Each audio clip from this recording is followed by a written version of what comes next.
until the four siblings simulated your life. They only knew how many heavy secrets the eldest brother, who burned down the house they played with fire in and even sold all his younger siblings for money, had hidden. At the age of only 12, you witnessed your parents' tragic death in front of you. Before her death, your mother said to you, "You are the eldest son. You must take care of your younger siblings." This sentence has been engraved in your mind for 30 years. In the end, you pushed them towards the light, but you were shot while resisting arrest, on the brink of death. On the winter's eve of 1995, on New Year's Eve, Mu Pingsheng possessed the body of Mu Gu, who was only 12 years old, and began to experience the life of the eldest son. The scenes before him made him tremble directly, as if he were petrified. Mu's mother, with her last strength, crawled to him and touched her eldest son with gradually cooling hands, saying, "Son, you can't cry anymore in the future. You have to go to your grandma's house to take care of your younger siblings. You are the eldest son, and the eldest son cannot cry. Take good care of your younger siblings.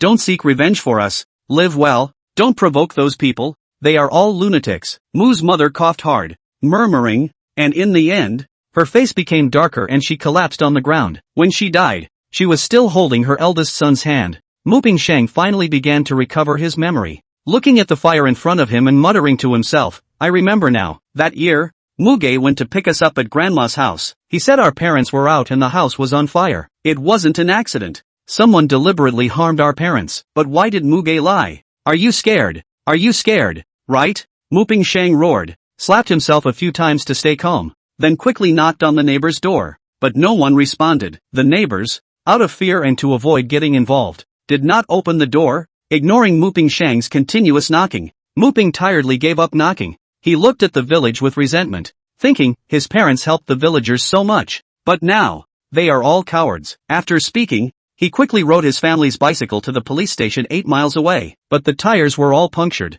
He gritted his teeth and rode the bike, the wheels heavy in the mud. He fell many times, but his willpower was strong, and he continued to move forward. "I will show you what it means to be the eldest son." An hour later, Mu Pingsheng arrived at the police station. Then, Mu Pingsheng was stunned to see that there were only 2 elderly police officers on duty at the station. They had a drastic change in expression upon hearing about the case and hurriedly called the County Public Security Bureau. The road was muddy, and it took 3 hours for the police car to arrive. Mu Pingsheng, who was only 12 years old, didn't have much strength. He waited tiredly at the police station and borrowed a phone to call his grandma's house. At this moment, Mu Pingsheng was stunned. How should he tell his grandparents and younger siblings? In this life event, he is the eldest son. After much contemplation, he decided to tell the truth. "Grandpa, my parents were harmed by someone. Please come quickly and bring more people." Hearing the various cries and shouts of his younger siblings, Mu Pingsheng felt a mix of emotions in his heart. He didn't know if he did the right thing as the eldest son, but it didn't matter. Mu Pingsheng gritted his teeth. At least he didn't choose to avoid it like Muge. He wanted to quickly find out the truth about the culprit who harmed his parents, and then take care of and help each of his younger siblings as the eldest son. Later, Mu Pingsheng calmly and decisively informed the old police officer, "Prepare medical masks, fingerprint and footprint collection experts, request a large number of people to block and search, set up interceptions at every traffic junction, conduct visits and investigations of villagers, offer rewards, obtain physical evidence, and immediately arrest the enemy." When this remark was made, the old police officers at the local police station couldn't help but praise this child for being calm and decisive, and for thinking comprehensively. At this moment, the eldest son's life experience in Mu Pingsheng began to impress the audience. The scene was as dramatic as a movie plot, with the atmosphere of the 1995 era, real and vivid dialogues. The audience could even feel Mu Pingsheng's state of mind, with a shadow of the eldest son. At the age of 12, riding a deflated bicycle alone, trekking through muddy roads for an hour to report the incident. Even in deep sorrow, he quickly helped the police to arrange a plan. He is truly a capable person, and he is more suitable to be a big brother. I am very curious to see the memory of the eldest son, Muge. Later, faced with the despair of his parents being murdered, what kind of choice did he make? Why did he choose to hide it and not tell his grandmother's family? Isn't this a cowardly act? Soon, a new scene unfolds. At the age of 12, you suddenly hear the sound of the door and window being hit. The shepherd mother, who was making dumplings, changes her expression drastically. The shepherd father reacts very quickly, and you quickly grab a knife from the kitchen. The shepherd father takes the knife from you immediately and then stuffs you under the bed, saying, "Don't come out, no matter what happens, until you are completely sure the enemy is gone. Don't call the police. I suspect they are watching your younger brother and sister. Their power is too strong. No crying. The shepherd father's voice is extremely anxious, and with red eyes, you lie under the bed, pinching your skin and flesh hard to prevent yourself from screaming, and then try to remember every sign of the assailant. The original text is in Chinese. Here is the translation in English. The pastor was pressed on the chest by the criminal and forced to ask, "How much evidence did you find? Because of you, all 3 drug trafficking lines on our side have been exposed. So I'll give you a chance to die together." The masked bandit suddenly broke the pastor's rib cage, and looked fiercely at the pastor's wife. "Drink the pesticide, and I'll let your husband live." The pastor's wife did not hesitate, opened the pesticide, took a deep look at her husband, drank it in one gulp, and then kept vomiting and coughing, her face turning blue. The pastor roared, but he was held down by someone. He still wanted to roar again until the masked villain expressionlessly took out a triangular dagger and stabbed fiercely at the pastor's heart. Blood splattered, and the pastor, who fell to the bed, no longer resisted. He trembled and turned his head crookedly, silently spitting out blood clots. His eyes met yours hiding under the bed, full of encouragement. "Hang in there." Before he died, he did not show any fear or discomfort to the child, still encouraging them when he was stabbed to death. The pastor just wanted to say one thing: keep hiding. You must hide well. Your pupils were dull, tears uncontrollably rolling down. You had no time to wipe your tears, repeatedly watching the villain's posture, each person's figure. 4 people wore medical masks, and 2 did not. Pour pesticide into this guy's mouth. Make it look like a couple's quarrel leading to a suicide pact, leaving behind a note imitating their handwriting in the ruins. It's a pity their child is not here. Otherwise, they would have been killed too. After doing all this, the thugs quickly poured gasoline, placed the note at the door, and set fire inside the house. Boom! Fire rushes through the room. Shakti bursts into flames. Wei Flaw did not escape. He took off his sweater and ran to the kitchen. The sweater soaked in a bucket of ice-cold water, and then he stuffed his whole head into the sweater and hid under the bed once again. He forced himself to endure the smoke whistling, and he did not run outward the first time. The scene was so shocking that many families on New Year's Eve looked at it almost as if they were dumbstruck,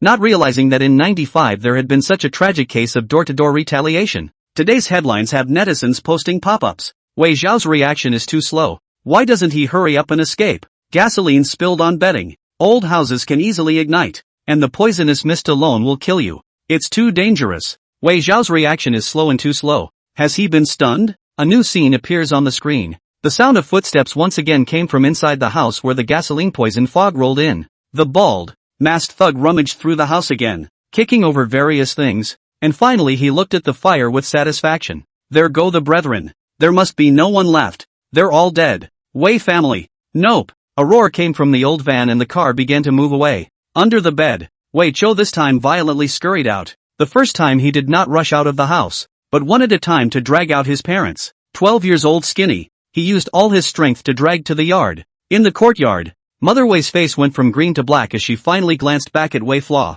Little Flaw, do you know why you were given the name Single Character Flaw? It is better to be a flawed jade than to share the dust with a stubborn stone. Your father and I very much hope that you can become useful in the future. Even a flawed jade can benefit the people. It's your name Sake. Remember that. Son, don't cry. Why are you still crying when mom and dad are gone in the future? Okay, don't cry. You still have younger siblings. What about them? You can't cry in the future. Your dad and I were retaliated against for investigating the drug cartel, so find a way to take your siblings out of the way in the future so the criminals don't retaliate against them. Son, what will you do in the future? I haven't seen you get married yet. I haven't seen. Wei mother had no strength left. She stopped talking. Her pupils began to disperse, and before she finally died, she clutched Wei's hand. You're the oldest. It's time to grow up. Wei's mother died in a very ugly death. Drinking pesticides to die is not a good look. The body are black and blue, emitting a violent chemical agent smell. The house fire, black fog rolling. The other neighbors were afraid to come out, especially if they heard gunshots. Wei Xiaoxiao did not hesitate. He moved up the body of his parents and moved it little by little. He was afraid of hurting the body, so it was very laborious to move it. While outside the firecrackers roared, the fireworks were bright, and some people were eating dumplings to watch the Spring Festival Gala. For his part, Wei Flaw spent an hour moving his parents' bodies into the cornstalks behind the house, where he hid them. He hadn't cried again, not since his mother said he'd grown up, so he hadn't shed any more tears. It's just that when you hide a body, your hands shake so much. And then Wei Cho rushed into the burning house and found the bench, rolling pin, and pesticide bottle that the mob had used to beat his father. One by one, he took them out and placed them in an inconspicuous corner of the yard. The pop-ups froze. nearly stagnant. The sky over Karma City on New Year's Eve 25 was ablaze with fireworks, and many families in residential buildings watched the TV in stupefaction, each looking at each other in disbelief.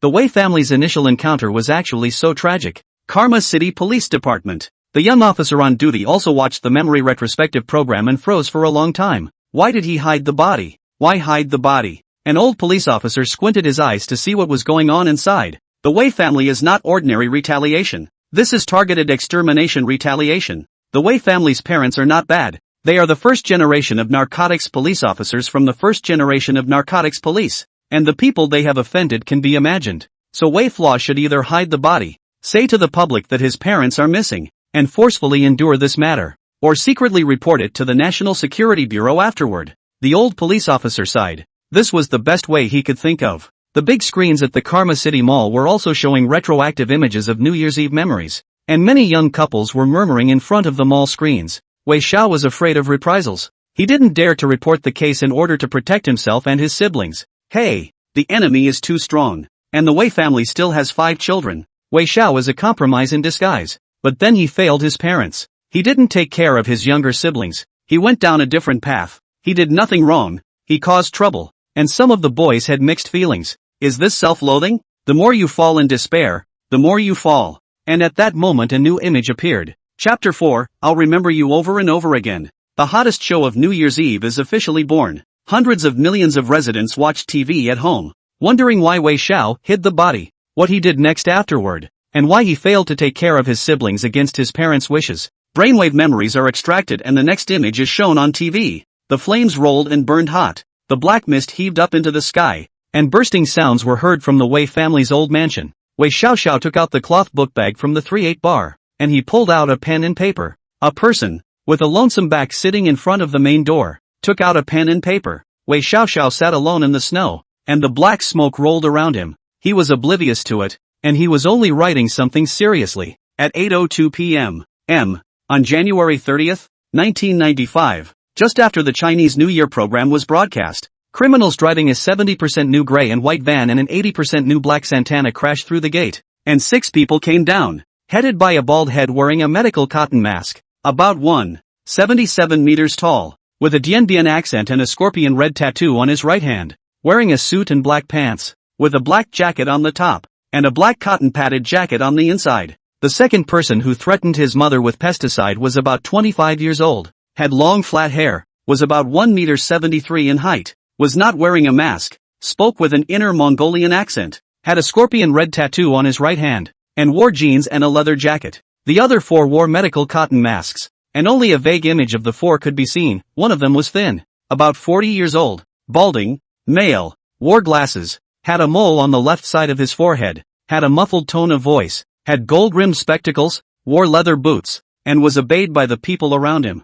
Daggers are dog-legged, 3-pronged, imitation pistols, detonators. Wei Xiao began to close his eyes. His tender face flashed with uncontrollable pain. Every time he thought back to before his parents were killed, he felt tormented to the extreme. The image is mournful to watch. Inside the hospital, brainwave equipment connected to the scene. The imposing Wei family's third son, Wei Pingzhang, was stunned as he suddenly spoke. Wei Flaw is memorizing those murderers? What's he going to do? Wei Pingzhang was stunned. He had never heard his big brother talk about the murderer in their siblings for impression. After the New Year's Eve in 95, Wei Flaw told his siblings that their parents had gone out and disappeared, and the family house had been burned down accidentally, after which they became orphans, one by one, and Wei Flaw sent them out. Subsequent siblings also asked Wei Flaws about the parents' news. He never mentioned, just said that the disappearance of unsuccessful. Asked more, he closed his mouth. The female reporter of the Karma City newspaper in the corridor of the ward was dumbfounded and spoke.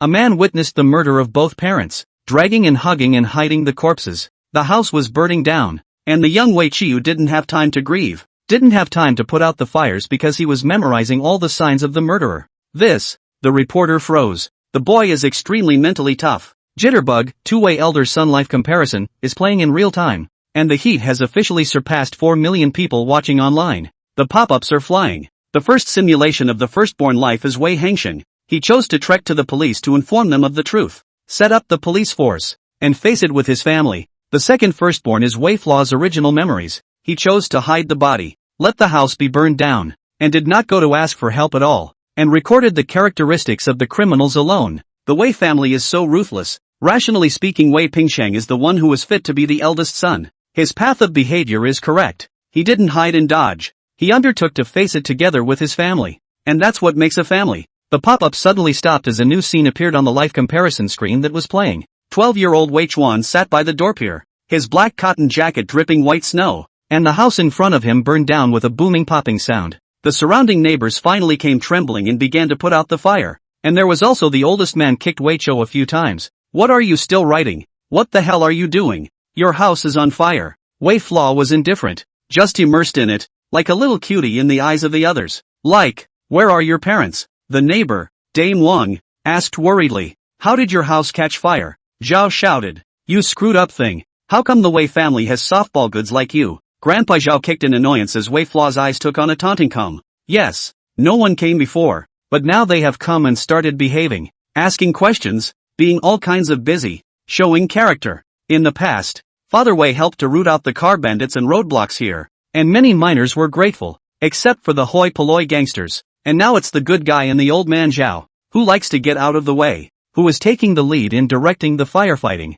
like he's doing God's good work, and the eldest son of the family that caught fire, Wei Xiao, was drawing with an expressionless face. To others it's painting. But, in the eyes of the people who are watching the picture, Wei Flaw is doing it bit by bit, meticulously sketching. It's a portrait of the criminal. That was Wei Flaw lying at the bottom of the bed through the reflection of the kicked-over kettle to see the approximate appearance of the bald head, who accidentally dislodged his mask for a few seconds while beating Wei's father. Bald portrait, body portrait, tattooed lines, eagle nose, darker complexion, reddish nose, narrow eyes with black keloids, broken eyebrows, scar on neck, every detail, male with inner Mongolian accent, scorpion tattoo, long flat hair, no mask, Danfang eyes, collapsed nose, reddish complexion, 2 black moles on forehead and right eye droop, short beard, small scar on chin. And then Wei Flaw did not care about the neighbors' inquiries. He walked to the yard where the garbage was piled up like a fool. Wei Flaw began to look at the bloody handprints on the rolling pin,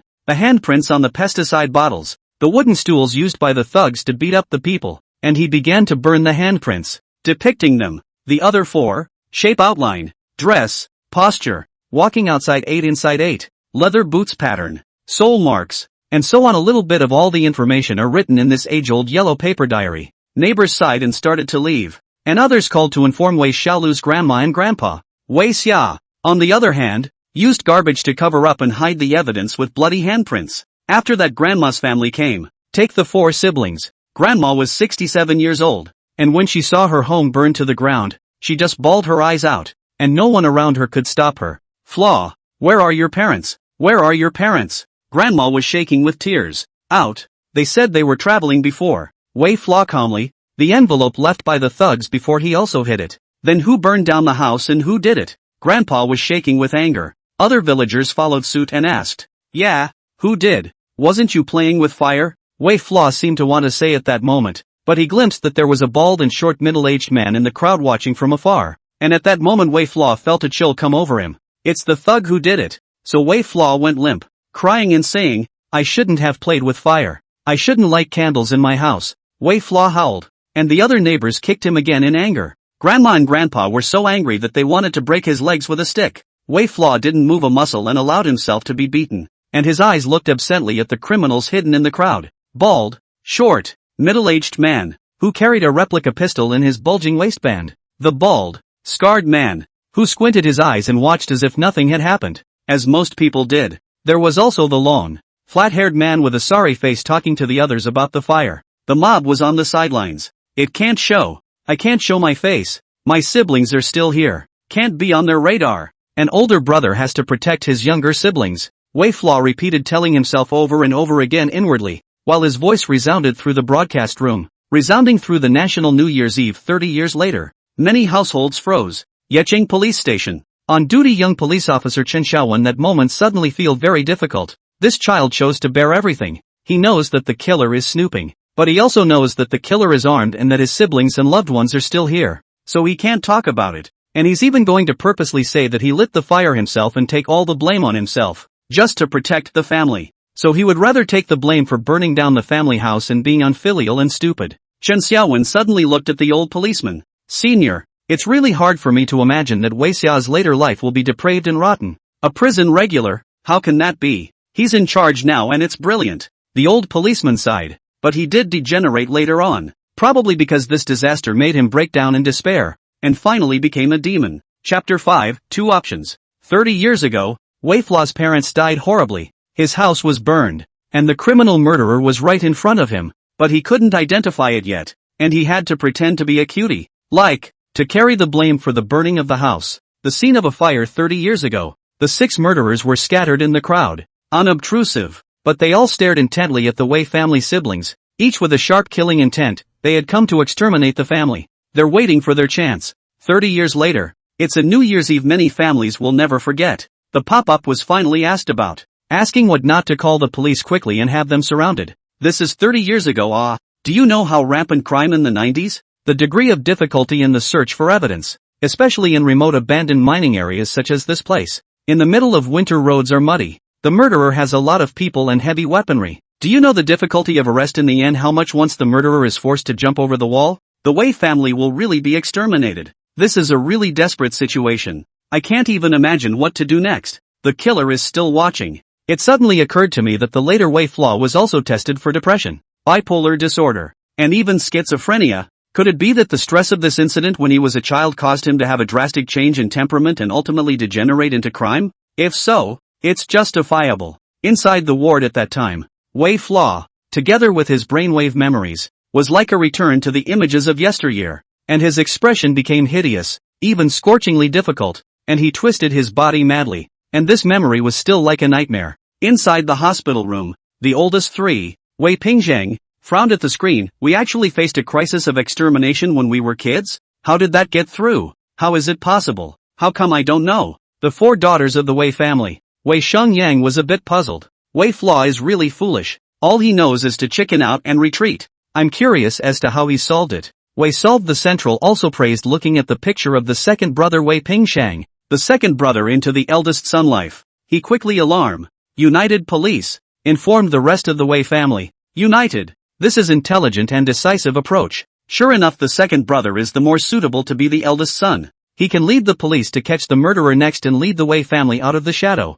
The 5 daughters of the Wei family. Wei's solitary spirit is in a trance, like going back to her childhood. She asked her parents for news one after another, and the eldest son, Wei Fla, just mumbled perfunctorily, and now it seems that he is just timid and cowardly. The Peter's brainwave comparison screen continues. Wei Pingsheng simulates the life of his eldest son, image. Jiangji town. The police finally came in the snow. Wei Pingsheng calmly get on the car. In the face of police questioning, he was methodical. Said the details of the murder of both parents, with stop barriers set up at every intersection. I suspect the culprits are deliberately retaliating. My biparental status is as a state employee. Wei Pingsheng calm. He first named the arrest program, while naming the public officials, so that the police thoroughly concerned. As they spoke, the police had looked grave and started to make calls, calling for reinforcements. The phone whistles. The wind is cold. At this moment, Wei Pengsheng's temperament is extraordinary, although he uses the body of Wei, but he already has a business style, and he is calm and commanding. Police arrived. The house was then seen burning in flames, and police stormed it several times and did not see a body. The old policeman in charge frowned as he started knocking on other neighboring houses. Was there a shooting homicide here? And where did the criminal go? The police questioned Old Man Zhao. Old Man Zhao just shook his head with a puzzled look. It's just a fire. Didn't Wei's kid his parents go to the county town to get goods? They left long ago. They weren't at home at all. We put out the fire and realized we couldn't. So I came back and the room was empty. Old Man Zhao waved his hand casually. At this moment the originally confident Wei Pengsheng's face changed dramatically. He realized a problem. During the time he went to the police, the murderer not only destroyed the bodies at the scene, the evidence, but also threatened the neighboring residents through other means. All the evidence is gone. Wei Pengsheng once again thought of what his parents had said, that the enemy was strong, very strong, so he was told not to call the police. Now Wei Pengsheng begins to realize that in that Sims, as the eldest son, he has to face powerful and vicious enemies who are hidden behind the scenes. The police conducted another search and investigation, asked several families again, and finally determined that it was just a fire accident. And the police left the town's veteran police officers to cooperate with the investigation. while the other officers received a homicide case from elsewhere and began to speed off to deal with it. This moment Wei Pengxing chilled to the core. Or the old courtyard. Grandma and grandpa came. Younger siblings came. Wei Pengxing even sought his own dull childhood. And many crowds of people gathered to fight the fire. Wei Pengxing despair incomparable. He thought for a long time to choose to deceive grandma and grandpa. Their family of 7 borrowed a neighbor tractor. The family did not dare to take any property. Only with some basic money and supplies to Luoqiao County. Wei Pengxing thinks long and hard and chooses to avoid it. On the tractor, Wei Pengxing looked at his younger siblings wrapped in blankets and sitting on the tractor. He did not know if he had done the right thing. He looked around blankly, and at this moment he felt the extreme pressure coming. Who the hell is the killer that doesn't know? The evidence has been destroyed. He also exposed himself to the murderer. The family fled aimlessly to their aunt's house to escape the murderer. On the tractor trailer, the younger siblings were bawling. They hadn't come to terms with the fact that both parents were dead, and the 2 old men were looking around in fear, with their grandma chanting Amitabha Buddha over and over again. The sky is dusky. In this life, I am the big brother. I'm going to hold on. Wei Pengxing's expression sharpened, resuming the posture of the business world that was always in control. But he was still burning inside. Wei Pengxing is also curious about what Wei Fla's original life was, and how he did and solved it in the face of a murderer staring him in the face. You're supposed to run and hide. Chicken out. Tell no one. Keep the news of your death under wraps. And you definitely chose to retreat. But I chose to deal with it head on. But I don't feel like I'm wrong. Wei Pengxing muttered. And he was. Firstborn's original life is playing. Simulating the life of the eldest son, Wei Pengxing enters within Wei Xiao's body. And as the eldest son, copes with the future and chooses to expose the case. But the enemy is too strong and he is forced to flee. Wei Xiao's memory, the murderer blended into the crowd and waited for an opportunity to strike. Wei Xia chose to hide the fact of his parents' deaths, and chose to put the blame for the burning of the house on himself. 2 identical lives, not the same choices, but pulling back huge curtains of direction. Many of today's headlines are posting pop-ups. It's true that different personalities have different choices. Wei Pengxing chose to publicize his death, fight against the murderer's death, and was forced to move his family away. So what will happen to Wei Fla? Wei Xiao should also be weak. The enemy is too strong. They can only be weak. The Wei Fla life screen opens. Chapter 6, Never Back Down. January 27, 1995 New Year's Eve. 9 o'clock. Wei family's old mansion fire slowed down. Wei Fla was kicked several times by the maternal grandfather. He was dirty on the ground like a wild child. The other neighbors heard that it was a child accidentally burned down the mansion began to disperse. The crowd gradually left. And the bald murderer in the crowd. The bald short middle-aged man also looked at it for a long time, and left with the crowd. In front of the ruins of the old mansion, only 7 members of the Wei family remain. Lying on the ground, Wei Chou finally breathed a sigh of relief. The first level of pretending to be crazy was completed, finally escaping the murderer's snooping tracking, and now he was weak and paralyzed on the ground. Wei Zhao's 2 younger brothers and 2 younger sisters all looked at him with hatred and even resentment. The second brother, Wei Pengxiang, 11 years old, he opened his mouth in disgust. You really disgrace mom and dad. The old house was burned by you. What if mom and dad come back? The third brother, Wei Pengxiang, was 9 years old, and his eyes were cold. In the future, none of us will call you brother. You don't deserve it. The fourth sister, Wei Solo, was 6 years old, and she simply didn't go to see Wei. Fifth sister Wei Solving Spirit was 1 year old and she cried in her grandpa's arms. Grandma and grandpa all stared angrily at Wei Chou, and all of them spoke evilly and glared angrily. Wei Fla was laughing, because he is the eldest son, and because for the moment his younger siblings are safe, so he didn't care about all the hate and scornful voices staring at him. It didn't matter. It didn't matter. Now lying on the ground, Grandma has gone to borrow a tractor to return to the old homestead with the children, and the other siblings are following. In front of the ruins, Wei Xiao fell into reminiscence. Wei Fla's sketching ability, prisoner information recording, calm emotions, these are parents used to teach him little by little. That time Wei Fla's mother said that the eldest son should learn more, and later serve the motherland and become a good elder brother. What was learned in the past is practiced today, but in the case of the murder of a parent, Wei Xiaoxiao was hard to bear. He heard what his father had said to him when he was a child. As a brother-in-law, there is no going back, only forward. This was my father's warm voice. Wei Xiaoxia stood up at this moment holding the wall, and he muttered to himself, to the empty blackness of the night, I'm the pillar of the future. I must be strong and die on the road. I am an elder brother, and I will die on the way to revitalize the lintel. On the dark night when the lives of my siblings shine brightly, and on the day when my parents' great vengeance is avenged. 12-year-old Wei Chou, asking himself over and over again, was also telling himself that he must fulfill his obligations as the eldest son. He was alone under the dark night, the tractor carrying his younger siblings away, and Grandpa making him run home out of anger. There were no streetlights, and only a worn and unbright flashlight to keep him company. Nobody cares about him. The villagers are still discussing and muttering that the Wei family's eldest son is really sinful. Giving birth to this kind of child would be better than strangling him when he was a child, and so on and so forth. For her part, Grandma complained angrily in the car, saying that when Weiqiu was 13 she would send him to the brick factory or the mines, that the boy was too much of a drain on people's hearts. No one is treated well. Nobody cares. Consensus is bad kids. Incompetent kids. The moonlight is dim. Wei Xiaoxiao sitting weakly at the village entrance. He did not go back. Wei Xiaoxiao tired, lying in the straw to restore energy, hungry and anxious to steal the roadside 4 frozen persimmons, eating full of mouth astringent. But he also bit down, because physical energy must be replenished. He's going to do great things next. Wei Xiaoxiao tightly zipped his pockets, which contained all the evidence of the murderer's sketch portrait, fingerprints, shoe sole lines, etc. The school bag carried the weapon used by the murderer and the evidence of spit and blood with DNA. Little brother and sister, I must let you go, but I can't leave. I want revenge. Wei Flaw's pupils were red, only 12 years old. He was full of hostility, and his thin body carried killing intent. He put the book bag and pocket evidence in the 2/8 basket, and then Wei Xiaoxiao this moment from the old mansion to take out the burnt and blackened spring knife. He rubbed the blade hard. Beneath the darkness, a teenager stands alone, polishing a spring-loaded knife. The scene was somewhat unbelievable, and many people were transfixed in the midst of that image. Jitterbug pop-ups are extremely common. Crazy. He let his siblings go. He's out for revenge. How is this revenge? How can you take revenge? That's a crime team.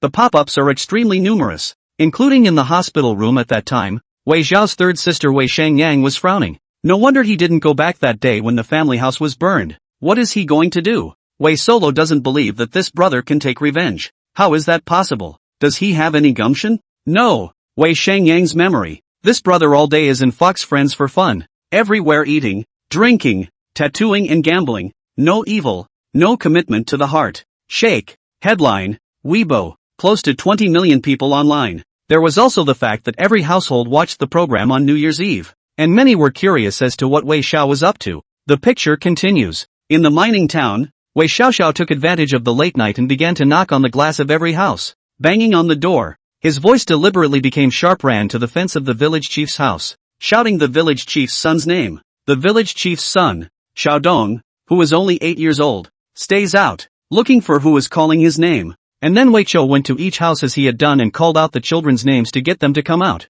At one time the village cows and sheep, dogs barking. The village chief bought 3-handed Santana car tires were also Wei. Finally the village headman's house loudspeaker sounded in panic. Young and old, everyone wake up, the village has been burglarized. Wake up, traffickers in the village. Wake up, the loudspeakers boomed and boomed. Wild dogs barked furiously. A family panicked and opened the door. The village head Zhou Qian looked at the sedan with scattered vapor, and suddenly his face changed. It wouldn't be surprising if the car was getting fuel stolen, but by spilling gas, it was obvious that the other guy didn't want him to catch up. There was also a knock on the door encountered at every house, and several children walked out and were almost shouted away. Human trafficking is rampant in this day and age, even sometimes outright robbery in the open. Human trafficking was rampant to the extreme in Dongchang province in 95. Trade in human beings. Child stealing. The so-called mining town was in complete chaos. Men from every house came out in a panic. Some with sticks, shovels, machetes,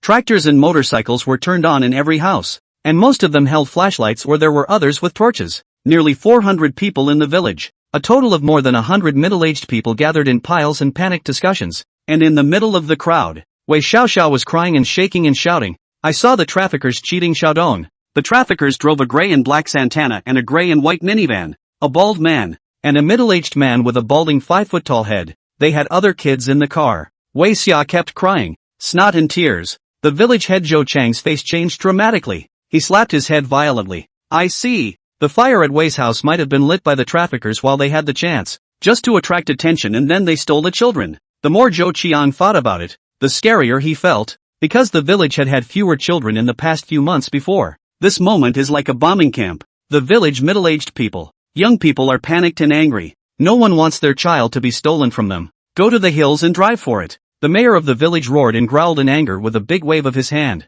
Up the hill. The other village understanders waved their hands and stayed in the village on motorcycles, tractors, and some with machetes and clay guns. The whole village was lit up like day on New Year's Eve. And in front of the village headman's house, Wei Flaw calmly stood up. He felt for the spring-loaded knife in his pocket, and looked at the chaos he had produced with an expressionless face. The moment exploded with pop-ups, thousands more in an instant. A 12-year-old child with such a heart. Wei Flaw's tactics are so terrifying. He knows that he must jeopardize the collective interests of the villagers before they will come out in solidarity. Only then will he have a chance of catching the murderer or deterring the murderer from leaving. Not only that, but what's even crazier about Wei Flaw is that if he can sit on the fact that the traffickers are real, then the surrounding villages, and even the entire county, will panic, and then the murderer gang will have to leave, and he'll be protecting the rest of the Wei family. The boy is only 12 years old, and he knows how to steer the situation in the dark and make things go the way he wants them to go. It's hard to imagine why he's not accomplishing anything while the other siblings are successful.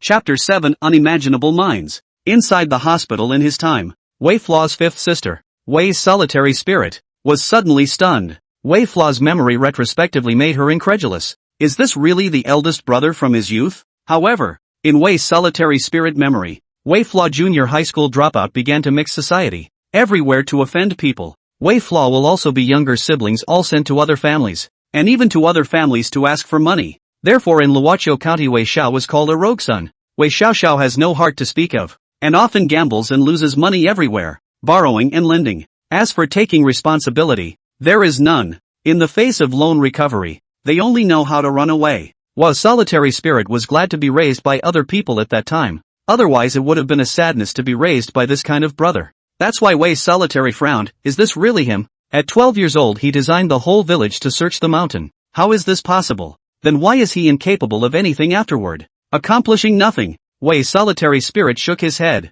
Watching that, the eldest son's life comparison program on New Year's Eve right now ranks as the #1 rated program. The first life was the second son of the Wei family, Wei Pengsheng, who simulated the life of the eldest son, and who now fled with his younger siblings and his grandparents to Luoqiu County to hide from the enemy. The second life is Wei Flaw retrospectively. Wei Flaw chooses to produce traces of human traffickers wreaking havoc, causing the village to panic, directly allowing everyone to search the mountain, and hardening himself against the murderer with the power of the masses. The contrast between the two is stark, incredibly anticipated. On New Year's Eve 95, the police car arrived in the mining town at 11 o'clock. Wei Xiaopi was hiding in the straw watching everything unfold as the police began to register their investigation and the mayors of the other villages arrived. The police car sits alone in front of the village entrance. Wei Flaw scanned around. Women and children were already hugging each other waiting for news. The village chief's house held a meeting and the police followed. The police car was unattended. Wei Flaw calmly takes sharp smash car glass 2 corners, and then violently kicked the glass. Unlocked the door.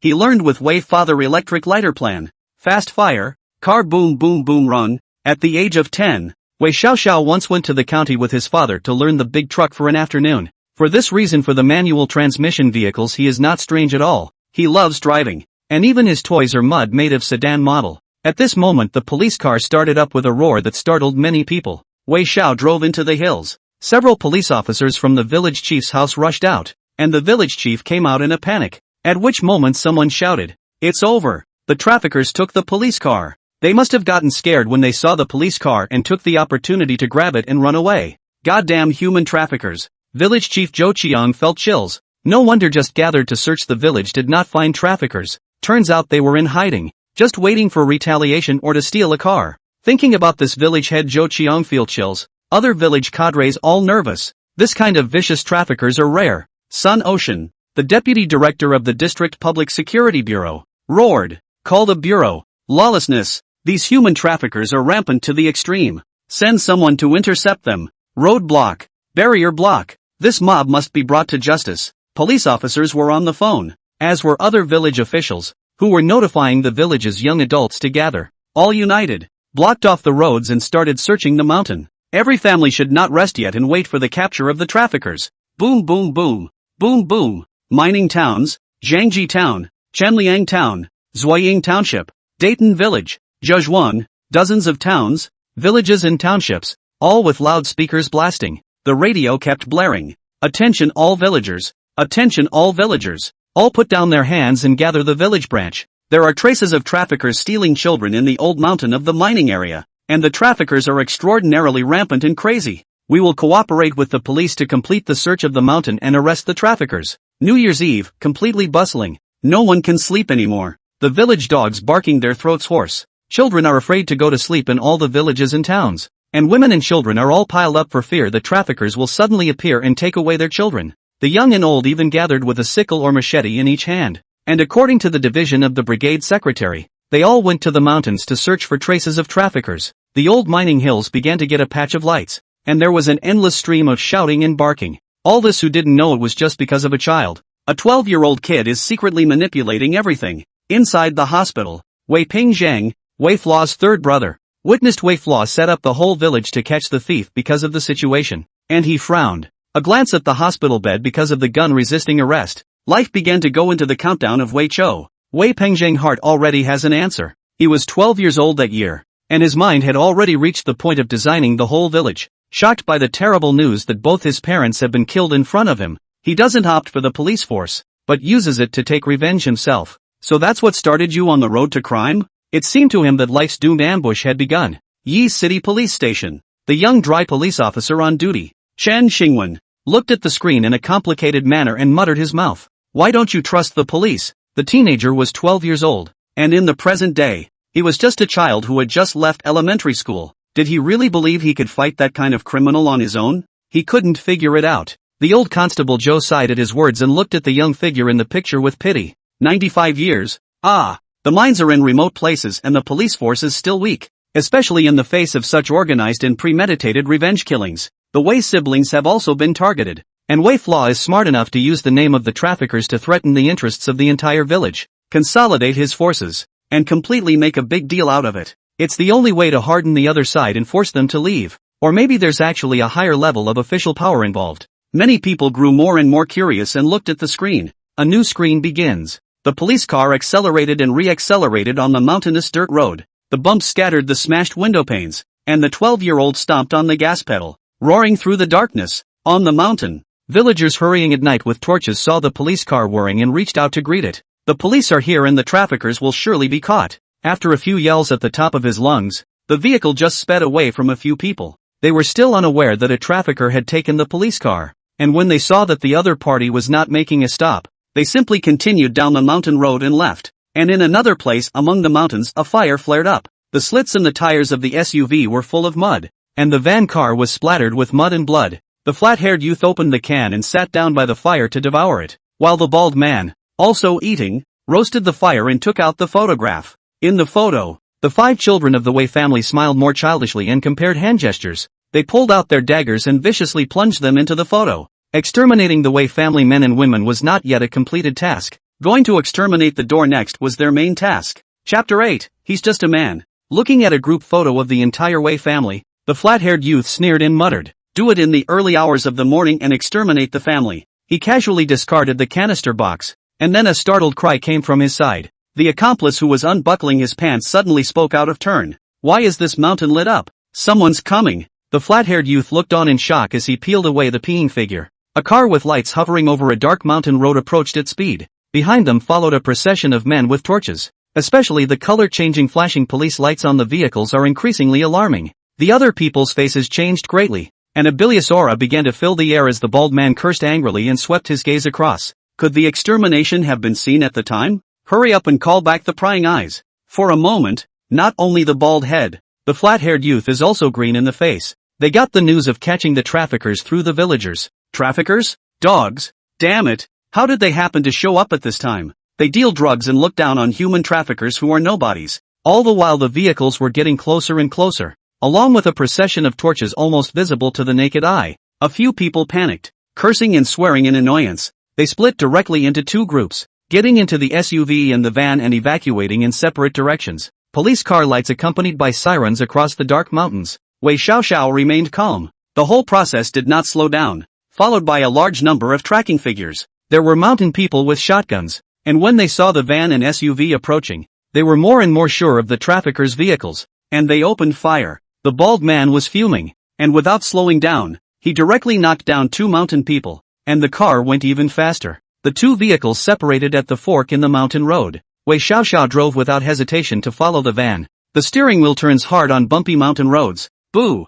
Facing the flat-haired youth's annoyed shooting, Wei Xiaoxiao crashed straight into the other vehicle. The flat-haired youth was thrown out of the broken car window. Wei Xiaoxiao stepped on the gas hard, and the flat-haired youth flew straight out a few meters, lying in the mud and wailing. Sirens wailing. The van dared not stop and drove at breakneck speed. Until this moment, Wei Xiao finally got out of the car. Expressionless, blindfolded the flat-haired youth, dragged with difficulty and stuffed into the car. The vehicle traveled again and headed to a nearby cave. The oil is at the bottom of the barrel and there are more villagers on the hills in his time. Wei Flaw's face was expressionless, driving morosely, not at all like a 12-year-old child. Inside the ward, the third brother Wei Ping Zhang, the fourth sister Wei Xiangyang, the fifth sister Wei Shangling looked at the pituitary gland to send out the picture stunned. What kind of person has Wei Xia been over the years? They had the impression that the man was timid and greedy, and that all he would do when confronted would be to accost them and ask for money. Cheeky, never any hostility, even if angry, but only one person sulking.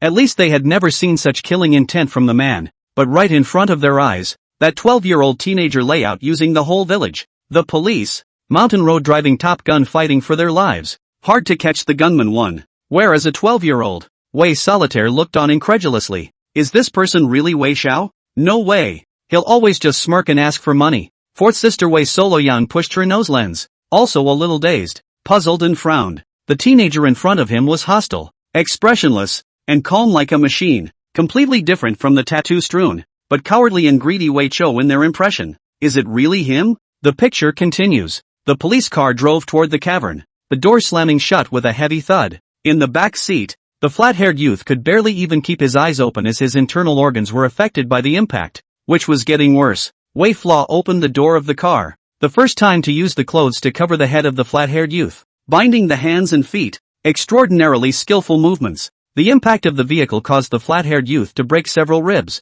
and the act of dragging himself out of the car caused severe pain. Sorry, we shouldn't poach antelope. Let us go, please. The wail of the Inner Mongolian accent was a little hoarse, and the flat-haired youth, his face pale, cried out desperately, trying to disguise himself as a poacher. Wei Xia lowered his voice and stared at the flat-haired youth dragging himself to the edge of the pond, hoarsely inquiring. On January 30th, 1995, at 8:02 p.m., criminals drove a 70% new gray and white van, an 80% new black Santana rammed through the gate, and 6 criminals, led by a bald man wearing a medical cotton mask, went to the Wei family home to commit the murder. It was the evening of the day after 8 p.m.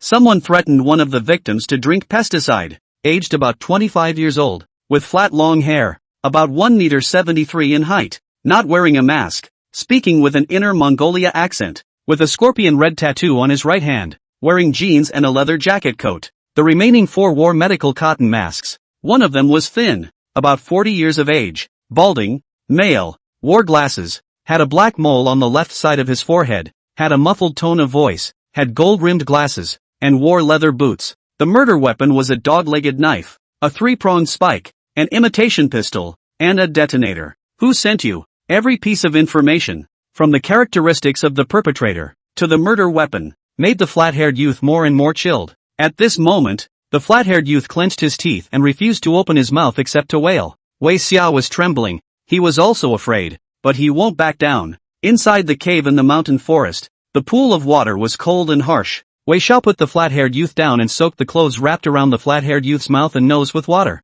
Icy cold choked his airways as the flat-haired youth struggled, his lungs nearly cut open by broken ribs. It's waterboarding. Letting his opponent wail, Wei Zhao's hand movements continued. Finally, taking advantage of Wei Chao's access to water, the flat-haired youth struggled and pleaded to open his mouth. I say, my name is Chen Daong, from Baiyang Banner, Inner Mongolia. Chen Daong, 25 years old, belonging to the Yunnan side of the smuggling and drug trafficking company. He is a killer inside, responsible for removing some people, this time by the bald boss Yang hired. $50,000 to kill a pair of families surnamed Wei, $100,000 to exterminate the Wei family full of doors. $100,000 in 95 had a lot of buying power. He brought 3 people, and boss Yang brought the bald guy, for a total of 6. The bald head is called Ma Bao, a Dianbian, belonging to a poisonous village. As for who boss Yang is, Chen Daong doesn't know. I only took the order to exterminate the Wei family. I don't know anything else. Don't kill me. The wail rang out.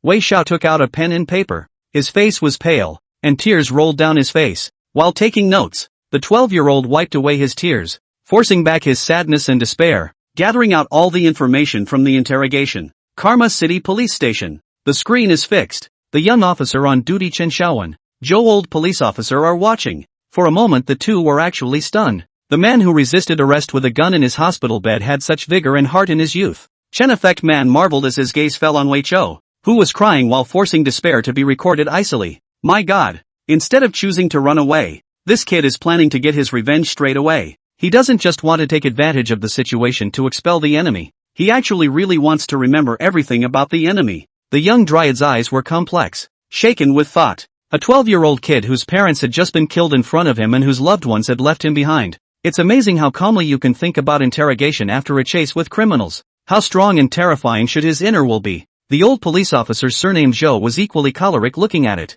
just a little more puzzled compared to Chen Xiaowen, because he understood a little. Such a man has been mediocre and untalented afterward. The later Wei Flaw has always traveled and poured out supplies without much notoriety nor a large criminal record. Only the year he turned 42, was suspected of murder, resisted arrest with a gun, and was eventually shot and taken to the hospital near death. Muttering something, the old constable wondered more and more. A person whose mind and means were already sufficient for such a comprehensive layout at the age of 12. Why would his life afterward be so ordinary, even corruptible? Chapter 9, I Won't Cry. 9. I'm not going to cry. The pop-ups were extreme. With more than 40 million people watching this case of revenge extermination 30 years ago, the son of the Wei family, Wei Flaw's memory retrospectively. The pop-ups are like clouds. Caught the murderer at 12, and straight away forced his composure and started the interrogation. He was mentally horrible. Why haven't you heard Weichsel mention it? He never seems to mention any glory. His life history is full of failures and sins. Inside the hospital room, Wei Zhao's fourth sister, Wei Shengyang looked at the frail, skinny and jagged big brother on the hospital bed in dismay. Wearing a respirator and still spilling blood from his mouth and nose, Wei Xia looked disheveled. She didn't believe it and mumbled something. How could it be? A drive-by chase, a life and death struggle, a cave captivity, and the completion of an interrogation. He was 12 years old that year. If he was so powerful, why did he give away his younger siblings one by one afterward when he arrived at Lakia City? Even he himself was living on the streets and was even arrested for stealing successively. Wei Solo clenched her fists. She didn't believe it. The new screen reappeared. Wei Pengsheng, the second son of the Wei family, appeared in a simulated picture of the eldest son, faced with the murderer's prying eyes and tracking. Wei Pengsheng could only flee with his family to his aunt's house in Luoqiu City. The tractor lurched. His younger siblings huddled and choked. The two old men wept, and he even saw his childhood self crying and cringing in helpless panic, until the vehicle stopped. Wei Pengsheng, exhausted, knocked on the door of the room. Learning that the Wei family had been burned down and the murderer had not been caught, the aunt looked at the children with heartache. Just stay with us for now. Sitting on the couch, my aunt muttered a small complaint. They come in such numbers and eat for free every day. Ha! Aunt embarrassed silence. Behind the sister and the two old people sobbing. This moment, Wei Pengsheng feel extremely stressed. For younger siblings to grow up, they need life resources and learning resources to nurture them. And always be on the lookout for the killer to come back to your door. But he looked calmly at his loved ones and spoke through clenched teeth. This time in life, I'm the firstborn. I can do it. I swear, I will persevere until the end. And he murmured, thinking of the man. Wei Flaw, what are your memories like retroactively? It must have been a failure, just like before. You said your parents disappeared and took everyone to Loco Hill City, and then you gave away your younger siblings one by one. But I'm the big brother in this life simulation, and I'm not going to be like you. A big brother has to be a big brother. At this moment, Wei Pengsheng gritted his teeth and clenched his fists. Along with Wei Pengsheng mumbled, today's headline pop-up complex surfaced. Your brother didn't run away in his original life. He laid it out alone and carried it all. Only 12 years old. Witnessed both parents murdered in front of his eyes. Calmly remembered the murderer. Used the villagers to drive after the murderer. Interrogation. This kind of madness. Where will escape? The cowardly brother you see is suffering alone. Gambling everything to protect his younger siblings. Although Wei Pengsheng calmly called the police, but in fact the end result is still fleeing. And the murderer has been vigilant. At any time may target the family, but instead, Wei flaws themselves to resist everything. The behavior path is more correct. To protect the younger siblings. The Wei Flaw life retrospective image reappears. Inside the icy cave, the 12-year-old wipes away tears and records everything the murderer, Yang Daong, says. The murderer Yang Daong, before going to the mining district through the Spring Flower guest house, the old Fan Nanjiale and other areas of accommodation,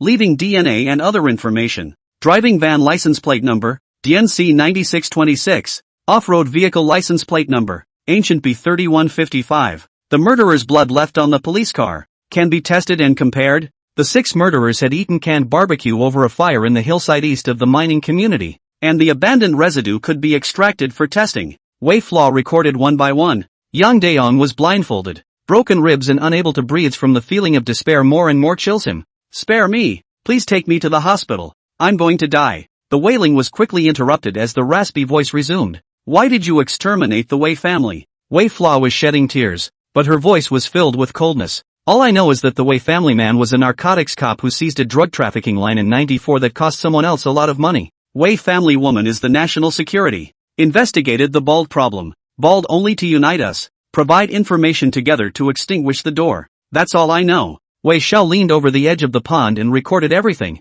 He then calmly looked at Yang Daong and violently drew his spring-loaded knife and stabbed him several times. The crimson red spread along with the strong smell of rust, and under the dual intervention of physiology and psychology, Wei Xiao dry-heaved while wielding the knife. Accompanied by the initial miserable screams, Yang Daong gradually lost his voice. Wei Flaw just dry-heaved, paled, and began to calmly process the scene. Bloodstains wiped, fingerprints destroyed, shoes removed in accordance with the projected height and weight to mimic the size of other people's footprints, creating the illusion that a third party killed Yang Daong. Wei Xia himself will then disguise himself as a child abducted by a trafficker, completing the layout ending. Thinking while moving nimbly to set up the scene, Wei Flaw drops the body on the ground, then removes the lighter, fakes footprints all the way to the police car, and leaves the cave. The mountains and forests are the most overgrown, and when a wildfire is lit, the sea of fire burns to reflect the dark mountains. The villagers searching the mountain began to come towards the fire. Wei Xia drove to reach a river valley.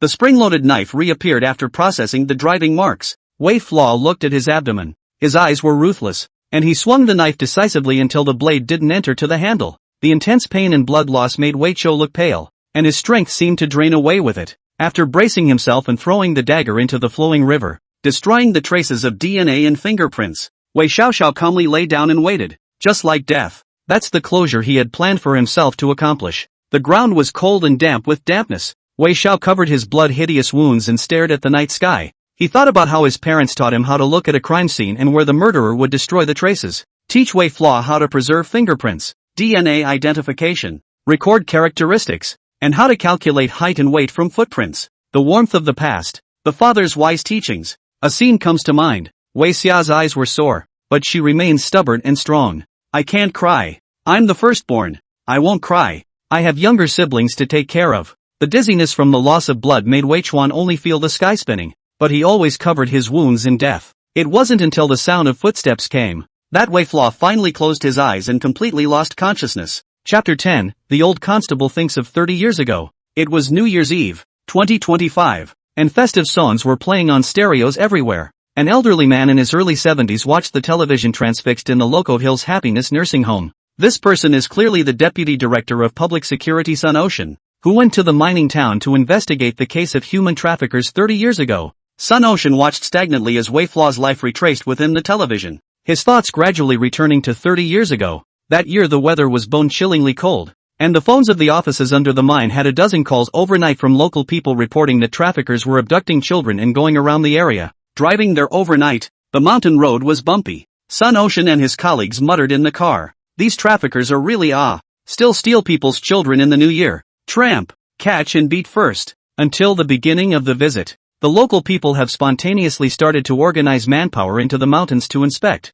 and are making notes at the village chief's house. There is a shout outside the door. The traffickers took the police car. They must have gotten scared when they saw the police car and took the opportunity to grab it and run away. Goddamn traffickers. At that time, Sun Ocean was furious, and immediately had someone call the bureau to stop and set up a barrier, to bring this group of lawless thugs to justice. It wasn't until halfway through the day that I learned that a child whose home had just caught fire had been taken by human traffickers, and his name was Wei Flaw. He took the villagers up the mountain to look for them, and when he came to a river valley, he saw the scene. At this moment, Sun Ocean opened his eyes as the memory of that scene in his mind slowly overlapped with the TV playing a scene in front of him. Many people look at Wei Flaw memory retrospectively and see only the river valley side. 12-year-old Wei Chou was lying on the ground, not knowing whether he was alive or dead. Bureau Chief Joe, there's someone over here, a villager shouted. Several officers and members of the public who were searching up the mountain with them saw the Riverdale police car from a distance and raced to it. On the wet ground, the tiny figure tried to cover the wound on his abdomen, his face pale and his eyes closed. Resuscitate. This child was stabbed by a trafficker, but is still alive. The officer's words were rushed, briefly bandaged and treated, and he and the public carried Wei Flaw onto a tractor and took him to the hospital. Appearing as a victim, Sun Ocean looked grave and began to investigate the traces. Follow the police car wheel marks until you find the cave. Witnessing Yang Dayang's body with his own eyes, even Sun Ocean and a group of police officers following the investigation could not help but be chilled by it. The chest and abdominal stab wounds were vicious, all to vital organs such as the heart, and the loss of blood, soaking large areas of the body, was shocking. Trace identification team police officers check and analyze and report seriously. According to the victim's autopsy, there were multiple broken ribs. The cause of death was stab wounds to the heart and abdomen, and the murder weapon was presumed to be roughly of the dagger variety. Residual footprints on the ground according to the depth and size inferred, should be in 1 meter 83 or so, weight 79 kilograms. Physical stature. In addition to the ground there are traces of dragging and dragging, judging as the victim's residual. Based on the clues, this should be the first crime scene. Because the public called the police to search the mountain to create a sense of crisis, the suspects had infighting, so they first drove here. The murderer killed his accomplices, and then drove the vehicle to take Wei Xiaoxiao away, and on the way, realized that they could not escape by carrying Wei Xiaoxiao, and therefore decided to kill Wei Xiaoxiao and abandoned the vehicle to flee the scene. Wei Flaw was found in a river valley, so no footprints were found, and it can be judged that the murderer fled down the river. Sun Ocean calmly listened to the technical experts analyze, knowing that the situation is getting more and more tense. Reported immediately and asked the department to increase police presence to assist in the investigation. The traffickers are too arrogant, not only abducting children and attempting to kill them, but also suspected of murder. They must be arrested as soon as possible, otherwise the impact will be too bad. With the Wei Flaw was attempted murder by thugs news. Not only the mining town, Chanliang town, Zuoying township, Dayton village, Zhaozhuang and other villages and towns at a time also completely fried pot. The village cadres who received the notice also panicked and discussed with each other, or made secret calculations. Even children? These traffickers are crazy. What can we do about this? I don't know how long it will take to catch them. So many officers went up the old mountain and let them get away. Especially the mining town village cadres. Witnessed Wei Flaw abdominal wounds hideous tragedy. Is more afraid. This trafficker wasn't caught. And if he ran away and came back when the officers were gone, there's no telling if the next person to get stabbed would be one of our own children. For a while people were on edge. Hospital wards with the pungent smell of disinfectant water. Fifth sister Wei Solitary Spirit looked at the picture of her elder brother's eldest son's memory, and she couldn't believe it. How is that possible? Is he really hurt? No, it wasn't. I remember he was perfectly fine at home at that time and even worked in the fields. How could he be injured? It's impossible. Memories from decades ago surfaced in his mind. The family house burned down that year, and Grandma and Grandpa were so angry that they took them on a tractor. Wei Xiao burned down the house and was punished for walking back by himself. At that point he came home and didn't say he was injured and moved around freely. No one cares about Grandma and Grandpa. They are all worried about the 4 children crying. No one cares about the oldest Wei Xiao who burned the house and caused trouble. But life retrospectively on. The hideous wounds are not fake after all. No one cared that Wei Qiu was really hurt. Why didn't he say anything? What's all this fuss about? Wei Solitary Spirit didn't know and just watched with complexity. The pop-ups were raging, and on the Shake Shack live stream, viewers rocked the send. Is Wei Xiao really 12 years old? With such a layout, mind, and means, where does it look like a 12-year-old? To be able to raise such a child, Wei Flaw's parents are definitely not simple. At least the 12-year-old Wei Flaw is even more terrifying than the vast majority of adults in their 20s and 30s nowadays in terms of their state of mind. Hasn't anyone realized that the direction of the police investigation and the results of the examination of the traces at the scene? They're really starting to catch the traffickers as laid out by Wei Xiao. Nursing home, the retired Sun Ocean is also watching the live screen, watching with a bitter smile. The case of human traffickers in the mining town of Dongchang Lakshu City in '95 made a lot of noise and was a key case of concern for the city at the time. As deputy director, he was also the site scout, the main person in charge. At that time, the test identified that the criminal gang had infighting. The murderer had killed 1 person, and a child had been seriously injured, which also led to a joint multi-agency investigation, as well as civil pressure. But now he realizes that everything is actually dominated by a child. Laying out the villagers, the traffickers excuse themselves to take advantage of police pressure. This 12-year-old is chasing a murderer to avenge his death and to protect his younger siblings from the murderer's continued targeting. The aging man thought of the image of seeing the child in days gone by. The river valley was icy cold and the mountain wind hurt your face. The teenager was stabbed once. Keep your eyes open, cover your wounds, and live life to the fullest. Just pale and calm like that. Looking at him, the later images came back to mind. In the hospital, the injured child was terrified, overwhelmed, with a mixture of fearful looks. It's all fake. Sun Ocean murmured in shock. Use the police, the public, calm interrogation, create a scene, disguise yourself as a victim. The 12-year-old set up a situation, said nothing, and was left alone to carry everything on his own. This kid is really scary. At this moment, Sun Ocean became more and more curious as to what this child had done afterward. Did it really start to fall into mediocrity and become what it is today? Chapter 11. He is always one and only one. On New Year's Eve 25, the television began to show images of the stations celebrating. In Zhuiying Township, 3 aging seniors converge with simple ingredients on the table. It was clearly the village head of Datan Village, the village head of Zhaozhuang, and the 3 village heads under the mining town. The wine glass fell. The old village head Zhou Qiang stunned, looking at the side of the Sun Zhou Xiaodong computer live screen.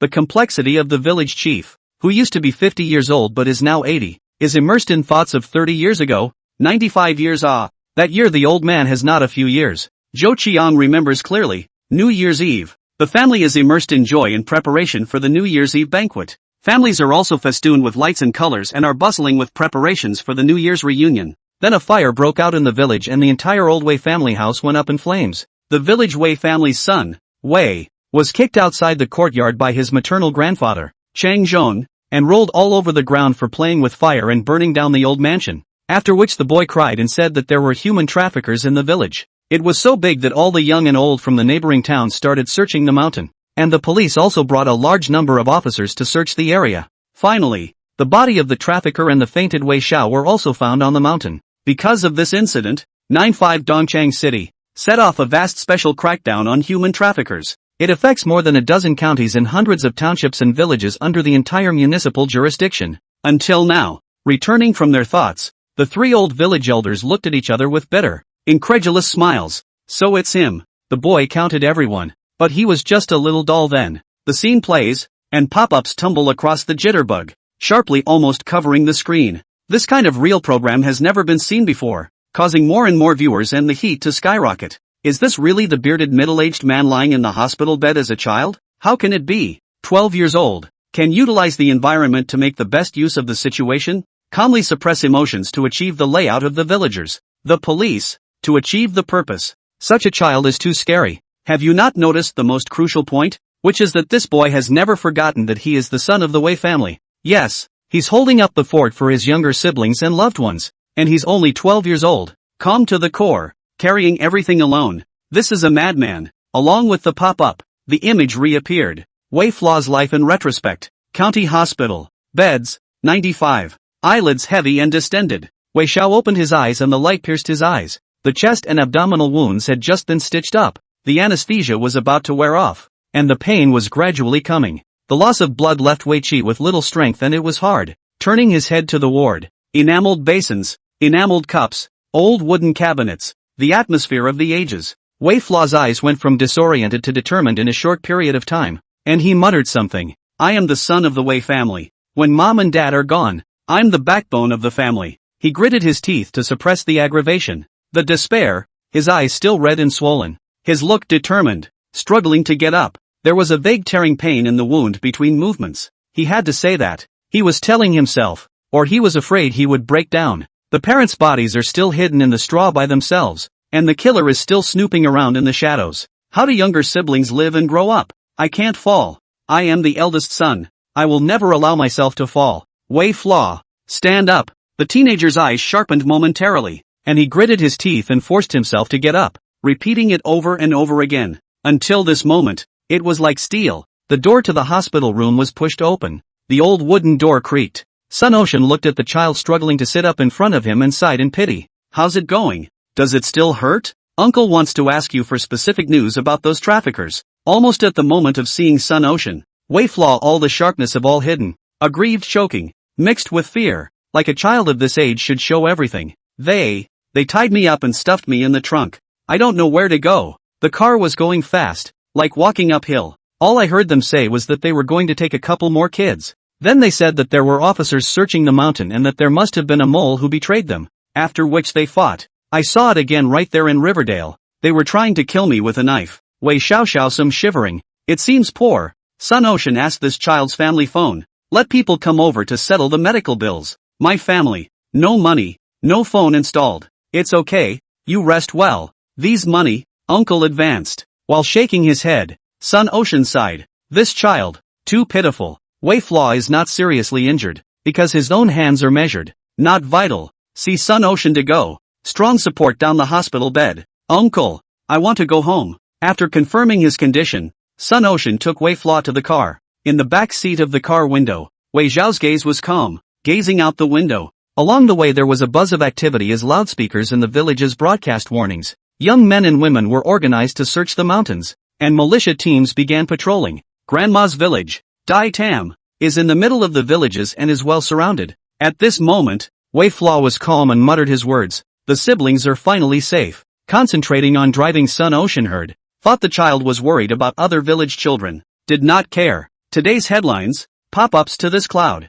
The younger siblings he's talking about are those children of his Wei family. Yes, at 12 years old, he used all his power just to save his siblings. He never forgets that he is the firstborn. The picture continues. Early in the morning, the mountains were damp and foggy. Sun Ocean dropped Wei Chou off at the entrance of Ditan village and rushed to arrest the traffickers. Wei Xiao walks weakly, carrying a school bag with medicine in it, each step tugging at a freshly stitched wound. At Grandpa's house, his younger siblings were still sound asleep, and no one paid any attention to Wei Chou, who had just returned. He also did not rest, pushed open the door of the room. Silently the previous interrogation of Yang Daon left a copy of the evidence transcribed again, placed in the lowest slit of the lacquer closet. He then turned pale, covered his wounds, and began to write a plan. Go to the suspect's stays, including the Spring Flower guest house, and the Old Fan farmhouse to preserve physical evidence and extract DNA. Protect your younger siblings and send them away if necessary to get out of the killer's sight. Burial of parents. Wei Xiao's face was weak and pale, even though it was only writing, because the anesthesia dissipated. Intense pain came through, and every word made Wei Xiao's brow furrow as he gritted his teeth and held on. Now the room is gloomy and the 12-year-old sits alone by the window summarizing everything. Behind them were my younger siblings who were exhausted and sound asleep after a night of panic and crying. This is the moment when the sun appears. A thin figure sat hard in the clear, his shadow just obscuring the 4 tiny children behind him. 30 years later, hospital ward. Fifth sister Wei's solitary spirit froze, looking at the flashback image in front of her eyes, her fingertips unconsciously grasping, almost embedded in her palm.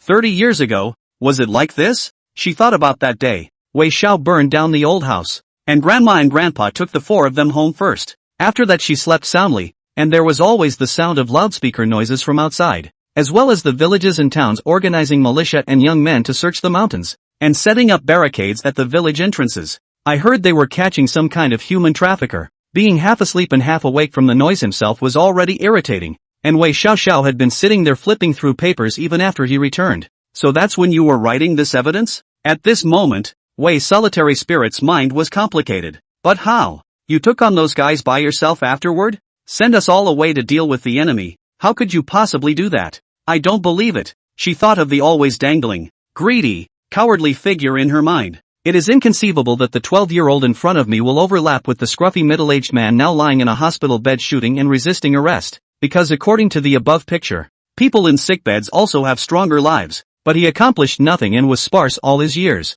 Chapter 12, Firstborn Comparison. When you experience an older brother. Wei's solitary spirit continued to look up at the eldest son memory tracing. She wanted to see after that Wei Flaw afterlife. A new scene appears on the screen. Boo! The old enamel bowl was practically thrown in front of Wei Chuan, splashing a piece of soup. Early in the morning, there are things on the mind. Grandma and Grandpa old couple tossed and turned. Just made breakfast. The 4 children, Wei Pengsheng, Wei Pengzhang, Wei Soliang and Wei Soling, all had rice porridge, boiled eggs and pickles in front of them. The only thing in front of Wei Xiao is a bowl of yellow rice soup. Yellow rice is sparse, and the rice soup is not considered thick. The arson thing in front of the house. The Grandpa Cheng Zhong heart angry. Pressure did not ask Wei Chao where exactly the night did not return. Not even look at Wei Chao a glance. Just give the other 4 children to the dishes. Weak overnight. Wei Xiao didn't care, gulping down rice soup to replenish his strength. Afterward, When we finished eating, we even smiled and cleaned up the dishes and helped with the washing up. After the meal, the second brother Wei Pengsheng began to read. Now he is 11 years old, is the middle school age, standing all alone, walking east and west. The clothes are not as good as new. Clothes are not as good as new. Wei Xiao dried his hands and smiled warmly. Clothes are not as good as new. People are not as good as old. From an ancient Yankee song of the Tu Han dynasty, about exhorting people to cherish the present and not to be fond of the new. Wei Pengsheng turned his head in disgust at the words and looked at Wei Xiaoxiao with disdain. Use your words? Mind your own business. You just know how to cause trouble. Hearing his second brother open his mouth, Wei Xiao didn't care, only that the wound was getting more painful, causing him to frown from time to time, his expression almost out of control. My younger siblings didn't notice, and no one even bothered to look at it. Third brother Wei Pingzhang in the yard to repair the bicycle, the chain half a day to set. Frowning, Wei Xia took a small stick and put it in the hollow of the chain to pull it, and the stirrups turned to bring up the chain. Seeing Wei Flaw appear, Wei Pingzhang annoyingly got up and left, muttering in a low voice, "Everywhere you are." Carefully scrutinizing his younger sibling's appearance, Wei Flaw's pale face revealed a smile and murmured, "Y'all be good. It's all going to be good." No one heard or cared about the frail figure crouching alone in front of the bike. Wei Flaw just smiled,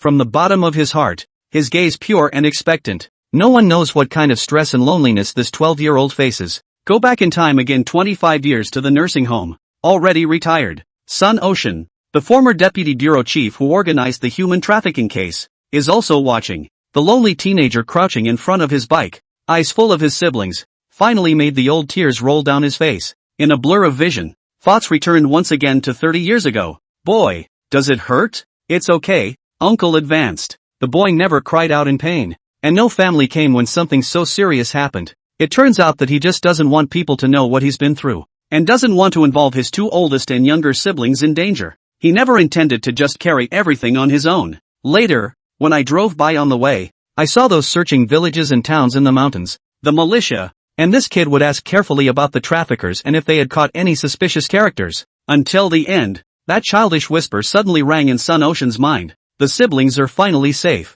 Tears collapsed, watching the disliked by younger siblings, loathed even by grandma and grandpa, underfed and isolated figures. Sun Ocean's old face is full of grief, and his voice is hoarse and trembling. You are the son of the Wei family. How can your life be only as ordinary as it seems? I don't believe it. The Shake Shack live feed is synchronized and the pop-ups are now scrolling by leaps and bounds. He did not allow himself to fall, but allowed his younger siblings to taunt him wantonly. How could such a person live an ordinary life and end up in this situation? Family loathing, murderers staring. Wei Xiao didn't cry or complain, not even aggrieved. Full of eyes or doting smile to younger siblings.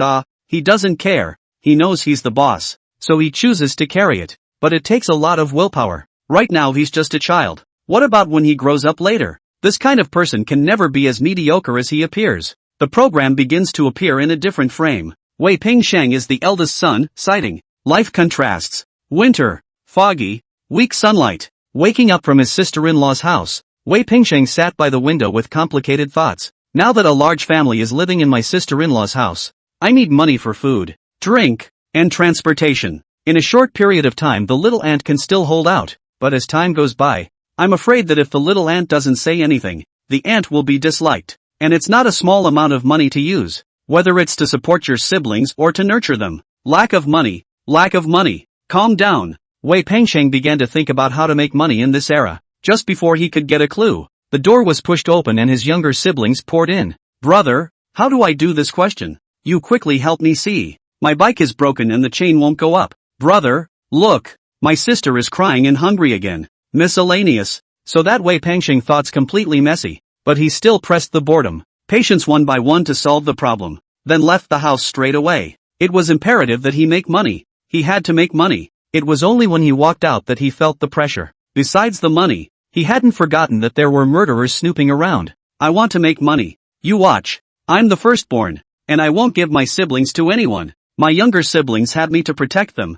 I will give them everything they want. Wei Xiao, watch what it means to be the eldest son." Clenching his fists and talking to himself, Wei Pengsheng was firmly confident. "You're only capable of raising your siblings on your own. There must be." Wei Pengsheng keen sense of business opportunities. Soon, through visits to the city and countryside, Wei Pengsheng eyes locked in the earth eggs, loach and other food products, began to pour to earn the difference in price. the first shipment he traveled to the countryside to carry. And although he was evicted from selling in the city and ordered to pay more than $100 in stall fees, Wei Pengsheng earned $80 in difference. Starry Night, when Wei Pengsheng handed over the money to the hands of the little ant, finally also saw the ant reluctantly nodded look. Just as quickly, the bottom of his eyes dissolved into trepidation. The unfamiliar van with the impact dent slowly drove through the yard, increasingly making him pale and associate him with the killer. Wei Pengsheng suppressed his hand shaking as he closed the door and returned to his room. Brother, what does this ancient text mean? Teacher says bike race next week.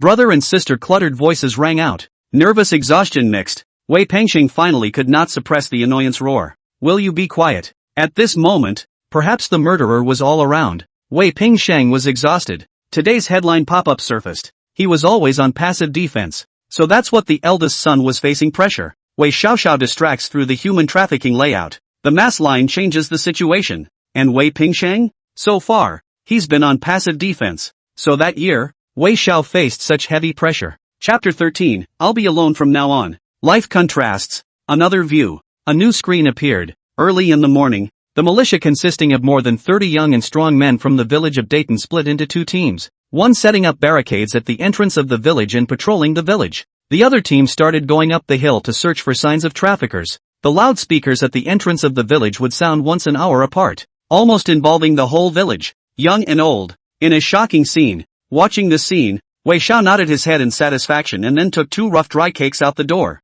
Behind the village of Daitan there is an inconspicuous barren mountain with rugged valley paths and few people. Wei flew to the place. Forehead has seen sweat, but did not rest, did not take the family farming tools, worried about being found and Wei Flaw picked up the surrounding wood and stone began to dig. The valley is cluttered with gravel and the ground is stiff. It took a whole day of eating bites of dry biscuits when I was hungry to dig more than 20 centimeters deep and more than a meter shallow pit. Fingers have been cracked in many places and blisters have been rubbed in a number of places as well. At sunset and dusk, Wei Xiaoxiao only borrowed the faint light, all dirty to go home and drink a little rice soup. Later on, late at night, I sat by the light of a lamp next to my younger siblings and tutored them in their homework. Look at you. All dirty like you've been rolling around in the mud. Why don't you go take a shower and wash your clothes? You wash the sheets if you get them dirty. The more Grandpa Chung Zhong looked at it, the more angry he became, angrily rebuking the opening. And his younger siblings also stared in disgust. Wei Flaw didn't care, nodded obediently,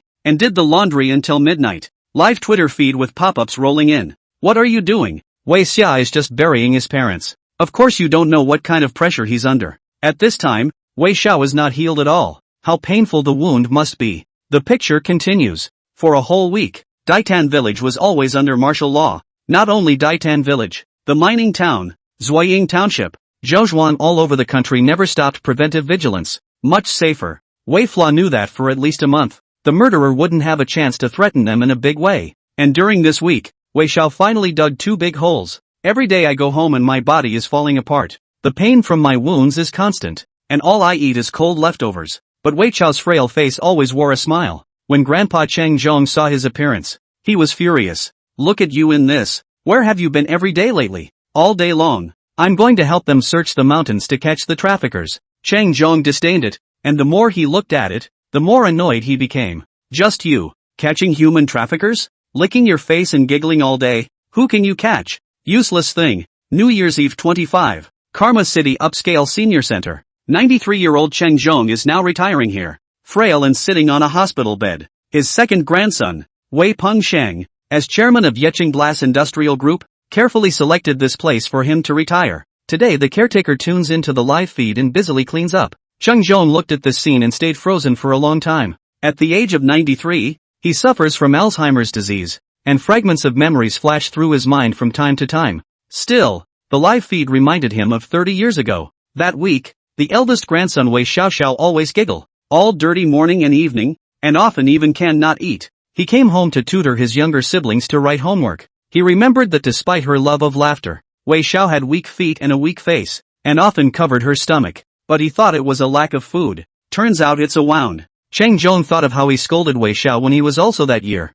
when Wei Xiao was adamant about giving his younger siblings to someone else's family to raise. You don't want your handlers. Your parents aren't dead yet. It's not your turn to be in charge of this family. But at this moment, Cheng Zhong trembled, reached out and pointed at the tender face, and sighed with complexity. So what? After that you sent your siblings away for revenge? How can that be? I thought you said it was for the money. 93-year-old Chung Jong's sparse white hair shivering. Cannot believe. The chest cavity as if pressed something. Heavy, unbearable, almost breathless. The aged Chung Jong's cloudy eyes trembled, and the reflected image formed an overlap with the live broadcast 30 years ago image. The night was dim, and the mountains were heavy with silence from time to time from the birds and the wind whistling shrilly through the trees. Outside the village of Ditan, teenager Wei Xiaoxiao pushes his bicycle as he struggles to walk through the mud of the mountains. The back seat of the bike carries a rough package, a bit of nesting, and rudimentary scented candles. In the mining town, not far from the old Wei family house, straw is piled up in a heap.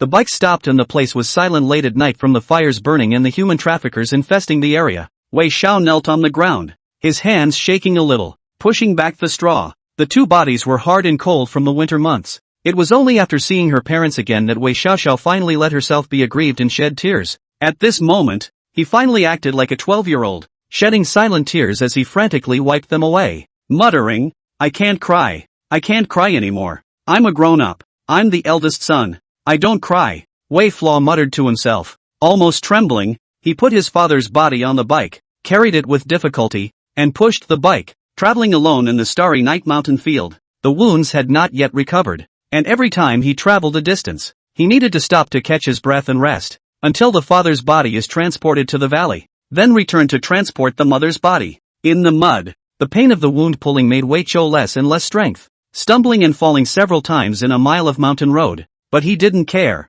still keeping his voice down and protecting his father's body silently, preferring to get hurt himself rather than letting his father get covered in sludge. In the latter part of the night, the last of the soil was pressed down firmly and buried, and Wei Xiaoxiao took the candle out of the rough bag and lit it. A man in a deserted mountain valley, burning paper money and kowtowing. By now, he knew that he no longer had anyone to rely on, and that the only person his younger siblings could rely on in the world was himself. He has no parents. Mom and Dad. Don't worry, your siblings are fine. Wei Flaw's eyes were red and his voice was low, calm and firm. A scene from yesteryear when he overheard his parents arguing came to mind. The Western Yunnan drug transportation route was smashed by us, but I was exposed, and I suspect there's a mole in the unit. The other side must be very high up, and if I suddenly died or disappeared, the mole would surely suppress the news. I've got to out this guy first. No way. Not allowed to go. Let go of this line. Mother Wei advised. To be able to expose such news to them, this mole's identity is too high,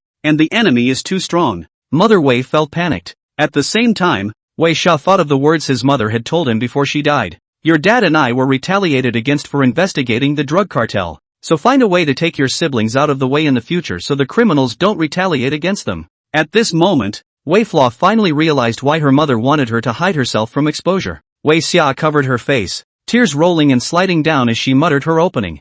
Mom, don't worry. I'll take care of my siblings. I'm the eldest son. Leave everything to me. Nursing home. Retired Deputy Bureau Sun Ocean stared at the scene, completely frozen, also shocked to hear. The mole. High profile. He couldn't figure out. The original decades ago almost in Dongchang City set off the fight against human trafficking craze that thing, but behind it hides such a shocking secret. Sun Ocean looked on bitterly. So what exactly was he facing in solitude when he met this child back then? Yi City Nursing Home. The hospital bed. A rare return to sobriety. Chang Zhong also incredibly looked at this lonely eldest grandson. What happened after the enemy was so horrible? You really went up against it alone? Hospital room. Cardiac instruments sounding constantly. The third brother Wei Ping Zhang, the fourth sister Wei Solo Yang both looked at each other, unable to believe this image. No, it can't be. It's amazing that there's such a big involvement behind the death of a parent, and that the enemy is so strong. They don't believe it. The two thought of seeing Wei Flaw before.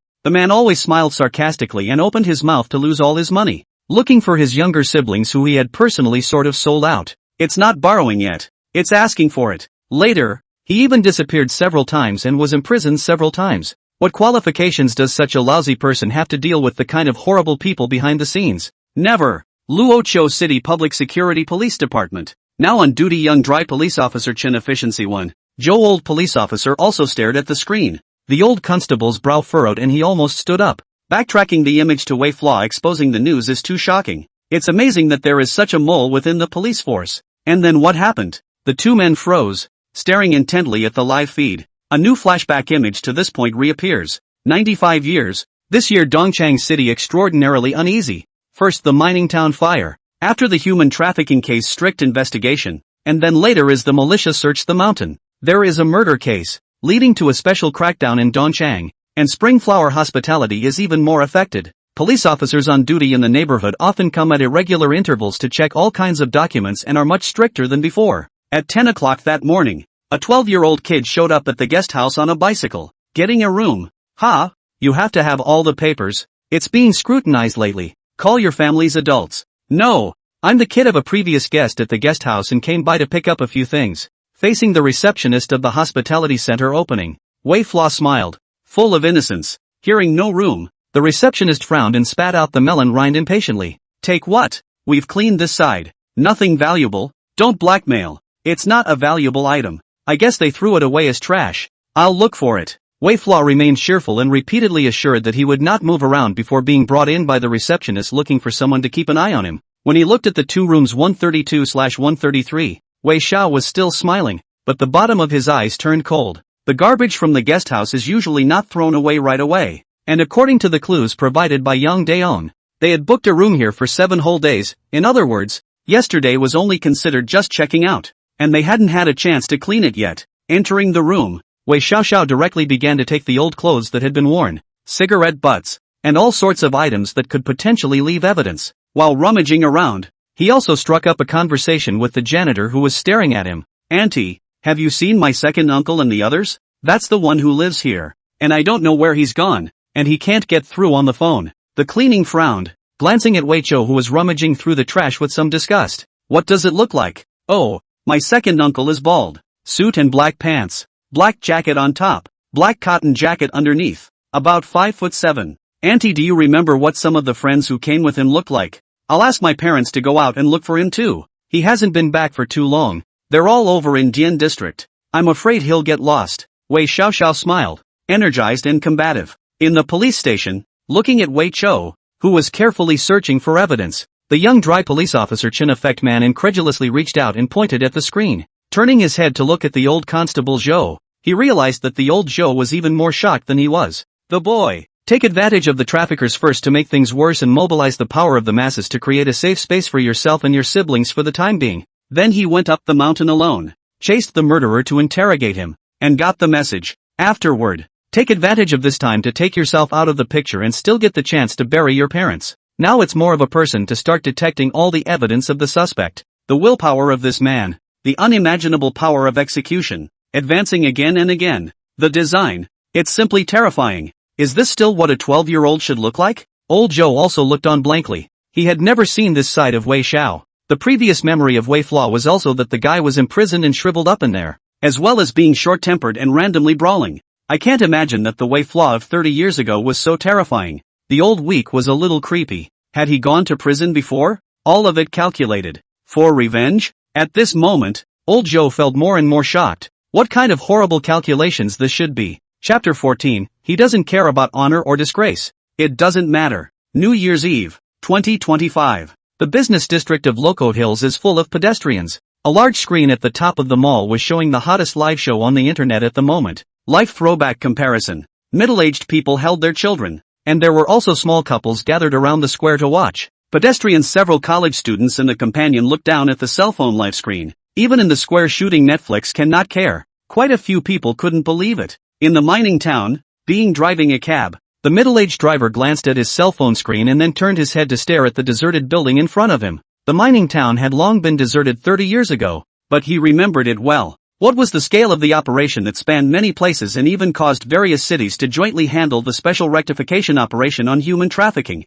It was this operation that led to the arrest of more than a dozen human trafficking gangs. But what really boggles their minds is that this police operation was all designed by a 12-year-old. From the direction of the investigation to the start of the operation afterward, it was only because of Wei Flaw, that son of the Wei family. The live feed continues. Wei Flaw's life in retrospect. New Year's Eve 95 wasn't exactly a celebration for the Wei family, and there were even a few embarrassing moments. Cold wind blowing people face raw pain. Wei Flaw did not care. Through the residual light in the evening, a person sitting silently by the window, sorting out the search evidence. His third brother, Wei Pengzhang, took his youngest sister, Wei Soling, to learn how to ride a bicycle. Cheek by jowl. The fourth sister Wei solved the book carefully, gesturing and calculating in her hand. The second oldest, Wei Pingshang, frowned when he saw Wei Xiao. Where the hell did mom and dad go? If it wasn't for the fact that only Wei Xiaoxiao knew that mom and dad had left, Wei Pengsheng wouldn't even want to say a word to his big brother. Wei Flaw sniffed.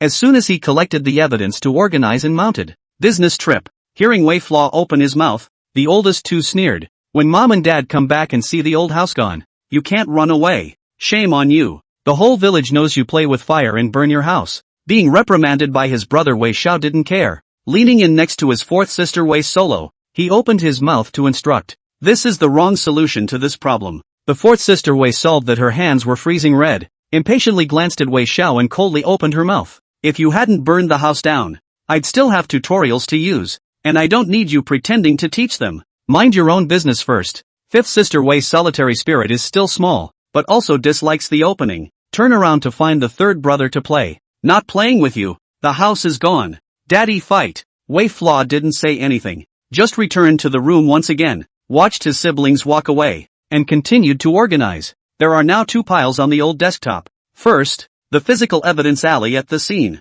Second, suspect Yang Daong confessed about the rest of the suspect information. Thirdly, DNA cigarette butts and water bottles remain in the Spring Flower guest house, and dander tissue remains in the old clothes of the old Fan Nongja. The evidence will all be divided into different categories. Wei Xiaoxiao nimbly all loaded into a leather box. The time has also come to the evening. The table was extraordinarily dull. Incandescent light dim. Grandpa Chang Zhong's sullen face did not say anything. Grandma silently gave a few small to clip the green vegetables. I don't want to study. Wei Flaw opened his mouth. Cheng Zhong looked at the pair of eyes gazing at him. His anger rose again and he slapped his hand over. Asshole. The old Cheng family, the old Wei family has produced talented people from generation to generation. How did they produce such a sinner as you? Burn the house down. Don't study, and go to prison for life later. Receiving a slap in the face, Wei Xiao did not say anything, stubbornly stared at each other and shook his head. Cheng Zhong was so angry that he left without eating his meal. Grandma didn't bother,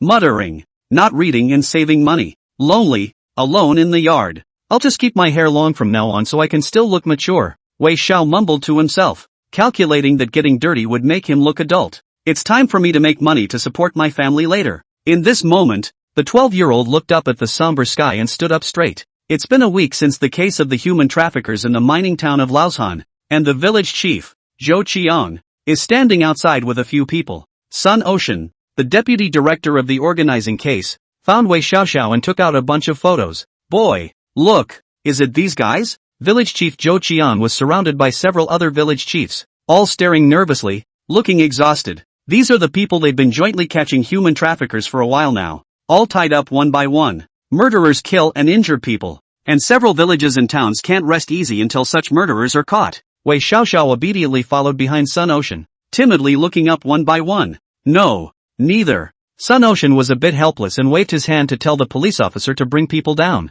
Keep scouting, keep arresting. While Sun Ocean commanded the police officers, Wei Flaw looked innocent and fearful, staring at Zhou Qiang and a few other village chiefs. I remember there was a kid in the car that day with his kidneys out. A time Zhou Qiang's several people face more and more difficult to see. Know that things are serious. Back to the village. A total. That night on the joint report to the county, and then reported to the city district, requesting additional police force. Continue to arrest. After all, things range from human trafficking to organ trafficking and homicide cases, with extraordinarily bad repercussions. Look at this battle. The pressure is heavy under the Deputy Bureau of Sun Ocean. Some helpless to find this 12-year-old child. Why? Why wasn't this information said before? Wei Flaw's eyes were black and white, serious and fearful, as if he felt frightened just by the memory. Really? Sun Ocean frowned in confusion. He always felt that this kid was deliberately trying to make a big deal out of it. Cases cascade up the chain of command and the final result comes out. The Dongchang Provincial Bureau was alarmed and made this a major case, organizing joint investigations in Luoqiu, Shihai, Yecheng, Binchang, and Hefei, and cracking down on the major criminal activities of trafficking in human beings and organs. The big news also attracted a lot of reporters. Those men kidnapped other children and took out kidneys, and I was stabbed by the traffickers and left in the river valley. North Morning News reporter Ma Rushue finished the interview and was ready to leave. The teenager, who was just facing the camera, comes over and spreads his hands. Interview fee. Ma Jushue stunned to look at, together with the interview village head Zhou Qiang helpless, frowning reprimand. Wei Flaw, don't be ashamed. Wei Flaw ignored all of them and asked for them one by one before putting the money away. Back home, Wei Xiaoxiao handed his grandpa Chang Zhong $200 for the interview. "This is what my mom left me before she left, saying it was for my siblings' tuition." Chang Zhong looked at the money and sighed with relief. This period of time he was also worried. Looking at the end of the winter vacation. To start school. That's good. At least the kids have tuition. After giving the money, Wei Chou went out again. A few women sat in the neighboring house and muttered, "This grandson of the old Cheng family has gone on to make money again. This money is coming in real fast." The reporter, Ma Confucianism, also watched, shaking his head with a sneer under his eyes. A child of the mountains is just narrow-minded. Wei Flaw didn't care. Just watched the Roaring Cross multi-city joint case and smiled with satisfaction. Yecheng Nursing Home? 93-year-old Cheng Zhong looked on with a complicated expression. That tuition. With a raspy voice, he thought about taking the money that day. 200 was really quite a lot of money in those days of $2 or so a pound of meat. He also suspected for a time that the boy had a private stash, and arranged for several younger siblings to reprimand Wei Flaw. This is where the money comes in. Dongchang City, Ma's house. Ma Ruoxue is now gray and much older, retired from the Northern Morning Post and watching from home. Seeing this scene, Ma Ruoxue and his family laughed bitterly together. 30 years ago, this kid set up a scheme to draw on a special interprovincial anti-human trafficking operation,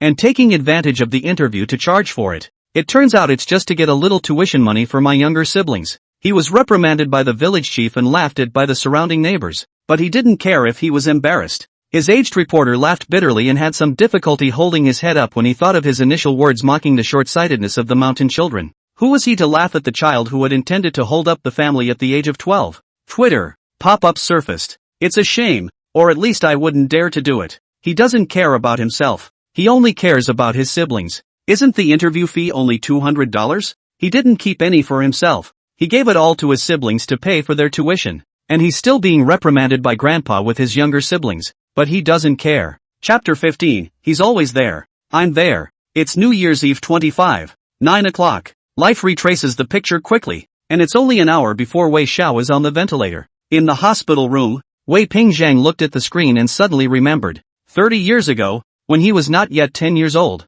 Dongchang City did have a special anti-human trafficking operation. That year, there was also a mass murder and organ trafficking was heavily scrutinized. Associating everything in his memory, Wei Pingzhang muttered, "Is this really Wei Flaw's memory? Impossible. How could he have such courage? If he really can do everything, why did he choose to abandon us in the first place? Do you remember shortly after the fire burned down the old house? We went to school, and I was bullied at school, and it was all still by myself that I fought back and beat the other guy into transferring to another school. I also told Wei Flaw at that time, but Wei Flaw didn't dare to care at all, nor did he care." Wei Pingzhang said while his mind recalled the scene in the past. Mining elementary school, when the second grade himself was bullied by two fat people. When he went home he told Wei Flaw, implicitly hoping that Wei Flaw would step in to teach the other side a lesson. But Wei Chou just looked at him with cold eyes and said calmly, "It's your own business, and a man's business should be handled on his own." It is also because of this incident that Wei Pingsheng loathed the so-called Big Brother and began to want to become an official, because he doesn't want to be bullied again. And he hopes that children such as himself won't experience these nasty things in the future. So, the program footage continues. Wei Pingsheng simulates his eldest son, the picture unfolds. Packed up just pouring mountain goods, all kinds of farm eggs, loach, etc. Wei Pingsheng will baskets on the tricycle. Delivered the booth fee, back pain left. During this time he continued to dump all kinds of merchandise on the one hand, earning the difference in price. On the one hand, they also privately started to find some people and pay them a small fee to call the police on these people. Officers began to frequent the neighborhood of the aunt's house, although each time they only mediated over trivial matters, unbeknownst to the killer. This scene occurs several times and the visibly impact-dented van disappears briefly. Physical and mental exhaustion. Wei Pengsheng just home. The oldest three Wei Pengzheng came up. Aggrieved to inform their own school was bullied by classmates pushing and shoving. Wei Pengsheng angrily went to school with a stick and beat up the fat guy. The result is that the other party took the parents along with Wei Pingsheng also beat up,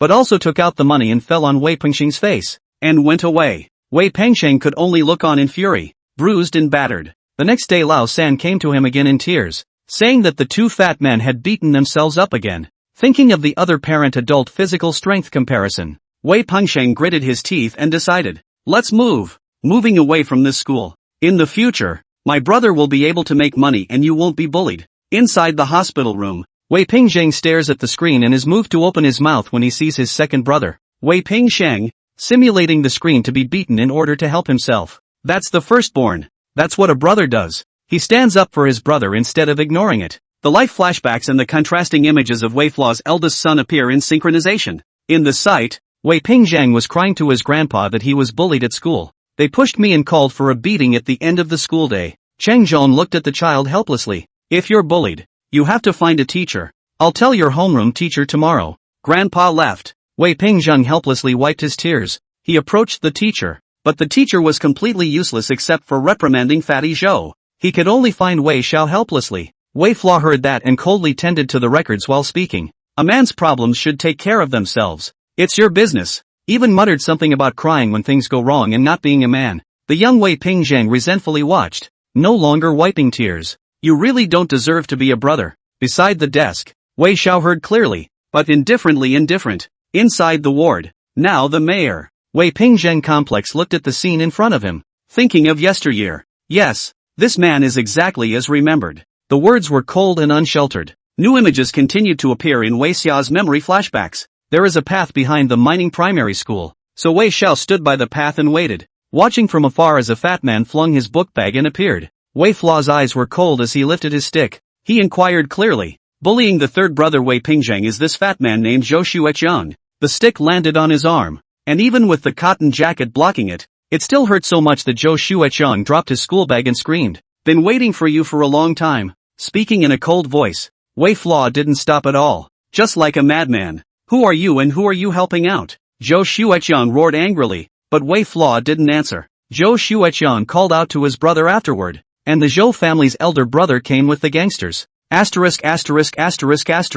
Hit him. Each of the 5 men picked up sticks and stones and rushed up. Wei Fla didn't care, and viciously struck his hand and was beaten badly. It was dark when I got home, and my arms and palms were bruised and cracked in many places. Grandpa Chang Zhong looked at Wei Xiao and angrily pushed him. Not studying? This is about going to be a punk? Not learning? How did the Wei family produce such a disgrace like you? Wei Xiaoxiao did not open his mouth, and the next day, with a full body of wounds, he blocked Zhou Shueqiang here at the entrance of the mining elementary school. Yesterday, the injury is still not healed. Zhou Shueqiang cringed and held his head, and screamed miserably under the stick. Who the hell are you? Crazy bastard. Where did I offend you? Wei Fla cold face, did not say a word. See Zhou Shueqiang unable to fight back, and even deliberately stopped, waiting for his brother to arrive. Hearing that his brother had been beaten again, the Zhou family's elder brother looked furious and hurried over with a few people. You're sick. Hit me. Hit me. This time Wei Fla was even more injured than yesterday and limped back home. Until the evening of the third day, in the dry toilet of the elementary school, Wei Xiaoxiao once again blocked Zhou Shueqiang. Zhou Shueqiang cried. Angry at the familiar stick, powerlessness surged into his heart. The Zhou family's elder brother was completely mad at the news and rushed up with red eyes. A few of the mongrel students behind him also made angry moves. Wei Fla dropped his stick and looked gloomy, copied one side of the mop and shoved it into the dry toilet, ruthlessly rolling all sorts of dirty things. When Zhou's big brother rushed forward with his men, Wei Fla became more and more ferocious, and he maniacally waved the mop, smashing the dirt on it towards Zhou's big brother's back. Bang! Bang! Bang! Mops flying around, dirt flying everywhere. The surrounding minions angry and ready to do it were smoked and kept backing away. No one dares to go on. It's stinky and disgusting. You want to die? I'll kill you. On your knees. The big brother of the Zhou family was so disgusted by the feces that he roared in hideous rage. A few punk students pointed angrily, not daring to step forward, some angrily smashing with rocks from afar. Zhou Shueqiang Sua then directly hid to the side in fear. It's not the fear of fighting, it's the fear of getting stuck with feces. It's winter. I'll kneel your mother. Wei Fla's expressionless face violently pushed the mop away and shoved it directly into the Zhou brothers' mouths. The big brother of the Zhou family instantly dry-heaved, and he hissed and screamed while vomiting as he rushed into the toilet, regardless of the fact that he was flushing his face and head with ice-cold water. The other punks turned pale and backed away, but it was too late. Wei Fla mop flung left and right, whirring, feces flying everywhere. Other juniors chilled and screamed back, some even directly run away.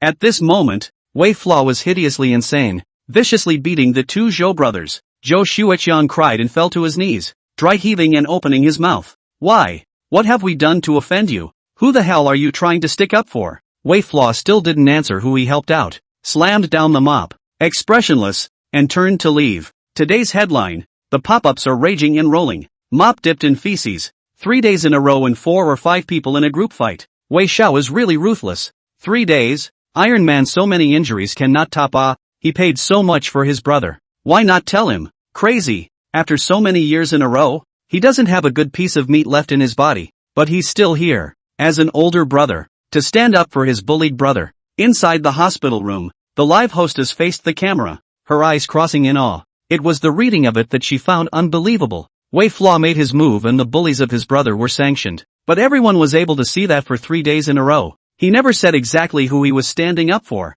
he just fought to the death. Maybe people don't understand why they do it but don't tell the other side to create a deterrent, but I'd say that's the really smart way to do it. He doesn't say who he's helping so he doesn't drag his brother into subsequent targeting. What Wei Flaw is trying to do is make the bullies themselves cringe in despair and drop out and change schools. That kind of mind. It's horrible. Inside the hospital room, Wei Pingzhang had frozen. He never thought that it had happened in the old days. The picture reappeared with a new scene. Chapter 16. Be proud. My brother. The dry toilet mop flung, and along with it, Wei Chou was tainted with a foul odor. Back home it was already evening. Grandma sniffled and looked at Wei Xiao in disgust. Did this fall out of the toilet? It stinks. The oldest two, Wei Pengshang, and the fourth sister, Wei Shengyang, were all full of dislike. Don't go in the bathroom to wash it. It's disgusting. Wei Flaw just nodded silently and took a shower with cold water. Shivering from the cold, his wounds were agitated by the cold water and gradually numbed. On the dinner table afterward, Wei Xiao still only had a small bowl of rice soup and some pickled vegetables in front of her. In Grandpa's words, get by without getting ahead. 9-year-old Wei Pengzhang did not cry today, holding up a steamed bun at the dinner table with a proud look. Fatty Joe didn't dare to bully me today. I pushed him straight down and he finally got scared. And this guy has all become honest lately and doesn't dare to bully everyone. When in trouble, people, who can only rely on themselves, must be strong and fight back. Said this, but also deliberately glanced at the silence Wei Flaw, disdainfully turned his head. Seeing his brother's gaze, Wei Xiao just sipped the rice soup in silence. Late at night, Wei Xiao began to sharpen his sword, and with it, he took advantage of the night and touched Zhou's house. The watchdog Black Dog heard the footsteps from afar and started barking furiously. Wei Flaw's eyes were grim and he directly swung his sword. The crimson splashed down on the ground, and the barking of the dog attracted Zhou Xueqiang to open the door to check. Seeing his own watchdog Big Black Dog death, Zhou Xueqiang only felt a chill from the spine to the brain.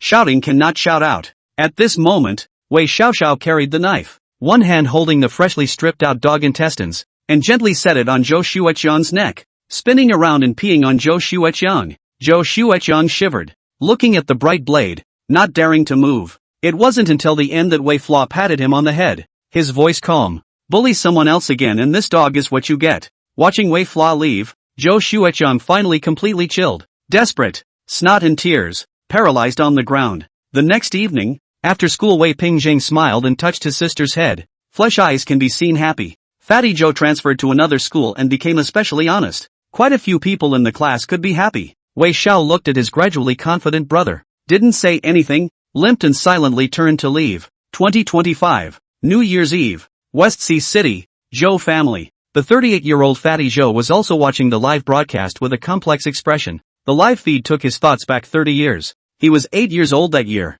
and for 3 days in a row he was blocked and beaten and had a mouthful of shoved in a mop. No matter how much they fought or asked, the man just wouldn't say who he was standing up for, leaving him humiliated to the point where he didn't even know who to go to for retaliation, especially being sickened by the mop and not being able to eat for 2 days. That's when Big Brother told himself to be honest these days, hide it, and see if he could uncover who it really was. When we find the murderer, we'll get back at him with a vengeance. He even heard his big brother getting up in the middle of the night, alone, sharpening his knife, ready to play something tough with the opposite side. So he's also in disguise, acting seemingly weak at school, but actually uncovering the culprits behind it all. Who knew that his own Big Black Dog was not only killed, but his intestines were stripped out and put around his neck. The skin was also peeled back and appeared at the gate just like that. Zhou Xueqiang cried in despair. He saw his big brother rushed out when he heard the sound and almost went crazy with fear when he saw that tragic scene. At that moment, Big Brother just laughed bitterly and lost his knife. Forget it, this man is too ruthless. We can't afford to mess with him. We can afford to hide. From that day on, Zhou Xueqiang transferred to another school. His spirit was debilitated for a long time, and he became completely amiable as a person, because from start to finish, one doesn't know exactly who one has offended. Until now, he didn't know. Zhou Shueqiang bitterly looked at his parents, wife and children around him. This fat guy in the picture. That's me. Wei Flaw is really good at this. 12 years old and handling things so ruthlessly. It seemed to shock me. And a lot of people thought it was the 3 beatings that kept me honest. But it was actually the killing of the dog that really killed me for good. He really knows how to deal with assholes. At this point Zhou Shueqiang sighed and shook his head. He kind of saved me though. At least I'm nice to people now and don't get offended easily. The hairy punks we used to be with just turned 20 and got hacked to death. At this moment, Zhou Shueqiang stared at that lonely figure with emotion. These kind of people are ruthless enough to do things, and they are also really perfect.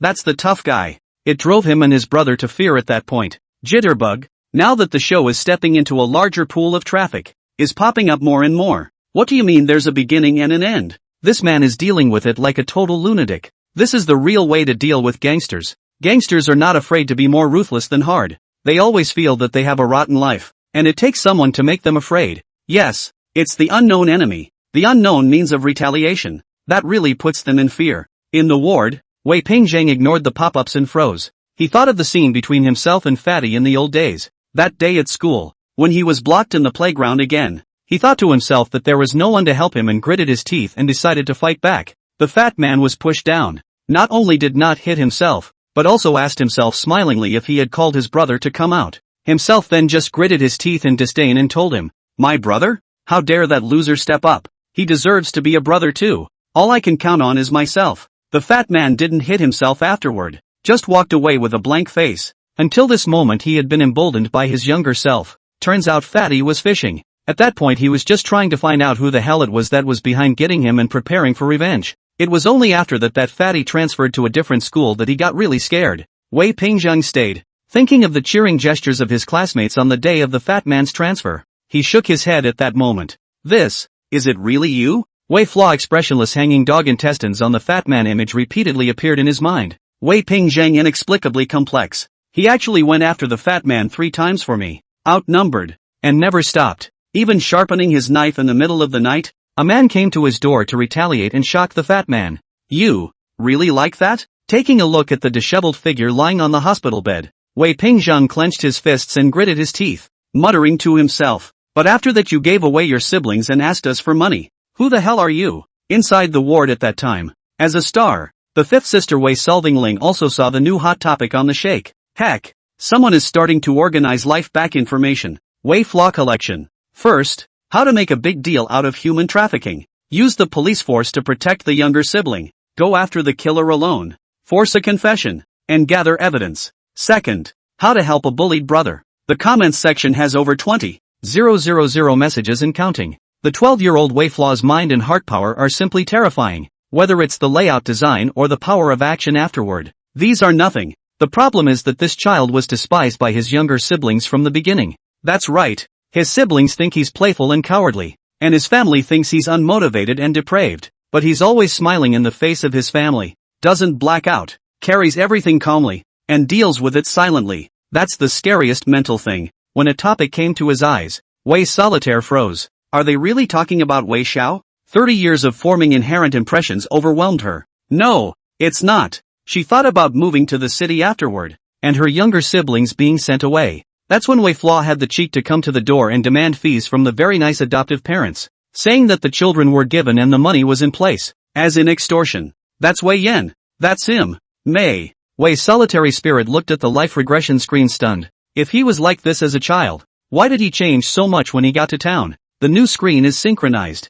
Wei Pingsheng as the eldest son, picture flashback. A few days have passed since the third brother Wei Pengzheng was bullied. Wei Pengsheng continued to try to earn the difference in price to do business, while taking the time to go to school. Yes, these days he has contacted the new school. This time to the school is to bring his younger brother Wei Pengzheng transfer. After arriving at the new school with Wei Pengzheng, Wei Pengsheng gritted his teeth and pulled out $50 and handed it to the homeroom teacher. This child will be in the class from now on, so I'll trouble the teacher to take care of him. Going home afterward, Wei Pengsheng tiredly looked at his younger siblings. Lao Si stayed up late yesterday working on a problem, caught a cold and seems to be on the verge of a fever. And now the house is in such disarray that everyone is ready to move before the Zhou family continues to make trouble. Outside the officers are coming less and less often, and the killer is still watching. Wei Pingsheng gritted his teeth. his eyes filled with blood, thinking anxiously. Nowadays, they also finally noticed that the oldest one, Wei Pingzhang, also used to keep his head down at home,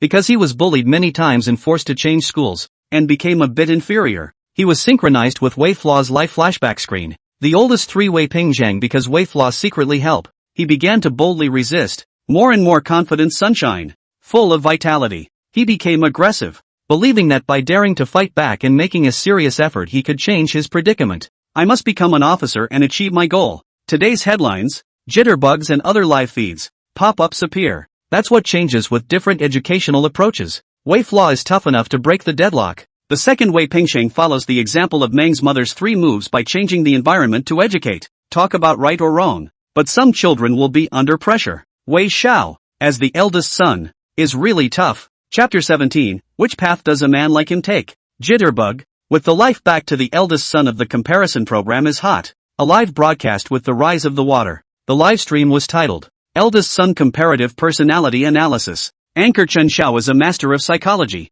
Facing the screen, Chen Xiao carefully analyzed, from designing the layout, to controlling the other party's inability to find a target for retaliation, to complete deterrence. We can see that Wei Fla plotted ruthlessly. Such people are psychologically quite scary once they fall, and are highly likely to go down the path of crime. Right now it seems like Wei Fla is just wandering around the gray edges of his life history, but it's very likely that he's privately engaged in criminal activity, hiding and covering it up by virtue of his high IQ. The live broadcast lends the eldest son to compare and contrast the program to climb rapidly, and in the ward, Wei's solitary central. Wei's solitary spirit also looks at it in a complicated way. It's possible. How else to explain what he did afterward? Thinking of Wei Fla giving away his younger siblings, fighting and assaulting afterward, and going to jail many times, Wei Solo Yan looked at the disheveled figure of the hospital bed. So, did he get a tragic end? Wei Pingsheng simulates the life of his eldest son. Screen appears. In the evening, Wei Pingsheng hard to push the bicycle,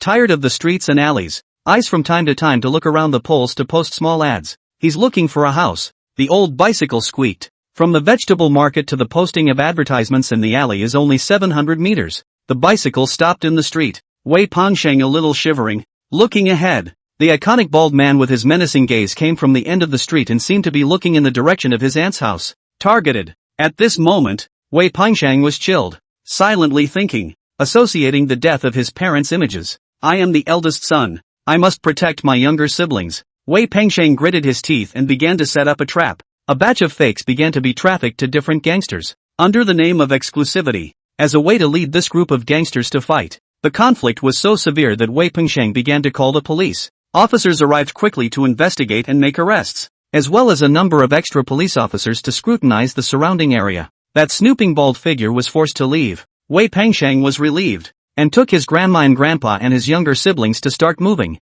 Yes, he used the gangster fight to lure the police and banish the killer from snooping around. What's a good move for? How much does it cost? Auntie often looked at them with a sullen face and disgust. Looking in front of us, Wei Pingsheng is exhausted, and the more stressful it is. The murder of his parents is still unresolved. His younger siblings need to be provided for, and the killer is still snooping around. I have to hold up. I'm the eldest. Wei Pingsheng gritted his teeth, thinking of what Wei Fla had said in the past. You said that your parents traveled on business and burned down the house, after which everyone moved to your grandma's house in the village of Dayton, and your younger siblings attended school normally. After that there were mines picking on us and making us move, and Grandpa Chang Zhong was even beaten up, but you didn't dare to say a word, and you ended up moving to the city with everyone in disgrace. I'm not going to be forced to take my family and get kicked around by any power like you. Pop-ups begin to appear on the jitterbug screen. What if Wei Pingsheng next exits life and sees what happened to Wei Fla's memory flashbacks? You don't know. Wei Xiao has never run away. He's just fighting everything alone. Wei Pingsheng always brought his family to passive defense. Would he still think so if he witnessed how Wei Fla fought back alone behind the back that no one saw? Industry City Nursing Home. Chang Zhong has already shaken up the hospital bed with the help of the caregiver, and his eyes dimmed at the sight of the former image. My old partner died a few years ago, but Wei Xiao didn't come then. He complicated to listen. The second grandson Wei Pingsheng is right. 30 years ago that time, there were miners in the mine to find fault. Wei Fla indeed did not stand out. Therefore, to this day, he feels at a loss. If everything in Wei Fla's memory was true, and he was as ruthless and determined as he was, why was the family evicted from the old house at that time? And why did he not come forward when he himself was beaten? After all, He could go to that extent for his brother being bullied at school. At this moment, Cheng Zhong's voice was hoarse and old. With a sigh, why? A new picture begins to emerge as the eldest son compares programs. Wei Fla's life in retrospect. It was mid-February 95 and the weather was warming up.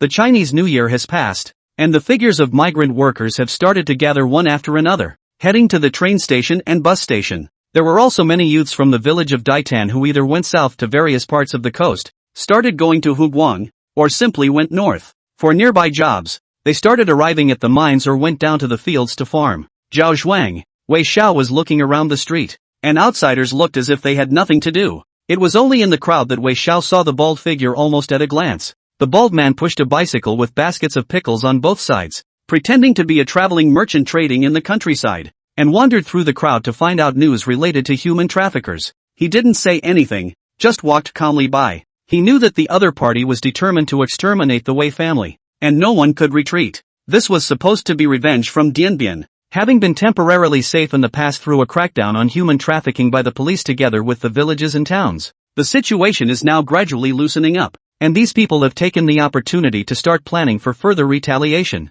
What's more, whether Yang Daong said anything after he dropped out is anyone's guess. In order not to implicate themselves, they had to do it quickly. Leaving Zhaozhuang, Wei Xiaoxiao became more and more stressed, only to return home. He still greeted with a gentle smile. I'm back. Grandmaster Cheng Zhong frowned and glanced at Wei Xiao. You don't leave the house all day, and you don't see any money coming back, so you're just going to hang around. If you don't work and wait to starve to death, hurry up and go pull peanuts and cut pigweed. The second brother, Wei Pengsheng, and several people just looked at Wei Fla with disgust, wanting to come over. Leave us alone to study. Do something serious if you don't read. Wei Fla didn't say much and nodded silently, then left the room to pick water, go down to the ground, cut pig grass, and wash clothes. Frostbite on her palms began to crack and bruise her hands, but Wei always insisted on doing every chore. It wasn't until late at night when the family was asleep that they calmly appeared at their parents' graves. Wei Xiao wanted to cry, because it was only here that he felt aggrieved and that he was a child who needed his mom and dad, but he forced himself to hold back. I won't cry. I won't cry. Mom, I'm fine. Look, I'm going to deal with the enemy now. He sat at the grave, silently contemplating the situation. First, the enemy is strong and won't stop until they get what they want. Second, the danger of calling the police is so high that the enemy would be desperate to persecute the Wei children. Following his father's teachings on methodology, Wei Xiao racked his brain and fell into deep thought. The pressure of everything was on him. He is not afraid of the ferocity of his enemies. But what about the younger siblings? He has a soft spot. The crows were piercing from the mountains and forests, and at this moment, Wei Xiao sat alone in front of the grave, thinking about the confrontation. He never thought of hiding, not once. Chapter 18, Silent Confrontation to the End. The youth's path is determined. Jitterbugs, pop-ups to this point kept surfacing, and the audience had mixed emotions. He's plotting against it all by himself, but does he know what he's up against? A criminal organization that dares to retaliate against even the national security and the narcotics police. Obviously he's protecting his family, but neither grandma nor grandpa nor his siblings have ever looked at him squarely. Chen Xiao, the psychology anchor who had previously analyzed Wei Fla's fall, was also stunned. This kind of person, with such horrible willpower, is completely unafraid even in the face of a murderous criminal like that. It was only before that we were able to expel it temporarily with the help of the police force, but now the enemy has reacted with even more ferocity. It's too unwise to fight it alone. It doesn't stand a chance. Nursing home, Sun Ocean, long retired from the police force, is also watching, in a trance. Why didn't you tell us about these things in the old days? Immediately, Sun Ocean smiled bitterly and muttered, I know you don't believe us. After all, there are too many interests involved behind your father, but the enemy is too strong. And what are you going to do? How do you carry it? He never forgot that it was only a 12-year-old. In Sun Ocean's gaze, the picture appeared new. Wei Fla had long hair and looked like a big kid at nearly 6 meters. Now facing Grandpa Cheng Zhong,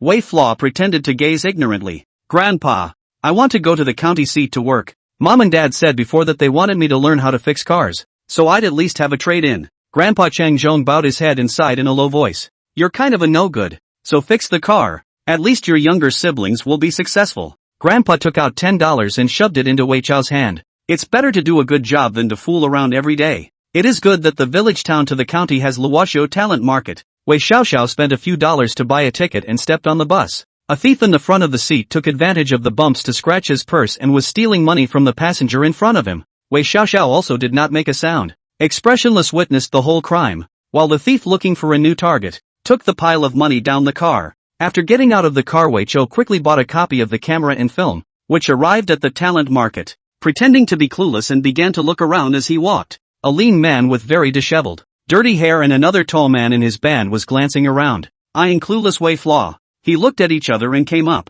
"What are you doing here, little brother?" Suddenly stopped. Wei Xiao acted a little flustered, trembling and responding in a foreign accent. I've come to get a job to see if I can make some money." "Making money? Ha! And what's more profitable than mining? We make tens of dollars a day. If you're willing to work hard, we'll take you on." "Dozens." Wei Flaw nodded his head in delight, seeming to be truly an unseen rash. "But that mine doesn't accept outsiders, so when the time comes, you'll say you're my nephew, and the boss won't card you for your wages. Remember, don't talk nonsense when you get to the place. Remember what we say. Don't let the boss and the others find out, or you won't be able to earn this money." At this moment, Wei Flaw's flustered performance was just right, more and more satisfying to the two men. The two Hans, one called Sun Aishue and the other Zhao Shuebing, also smiled and narrowed their eyes at the sight, taking advantage of Wei Flaw's walk in front of them to lower their voices and discuss excitedly. "Fooled another cutie. Remember, when you get to the place, say I'm his uncle and you're his second uncle, and you've brought your kid to make some money. When we go down the mine, we'll smash him to death inside. Tell the boss, who won't dare to call the police, that he'll have to compensate us at least $30,000. $30,000. After this job, let's move on to something else." On Twitter, the firstborn comparison program discussion pop-ups started rolling in, and many people looked on in shock. What are these two saying? Isn't this trading human lives for money? These are two complete lunatics. But what exactly is Wei Flaw planning to do by pretending to be so honest when he's such a ruthless person? Did anyone notice that camera and film? It's so expensive. Why would Wei Xia spend money on it? Police station. Young dry police officer Chen Xiaowen looked at the screen frozen. Was it so messed up in those days? He was just born in 95 and has no specific recollection of the chaos of that era, but he still feels the chills. What complicated him even more was the fact that it was clear that Wei Xiao had heard everything, yet he deliberately followed and appeared to be swimming in it. Old Constable Lao Zou's brow furrowed, inexplicably feeling chilled. What the hell is he doing? In the hospital, in the ward, Wei Ping Zhang, Wei Solo Yang, Wei Solo Ling. Several people looked at each other. All thought of the past. Wei Xiaoxiao did go out to work, said to go to make money. At that time, I thought he deserved it for not being able to read, but now it seems like he's not in it for the money? The crowd was puzzled as the images continued to appear new. Wei Xiaoxiao followed Zhao Shuebing, and Sun Aishue entered the mountain on a motorcycle. The trail was bumpy and it was noon when we arrived at the mine. When registering, Sun Aishue made it a point to point out that Wei Chou was his nephew. After a few people took Wei Flaw and put the things on the Datsun bunk, Sun Aishue took Wei Flaw on a special trip to the town, went down to the restaurant, and ordered 3 meat dishes. Afterwards, he also bought thick bedding and new clothes for Wei Xiao, until they walked to the hair salon in the town. A few fancy-dressed women pulled Zhao Shuebing, Sun Aishue and Wei Flaw into the house. Zhao Shuebing pulled the boss's wife to the side to discuss the matter before finally calling Wei Flaw. "Didn't you kid have no energy to work in the past 2 days? Ask this sister to give you a massage and you'll be energized and adult." Knock knock. Sharp footsteps came up the stairs. She pulled down my pants. Looking at just upstairs, Wei Flaw shyly ran out.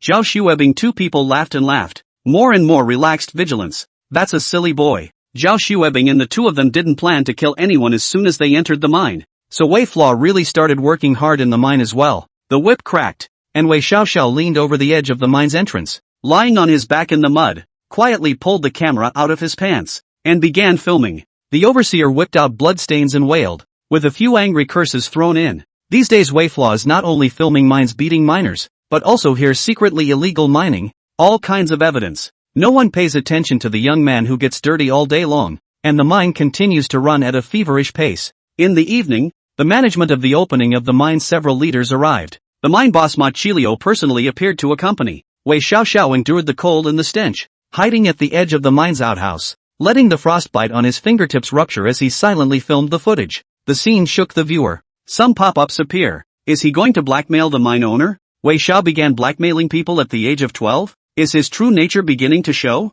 How is that possible? I have a feeling he's going to do something big. Chapter 19, the depth of calculation is outrageous. Jitterbug caused a wave of heat. Hooray for Wei Flaw sneak peek at Black Mines. Exactly why, millions of people to start a discussion. And now Wei Flaw's memory retrospective images continue. New footage. Sneak peek complete. Wei Flaw tiptoed back to the chase. It was 1 o'clock in the night. Zhao Xuebing and Sun Aishue were already asleep, snoring loudly. Wei Xiaoxiao quietly flipped out Zhao Xuebing's cell phone, entered a random string of phone numbers, made a note of his daughter-in-law, and after that began to send text messages. After doing this one, I'll finish off Sun Aishue and run away with double compensation then. After doing everything, counting the time, it was almost 3:30 a.m. Sun Aishue would get up at every point. Wei Xiaoxiao adjusted Zhao Xuebing's cell phone screen to be always bright and intentionally dropped it on the ground by accident. Sun Aishue was about to get up for the night. He heard the sound and got up, glanced at Zhao Xuebing's cell phone, and when he saw the text message on the screen, the original sleepy eyes turned into anger, and he went out to pee warily. On the bed, Wei Xiao quietly glanced at the soundly sleeping Zhao Xuebing and deleted the text message. Sowing discord. The moment of disassociation kicked in. Early the next morning, Sun Aishue and Zhao Xuebing smoked and ate together as usual, seemingly unconcerned. Wei Xiaoxue had already noticed that Sun Aishue was obviously a little more wary of his companion, so when he was on his way out the door, Wei Xiaoxue quietly put a fruit knife under Zhao Xuebing's pillow. The next night, after a long day of labor, the three returned to the chase. Geez, we're too messy to sleep here. Taking advantage of Zhao Xuebing's efforts to wash his face, Wei Xiaoxiao pretended to make his bed, and the next moment, Sun Aishue's pupils contracted. A fruit knife fell from under Zhao Xuebing's pillow. Sun Aishue glanced at Zhao Xuebing, and he only felt chills all over his body. Noticed this scene, Wei Xiaoxiao silently came to the yard outside. Under the pretext of peeing, stole the other miner's cell phone, sent a text message to the sleeping Zhao Xuebing, and then he once again broke the miner's cell phone card, and the phone was put back to the original place. Mining work is extremely tired. The big bunk snoring again. 3 o'clock in the middle of the night, Wei Xiaoxiao heard a sizzling sound. Squinting quietly watched. Sun Aishue quietly got up and stood straight at Zhao Xuebing's bedside. At that time, Zhao Xuebing's cell phone had already been secretly opened by Sun Aishue. The screen reads, "Get on with it. Take out both of them and come back with double compensation." Sun Aishue's face finally changed, quietly putting back his cell phone. A hint of hostility flashed under his eyes. Taking advantage of Sun Aishue going back to sleep, Wei Xiaoxue also once again touched Zhao Xuebing's cell phone. As in the case of the previous text message, clicked to delete it, and then silently went to sleep. Early in the morning, in the mine, Zhao Xuebing threw his cigarette down and opened his mouth viciously. Almost time to do it. Sun Aishue smiled and nodded, her insides freezing. It's time to do it.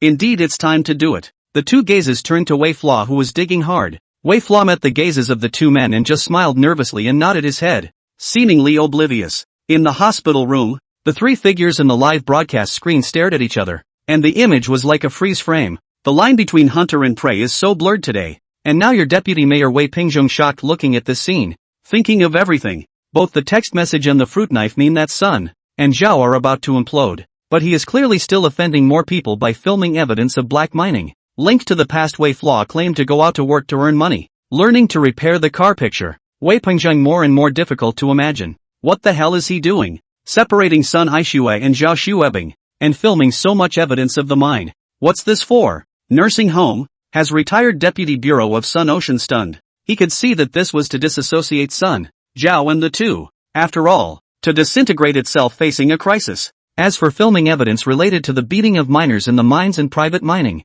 Sun Ocean was complexly thinking. His voice was pale, and he was talking to himself. So you intend to blackmail and extort, or do you have another agenda? This kid is pretty tough. Right now Wei Xiao faces danger from two sides. On one side are Sun Aishue, Zhao Xuebing, two perennial criminals who extort black mines by murdering strangers. On the one hand, there is a black mine, there is an official connection, and the power of his men must not be small. And at this moment, Wei Xiaoxiao is still just a 12-year-old child.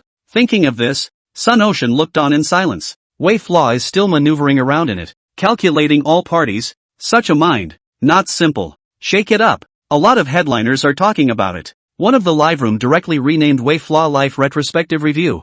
Pop-ups continue to appear. What is the purpose of Wei Flaw's shooting of the black mines? It's not blackmail, is it? I think it's possible that he thinks like those two middle-aged men. After all, he's their nephew now. It's hard to say, but it seems like he was planning to come to the mines in the first place. During the pop-up discussion, the screen reappeared with a new one. Down the mine. In these days there were no monkey wagons. It was extraordinarily dangerous to go down the mine, and the corners were quite hidden, and without a mine light you could hardly see too far into the mine. Wei Xiaoxue followed Sun Aishue, Zhao Xuebing 2 people down the mine. Across the wall corner, seems to be selling digging. On the other side of the mine, Zhao Xuebing angrily dropped his pickaxe and lowered his voice. What a day! Still digging. It's almost time. Hurry up and find that Wei Flaw brat. It's time to make a move. While saying that, Zhao Xuebing probed at the sold-out Wei Flaw. It's time to do it. Behind him, Sun Aishue narrowed his eyes and violently raised his pickaxe, smashing it down hard. The target wasn't Wei Flaw,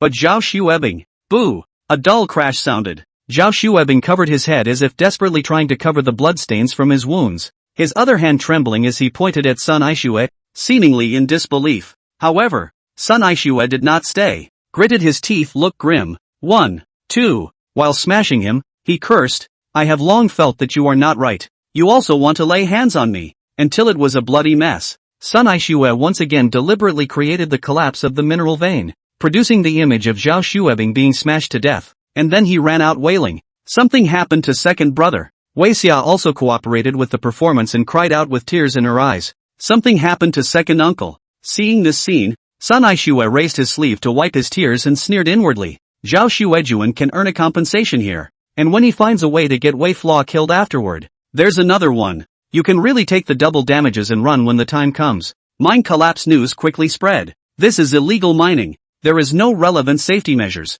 His office Machilio annoyed. Zhao Xuejuan wants $30,000, but the mine owner always felt something was wrong, and he didn't believe it when the mine collapsed after these new miners hadn't been there long. The mine boss arranged for the female finance to question the silly boy, Wei Flaw, to detect the truth. Only Wei Flaw's eyes trembled as he sobbed and spoke. I ran into them at the job market and they said they'd take me mining for big money. He said he wasn't a relative of theirs, and the boss wouldn't let him work, so he let me call him second uncle. The cigarette was viciously crushed out, and Ma Chi-Lu looked furious as he thought of everything. It's blackmail itself. Tramp. It's on my head. Lock this little brat up. Come on a few men, take a shortcut and talk to Sun Aishue. Boo! The office door was unlocked, and Wei Xiaoxiao coldly watched the departing figure, easily prying open the room with a wrench. When Ma Chi-Lu found Sun Aishue, the man was eating. A couple of thugs went up with 2 sticks, dragged the man and started questioning him. These days, if you dare to open a black mine,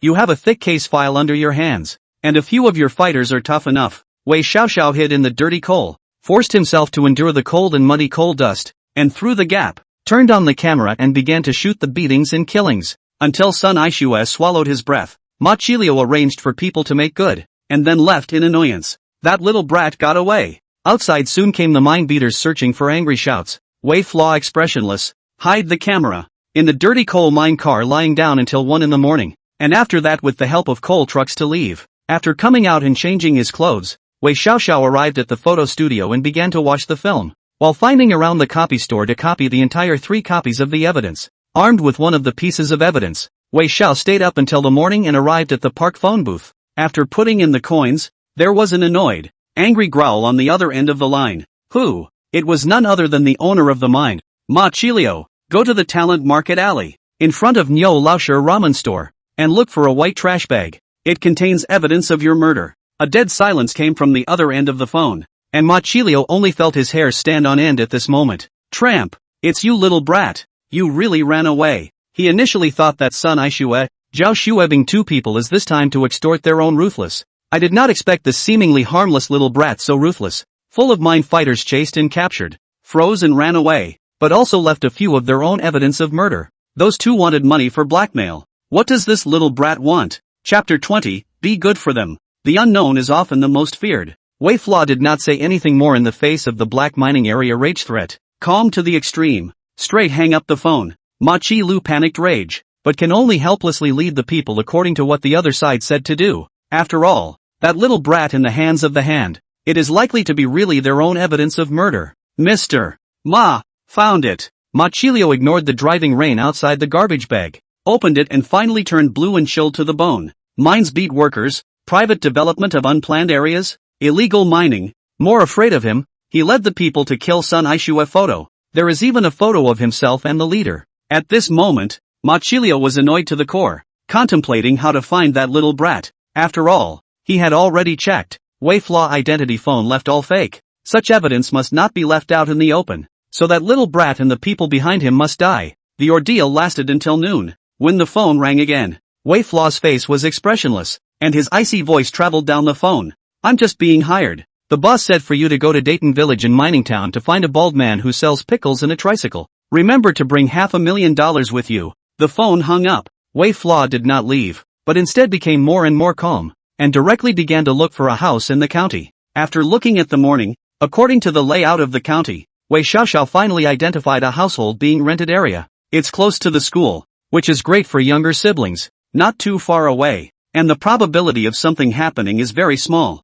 And with the Public Security Bureau just a few hundred meters to the right, security is better guaranteed. Only after contacting the owner to confirm the house did Wei Xiaoxiao finally arrive at the station again, buy a ticket, and prepare to go home. Fima Kiryu listened to the other party hang up the phone and yanked his tie viciously. Tramp, knock on my head. Go, call out to me at once. All the beaters in the mine, and the little brats kept outside, all of them. Luo-san, the leader of the followers on the side, was a bit worried. Mr. Ma, aren't we going to pay? The evidence of the murder is in the hands of the other party. Not only Luo-san is worried, the few hitmen who followed along to kill Sun Aishua that day are all a little terrified. Staring at Ma Chi-lu, Ma Chi-lu sniffed and glared at Luo-san, growling hideously. $500,000. You have. There's the old man who won't give a damn. Get someone to slaughter that bald guy, and that little brat. Now. Right now. Every one of you is going to eat a bullet if you don't get this thing back. Jitterbug, pop-ups are rolling in at the moment, and more viewers are shocked to watch. So Wei Xiao's intention, from the beginning, was to bring the woe to the east? $500,000. In 95 years $500,000 can buy 20 big houses in our county. This price is afraid that Wei Xiao has already calculated. Yes, it's so much that the other side can't afford to give it, and it's impossible to give it. After all, it's a bunch of assholes. This kid, using a knife to make things worse, inside the sanatorium. Now Sun Ocean is more and more shocked, and in his mind he begins to review the whole situation. Initially confronted with Sun Aishue, Zhao Xuejuan, 2 text messages, a hidden knife, away from the infighting, borrowed Sun Aishue hand to get rid of Zhao Xuejuan, and then borrowed the hand of Ma Chilio to get rid of Sun Aishue, to achieve the purpose of dog eat dog, and use this to take a picture of the evidence. The whole process was intertwined, while Wei Qiu wandered away from it with a weak power. It's terrifying, but if this kid takes a wrong step, he'll die here. It is possible that the dissociation was defeated and the mine was killed. Or it could be that Maki Ryu finds it and just kills it. But he counted on every bit of it. Meanwhile, inside the nursing home, Cheng Zhang was also watching, his arm trembling, pointing at the screen. He could hardly imagine that this was his own grandson, Wei Xiao. Scattered images of 30 years ago came to mind. That year Wei Flaw suddenly told himself that he was going to the county to learn to repair cars. No wonder he went for a month before coming back to see his family once. It turned out to be a way to lure those gangsters in the mining area to deal with the killer organization that wanted to exterminate the Wei family. Is this really that grandson of his? In Cheng Zhang's memory, Wei Xiao was the disheveled, gambling punk who had been imprisoned many times. But now Cheng Zhang was baffled. This kid is just horrible. Jitterbug, Nagako Comparative Personality Analysis Live. Anchor Chen Xiao looked at the chain of events in stagnation, and for a moment he was unable to speak. Wei Flaw, who chose to fall after her analysis and evaluation, not only didn't, but was actively setting up a way to solve the killer, even directly choosing to enter the game with his body, wandering on the edge of life and death. And he did all this simply to protect his siblings and family. On-duty police officer Chen Xiaowen was also stunned, with a complex expression. His eyes fell on the camera. So Wei Xiao was planning the whole game from the beginning, including preserving the evidence? He had also heard about the exploits of many former undercover agents. And Wei Xiao was not considered the most colorful in front of many undercover agents. But the thing is, this kid is only 12. He then dared to go to the black mines alone and borrow a knife to deal with the killer's organization. This guy, his mind is mature beyond belief. Hospital, ward, ventilator still barely alive. Third brother Wei Pingzhen witnessed the image in front of him, clenching his fists in disbelief. He thought of the eyes like that when Wei Xia initially saw the bald man pretending to sell pickles. So he planned how to protect his family back then? He didn't choose to hide, didn't choose to run away, but chose to use the knife to kill and count the black mines, for no reason at all. Wei Pingzhen suddenly felt chilly. The teenager in the picture, is he really Wei Qiu? Wei Pingzhen searched his memory hard for images from 30 years ago and finally recalled vague fragments. There was indeed a pickle callback then, but it disappeared after that. There are also rumors going around the village that they heard fighting and gunshots, and that the man selling pickles seemed to have been robbed. Wang Anren, the head of Ditan village, was also watching, and when the image appeared, he froze. Thoughts go back 30 years. In late March 95, pickle vendors were robbed and shot at the entrance to the village of Ditam, and what made it even more unthinkable was that the pickle sellers were also armed. Later, the police arrived at the scene and the matter became completely publicized, and the shooting in Ditam village caused a momentary burst of strict investigation in the surrounding area. All of these, it turns out, were created by Wei Flaw to protect his younger siblings. Let the enemy mix it up. Dog eat dog, and then Wei's family takes the opportunity to escape out of sight and move away? Chapter 21, we'll know later. Later how I will be. Nursing homes. Sun Ocean's eyes were pale as he looked at the screen. Wei Flaw traveled to the mine to design and guide Marulia to deal with the bald picture, reminding him of the disposal of the case in the past. At the end of April 95, a major case of violent armed homicide endangering public order occurred in the village of Dayton, bordering the town of Mining. The case resulted in the deaths of 2 people, and the suspect, suspected to be a black mine killer, shot at a criminal gang selling salted vegetables in disguise at gunpoint. The cause of the conflict is unknown, and the 2 victims were both hired killers for the black mines. The case was a big deal at the time, and he himself was involved in it to pursue and investigate the murder. When the analysis of the case left the crowd baffled, because of the mysterious identity of the criminal gang disguised as a peddler of pickles. I don't know exactly what organization or what kind of people. Obviously trained in shooting well. Sun Ocean looked at the screen flashback, the lonely young figure, and suddenly muttered, "You're going to face a drug trafficking organization all by yourself? Not only do these people deal drugs, but even from the details, they seem to have an operative background. Are you ready?" Eldest son life contrasts. Wei Ping growing sub-simulation, the screen unfolds. It was getting late, and Wei Pengsheng pushed his bicycle home from the heavy rain with difficulty. He has now moved to his new home with his grandma and grandpa, and his younger siblings, himself and the oldest 3, Wei Pengzhang, the 4th sister, and the 5th sister were also sent to a new school, and during this time he continued to work hard to earn money to support the family. Just before the person could enter the gate, he was called by the last contact punk. The gangster told him that there were people around looking for people everywhere, and the target clue was Wei, a family of 5. Getting the news, Wei Pengsheng wiped a handful of rainwater on his face, frowning in annoyance, also exhausted to the extreme. He wondered what kind of enemy the family had attracted that not only killed his parents, but also chased them to death as if they were trying to kill them all. Why didn't Wei Xiao ever say anything about this back then? Why didn't we hear anything at all when we were kids? Wei Pengsheng murmured open. The more pressure. While trying to earn money to support his younger siblings' education, he also had the difficult task of hiding from the enemy. In the memory picture, he was 12 years old, but months of hard work earning money and exposure to the elements had left him tanned and looking much older than his age. Stopping his bike, Wei Pengsheng took a deep breath and gritted his teeth in exhaustion. I'm the firstborn. I won't give up. Never. But now he was also beginning to wonder how Wei Xiao had gotten by back then. On Shake Shack, the pop-up messages became more and more complex as the eldest son's comparison program kicked off. Wei Pengsheng was curious because there was no trace of these things appearing in his memory at all. Mainly because Wei Flaw has been carrying everything alone for this time in his life and hasn't told his family. Whether he's facing bald killers searching for extermination or black mines, he's evicting in solitude, protecting his family behind him. The audience's discussion was heated, and at the same time, the Wei Flaw's eldest son flashback screen appeared. The hair grows long, the mud gets all over it, and the skin darkens. Returning home from the black mine in the county, Wei Xiaoxiao pushed open the door and was greeted by the Grandpa Chang Zhong dissatisfied look.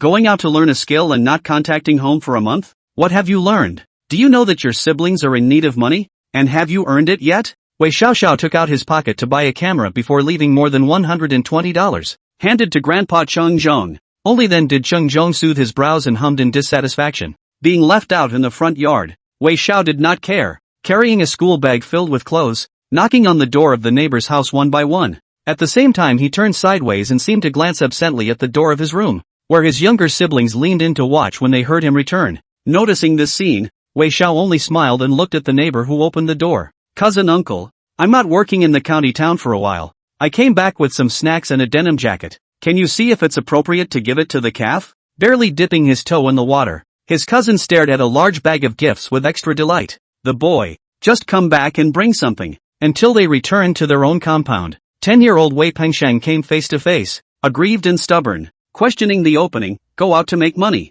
Come back to the younger siblings did not bring something, but instead to the neighbors to bring something. Have you such as a big brother? 9-year-old Wei Pingzheng, holding a younger sister in one hand, was also watching expectantly. Wei Flaw pretended to look weak and mumbled, "It is not good to offend the neighbors. Distant relatives are not as good as close neighbors, and in the future you will be able to be less sneered at by others." Wei Pingzheng's eyes looked forward to the blazing heat gradually cold, angrily rebuked opening, "Iron still need to harden themselves, always pleasing others. No wonder you live like this. People like you don't deserve to be a brother." Wei Pengsheng left, and Wei Pengzheng also led his two sisters away. Only Wei Xiao was left with a bitter smile on his face, seemingly helpless. Late at night, the neighboring calf came over in his denim jacket and stared at Wei Xiao, who stood alone at the front door. "Cousin, why did you buy clothes for me and not for my second cousins and the others?" Reaching out and touching the innocent calf, Wei Xiao murmured and opened his mouth, his voice only audible to himself. "I don't want my siblings to grieve for me. It's better for them to hate me than to honor me.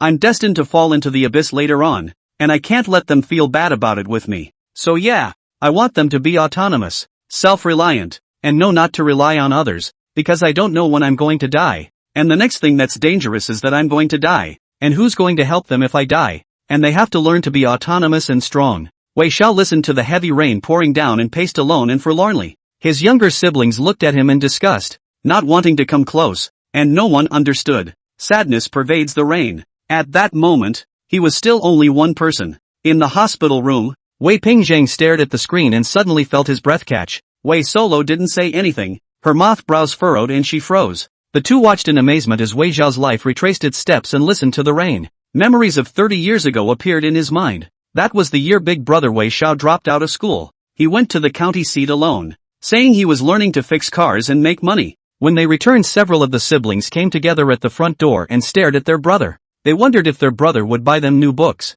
new clothes, and socks with a few holes in them when he made money. So they had a lot of thoughts and they just leaned against the doorway like that and waited. Waiting in the wings was Wei Flaw with snacks and new clothes delivered to the calf. They were aggravated as they watched the calves rejoice. But now, the two of them stared at Wei Xiao, who had been reprimanded to the point of mumbling, but was alone and talking to himself. What was his state of mind at that time? Wei Pingzheng thought of the figure of the life and death struggle in the mine, only to protect his younger siblings. Suddenly shook his head, only to feel unbelievable. With a complicated look on his face, he turned his head to the hospital bed. "No way. Would you really be that nice? Then why did you sell me when you came to the county?" Shake Live pop-ups are also synchronized with the word screen. Wei Pingzheng voice appeared. The pop-ups are surging. Wei Flaw is the only one left in the Wei family who is alone and sober. He protects his siblings too well. They know nothing. Did Wei Flaw end up selling his brother? How can that be? Chapter 22, read to them and reassure them. The pop-ups rolled as the Wei Flaw life flashback screen reappeared with a new one.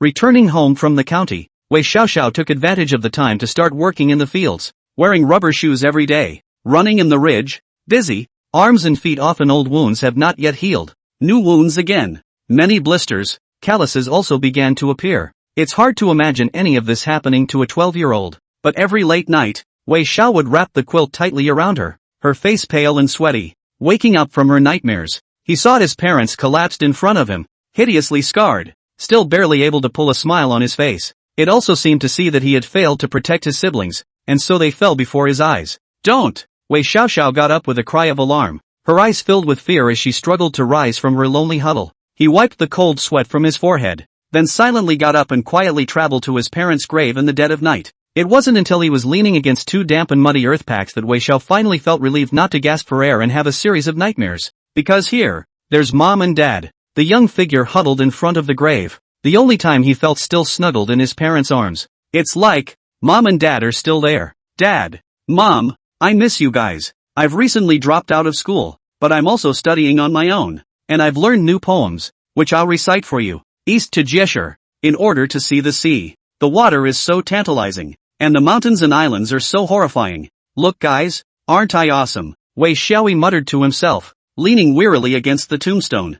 30 years later on New Year's Eve, many families watched the scene in awe, with young children watching the live broadcast and looking back at their parents in confusion. "Dad, is this guy really going to be bad back there? Will he sell his siblings?" The young parent's eyes were red and tears rolled out all at once, burning his eyes. "I don't know, but Wei Flaw was only a 12-year-old at this time. Put it in the present. It should just be in middle school. This child is so pitiful, but it turns out that he is the strongest one in the Wei family. Only at his parents' graves did he allow himself to be weak. At 12 years old, he was already the one who covered the family. Nursing homes. Sun Ocean was staring at the screen as well, his posture pale as the new images in front of him began to overlap with his memories. Early morning market at the entrance to the village of Tai Tam. The marmalade pile was bustling with breakfast sellers and stalls selling candy and vegetables. It was not until the pickle-selling truck drove up that a bald man began hawking, and as he did so, he inquired about Wei's family. Suddenly, after a long pause on the side of the road, the mining van drove right up,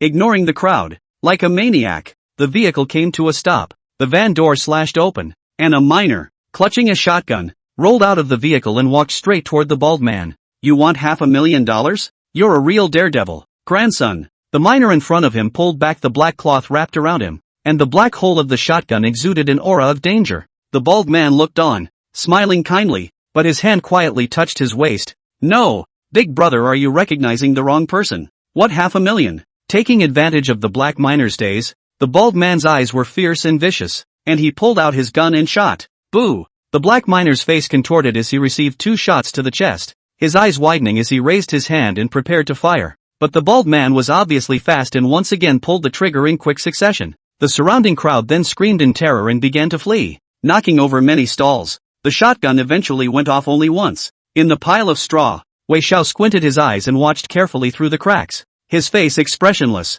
also start quietly and calmly drawing down bald features, slightly collapsed nose, 5 to 7 centimeters of scar running up and down the left eye, slight mouth with geodesic features, small ears, co-pilot black thin youth, deep-set eyes, inch hair, prominent cheekbones, one ear piercing remaining in left ear. The battle was easy. The bald man was a good shot and solved the problem easily, then drove off in a panic. Treadmill. This trip has gone badly everywhere, and I've even lost a brother. It's either human traffickers or people coming out of the mines these days. What the hell? The bald guy got into the car with chills, panicked and extraordinarily puzzled at the same time. After a shooting in full view of the village entrance, the police quickly arrived at the scene and began a walkthrough investigation. After a round of forensics, inside the police station conference room, Sun Ocean looked cold, his eyes full of anger. Shootings. What are the guys in charge of registering the investigation for? The mining town had just been the scene of a human trafficking case not long before, and the killer had grandly killed and left under the watchful eyes of the police. On this matter they have not been set right. Above, the provincial parties are in a joint investigation. Now in the village of Daitam, there is a shooting. This is too wild. Investigate immediately. If we can't solve the case in half a month, we'll all be stripped of our clothes. The picture ends with a roar. Inside the sanatorium, Sun Ocean snapped back from his memories and withdrew his eyes. The teenager hiding in a pile of straw silently copying the killer's features kept coming to mind. He's counting everything, and the black minds start going after the bald guy. Everything Wei Flaw did was to make a big deal out of it, to keep the police involved, and, at the same time, to see the murderer with his own eyes and memorize the characteristics. In this round, Wei Xiao killed 2 birds with 1 stone. This kid, to have this kind of mind and means at the age of 12, is truly terrifying. Sun Ocean smiled bitterly, his eyes stunningly shocked. I didn't realize that the shooting case that shook the entire Dongcheng 30 years ago was all in the calculations of a 12-year-old kid from start to finish. Not only are the black minds in the game and the killers in the game, but even the police haven't found any clues to Wei Flaw's involvement in it. Who would have thought that the hidden dominant behind everything is just a 12-year-old child? The pop-ups keep coming as the jitterbug screen reaches this point. It's crazy that the shooting was right in front of him and he was quietly copying it on the spot. Memorizing everything, this man watched the other side kill each other, and a child was able to calmly fulfill his purpose. People like Baldhead are totally crazy, killing people in public and leaving, with 2 corpses right in front of them. Chapter 23, For the Sake of Purpose, You Can Do Anything. The new image reappears at this moment. Datan Village. Village headman Lu Jingwen's house. Loudspeakers blaring at midday. Attention all. There has been a murder at the entrance to the village. The police are investigating and all must cooperate to complete the forensics. There is a possibility that the traffickers have reappeared, and the village entrance is all firefights with guns. So during this time everyone should go out and be safe, and not go out into the wilderness alone. The village has organized patrols to start patrolling. Do not be afraid, stay calm. I believe the police will solve the case as soon as possible. Patrols of young men with weapons began to appear at the entrance to the village, switching to 3 shifts, and the atmosphere was heavy. Pai Wei Flaw was at home, looking at the maternal grandfather. Once again proposed to travel to the county seat. This is the money I made earlier in the county. Mom and Dad said when they left that if they weren't back by New Year's, they'd let me take my siblings to the county with the money. Education is much better in the county, and younger siblings are more likely to get into good schools. Wei Fla's childish face looks innocent, seems to really have this thing, and holds $500 in his hand. This is the money that was hidden by the two black manhwa shuebing before, and Wei Fla got his hands on it before he left. Grandpa Chang Zhong smelled the fire. A hand to take away $500. To the county seat. To what? And can the county afford to spend money? Thinking good thoughts all day long. It's hard to go to the county town and live like you do, and raise younger siblings. And look at what you've mixed up. His younger brother Wei Pengsheng also sat on the side, staring disdainfully. What's the point of going to the county when we can take our studies seriously anywhere? If we can't feed ourselves, and we're not making any money, can we count on you? Wei Pengzheng coldly looked at this eldest son of the family. If you're really capable, you'd mind your own business first, and don't play around and cause trouble again. Why should we go to the county with you? And what would we do if we did? Several younger siblings, no one is willing to go. Wei Fla, expressionless look, did not continue to speak. After dinner, Wei Fla found Luo San, a notorious gangster in the village, and intentionally joined the gambling game, threatening to make some money so that his family could live a good life. On the gambling table, Luo San's men looked at Wei Xiao and opened their mouths with smiles. Come on, you've lost all the 100 or so you had on you, or we're not playing anymore. You see, there's nothing you can lose. Wei Fla seemed to have lost his eyes, like a gambler that Luo San's few people had seen wanting to turn over their money on weekdays, and slapped his hand on the table. Asterisk asterisk asterisk asterisk that. I don't have any money. Don't I still have a house at home? My grandpa's house. It's worth $3,000. Dare you? Luo San sniffed and a few people around him glanced at each other and snorted and opened his mouth. If you dare to write an IOU, what wouldn't we dare? At dusk, Luo San flung the IOU in his hand and sent the disheveled and hair-grabbing Wei Fla away with a smile. Tomorrow our brothers will come to the door, but we can give your grandpa a heads up in advance. Take your time. We'll wait for you next time you want to flip a book. Until he left the line of sight of Luo San and the others, Wei Fla regained his clarity, expressionless and calm to the core, and returned home to lock the door. Early the next morning, Luo San arrived at the Chang family with a dozen people, smashing glass, spraying paint, raging at the front door. Pay back the money. Pay what you owe. Wei Fla, you dog don't want to rely on it. Nobody owes me money and doesn't pay. Cheng Zhong heard the sound of the door slamming outside and looked furiously at Wei Chou, who was coyly bowing his head and did not dare to speak. What have you gotten yourself into again? Meeting those bloodshot eyes, Wei Xiao lowered his head like he was afraid. I tried to make some money playing poker and lost my house gambling. Cheng Zhong almost turned his back in anger, lifting his foot and kicking Wei Chou over, trembling and pointing at him. You ah! Wei Pingxing's eyes reddened and he clenched his fists as he pushed on Wei Chou. We don't have a home anymore. What more do you want? Wei Pingxiang gave Wei Chou a straight kick, his eyes desperate. The two sisters burst into tears and choked on their anger. How could we have a brother like you? You're killing us. The door was opened. Luo San, with people pushing and shoving Cheng Zhong, pickaxe in the hand, almost put Cheng Zhong head. The surrounding neighbors are also talking, shaking his head and sighing. The old Cheng family grandson is not a thing. Wei Fla was expressionless, calmly watching. He didn't care, as long as he could get away and make a quick excuse to leave while the cartel shifted its target to focus on the black mines. So the debt must be owed, and only then will Grandpa relent. Late at night, Wei Xiao was kneeling in the courtyard, and the grandma was whimpering and cursing in despair and anger. How could the Wei family have this kind of sins? Luo San and the others left for the time being, but will come back. Wei Pengsheng is 10 years old and Wei Pengzheng is 9 years old. Pi, one person holding Wei Blemish quilt, one person holding Wei Blemish clothes thrown in the courtyard, coldly opened his mouth. Get the hell out of here and don't show up. What else can you do but harm us? Please do me a favor and get out. At this moment, Wei Xiao lowered his head and didn't say anything. Grandpa Cheng Zhong sighed and spoke helplessly. Go to the county town. Hurry up. Luo San, these people we can't afford to mess with. The family packed up their things in the night, got on the tractor, and left quietly with their pots and pans without telling anyone. Wei Xiao also sat in the corner, calmly watching everything. Now that his purpose was accomplished, he cared for nothing. Yeching nursing home. 93-year-old Cheng Zhong looked and froze. The cloudy eyes were complicated to the point of thinking about 30 years ago. At that time, he had just learned that Wei Fla had gambled and lost his house, and he was almost angry enough to beat Wei Fla to death. No one knows how hard it was with 5 children to provide for schooling and learning in those days. Turns out the house is still gone. But at the moment Cheng Zhong was just staring at the calm child sitting on the tractor. Are you in debt on purpose just to take your family out of the village of Dayton, which is being targeted by the drug cartel? But why didn't you say so? Cheng Zhong closed his eyes and once again spoke bitterly. So why did you sell your brother to another family when you got to the county? You've always eluded us. At this moment, Wei Fla's calculations were too powerful, and Shang Zhong also watched in stagnation. Tai Tam Village. The village headman, Lu Jingguan, now elderly, coughed violently. He was also looking at the screen, staring at a familiar scene and thinking of himself as a young man 30 years ago. That day when he learned of the shooting murder at the entrance of the village, he himself turned on the village loudspeaker and started shouting. The whole village was on edge for a long time, and patrols were maintained for almost the entirety of the month. Immediately after that, he heard that within a few days of the shooting, that grandson of the old Cheng family, Wei Xiaogao, gambled and lost the old house of the Cheng family. At that time he himself knew the news and lamented with the village clerk. Said Wei family is really out of a retribution.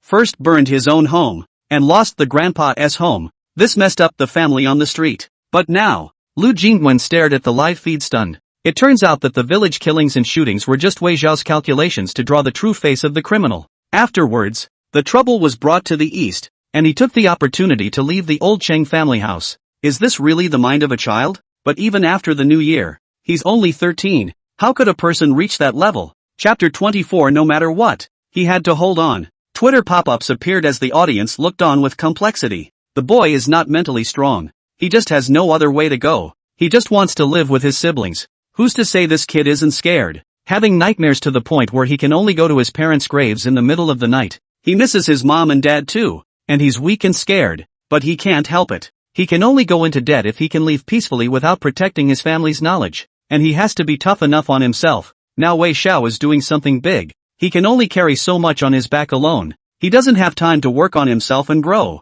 Jitterbug. Nagako Comparative Psychoanalysis Live. Anchor Master of Psychology Chen Xiao Complex watched and also analyzed. Wei Fla was forced to grow up the moment his parents sacrificed themselves. She thought about seeing the footage on the live stream earlier, where her parents had just died. Son, don't cry. You're the eldest son. It's time to grow up. The mother is dead and the killer is still out there staring at the Wei family. Wei Xia could only let the tears flow, grit his teeth and calm down, telling himself over and over again, I can't show my face. My siblings are still here. Can't be on their radar. I'm the eldest son, and the eldest son has to protect his younger siblings. At this moment, Chen Xiao stagnant also shocked to look at the child in the picture. Bear all the anger and scolding. The charge, silently protect the family. He really deserves the word firstborn, and he does force himself to grow up and fulfill his promises. Simultaneous appearances on Beep Live. Chen Shuiwen, a professor of modern psychology, also analyzed it in his live broadcast. Wei Fla is as terrifying in his purpose as he is in his execution. As soon as the purpose appears,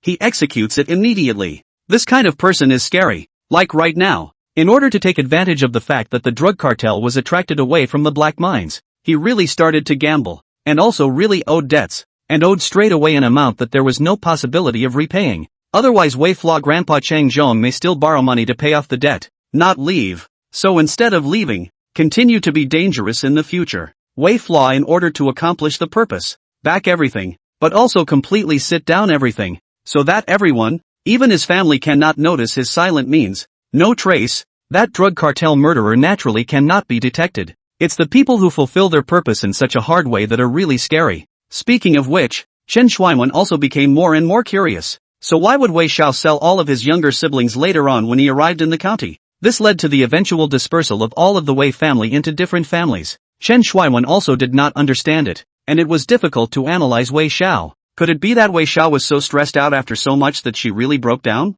That's why he didn't want to take his younger siblings with him as a burden. At least with the way things were going, it was too much for him to pay to protect his siblings. It's the pressure on the eldest son's back. New images of Wei Fla's life flashbacks appear. County. The sound of tractors faded to a halt. Chang Zhong carried his luggage and got out of the car with his grandma and the 5 children of the Wei family until he stopped at the Tianhe neighborhood. This is the house Wei Fla said he rented in the county before, close to public safety family neighborhoods and also close to schools. Many of the neighbors living around the area were police officers and family members of police officers and seemed very relieved. It's just that whether it's Cheng Zhong, or Wei Pengzhang, Wei Pengshang, and the others, they all have gloomy faces and carry their luggage silently. There was only fried cabbage and dried bean curd on the table, and no one spoke, which became more and more dreary. Wei Xiao trembled and ate like he had made a big mistake with his gambling. Cheng Zhong cold eyes, Wei Pengzhang, Wei Pengshang and other younger siblings more and more resentful disdain. After the meal, Wei Pingsheng took his younger siblings to study while his little sister fell into a deep sleep.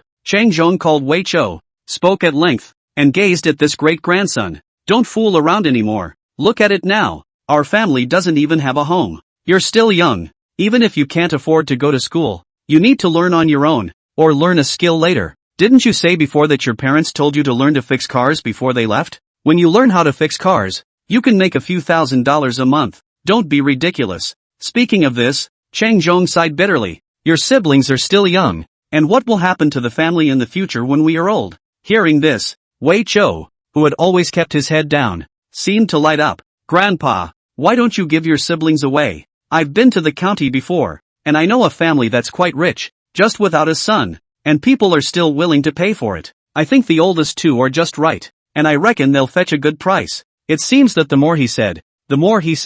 Cheng Zhong was so angry that his eyes blackened and he trembled and flung a slap at Wei Chou. You sinner! At the door of the room, 10-year-old Wei Pingsheng shed tears, lying on the edge of the bed sobbing. Wei Pingsheng reddened his eyes and gently patted his second brother on the shoulder. Don't be afraid, second brother. Grandmaster won't let that man mess around. Wei Solitary also cried and clutched his second brother's hand. No, you can't sell Ergo. We'll protect you. In the living room, Cheng Zhong looked at Wei Chou, who had received a slap and covered his face without knowing what to do. Asshole, our old Cheng family, the old Wei family has never sold a child. Get the hell out of here. 9-year-old Wei Pingzheng rushed out with clenched fists and angrily shoved Wei Chuan. You go.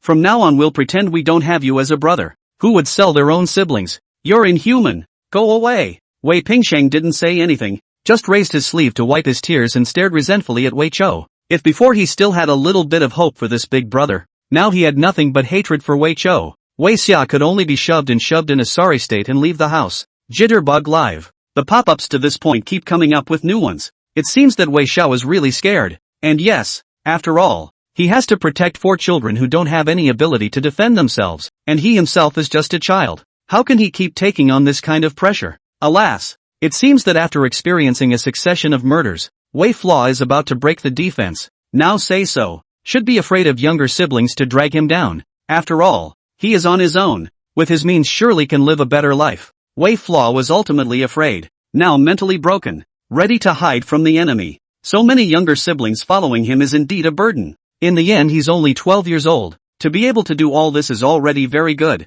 He's crazy? Then what's the point of fighting so hard like before? Doesn't he even want his siblings? The live feed continues. Wei Xia was driven out of the house. The living room, Grandpa Cheng Zhong touched Wei Pengsheng head. Complex comfort. Son, don't be afraid. Grandpa is still here. It's not his turn to be the master of this family. Wei Chou, Grandpa won't let him sell you and your siblings. Speaking of this, Cheng Zhong also looked at Wei Pingzhang and his 2 granddaughters. The 4 children were obviously scared when they heard what Wei Flaw said. And even though they were all stubbornly holding on, they were only children in the end. The fact that one is now holding hands and clutching them tightly is proof of that. Don't be afraid, all of you. Grandpa still has the strength to feed you. We are a family. No one should be separated. It was not until the grandmother coaxed the 4 children to fall asleep in the bedroom that Cheng Zhong sighed and looked out the window, his gradually aging face a little dazed. There are a lot of kids at home and a lot of stress. Usually you need money for clothes and food. You have to pay tuition to study, and you have to buy books, paper and pens. It costs a lot, but you can't always afford not to give. Grandma, asleep with the baby, looked at her partner, who was sighing, and also kept her head down as she took stock of the situation. Tomorrow it's time for Hengxing to pay his class fees, and Hengping to buy extracurricular books, and it's time for the little girl to enroll in school. Cheng Zhong held his old partner's hand and nodded his head. His gaze became more and more emotional, and it seemed that the whole person had aged a few points. I know, it's fine. I'll go back and find something to do. Can't save the kids' money. Pie. The staircase slid down 1 level until his feet were on the last step. Wei Flaw, who had been kicked out, appeared on the rooftop. It was raining heavily, drenching one's body with cold, and the wind was blowing so hard that the cold clothes were sticking to one's body, piercing one's bones with chills. Wei Xiao sat alone and lonely on the edge of the rooftop, crossing his legs. The 7th floor of the stair house was more than 20 meters, and from here, the man was about the size of a peanut. Wei Flaw stared down at the people coming and going downstairs for half a day,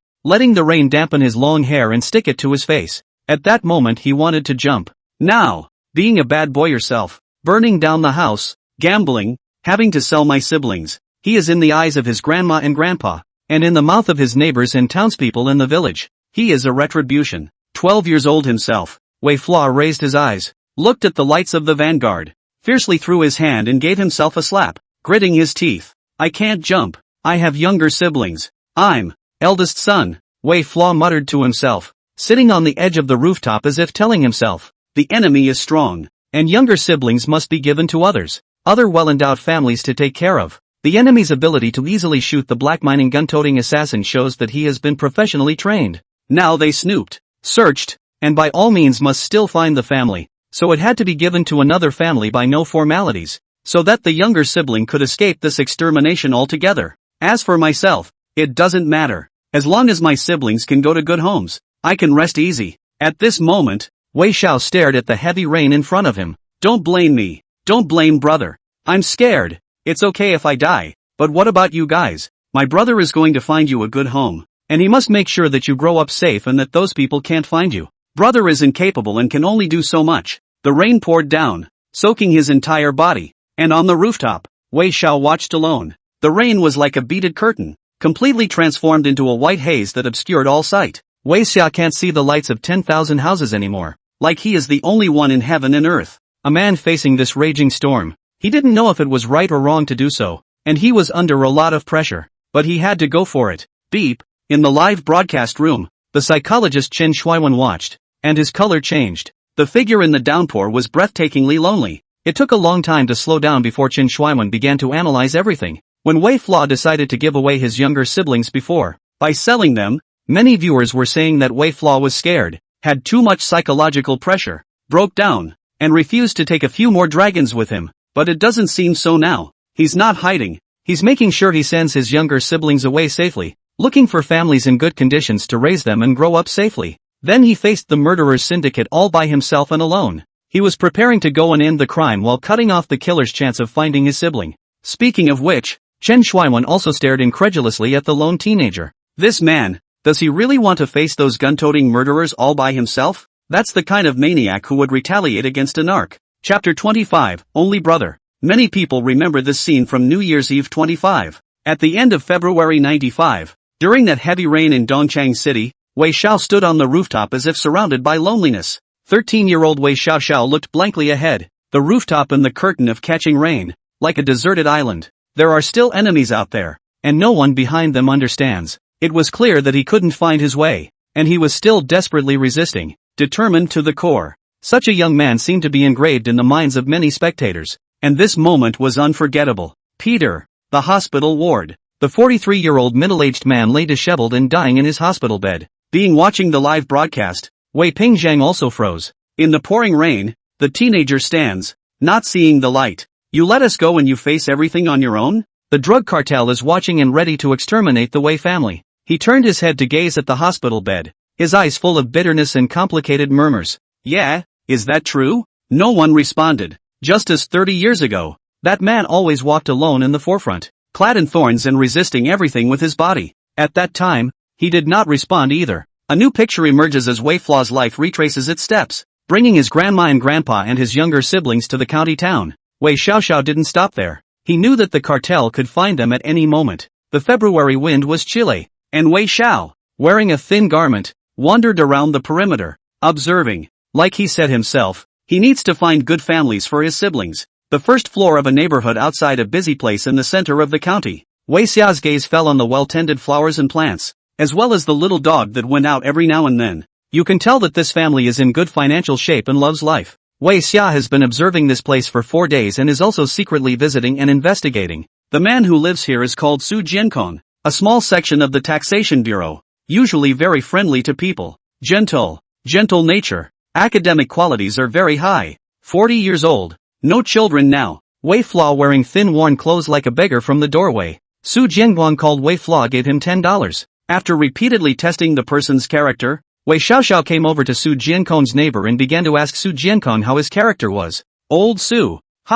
This guy is really nice. But unfortunately, no kids. I don't know how many times I've sought medical help over the years, and I've kind of given up in utter despair. And every time he eats with us, the thing he mentions the most is that he wants a child. The surrounding neighbors were approving, mentioning the incident with a few obvious sighs. The color of the sky will be twilight. Wei Flaw once again put on the old ragged clothes before. Looks like a beggar. I used the $10 and bought books for my brother. And a little food for my brother. I can't live with my brother. Can you adopt him? Wei Flaw bowed his head in obsequiousness. Yet making the request caused Su Jiangong to frown. Seeing Su Jiangong's silence, Wei Xiaoxiao seemed to be in a hurry. My brother is a good student. It's just that mom and dad are gone and he can't have a good life with me. Su Jiangwang looked at the child's pitiful appearance, and his heart softened. It's not that I can't adopt. It's just that I'm not always able to take care of children now that my career is not stable. Looking at Su Jiangwang's warm smile, Wei Xiaoxiao nodded her head obediently and left. It wasn't until Su Jiankong went home that Wei Xiaoxiao arrived at the entrance of the neighborhood and started talking to the security guard.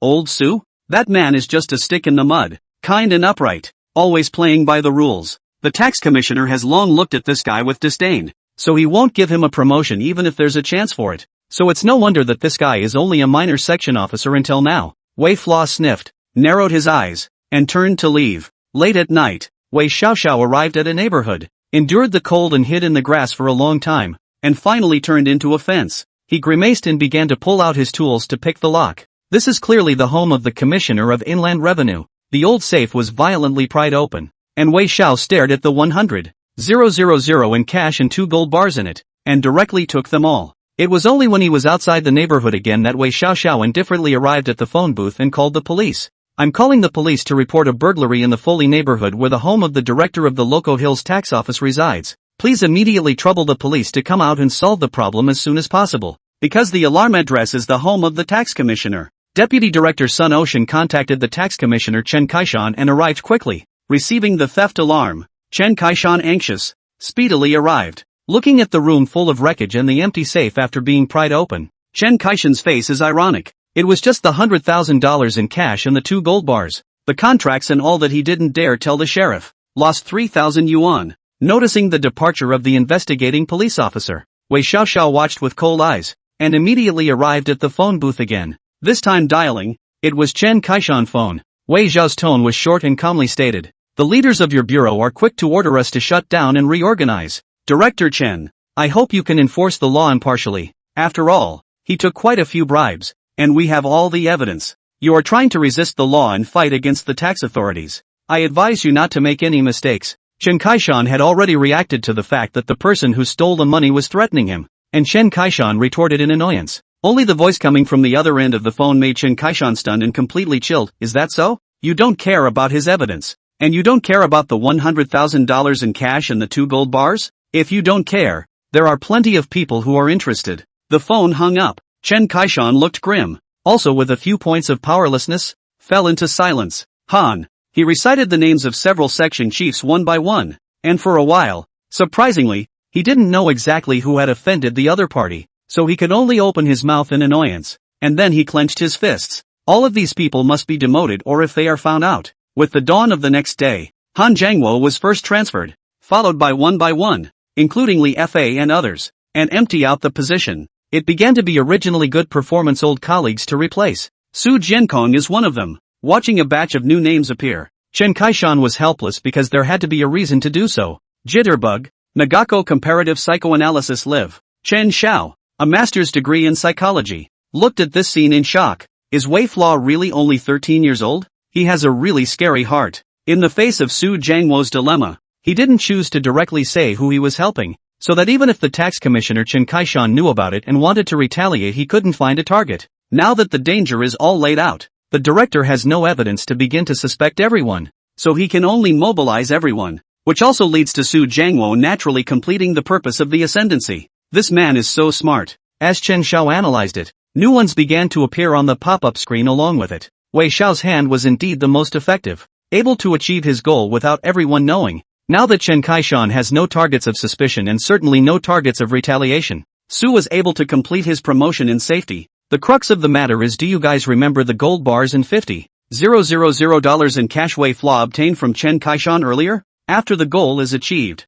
what will Wei Flaw do with this money? Now that Wei Xiao is in need of money, he should have gotten greedy himself. Chapter 26, Forward to the End. Never compromise. In a flurry of pop-ups, the flashback image of Wei Flaw's eldest son's life once again appears new. The doorbell was rung and a package appeared in the doorway. Tax Commissioner Chen Kaishan. The whole person seems to be emaciated a lot. After all, although it has been removed and mobilized all the section chief position, but as long as the handle is still in the hands of the other side of the day, he has trouble sleeping and eating. The other side can blackmail him into doing one thing. They can blackmail him into doing a million. Looking at the inexplicable appearance of the package, Chen Kaishan unwrapped it, and then his face turned blue. $100,000 in cash, 2 gold bars a penny, showed up at the house. Losing and regaining did not surprise Chen Kaishan, but instead made him more and more agitated. The stuff is in the hand, but the evidence stays with the other side completely. What exactly is the other party trying to do? Could it be that the person I transferred offended him and he's trying to use me to get back at the other guy for demoting him?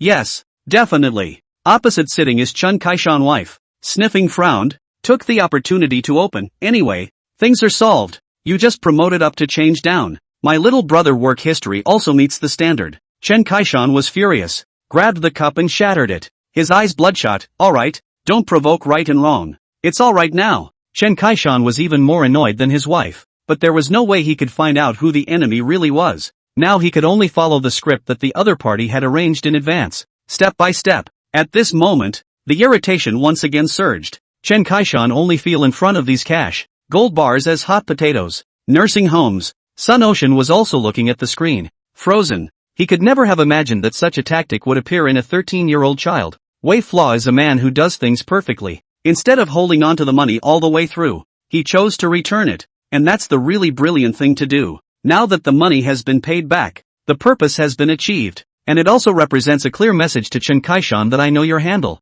so you'd better keep the status quo. And after this tactic, Chen Kaishan definitely doesn't dare to make a big deal out of it anymore, and can only maintain the status quo, because the fact that it's not a problem now means that the other side won't reveal it, and he has to cover everything up perfectly to protect himself. Chen Kaishan can suspect the batch of section chiefs who were transferred, and it's equally possible to use those with vested interests in the upper echelon to suspect the batch of section chiefs who have just assumed their positions. So even if he suspects these people, he doesn't dare to offend any of them. This is the only way for Su Jiangong to grow peacefully. Analyzing this, Sun Ocean stared incredulously at the teenager in the picture. This kid, it's remarkable. Such tactics are unbelievable. And at the same time, inside the live broadcast room, many viewers finally came back to their senses. This tactic, embodied in the total psychological quality and mental suppression. A 13-year-old kid can actually make it this far. This mental game, it's perfect. The screen appears new. The teenager's clothes were full of holes,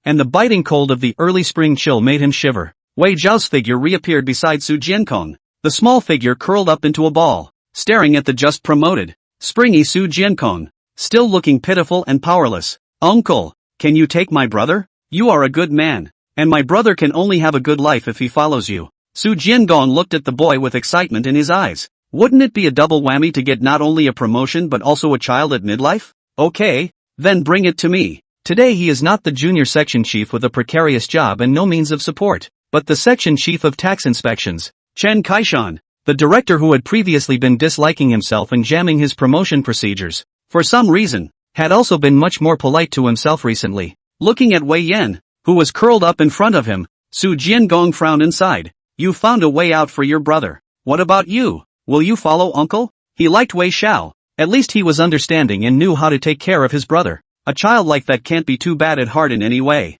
Wei Flaw just shook his head. No, I have other siblings to take care of. When Su Jiangong heard this, he appreciated this child more and more. After all, he couldn't take care of himself, but he could still give up his glory and choose his family. This child is too good. The pop-ups appeared in a complex manner. Su Jiangong is completely unaware that everything is planned behind the scenes by this child. Without Wei Xiao, he'd still be the same little clerk. 25 years, Loco Hills Cadre Nursing Home. Pai Luoqiu original director's wife Lin Xiaopale. Bitter smile looked. The former 30-year-old director Chen Kaishan is dead and only she is left. Lin Xia had a complicated expression as she stared at the teenage boy. The only way to realize how horrible he was at the time is to see everything with your own eyes from the boy's memories. So it was you who blackmailed and threatened us in the first place. We suspected all kinds of opponents at first. Except you. It turns out that everything was engineered by Wei Xiao, and the reason was simply to help Su Jiangong by letting him adopt his brother. So he chose to break into the safe, take the money,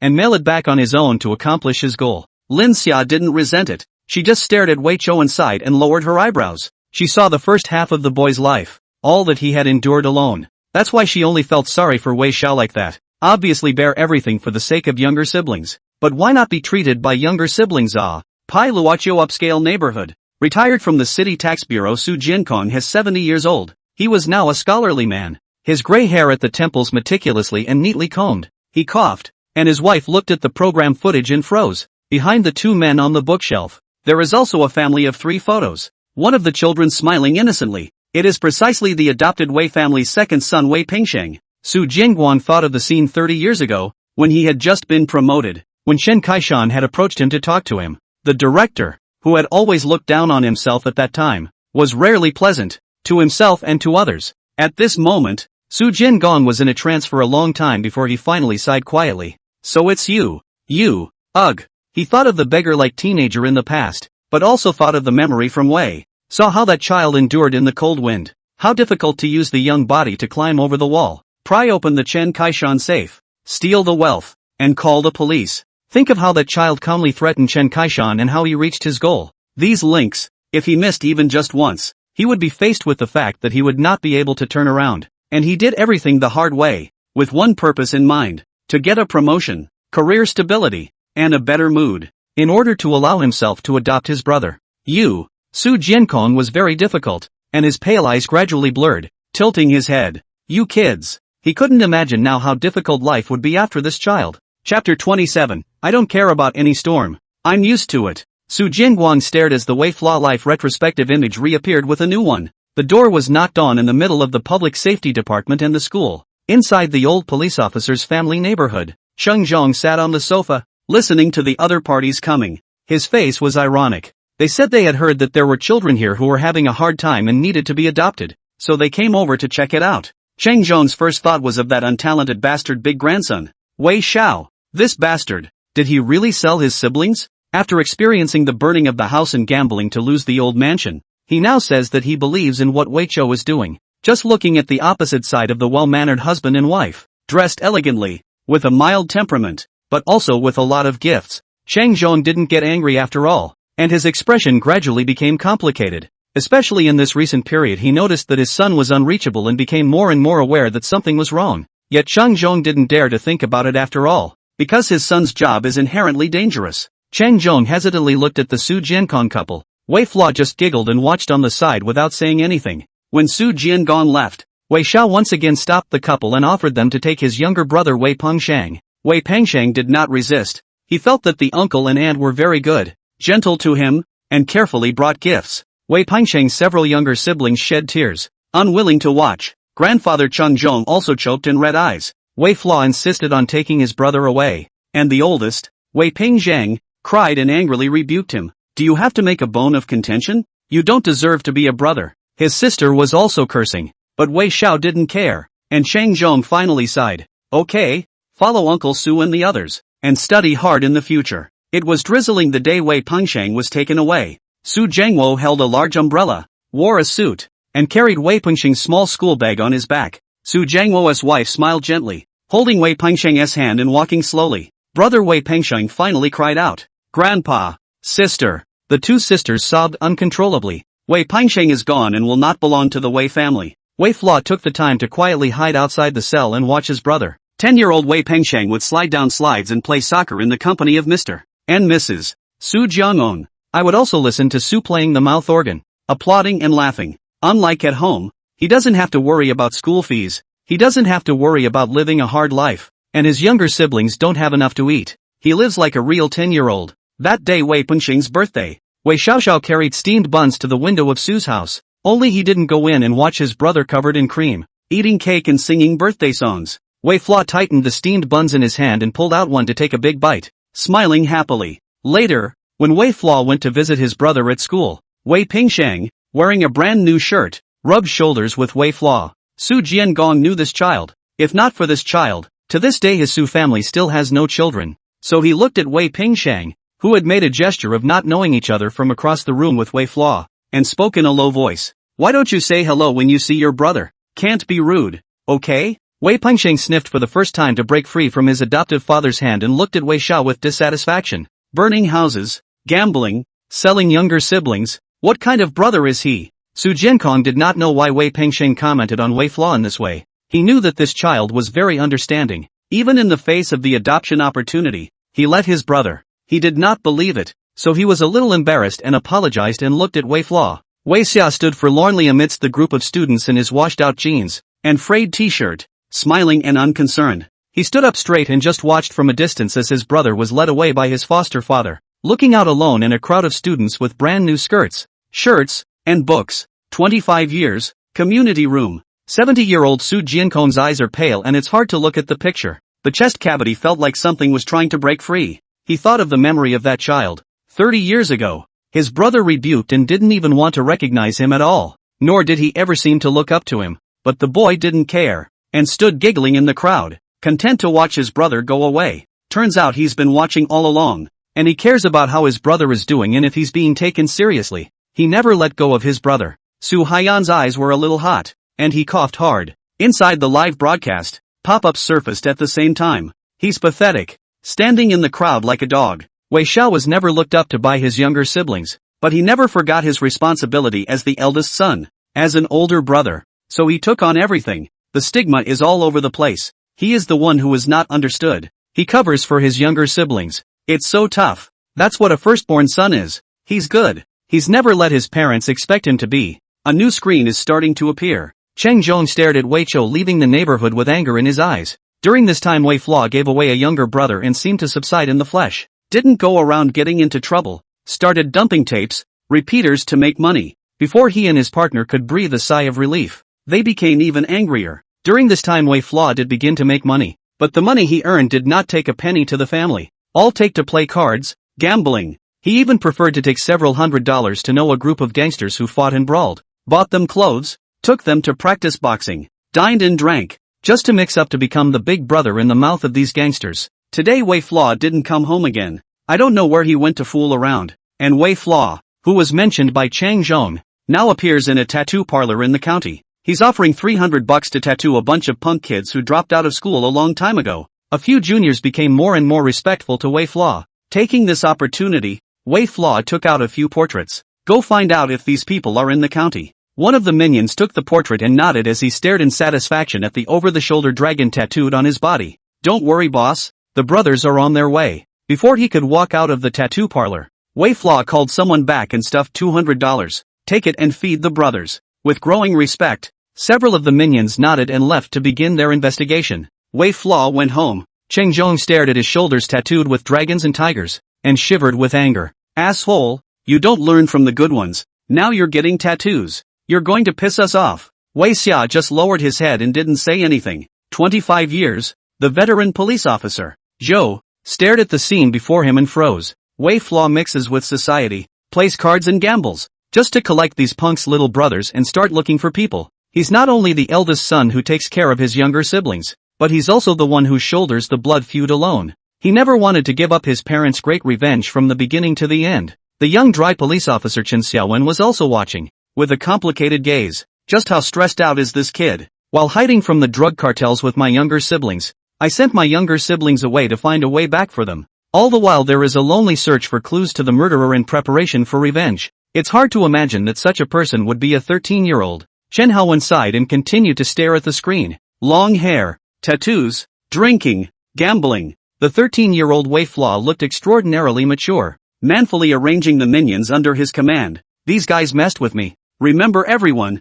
secret investigation. When I find out, I'll make them regret offending my old man. A new image of Wei Flaw's eldest son backtracking appears. Now that half a year has passed, Wei Xiao still hangs out in society every day, playing cards, dumping goods, and investigating portraits. Now Wei Flaw head of yellow hair, mouth with a cigarette, jacked up under the t-shirt. He has a large area of hideous tattoos, surrounded by minions starry-eyed. Pandemonium. At dusk, Wei Xiao took the $600, went home, and knocked on the door. Still with a cigarette in his mouth, he hangs back and waits for the door to open. Grandpa, I'm making money. Open the door. Cheng Zhong unlocked the door, locking Wei Chou outside, his voice icy cold. Who wants your dirty money? I don't know where you stole, cheated, and robbed this money from. Get out. Half a year, countless reprimands. Wei Flaw not only did not change, but even more and more degenerate. Cheng Zhong became more and more disappointed in Wei Flaw. Wei Flaw wasn't surprised.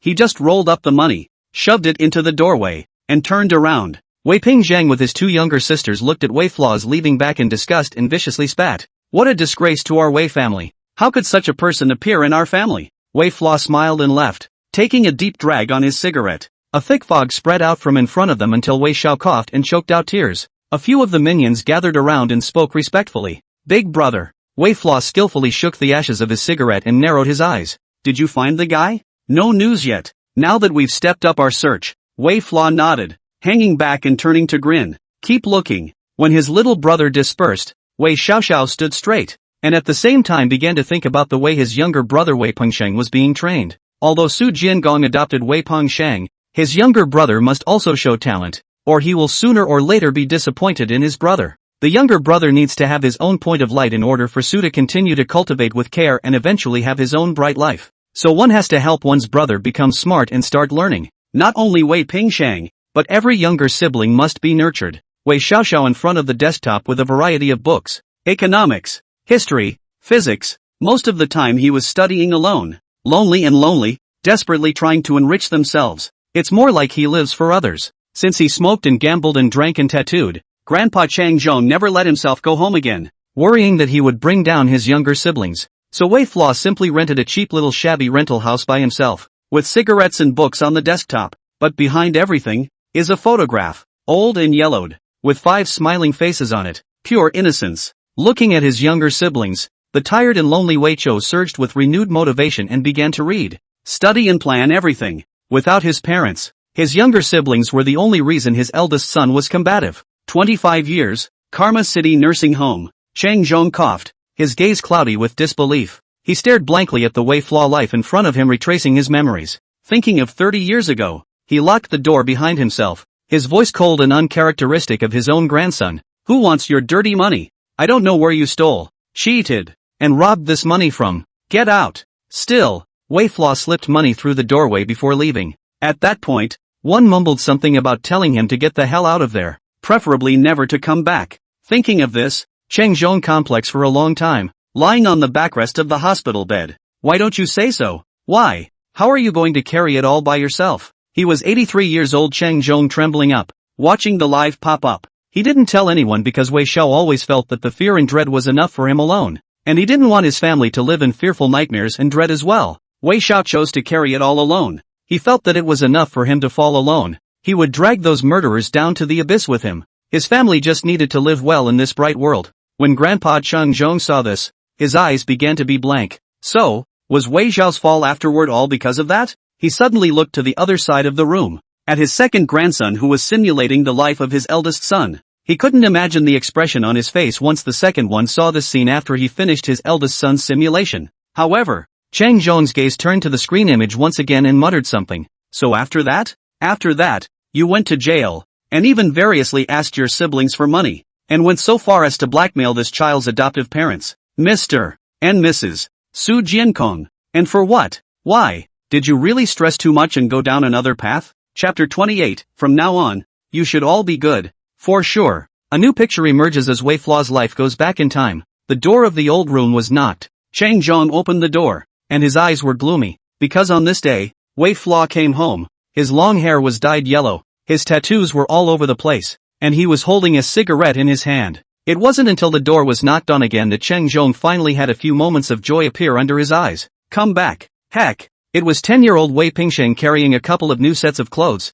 and cookies, and buttered bread. Grandma, Mr. and Mrs. Su Jianong held Wei Pingsheng's small hand and nodded to Cheng Zhong with a smile and a gentle look. Behind Wei Pingsheng followed Wei Solyang, who was holding a book, and also held the youngest Wei Soling, who looked on excitedly. Ergo, family reunions are supposed to be joyful, until Wei Flaw's voice rang out. Yo, this is living the good life. What's the use of just bringing these? Getting some money is the real thing. Wei Flaw dangling unlit cigarettes, rummaging through Wei Pingsheng brought back clothes, bread, snickering and shaking his head, his eyes full of greed. Uncle Su, you've got such a big son for nothing. Don't you want to get some money? It costs tens of thousands of dollars to buy a child out there these days. So I'll count you in for a bargain and take 5,000? Look at the two old people. This child grows a few more years, at least can earn a few $100,000 a month to the old age is not. Su Jiankong froze in embarrassment, looking at the former good behavior Wei Flaw greedy look. pulling out 1,000 from his wallet. I didn't bring enough today. That said, it's time to take some for the old man. Wei Pengsheng looked at this scene and only felt that his face was lost, clenching his fists. Cheng Zhong looked at the money that Su Jianguang pushed over and was ashamed and angry. Wei Flaw, you're poor and crazy. Wei Flaw did not care, reached out and took the money, spit a sheet of points, smiling and satisfied. Wei Pengsheng's face rose red and held the hands of Mr. and Mrs. Su Jiankong. Come on, let's go home. Seeing his second grandson leave, Cheng Zhong angrily rebuked. Wei Flaw, you have to upset Pengsheng, don't you? So short of money. Wei Pengsheng gritted his teeth and turned around with his sister. It's a shame. From now on we'll just tell the second brother not to come. Don't come back ever. In order to have a good life. Wei Flaw silently watched his family leave, and the living room was left alone with a lonely opening. Complex stood. It's better if you don't come. You'll all have to go later. As he watched a text message come through on his cell phone. Little brother reports that someone paid them to find someone with a family of 5 children. Wei Flaw looked on indifferently. The other side was still there. And he didn't want to involve the older two. And he couldn't involve them. Clutching his cell phone, Wei Flaw muttered in solitude. You're going to go far away. And none of you are going to be involved. This matter, from beginning to end, should be carried by the eldest son. Dongchang City, in the old neighborhood. Su Jiankong and his wife looked at this moment and were silent. 70-year-old Su Jianguang's mind floats back to the scene of that year. Leaving Cheng Zhong's house, holding Wei Pengsheng's small hand. Su Jianong's wife frowned. That Wei Flaw. You can't go to the Wei family in the future. Look at the way he's greedy. The thought of her son having such a brother, with dyed hair, tattoos, and cigarettes, made her sick at heart. With more contact with such people, I don't know what Wei Pengsheng is going to become in the future. If we go back later, we may have to ask for more money from us. We're adopting, not a trafficker buying a child. At that time, Su just pushed the glasses on the bridge of his nose and thought of the well-behaved child of yesteryear begging to raise his brother, rather than give herself up to be adopted by a favorable family. No way. That kid is fine. He should be in some kind of trouble. But afterward he listened to the way family bosses fall, mix with society, and go to jail. At this moment, returning from his thoughts, Su Jiankong sighed and looked. Have you really fallen? Nursing home, Sun Ocean Pie Pale, but also think of the aftermath. Dealing with Wei Flaw later. The kid was all in jail, for fighting and mobbing. He looked blankly at the lone figure and murmured something in a low voice. Have you really fallen afterward? Or are you carrying too many unknowns? Wei Pengsheng simulates the life of his eldest son. Screen appears. The enemy is still spying in the dark. Wei Pengsheng can only grit his teeth and move again. And he was not long before moving out from his aunt's house. Wei Pengsheng can only scrape together money. Just settled down. And even not yet slowed down from exhaustion. But the home suddenly fire. As the eldest son, already spend a lot of money. Wei Pengsheng can only be compensated again. The pressure is even greater. Looking at the unexplained fire, Wei Pengsheng only felt chills in his heart, often waking up from nightmares. He even saw his younger siblings waking up crying in the middle of the night in a nightmare. And Grandpa was often in a panic and in tears. And the whole family was under a lot of stress, because they both knew about the fire and the murderer of their parents. For this reason Wei Pengsheng can only guard the door with a knife late at night, lonely and tired. He finally felt the enormous pressure of his eldest son, but Wei Pengsheng frowned. Why was it okay to move into the city in the old days when Wei Xiao was the eldest son? Is it because of giving us away? Thinking of this, Wei Pengsheng began to hesitate to find a family to give the oldest to. That is, the era itself. He sees that the other family is well off and promises to treat the child well. Only when he went to visit his second, he found the other man hitting, scolding, reprimanding, and disliking him at every turn. Hurry up and do the dishes. Do you think we raised you for nothing? Useless thing. Wash the dishes and mop the floor. Then go do your homework. The second one started to have low self-esteem as a result. Wei Pengsheng was angry at the situation. But there was nothing he could do but pacify his brother and tell him to stay here for now. They're still looking for us. So let's wait for now. At this moment, Wei Pengsheng left. With great pressure. Thinking of himself in the past. Why was the family I met so nice when I was first sent away? Shake it off live. The pop-ups keep coming. Because of your brother Wei Xiao has used almost everything to help Su Jiangong. How do you know how long Wei Xiao has been working on this when you simply look and give your brother away? He spent a long time just observing Su Jiangguang's family. That's why the Wei family's second son, who later led a good life.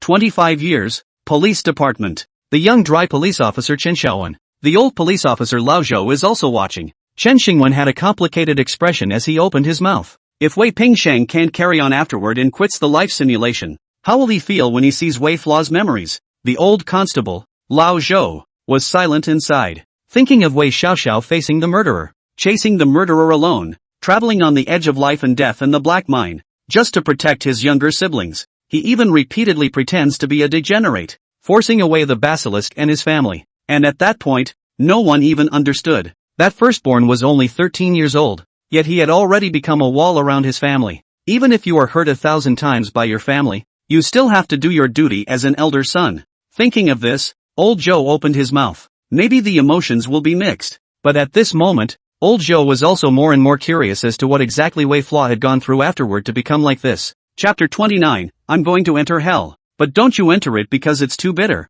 As the two officers watched, the flashback images of Wei Zhao's life resurfaced. A new shipment arrived, handing over the tape and simple electrical appliances to the punks in front of him. Wei Xiao lit a cigarette and stared at the punks as they began to carry them. That's what he's been doing the most of this time. Upselling. Only in this way can I earn money to support my younger siblings' living expenses and tuition fees. Will be all the goods out. It is already evening. Wei Xiaoxiao quietly came to the neighborhood outside, silently watching his younger brother Wei Pengsheng reading in the window. He crouched silently in the corner and watched, smiling in relief. Sometimes he would go to the school to see if his brother was being bullied or targeted by any punk students. On top of that, Wei Fla really mixes in with society and becomes a gangster. More than half a year, the group of gangster youths under the hand finally have news. We'll come to one of the portraits on the person to find. Boss Wei. This man is called Sun Bao. The brothers have inquired clearly. This guy has a date. In Loco Hills, a cabaret girl. Tapping the money Wei Fla handed over,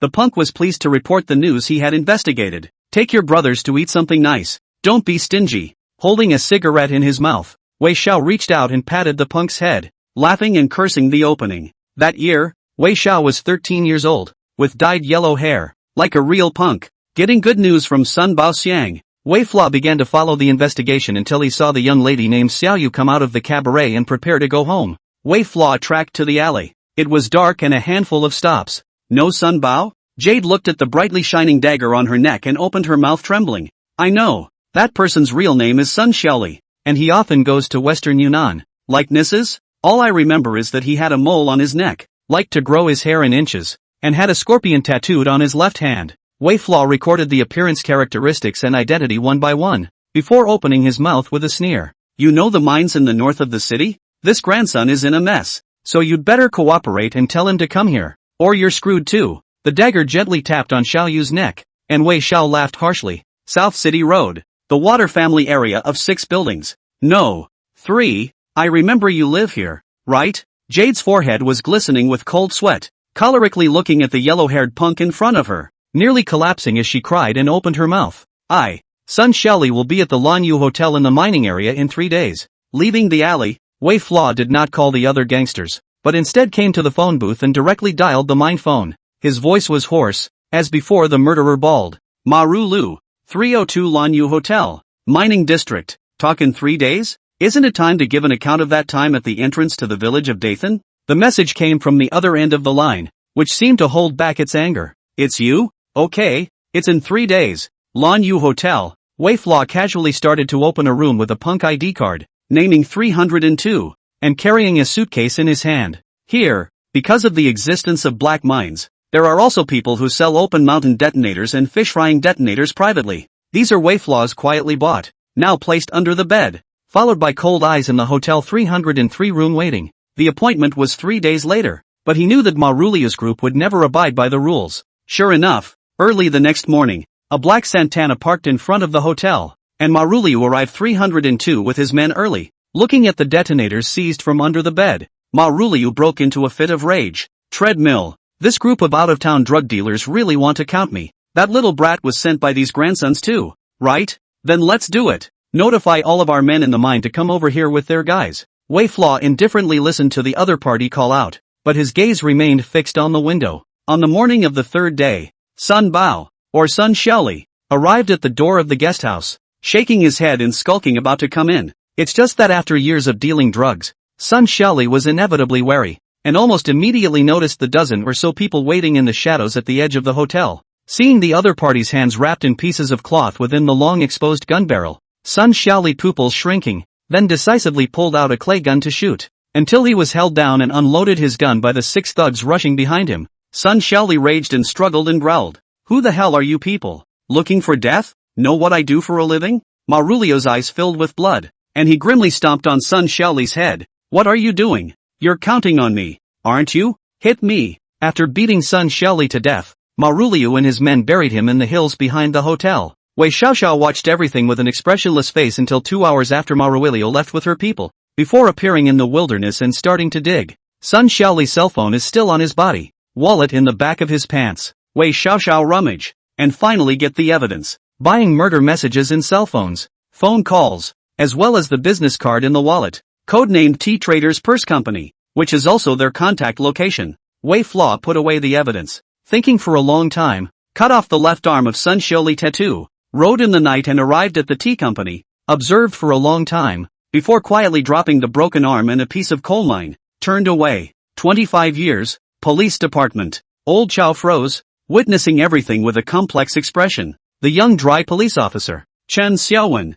was also watching, stunningly analyzing every step of the calculations, and his expression was shocked. Wei Flaw's first step was to obtain information about Sun Xiaoli and subsequently notify the mine to create the illusion of settling accounts. The second step is to cause Ma Rulu to kill by calculating his psychology and purchasing detonators in advance and placing them under the bed to plant them. Step 3. Count on Sun Xiaoli to come over and cause a dog-eat-dog scene. Every step is interlocked until the end, not only to obtain their own need for evidence of criminal syndicates, but also woe-betide them. Even if they are investigated, all evidence will point to the black mines. This man, with his skill in calculating people's hearts, really doesn't look like a child. Chen Effect Man looked on in shock, his expression horrified. And the sanatorium, aged retired Deputy Bureau Sun Ocean thought of that scene of yesteryear. They were alerted to the discovery of a severed arm by a public phone call when they arrived on the scene with their own involvement in the case, saw the tattoo and started following the trail of investigation. At that time he also drove the police car at the intersection and saw Wei Xiao, the child of yesteryear who was taken away by the traffickers. It's just that he's at the intersection with a bunch of assholes carrying tape and holding a cigarette. He didn't even care at that point. Looking back now, Sun Ocean smiled bitterly. You designed the whole situation, knowing that the enemy was prying, so you laid out the layout for them to fight fire with fire. Everyone follows your script. He couldn't help but feel a chill when he thought of the invisible figure manipulating the two groups of people fighting. This kid, he's so mean. The mind is vicious and deep. In his time, the former Black Mines, after a series of changes, now belongs to the Crown. The owner of the mine, Ma Ruliu, was found guilty of a number of charges, including suspected murder and private mining of the vein, a few years ago, and has been shot to death. Several of the mine's bosses are now also watching the live replay screen, frozen in place. Several people have been middle-aged, thinking of the past 95 years when the news came out that the mine boss Ma Ruli a furious summons, requiring each region to investigate a group of drug traffickers coming from western Yunnan. They had also been involved in the search for those people, and there was even an investigation into the city of Loco Hills. At that time, Ma Ruliu cursed, saying something about a group of foreign drug dealers in western Yunnan who were coming to blackmail him. It was only now when they saw the live feed that a few people were finally shocked, and chills rose from the soles of their feet. It turns out that behind everything, it's the 13-year-old who's doing the math. The son of the Wei family, who was exterminated, was like a manipulative puppet, calculating people's hearts. So mean. At this moment, these big bosses had chills down their backs as they stared at the screen. This kid has gone crazy trying to protect his siblings. Live. A new Wei Flaw life flashback screen appears. A body was found in the hills behind the Lan Yu Hotel, and the news of the alarm was passed to the police station, where it was taken quite seriously. The recent spate of murders, in particular, has also increasingly alerted the police. Soon, Sun Ocean led the criminal police to, in passing through the intersection, but also accidentally saw in the past their own advanced medical expenses that child.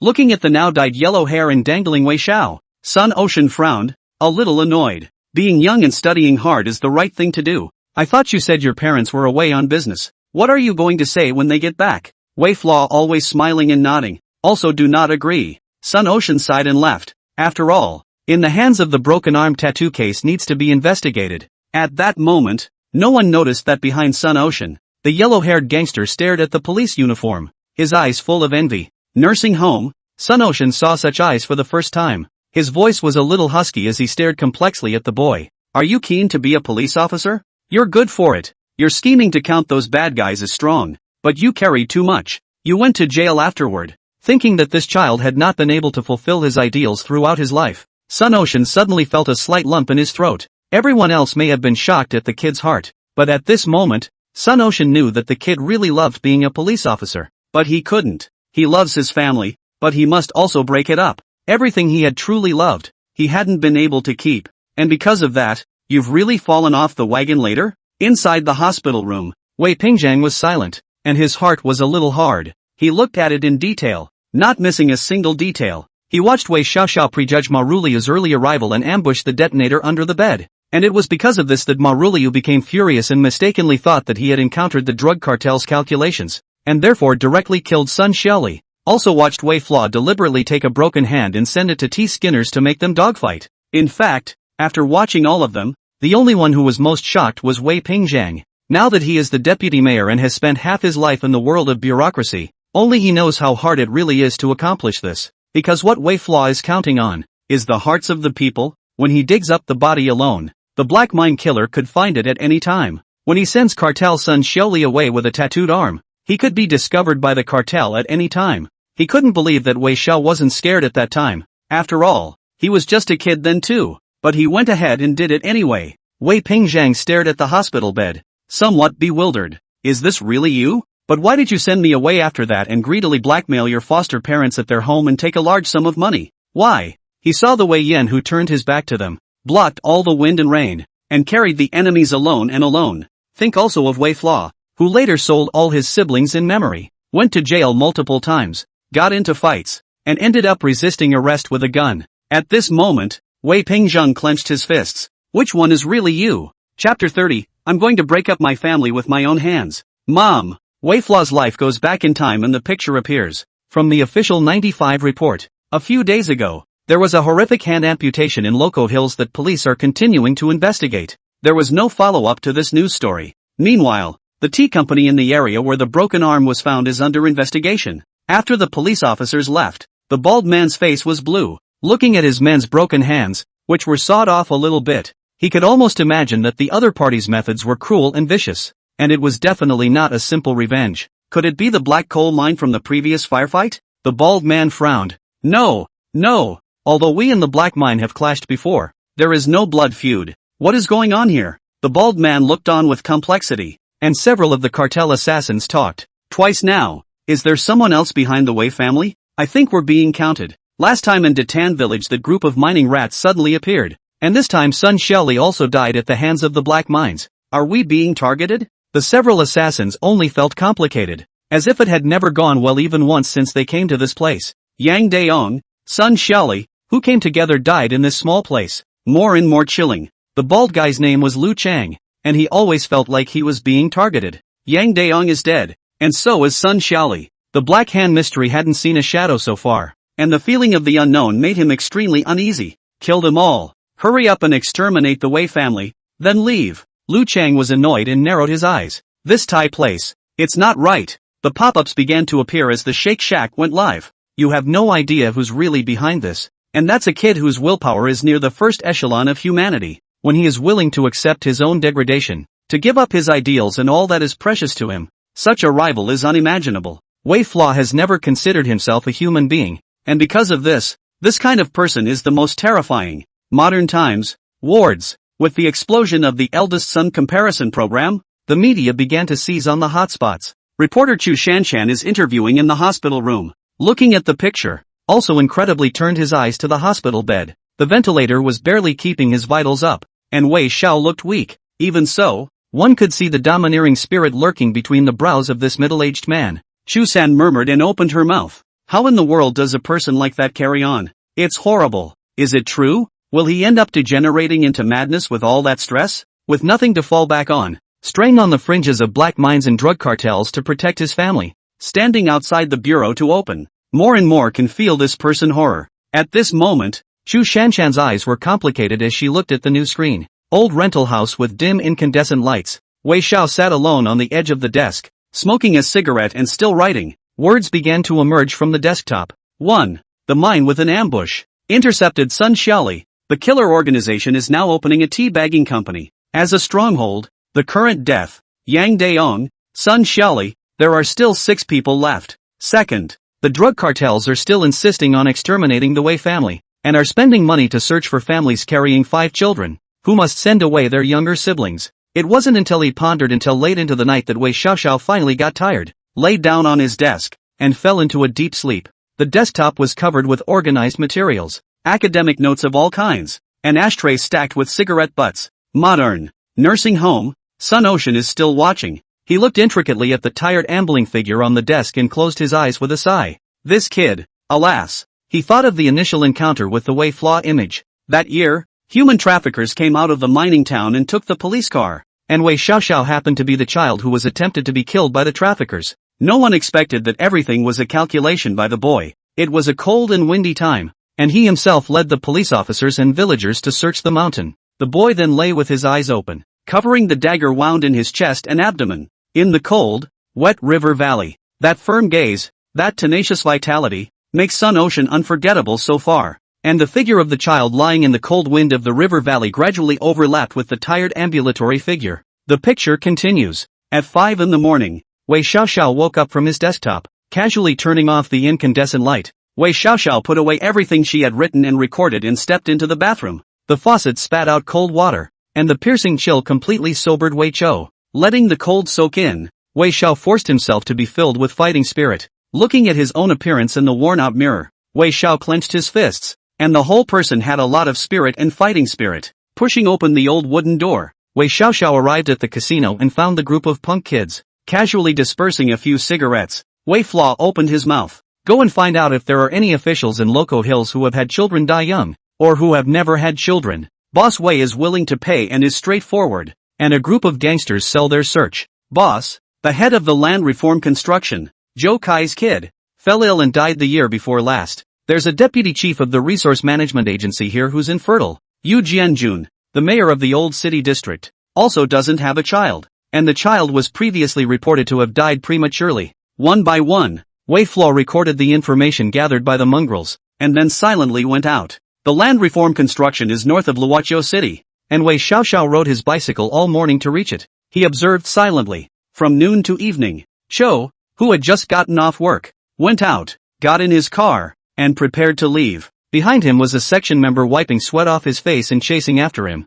Section Zhou, we stayed up all night yesterday to change 2 versions of the program, so take a look. The material had just been handed over when Zhou Kai narrowed his eyes and threw it on the floor with one hand. I don't know what you guys do all day. Take your programs, make 4 versions by tomorrow and turn them in for selection. Asterisk asterisk asterisk asterisk off if you can't do it. Wei Xia sat on his bike in the shade and watched, silently taking out his pen. Rude behavior and irritability to those around him. Then he crossed out Zhou Kai's name and turned to leave. The next day, Wei Xiaoxiao figure appeared outside the City West Resource Management Bureau, following Section Chief Luo Ligong all the way to his home. Carefully. At midday, Wei Xiao nibbled on a cold steamed bun and stared at the figure carrying quite a few famous wines and a leather bag as he entered. When Luo Ligong sent the man out with a smile, the man had nothing in his hand. Wei Xiao once again put pen to paper. Greedy for people. Sooner or later something happens. The name Luo Ligong was then crossed out again. Now there is only one last name left on the paper. Yu Jianjun.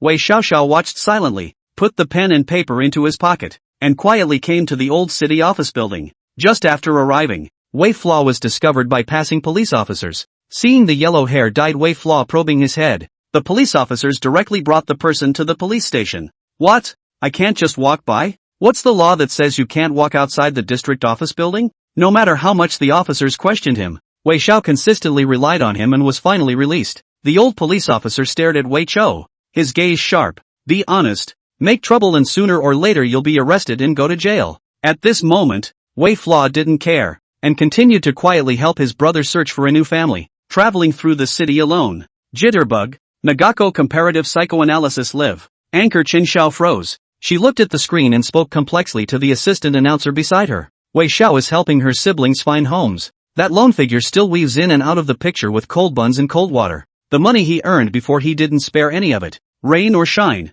one searches in silence. The more this happened, the harder Chen Xiao felt. But the boy has no home of his own. With his younger siblings gone, he was completely left alone in the Wei family. He will fall into loneliness, carry the Wei family name alone, and face everything. A 13-year-old ready to tear apart his most cherished home with his own hands. Chapter 31, I'm going to be alone. Finally, the new image reappeared on the other side. The bike was parked on the curb, and Wei Xiao stood in the corner, silently looking at the information. Yu Jianjun, the mayor of the old city district of Luoqiu, is pictured with a figure with square eyebrows and eyes and a serious, dignified look. The man is extraordinarily soft on the people, but has zero tolerance for crime. The child died prematurely before because he was too righteous and angered the criminals, resulting in the child being kidnapped and torn apart. After observing for some time, Wei Xiaoxiao decided to start contacting. In order to get close to Yu Jianjun, Wei Xiaoxiao deliberately followed him very closely, tailing him all the way on the way home from work. Previously kidnapped children by criminals, Yu Jianjun more and more vigilant, directly let people heckle Wei. Young man, you've been following me for a long time. What do you intend to do? Wei Xiao stared at Yu Jianjun and deliberately lowered his head. I have a brother that I just can't afford to feed, and I want him to have a good life. Can you adopt him? I've been to a lot of people and they don't want it. Yu Jianjun smiled at his words and waved his hand to let go of Wei Xiao. I'm not planning on having kids for a while, so take care of your brother yourself. Looking at the dangling yellow-haired teenager, Yu Jianjun sighed and patted Wei Xiao's shoulder. Live hard and don't mix it up later. As he watched Yu Jianjun sail away, Wei Xiaoxiao didn't care as he began to wait outside the district office building. Facing the other people hung back, but as soon as Yu Jianjun came out, Wei Xiaoxiao stood straight and went forward to help open the door. Even often took the initiative to sweep the floor in front of Yu Jianjun's office to offer courtesy. Until the evening of this day, Wei Flaw watched Yu Jianjun off-duty schedule, counted Yu Jianjun off-duty time,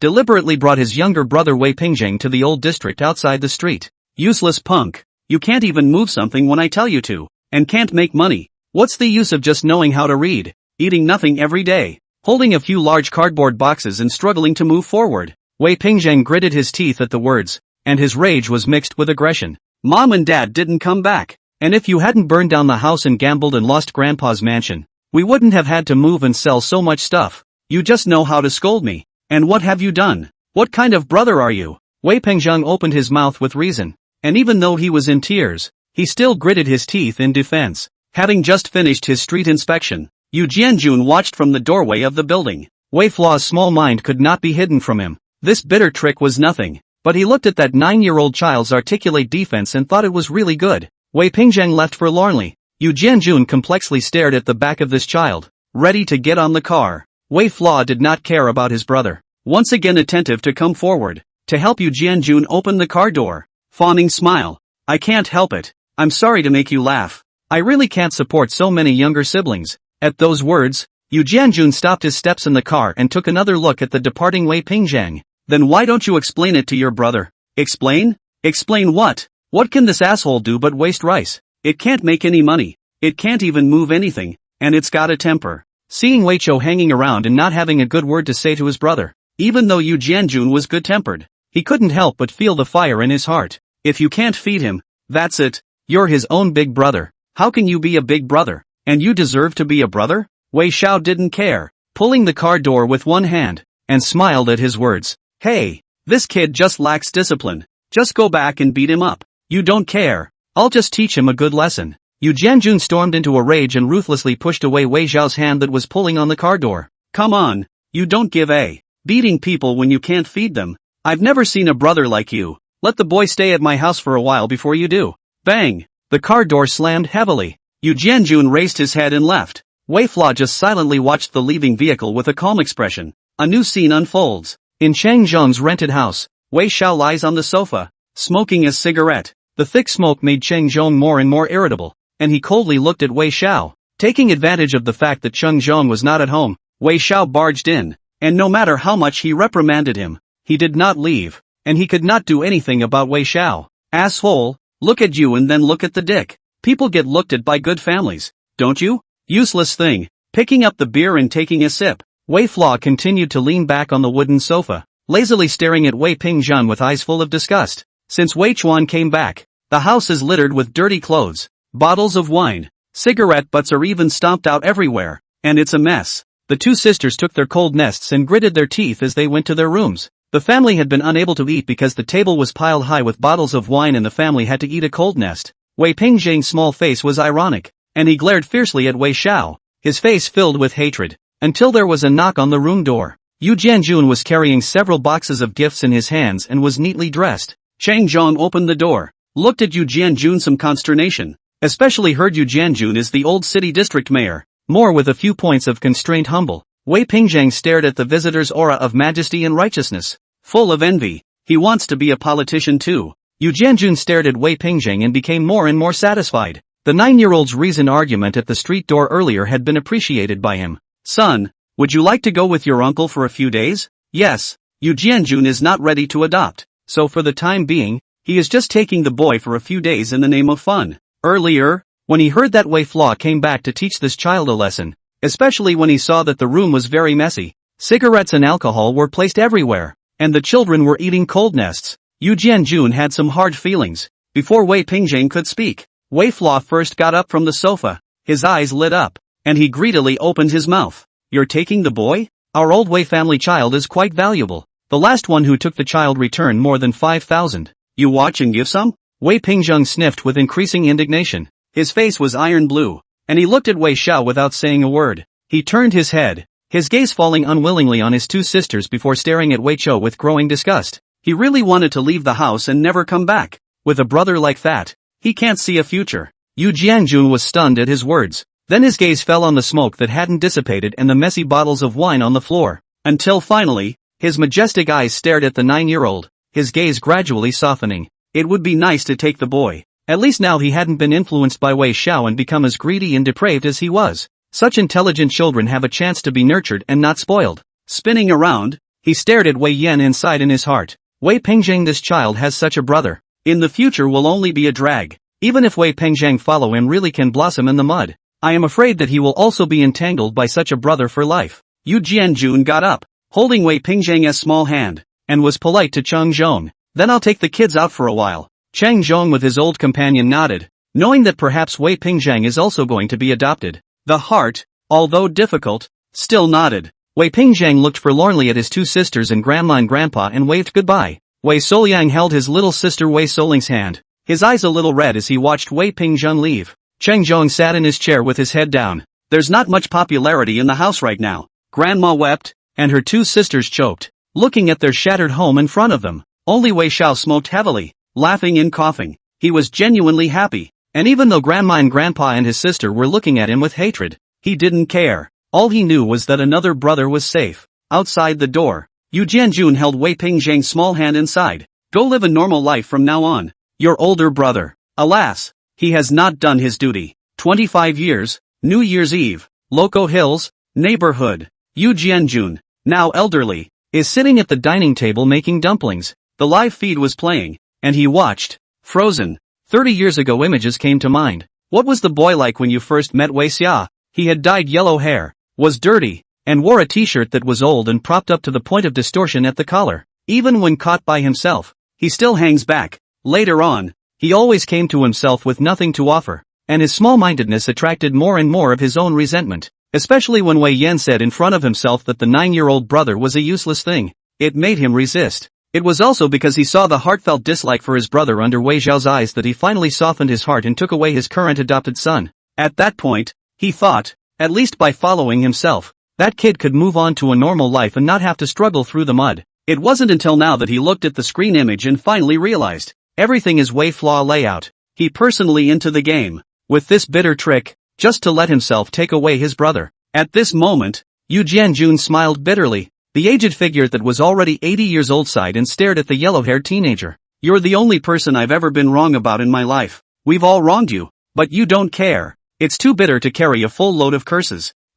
Yu Jianjun stopped in silence. He couldn't imagine what kind of willpower a person like Wei Xiao had. It's the only way to not hold on and not break down from the desperate situation of facing foreign enemies, family loathing, and no one understanding. For a long time, Yu Jianjun shocked stared, and his words carried a few points of heartache. You're going to send all your family away, and after that, you're going to face the murderer alone and decide to duke it out, aren't you? Loco Hills, police station. New Year's Eve duty. Two people are also watching. Police officer Lao Zhou. The young police officer Chen Xiaowen looked shocked. Jitterbug, the eldest son of the comparative psychoanalysis live room. Shen Xiao is also watching, with a complex expression. Nursing home, retired Deputy Bureau Sun Ocean stared at the screen and suddenly thought of new. Wei Pengsheng was led away by the section chief, and Wei Pengzhang was taken away by the old district governor. There aren't many people left in the Wei family now. Before, Wei Xiao was thinking about how to preserve this family, but now, he himself has taken this family apart with his own hands and torn it apart.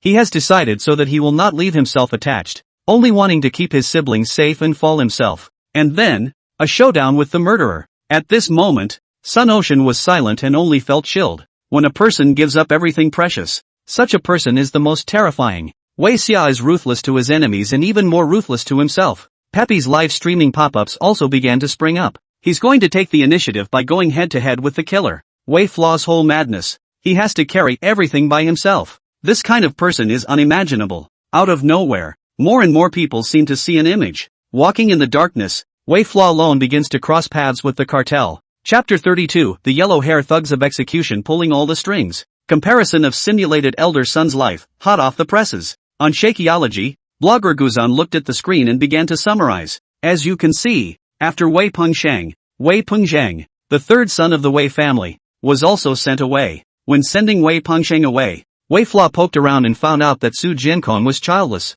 and first chose to pretend to be a beggar to attract attention, and afterward threatened the director to help Su Jiankong with his career, and afterward sent his brother to a safe area. Subsequently Wei Flaw through observation. Understand the old city district mayor Yu Jianjun's soft-hearted upright characteristics. So the first step is to cause Yu Jianjun attention. The second step is to show the younger brother Wei Pengsheng advantages. The third step is to seize the Yu Jianjun's soft-hearted characteristics, intentionally in front of him to oppress the younger brother, show the depravity, so that the Yu Jianjun resolved to take away the Wei Pengsheng. Speaking of which, blogger Guzan looked complex and gutted. Wei Flaw is going to send away all his younger siblings one by one, and afterward fight the drug cartel murderers to the end. He would really take on the drug cartels and not let the rest of his family get caught up in it. For this he would rather fall and carry the abuse and everything. It's just that it's such a hard road. No one understands you, no one cares about you, and you'll be alone on it. The Wu Weiping growing sub-simulation screen begins to appear. Pai time Wei Pengsheng lying in bed,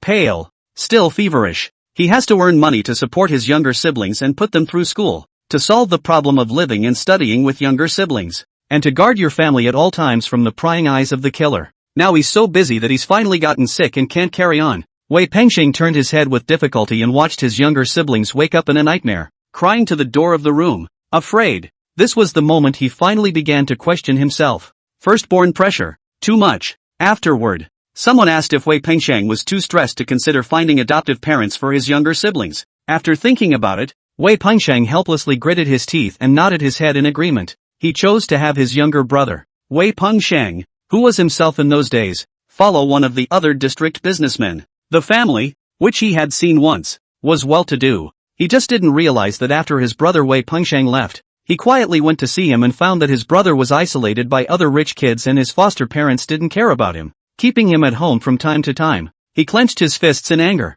trying to get back to his brother, only to see the familiar van again on the way to the rich man's house. Wei Pengsheng gritted his teeth and had no choice but to give up and move again with his younger siblings. Afterward he found his adopted brother and told him, "Bear with me." Watching his young self humble and low, this moment, Wei Pengsheng is very difficult, but he had no way to explain it. He could only tell himself through gritted teeth, "I'm going to try. I'm the firstborn. I'm not like Wei Flaw. I'm definitely better than him." The pop-ups are surging and complex. Wei Pengsheng's simulation of the eldest son is very real. Unfortunately, Wei Pengsheng has no idea what kind of vigor a real eldest son should have. Industry City Nursing Home. Cheng Zhang was also watching, his aged self staring at his Sim's grandson. Wei Pengsheng finally started giving his younger siblings away as well, because there was so much pressure. But unlike his previous life experiences, he sends himself to a very poor family. 30 years ago came to mind. At that time Wei Xiao also gave away his two younger brothers one after another, but their adoptive parents were very good.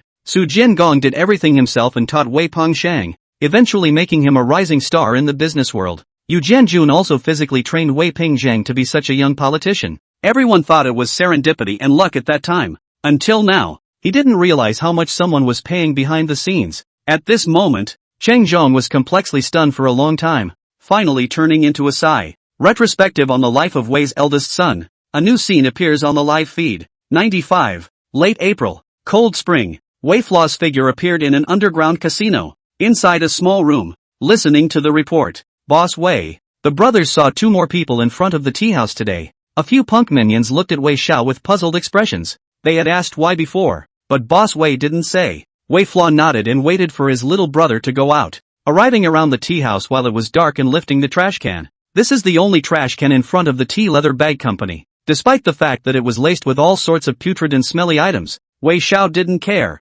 reaching out to rummage through it while taking notes. 2 bottles of mineral water, suspected contact by different characters, 3 boxes of disposable lunchboxes. It was not until all the items were recorded and organized that they were put into the back pocket, looking as if they were rag pickers. Load up the things. Wei Xiaoxiao did not go back, but took out his previous selling tape appliances to save $5,000, bought a ticket to the provincial capital. DNA testing technology was not widespread in 95 and was still an expensive technology, charging $5,000 a time. Wei Flaw with the murder of parents before the murder weapon, and mineral water bottles and disposable lunchboxes and other items to the provincial hospital. Take samples, began to do DNA identification. Afterwards, waiting for the results, Wei Xiao figure reappeared in Luochou City. Nowadays he goes to the door of this tea company every day, in addition to dumping tapes and small electrical appliances, and peers across the street to take notes from afar. The number of travelers and the time of travel all appeared on the note in Wei Xiao's hand. Nowadays, late spring nights are still chilly, and the cold wind scrapes one's face raw. Wei Xiaoxiao lurked a few dozen meters opposite the tea company, behind a small fence, behind the abandoned toilet. A strong stench and chill filled the air, but Wei Qiao didn't care. He had observed before that this was the only place that wouldn't attract attention because it was smelly and remote. This is the 10th day that he squatted here, and at that time, Wei Xiao's eyes were indifferent and motionless, an appearance of a gangster, downtrodden, poor image of him, at the moment indifferent, cold, like a statue that is always concerned about everything, staring at everything. He himself exudes an aura sweeping the whole scene. The other side, the tea bagging company. The bald man and a few of the surrounding assassins gathered together, looking complicated and frowning. He pondered arriving here to exterminate the Wei family all the traces. First Yang Daong is killed, and then Sun Xiaoli dies, and everything seems to be moving in an unpredictable direction. Not only the bald guy, but the others also sensed something was wrong and began to control the door. No, it's not a black mine. The bald voice woke up the thinking crowd, but he ignored it and continued to speak. This doesn't look like the black mine tactics, which inexplicably clashed with us before. That's when they send the killers straight in with shotguns. The black mines act simply and roughly, and would not use this kind of hand-breaking deterrent. We've probably been set up, and this isn't black mine taking revenge at all. But tramp, who the hell is counting on us? Speaking of which, the bald man narrowed his eyes and grimaced. Previously, they were all misled by Sun Xioli's murder and associated it with the previous Ditan village, which led them by the nose. Now that it's finally coming around, I'm starting to feel the chills. The bald man felt a chill. He looked at the dark night now, as if he saw in the underworld, a mysterious and terrifying person hidden behind the curtain, staring at them, ready to strike a vicious blow. On the other side, the black mine, the humble office. Maru Lu, the owner of the black mine, stared at the previous news of Ditan village and thought of Sun Xioli. After years of mixing in the black mines and calculating with each other, Maru Liu also sensed that something was wrong. How could a drug cartel that had arrived in Luochou City from outside the city and had no conflict of interest with himself at all mess with a local snake like himself for no reason? If I were myself, I would probably be careful not to mess with it. But first, Taitam Village was the first time, and Mission Hills Hotel was the second. The conflict between himself and the drug cartel happened inexplicably, and even the other side used open mountain detonators. What do you think of those out-of-town poison rats? A few of the juniors sniffed and began to analyze it as well. I always feel like the fight is inexplicable. Drug trafficking makes more money than we do. There's absolutely no need to sneak into the mines and extort. Something's not right. That's right. And that time in Ditan village you could tell that the other party was a good shot and had specialized weapons. So they didn't look like lowlifes playing blackmail. Blackmailing us won't do them any good except cause conflict and get the police's attention. And it shouldn't. I also think that if the other party wanted to ambush us that time at the Lanyu Hotel, it's unlikely that only one person would show up.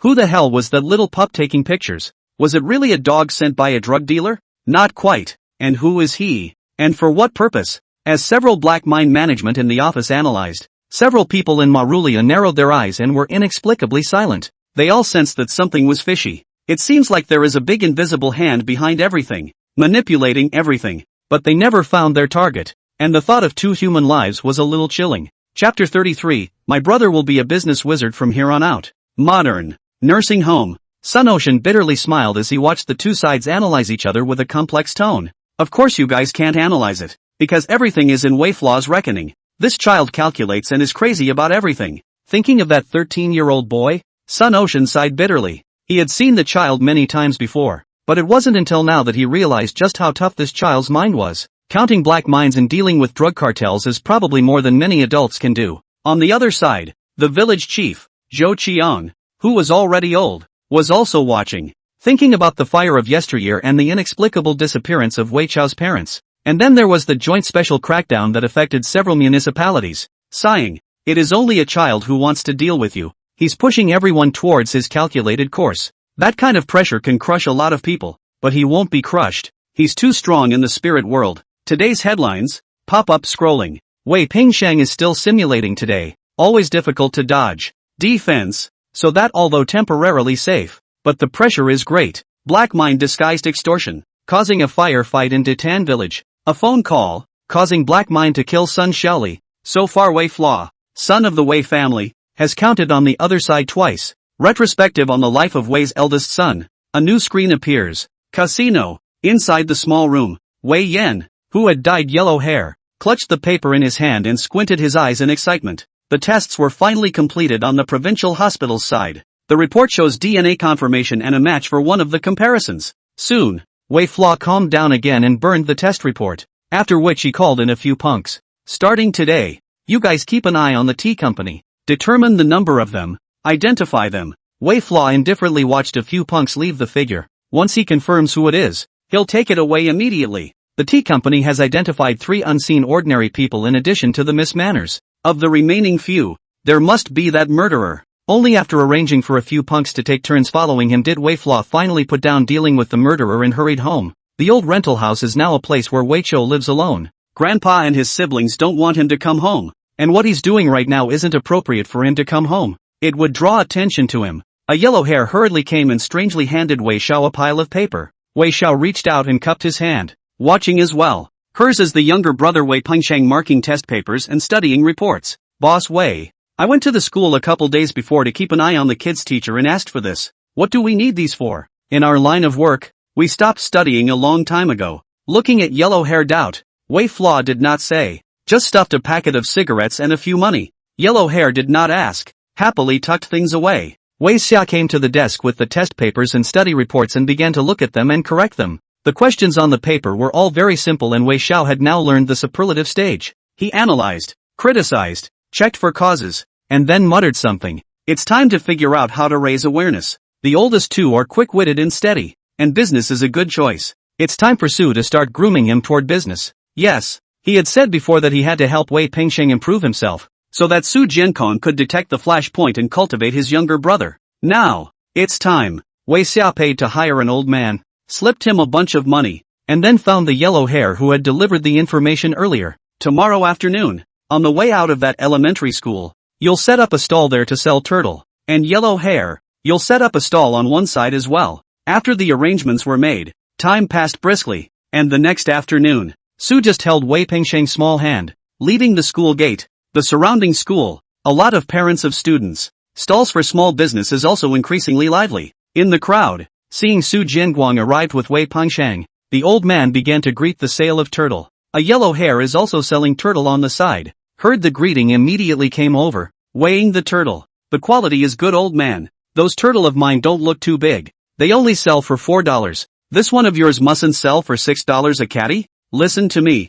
$4 is a real loss. Yellow hair holding a cigarette and talking eloquently. For a time many people also noticed, including Wei Pengsheng and Su Jianguang. The old man heard, is happily ready to change the price? Wei Pengsheng stared at the yellow hair, timidly glanced at his adoptive father. Stood out. Number 1. It's surrounded by old neighborhoods, and people weren't exactly rich in the first place. Second, your snapper is not much smaller than this old man's snapper. Once the elderly increased prices, you maintain the original price of the snapper becomes the most cost-effective. No cost reduction industry will also soon be sold out. The elderly snapper will be stagnant. You still made money, but this old man is afraid he'll lose money because the snappers are stagnant. Your so-called price hike wasn't even a kind attempt to help him. You just wanted to screw him over to make yourself profitable. Wei Pengsheng more and more confident, standing in the crowd, eloquent, organized. Foster father Su Jiankong satisfied to look at the child. Bright eyes. He didn't think the kid had the economic acumen to even analyze the business environment.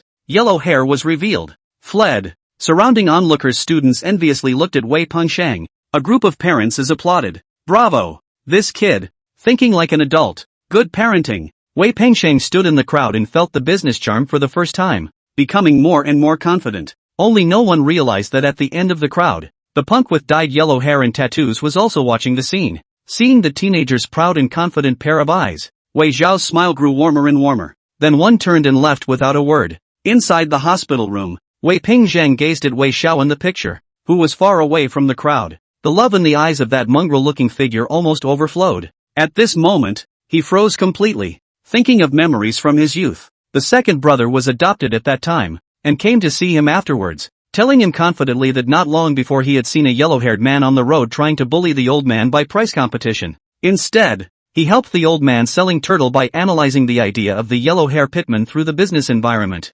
market conditions. He himself was still full of envy, and had praised his second brother for his quick mind. I can't imagine that Wei Xiao is behind everything. Is this really you? Really? But you have that? Why didn't you tell anyone before? Murmuring and opening his mouth, Wei Pengsheng turned his head incredulously, staring at the disheveled figure's dying appearance on the hospital bed in disbelief. Meanwhile, Wei Solo pushed his gold-rimmed glasses on the bridge of his nose with a complex expression. Wei Flaw is cultivating second brother's initial business mindset, and at the same time using it to create an interest in business. He's developing a training program according to the characteristics of the second brother. This will not only make Ergo's adoptive father appreciate him and teach him, but it will also be considered a way to help Ergo build a foundation and find direction for the rest of his life. But, why him? Wei Solidated looked at the picture in shock, and his mood became more and more difficult to calm down. Chapter 34, Behind What Must Become Great. Retrospective on the life of Wei's eldest son. A new scene appears on the live feed. The turtle incident seems to be just the beginning for Wei Pengsheng.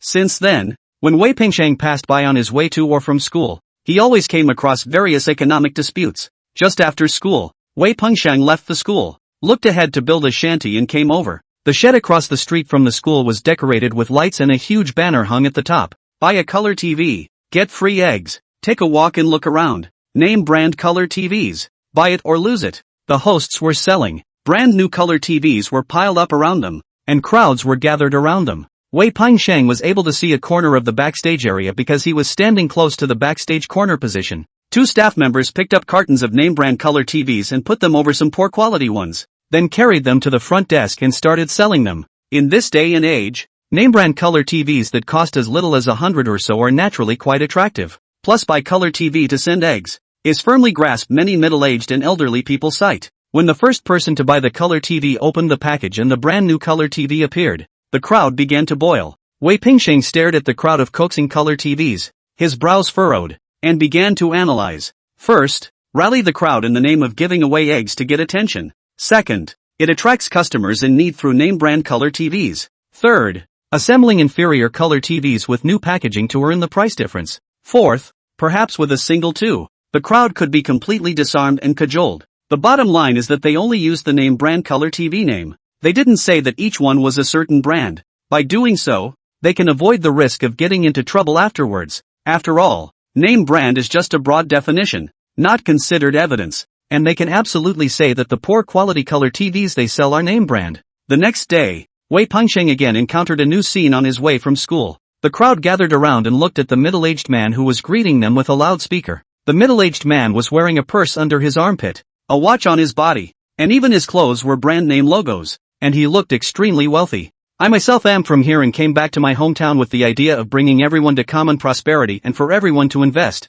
make money and realize their life goals. The main business of this program is healthcare products. What do you mean by healthcare products? There's a medical term now called subhealth, and usually people buy medication when they're sick, and that's when the body falls from subhealth to another stage. So can we just boost our immunity, our physical fitness, and thus reduce the incidence of illness directly from the root cause? That's health food. This stuff is not a substitute for medicine, but in itself, to improve health, we wouldn't use medicine, and all we'd be making is money to buy medicine, and using the money we'd be making to buy medicine in exchange for buying food. You can also give it as a gift. People don't give away medicine, do they? You guys think about how big of a market this is. If I didn't have a conscience, I wouldn't even tell people how to make this money. Today, as long as everyone invests, we will register them one by one, and in the future, everyone will be a shareholder of the company. The company is right here. Everyone feel free to invest. The middle-aged man was so eloquent that many people could not resist the temptation to start registering.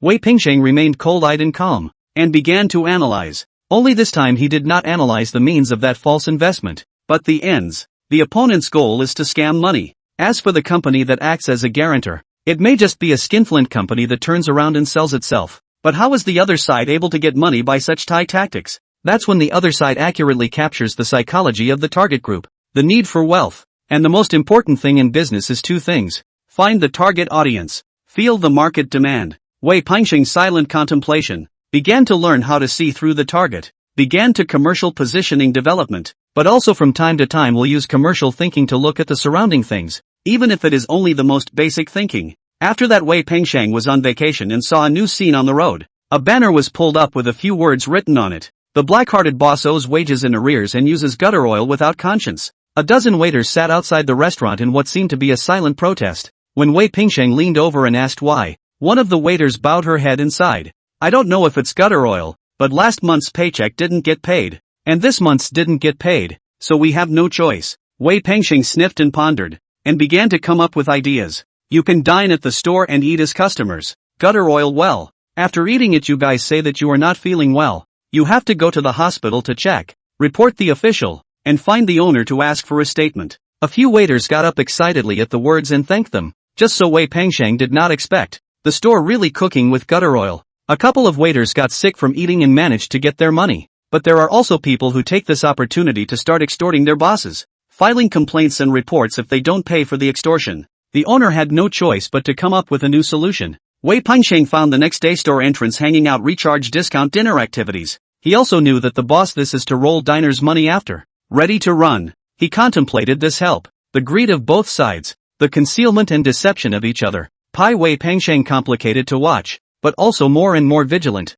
Understand a truth. You can't trust anyone in business, and you can't underestimate the greed of the human heart. Wei Flaw watched from afar, to pretend restaurant owners and waiters to settle wages, as before the color TV scam, false investment in those actors. He then watched with relief and recorded Wei Pingsheng's growth. This is the last question my brother will teach you, the art of defense. After that, Wei Xiaoxiao quietly arrived at Su Jiankong's neighborhood, and took a look at Su Jiankong from afar, who was holding Wei Pingsheng's small hand. Su Jianguan was pleased to look at the child who was much more mature and more agile in thinking. You're good, much more mature than others your age. You've really grown. Su Jianguan watched Wei Pingsheng talk eloquently to other relatives about his insights into business, and became more and more pleased. Wei Pingsheng's performance completely crushed his peers, more and more mature. The most critical aspect of business is finding the right target audience and market demand. External environmental influences are quite important. With competitors, the first thing to do is to capture the core purpose of the other party,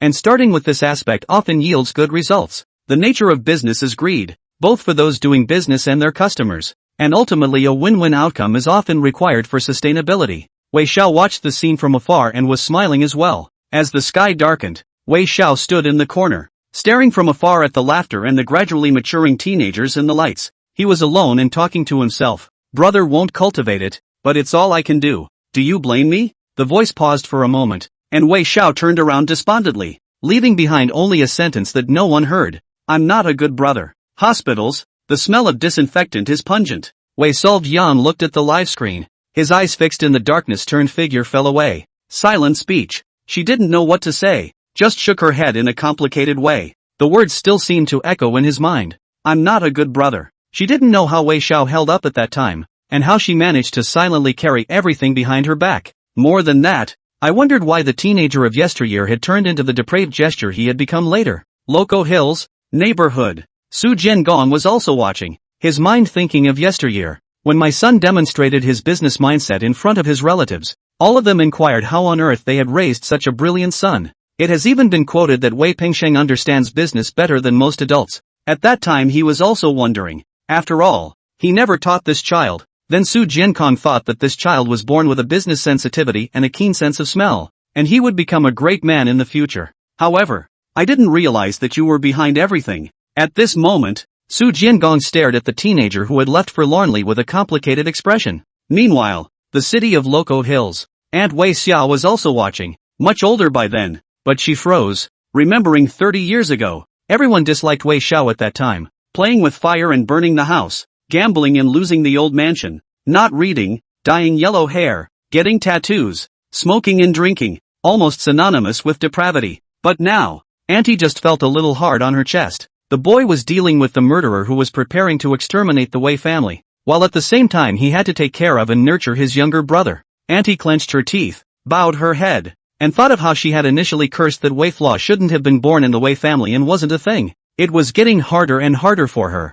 Jitterbug live pop-ups are also starting to appear. But he's really good at education, and that's the best in true education. Teaching truth and falsehood, teaching right and wrong. He set values and paved the way for his brother's future. He is the eldest son of the Wei family, at least for now, and deserves the name of eldest son. Chapter 35, the official start of revenge. Now the number one word in the Twitter hot search is replaced. How the eldest son teaches his younger brother. Many people were watching. The words clicked on and a video screen appeared. Heck, it was taken from the hottest show of late. Firstborn comparison. Wei Flaw alone in the rental house looking at business cases, all kinds of books. Late at night, eyes full of blood, but do not care. The paper laid out in his hand had been written all over one sheet with several subjects on it. They are how to achieve business objectives, the impact of the business environment on the market, and price wars and market supply and demand. I can see that Wei Flaw has been writing for a long time, and is sticking around late at night to read it. On the other side were cases of various economics books that had been turned so many times that the pages showed rough edges.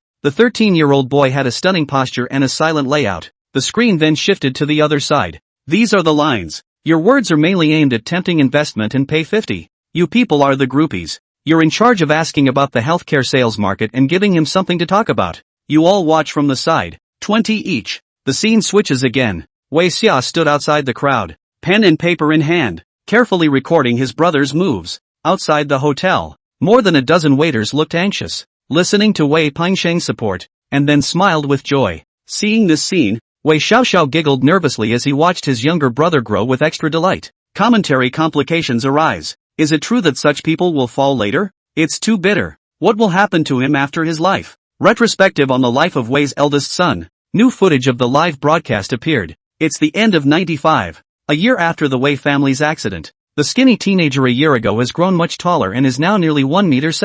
Just not the former student look. Wearing a flower shirt, open collar, hair into yellow, draped over the shoulders, mouth with a cigarette, revealing arm tattoos, looks greedy and grim. Right now Wei Flaw and the others are moving. This is the third time the Weiss family has moved. Sister Wei Solo struggled to carry her clothes and luggage, muttering with her head down. Moving again, 3 or 4 times a year. How am I going to get to school? The youngest Wei's solitary spirit also lowered his head, his face full of annoyance. Cheng Zhong dragged the cabinet to the tricycle before he complained and opened his mouth. Move, move, move every day for the rest of your life. Sinning. Wei Pingzhang was taken away by Yu Jianjun, the governor of the old district, and was never sent back, and has been considered for adoption. Now hard to find the address of the new home. See the dangling cigarette Wei Flaws. No reason to anger surged. Why are you moving again? What have you done to deserve it? Several people from the Wei family also had ugly faces. The Wei family moved for the first time because Wei Xiao had previously played with fire and burned down the old house.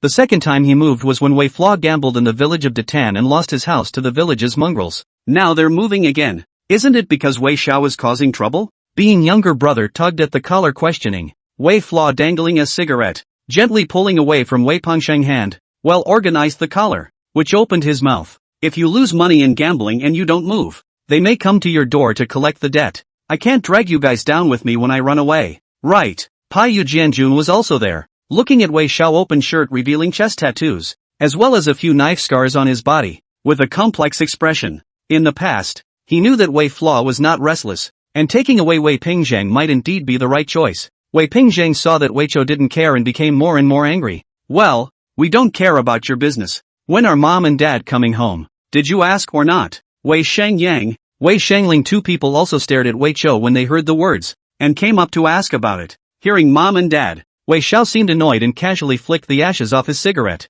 I don't know. Asking every day. Annoying. The family environment is becoming more and more difficult. Wei Pingzheng knew that he could not ask anything, so he did not look at Wei, and held the hands of his two sisters in front of him. Remember, you guys, you have to walk out. There is no future with people like this at home. They must go out. Go as far as you can. Pei Wei Flaw listened and didn't say anything. after which he arrived on the rooftop alone and held out his hand. The wind blows like flotsam. It's the end of the year and it's snowing. He stared up at the sky, the smoke overcast and extraordinarily depressing. Ye shall come forth, it is as an abyss of mire. It's enough to have me in there. You can't do this. You have to leave. At this moment, Wei Flaw stood on the rooftop, looking up at the snow alone, and the sadness under his eyes was so strong that it could not be melted. He was in a trance, thinking of yesteryear, standing all alone. I walk east and west. Clothes are not as good as new, and people are not as good as they used to be. Son, and this means describing emotions.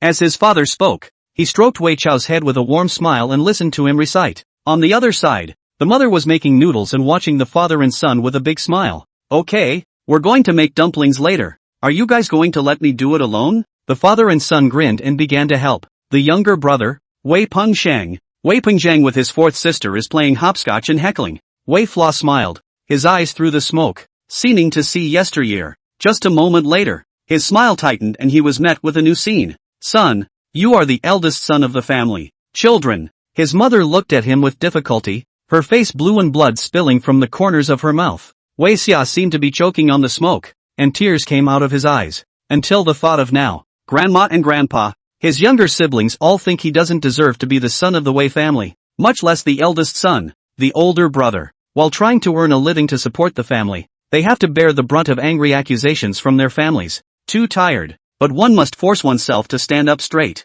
You guys hate me? Hate me. Go away. Go far away. Don't come back. Back at the rental house, Wei Flaw listened to the punk kid report. Those guys showed up again. Someone paid $10,000 for a message who had 5 kids with them. The mongrels didn't know what Boss Wei was going to do, but all this time, they were always on the lookout for news. And Wei Flaw was not surprised. That's the reason he's moving. The cartel is still looking for them and never gave up. Wei Flaw's eyes were indifferent and his expression was ruthless. Sisters are sent away. Come and spell it out. Yes, he intends to degenerate and mix with society. Raise a group of people and fight it out head-on. Since his opponent was still pressing forward, he would not continue to defend. He's going to carry everything himself and fight these murderers head-on in a bloody battle. In modern times, in a sanatorium, the aged Sun Ocean looks at the picture and feels nothing but chills. You're starting to officially retaliate. He thought of Wei Flaw's previous reckoning with the black mine Maru Lu, stealing photos for blackmail, leading to a firefight in Ditan village. Also think of the Lan Yu Hotel afterward. Wei Xiaoxiao used Marulia psychology, advanced security detonator, resulting in the death of Sun Xiaoli. That's how well Wei Flaw can lay out. Before that he was operating in the dark. But now, he was ready to fight head-on. One can only imagine the terrible retaliation the cartels will face. Police department. The young dry police officer Chen Xiaowen was also watching, and the viciousness under the teenager's eyes made him inexplicably feel the pressure. In particular, Wei Flaw was always asking for information these times, and on the one hand, he began to keep an eye on the tea company, and on the other hand, he had his little brother search for something about someone buying information. Obviously prepared. Now the 2 younger brothers are sent away, and when the younger sister is sent away, the showdown is about to begin. Old Constable Lao Zhou stared at the teenager's face hidden under the smoke, his voice hoarse. The man is going to start a confrontation. All by yourself against those cartel killers. The 2 men's faces grew more and more grave. Jitterbugs, live pop-ups are starting to appear. Wei Flaw is really planning to send away all his younger siblings and start fighting back. Those previous underhanded maneuvers have already resulted in the loss of 2 men from the cartel. What will happen to the head-on counterattack? Have you guys seen Wei Zhao's eyes? Such an aura is really too scary. Chapter 36, Walking Alone in a Blizzard. Luoqiu First People's Hospital, inside the intensive care unit. Beside the hospital bed, Wei Shengyang, Wei Shengling were all looking at the overbearing teenager. Wei Shengyang's clear and cold face was filled with disbelief. She stared at the rooftop snow, the teenager standing straight and full of hostility. When I think of the Wei Flaw of this time and his old impression, he was always holding a cigarette, wearing a flowery shirt showing tattoos and a hangdog posture. The mention of the second and third brother is forever muttering about the 2 adoptive fathers not giving enough money. Greedy, depraved, domineering, determined. For a while, she was a little confused as to which was the real Wei Yan. Were you really like this in the first place? Why don't we know anything?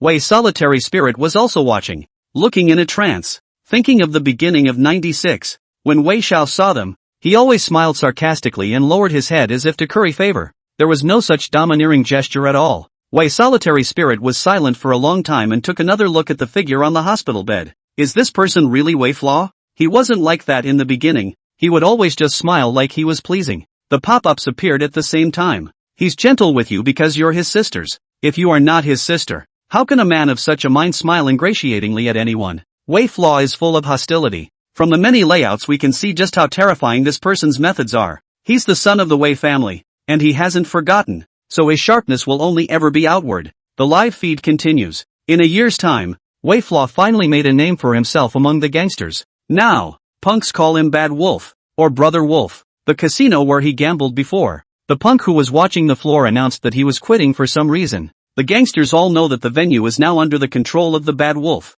In the small casino room, Wei Flaw had a cigarette in his mouth and his feet were resting on a chair. Want to watch the field? Fine. Here you go. Let them teach you later. As he watched a few juniors take the newcomers away, Wei Flaw narrowed his eyes. He had already taken in quite a few punks during this time, but they had all been investigated beforehand, and most of them were dropouts with decent character. He began to teach them personally how to do business. It's not just buying and selling, it's also watching how the venue collects money. The newcomer was taken away, and Wei Flaw was looking at the desktop newsfeed. There were 2 desktop messages, one from a junior, about the tea company news. Wei Flaw opened the report and listened to the report of the junior who delivered the news around him. Brother Wolf. The brothers have been squatting outside the tea company for a long time, as instructed, and keeping an eye on the tea company's people again. Afterwards, we got this teacup, which was confirmed to have been used by the middle-aged man. We sent it to the provincial hospital for an appraisal, and here are the results. This man's name is Chu Ai,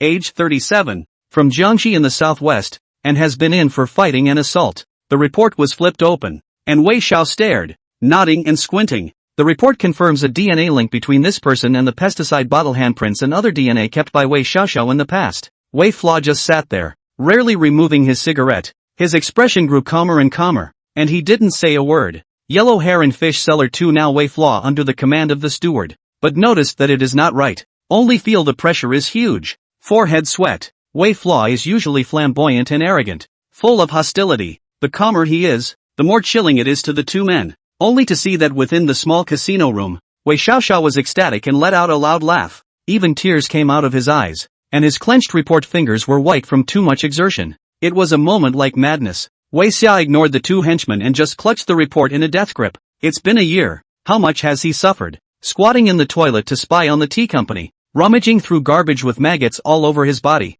robbing the field to the point of being slashed multiple times and almost crawling back. Now, finally, there is news. In addition to Yang Daong, who had found traces in the hospitality of yesteryear, now, there was Chu Ai. Wei Flaw was excited and shaking a little. Go, immediately have someone keep an eye on this Chui. I want to know his every move. The fish seller left in a hurry, wiping his sweat. Wei Xiao turned his gaze back to yellow hair, his face as heavy as water. Go, tell someone to keep an eye on the black mine owner Machilio. Yellow hair leaves. Bang! The sound of firecrackers was loud outside, as families prepared to start the new year. Wei Flaw Complex looked at the firecracker fireworks outside and was in a trance. A year ago comes to mind again. The parents died horribly amidst the firecrackers. In that moment, he couldn't suppress a shudder. A growl. Wei Xiao soon returned home and the family began to reunite. Grandma was cooking in the kitchen, and Wei Pingzhang was talking about things with his 2 sisters. Hearing the door open, several people turned around,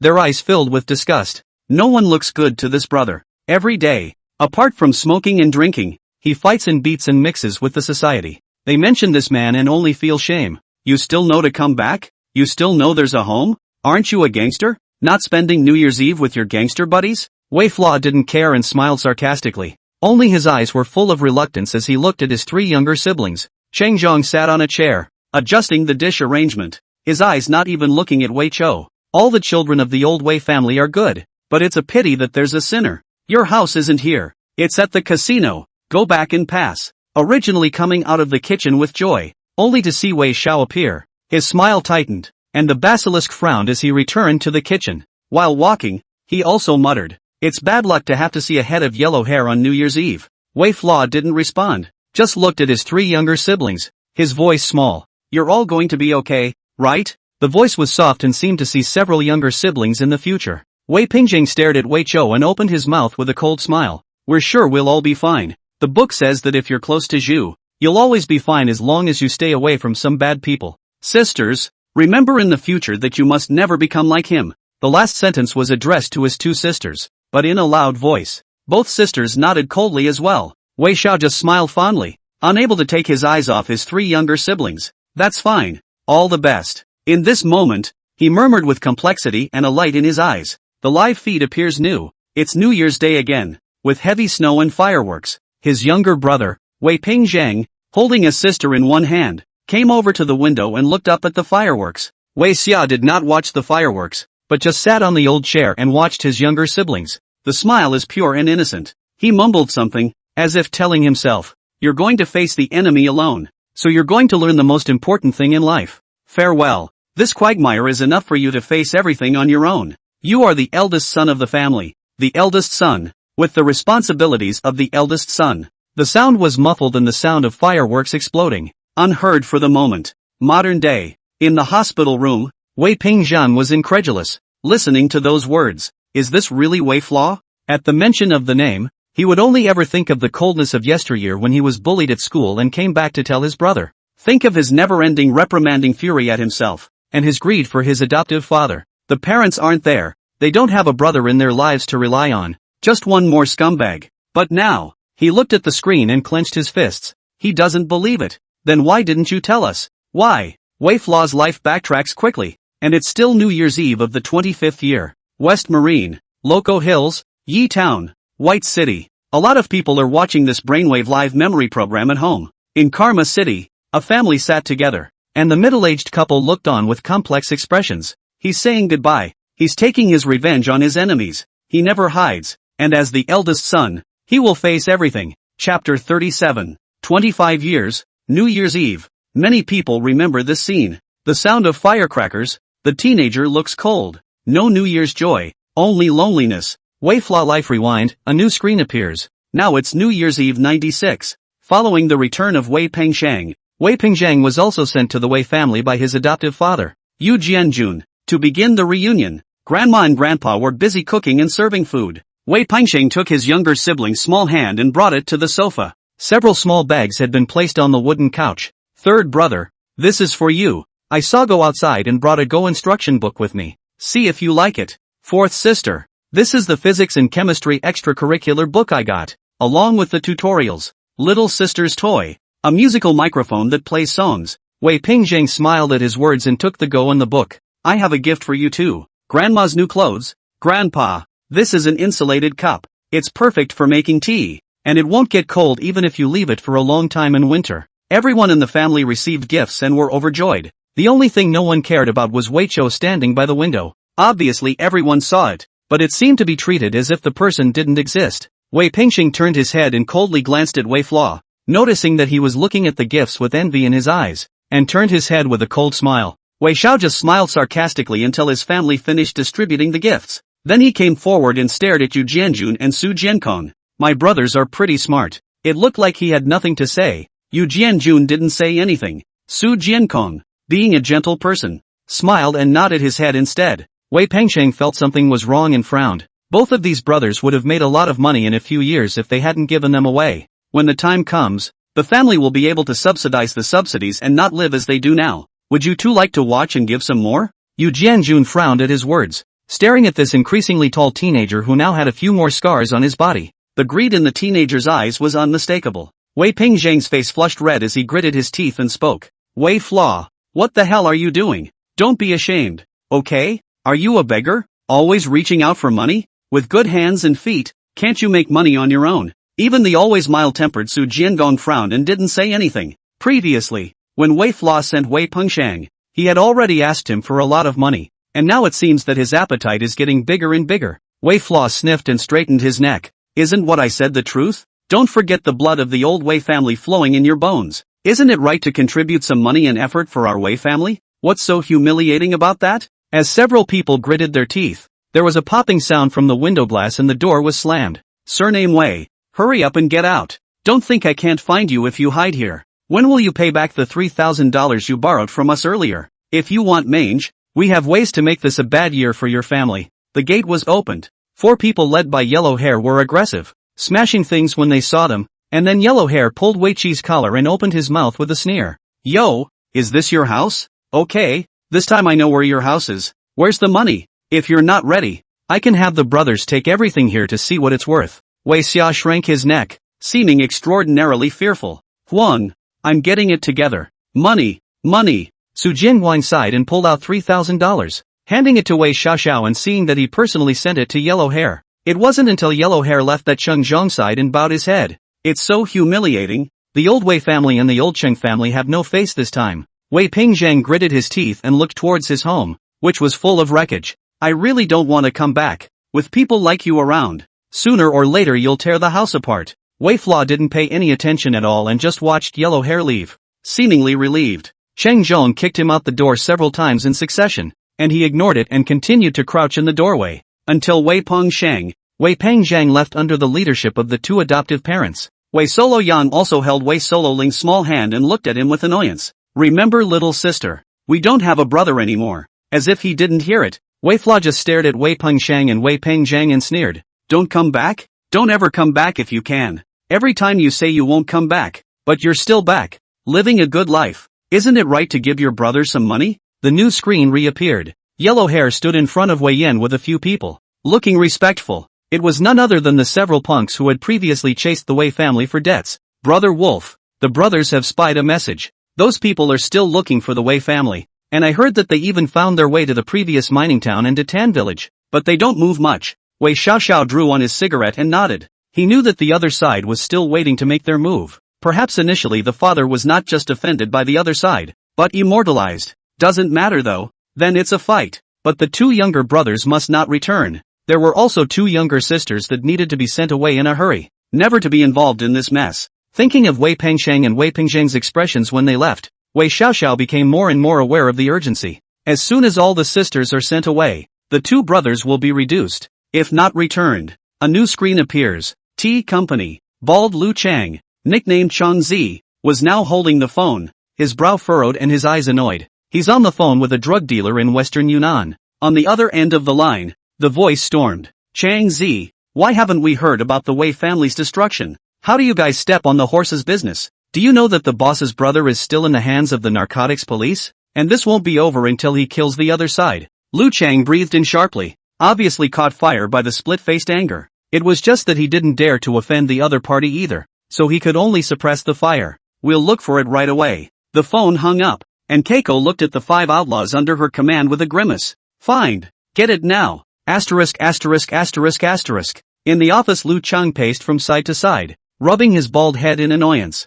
He felt that someone in the Wei family must have sensed it. But so what? A bunch of pussies. How can they turn the world upside down? One has so many lives stained in his hands. What are you waiting for if you don't hurry up and do this single run? If we do this order, we might be able to get a few more tens of thousands of dollars. We must exterminate the Wei family, or else we'll be in trouble as well. They have offended people we can't afford to mess with. Lu Chang looked vicious, and the 5 people following him were all middle-aged and also looked vicious. These were all found by Lu Chang himself. One of them even had a middle-aged man who had killed the village chief's entire family of 7 in the first place, and had been on the run for 3 or 4 years. For this kind of person, Lu Chang is most satisfied. This kind of talent to mix with him. On Shakeology, pop-ups appeared, and many people watched the scene with trepidation. Wei Xiao is only 14 years old. He has to face the revenge of drug traffickers in western Yunnan, and all these cases are carrying human lives. So many, all of them are participants in the Wei family extermination case.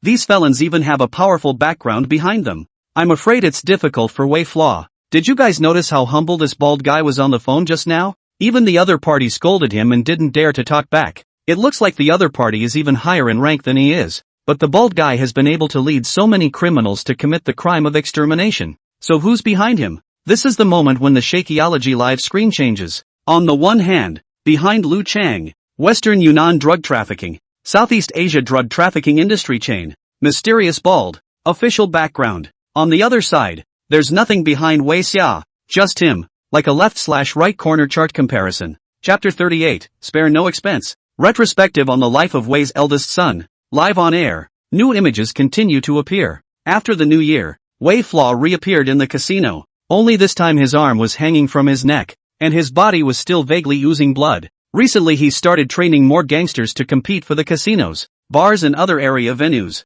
Coming back bloody has been a family affair. Even more stab wounds appeared on his chest and abdomen. and there were still small holes in the palms of his hands that had not yet healed from the dense iron nails in his homemade wolfsbane. But he didn't care, and started calling Yellow Hair and Fish Seller to discuss how to grab the bar scene in the south of the city. It wasn't until a few days later that someone called the police during a firefight at a bar on the south side of town. The police arrived, arrested both parties and sentenced them to jail. In the interrogation room, last year's human trafficking cases to catch a lot of. Now he is spirited and dignified. When he saw Wei Flaw, he visibly froze for a split second. Although Wei Xiao now had many more scars on his body, he had also seen the teenager with dyed hair and tattoos before in the case of the broken arm, so his memory was still fresh. The moment he saw the boy, he thought of the mining town human trafficking cases of yesteryear. The boy lay in the mud of the river valley, covering his wounds, with a light in his eyes and a great deal of life. Now what? Yellow hair, tattoos, fights and arms. Sun Ocean approached, and the escorting officers stopped and watched. How did you get like this? The old you wasn't like this. Where is the kid who went home with his wounds in the hospital rather than have them heal? Afraid of his family's worries? He didn't know, but Sun Ocean looked extraordinarily complicated. Wei Flaw, who was covered in tattoos and had scars on his arms, looked at Sun Ocean, stalking his neck, his face full of disdain. You don't understand. The brothers are on it. Can I not be on it? How can we still be brothers then? The most important thing when you're out in the world is to be righteous. Bull sentimentality. Young age, fights and assaults, leaving a record. Your life is over. You know. Sun Ocean was a little angry, angrily pointing at him. How old are you? Do you know what it means to be a brother? In the face of angry scolding, Wei Xiaoxiao simply turned his head. A look of indifference. Sun Ocean more and more angry, but can only helplessly leave. Chang Zhong arrives, fishes for people, and looks at Wei Xiao, pointing at him in anger, his fingers shaking. The old Cheng family, the old Wei family never produced only readers. There's never been a criminal in over 100 years. You're humiliated here. You're going to piss me off. Cheng Zhong reached out to cover his heart, but Wei Xiao didn't care, turned his head and whistled as he walked away. Sun Ocean was also in the office at that time, looking at the information on Wei Flaw that was specially transferred. When Wei Flaw has dozens of minions, and large truck fleet, game hall beaters and so on, Luoqiu 7 districts. Now the old city. Changed the city underground forces too are in the hands of Wei Flaw.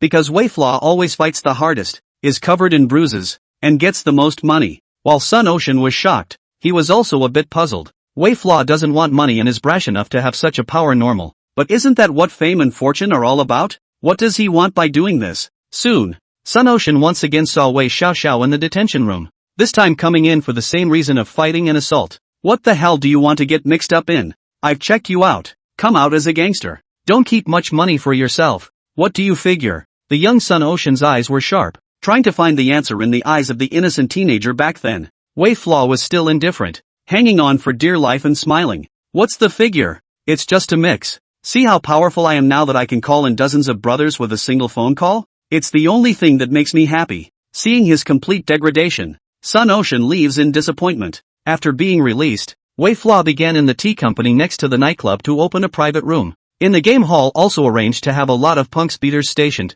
Today they are nominally here to steal the show. At this moment, Wei Flaw was staring at the opposite street through the window in the private room, his eyes sharp. He's waiting for Chui, the one in the DNA results comparison. Until Chu AI appeared, Wei Xiao ordered with cold eyes. The two sides of the mongrels fought together. Nearly 100 people brawled and made a lot of noise. Yellow Hair was instructed to always follow Wei Flaw, and went straight to Chu AI, and pressed it down, put it in a sack, and took it away, unnoticed. Inside the small dark room, Chui had some chills. He didn't despise these bottom-feeding gangsters, but today's events were clearly premeditated, and these gangsters weren't scary. What was scary was who was behind them directing all this. Especially Chu AI watched himself being tied up and masked, the other party madly beating his heart, head, and all the vitals down there, almost making Chu AI's pain to numbness. The other party's homemade wolf teeth stick along the thigh has been fighting. Each time can be tied out a dense cavity. Now the pain Chui even call the strength is not.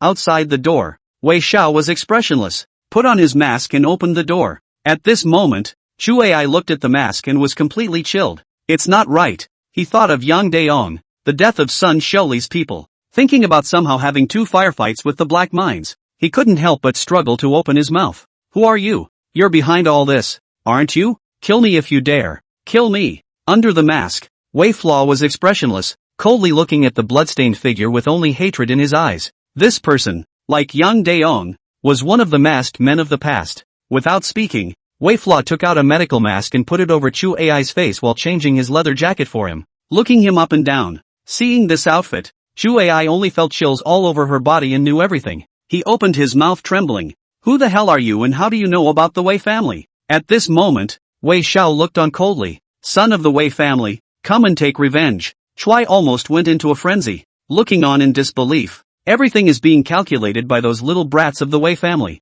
25 years, nursing home. Sun Ocean, now old and draped in a blanket, was coughing. In his youth he was always investigating cases and working all night long, leaving behind a trail of hidden problems. And now he is old and sick. But he didn't care. He just looked at the live feed and couldn't help but be emboldened. A picture unfolded in his mind. In the old prison, the teenager hangs open his mouth, playful and unconcerned. Later in juvenile prison Wei Flaw tells him to mix just to be happy and powerful look. And then there was the day when I saw Wei Flaw's profile and realized that he was starting to control more and more power, with dozens of gangsters in his hands. At this moment, Sun Ocean finally tied everything together. He looked at the mask and muttered something. So you're mixing it up to accumulate henchmen. Take the opportunity to make a big deal out of it. And take advantage of the chaos to get down and arrest people. No wonder you always fought the fiercest, but left no money behind. Just to raise the real core and a group of people to take revenge with you. You're really going alone. You're going to face them alone. Sun Ocean's coughing became more and more violent,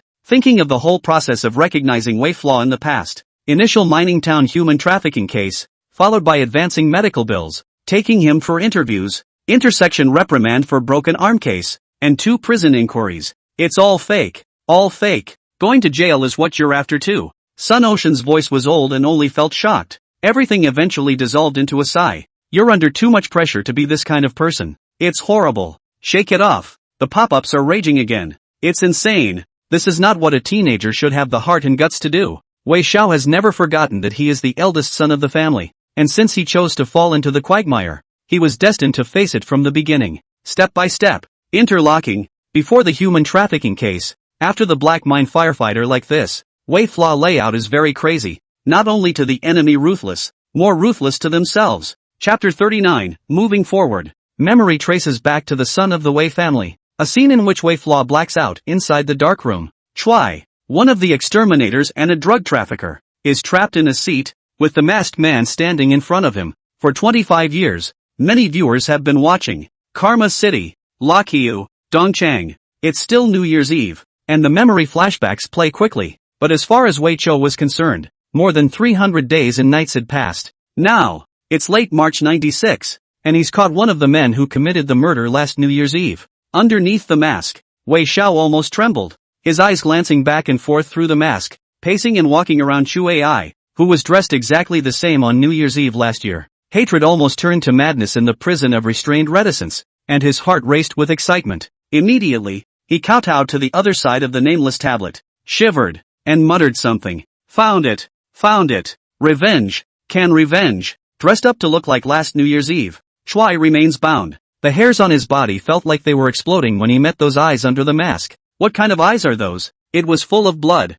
scarlet and hideous. But on the contrary, it seemed to carry the ultimate calmness and rationality. It's a madman who doesn't care about rules and will do whatever it takes. New pop-ups appear on the live pop-ups. From Police Review. With the popularity of the Firstborn Life comparison program, it has generated more and more attention. Regarding this person, Chu Ai, there is also a record in the police file before. In the past, he killed 3 debtors because of gambling. After that, he robbed many times, stopping the road to take down the trucks. But after that, he suddenly disappeared. No matter how much the police tried to track him down, the man almost dropped like a stone. And it turned out that he was being targeted by Wei Flaw. The audience watched the picture as the atmosphere almost froze, and their eyes fell on that mask, and they couldn't help but be emboldened by it. Choi took a deep breath, suppressed his shivering body, and counted. I did slaughter a couple of big-name debt collectors before. Who are you with? Wang Qi, or Zhang Demao? Those were the only people he had offended back and forth,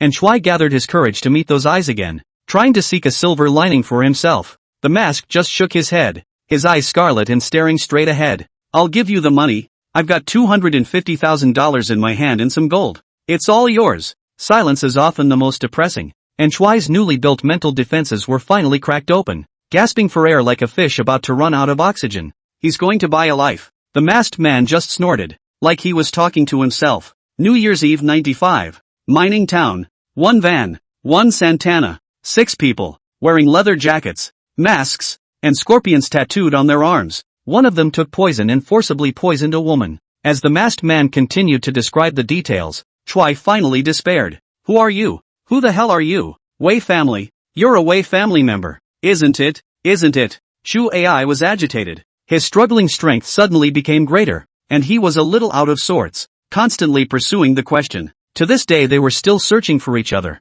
but since he had been found by the other side, the end was predictable. The masked man continued to describe every detail, brought in a small stool, a whetstone, and neatly set it up to begin sharpening the knife. The rough sound scraped back and forth, unhurriedly, like a butcher's prelude to slaughter. The sound is much like the ancient water droplet punishment. Just the sound. It can break through a person's mental defenses. Chu Ai, in extreme fear, finally collapsed and completely lost all his strength. What do you want? Please, I'll go along with anything. Inside the small dark room, the sound of sharpening gradually subsided, and the masked man looked up, his 2 black sockets seeming to stare. No one could see that under the mask. The young face had long been in tears, but he still determinedly began to stab away. What are the facial features and names of the others? I say everything. There's Lu Chang, there's Luo Fei, there's Sun Xiaoli, Yang Daong. Nearly wailing, with a double psychological and physical collapse, Choi accounted for it quickly.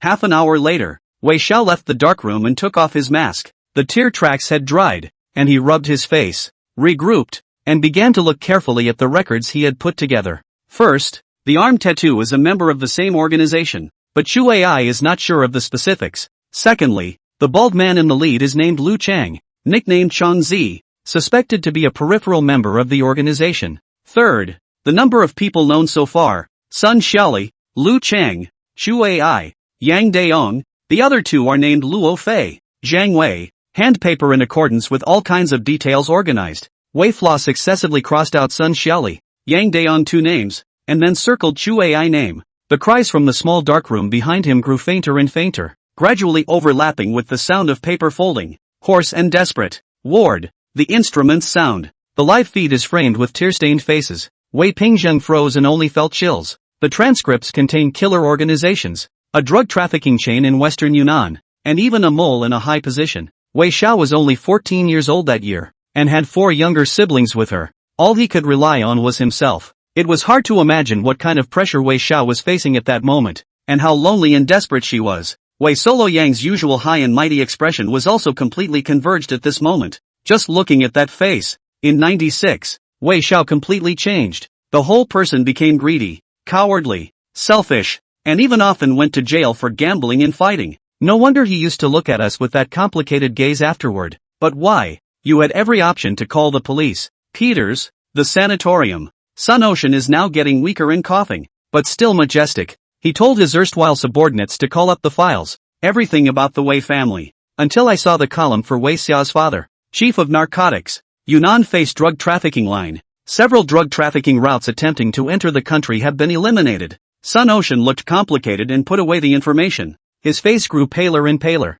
A narc. He finally realized why Wei Xia was reluctant to call the police. The narc has offended too many people, and there are even some secret service figures behind it. So you have no choice but to face it yourself? Sun Ocean sighed, thinking of how the figures had crossed paths time and time again in the past, and finally fell silent. A lot of people are celebrating New Year's Eve for 25 years. Fondue, New Year's Eve dinner, firecrackers, fireworks, and even watching the gala. There are also families who are watching their eldest son compare live shows, watching Wei Xiaoxiao's mad determination and calm sanity. Can such a person be a good person? Karma City. A full-time mother opens her mouth in a complicated way. Lok Cho. The 2 teenagers were also watching. Maybe he wasn't a good guy, but he was never bad. The teenager had a complicated gaze. How bad can someone who uses everything to avenge his parents and desperately protects his younger siblings be? The retrospective picture of the life of Wei Xia's eldest son continues. A new scene begins. In the small dark room, Choi is dying and bruised. He just slumped in his chair, showing no signs of struggle and panting slightly. Seeing the masked man come back again, Chu Ai didn't say anything. He didn't even dare to beg for mercy. He just despaired. The dark brown plastic bottle of liquid shook in the masked man's hand and was gently placed in front of Choi. The medicine was specially picked out by him. as was the bottle that had been placed in front of his mother on New Year's Eve last year. Afterwards, Wei Xiaoxiao took the information and left, no longer paying attention to any of the noises in it. Midday daylight poured down from the branches, dappling the ground and bringing a little warmth to the body. It seems to age well. The more beautiful it was, the more Wei Xiaoxiao fell down and bowed his head. In the old days, his father wanted him to be a police officer, and his mother wanted him to enter the civil service, or maybe a doctor and lawyer would be good. But now what? Wei Xiao raised his hand, which was tinted a few shades of crimson under the sunlight. It's dirty as hell. I'm sorry, Dad. Mom. I did not inherit your glory. I don't have a badge of justice on me either. Wei Flaw muttered something, looking down at the tattoos and scars and smiling. It seemed to mock his own life. The sunshine is grand again, and he'll always be stuck in a dirty mud puddle. I'm not a doctor. I'm not a lawyer. I'm nothing. At this moment, the sigh is long. The young man's back is vicissitudes, and he seems to have trekked 1,000 mountains. Chapter 40, He's just a madman. The picture continues. It's early April 96. You'll see in a few days, either in a cooperative capacity or by asking around in secret. Get me the address of the owner of the tea company. Amidst the smoke, Wei Xiao shook the ashes of his cigarette and spoke indifferently. Now that Wei Flaw has dozens of big and small punks in his hands in 2 districts, spreading across all bottom industries, the news spread and was quickly responded to. Wolf, their boss used to live here before and rent a house. The name on the contract isn't his. Yellow Hair stared respectfully at Wei Chou, and a few moments of fervor grew under his eyes. The 2 districts of Loco Hills. Nowadays Wolf's reputation can be said to be calling the shots. Wei Flaw just calmly looked at Chu Ai once address and nodded his head, until Yellow Hair and the others left. Wei Xiao discarded Chu Ai with the scorpion tattooed severed arm at the door. After that, find a public phone booth and dial the number. On the other end of the phone, it was Chu Ai who explained the phone number left by Lu Chang. Old school family area. 3rd floor entrance. Come and see. The voice was icy cold, seemingly without a trace of emotion, and the husky voice pressed down to sound extraordinarily mature. On the other end of the phone, bald Lu Chang's heart was beating wildly at the sound. Who are you? Someone from the Black Mines? Or someone else? Speak clearly. Go ahead and take a look. This scorpion. The tattoo is average. You stepped on a horse. Before the words left his mouth, there was a busy signal on the other end of the line. Bald Lu Chang annoyance almost reached its peak and slammed the phone down hard. Tramp. Go. The address reported by the person on the phone just now was simply Chui's address. How could he not know? Inexplicably, Lu Chang's heart was a little apprehensive, thinking of the 2 people before, Yang Daong and Sun Xiaoli. It wasn't until he saw the severed arm tattooed with a scorpion that Lu Chang became completely furious. Asterisk asterisk asterisk asterisk. He looked grim, but his heart grew bolder. Third one now. Yang Daong, Sun Xiaoli, and Chu Ai, who had suddenly disappeared late at night earlier. It was as if a pair of invisible hands were madly controlling everything behind the scenes. They couldn't see the enemy, and his brothers were disappearing one by one, almost breaking him. Go find it. Find it. Get them. Lu Chang forced down his fear and rebuked furiously. Evening, tea company, conference room, smoke. Brother Chang, there are a lot of people looking for us in Lakia City right now. There's a bunch of assholes over in Old Town asking around in underground establishments. And there's that group of groundhogs from the Black Mines that are also looking. Hearing his little brother report, Lu Chang narrowed his eyes. Following suit, the dozen or so ruthless men who actually carried the hits were talking and grimacing. Tramp. Them. Let's see who's still asking about us. A bunch of little brats. And they have the nerve to run into the door themselves. The atmosphere was oppressive for a while. They had seen kidnapping for ransom and the like in the past, and a broken arm didn't scare them. Just a few moments later, the original group was completely dumbfounded. Everyone stared at the table. The broken leg of a pair of black suit pants appeared next to the ashtray. It seems that the other person also left clothing and shoes for easy identification. Lu Chang sweated. Chui's leg. It was picked up at the door last night. The reporting junior's voice shook as he spoke with a trembling voice. At this moment, Lu Chang's face turned blue, finally understanding the other party's meaning. Who the hell is the other side? This kind of person is too ruthless. This treadmill. Such people are totally trying to be immortal with them. The group of guttering ground rats in the mining district only bullied some ordinary people, and they might not have the guts to take on them. Anyone who could do such a thing is a complete bunch of unscrupulous lunatics. Now, the other side is like a wild dog staring at a bug, constantly looking for an opportunity to strike. Lu Chang had enough of such unknown fear. The cigarette in his hand twisted out, fuming hard opening. Then do it. If we let the other party get it one by one like this, today it is Chu Ai, Tomorrow maybe his Lu Chang's hands and feet will appear in unknown places. But he can mix it today.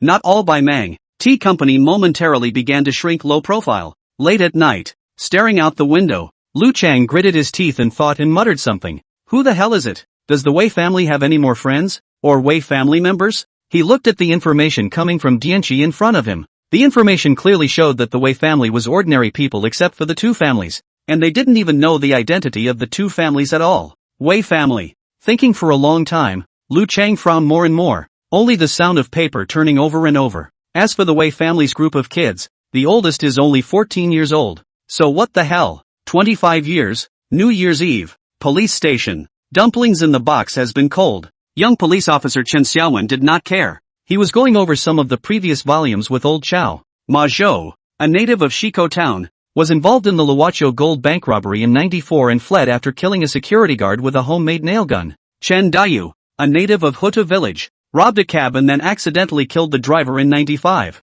and committed several crimes afterward, killing 3 people one after another by the same means before fleeing. These volumes are clearly recorded in the past. Bald Lu Chang under the convergence of outlaw information. After comparing them, all of them are murderous maniacs. The more he looked through it, the more inconceivable it became to Chen Xiaowen. Formerly 14-year-old Wei Flaw had to face as murderous criminals that even adults dare not touch, and now he wants to be alone to take revenge. This kid, what a nut. Old Week looked on, murmuring with complexity. Meanwhile, the firstborn comparison program is getting hotter and hotter. It came to the attention of the police because it involved a number of cases. Lakyu City Criminal Brigade Captain Wu Kangwen, Lakyu City Bureau Deputy Bureau Zhang Onshi looked on. This is a situation where I'm afraid it would be difficult for an untrained adult to accomplish revenge. Mental fitness is the most critical part of it. Wei Flaw's first step was to set up Yang Daeon through the human trafficking case to get a partial confession and collect DNA evidence. The second step, on the other hand, is to use the explosion to cause retaliation from the black mining criminals,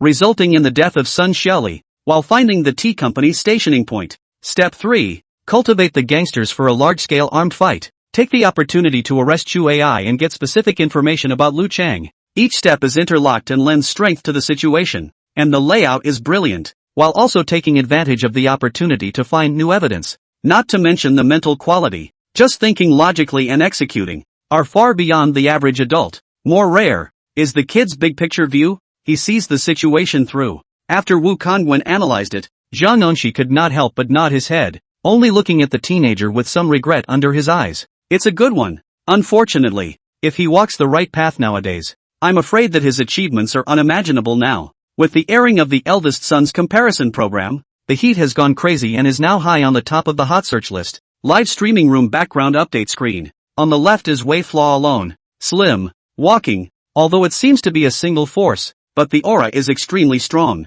On the right, there are outlaws led by Lu Chang, with shadows looming behind them, labeled drug cartels, agents, and other words, extraordinarily strong. Both sides of the picture intercept comparison. The confrontation atmosphere stayed austere. Meanwhile, the pop-ups have started to keep coming in new ones. Is it really still possible to tell right from wrong for someone like Wei Xia? He is too tired to carry not only the blood feud of his parents, but also the well-being of his younger siblings. He has given up his ideals, torn apart his most precious home with his own hands, and even destroyed his future in life with his own hands. So bitter. His greatest pain is no longer the hatred he carries, but the loneliness that no one understands, the hatred of his younger siblings, the indifference of his family. Unrecognized, some are doomed to blossom and wither in the gray of their lives. Chapter 41. I am destined to decay, but you are not. Memory trace, firstborn comparison, and a new picture of Wei Flaw. Now comes April 96. Prison. The 1-meter-73 youth had dyed hair on his head,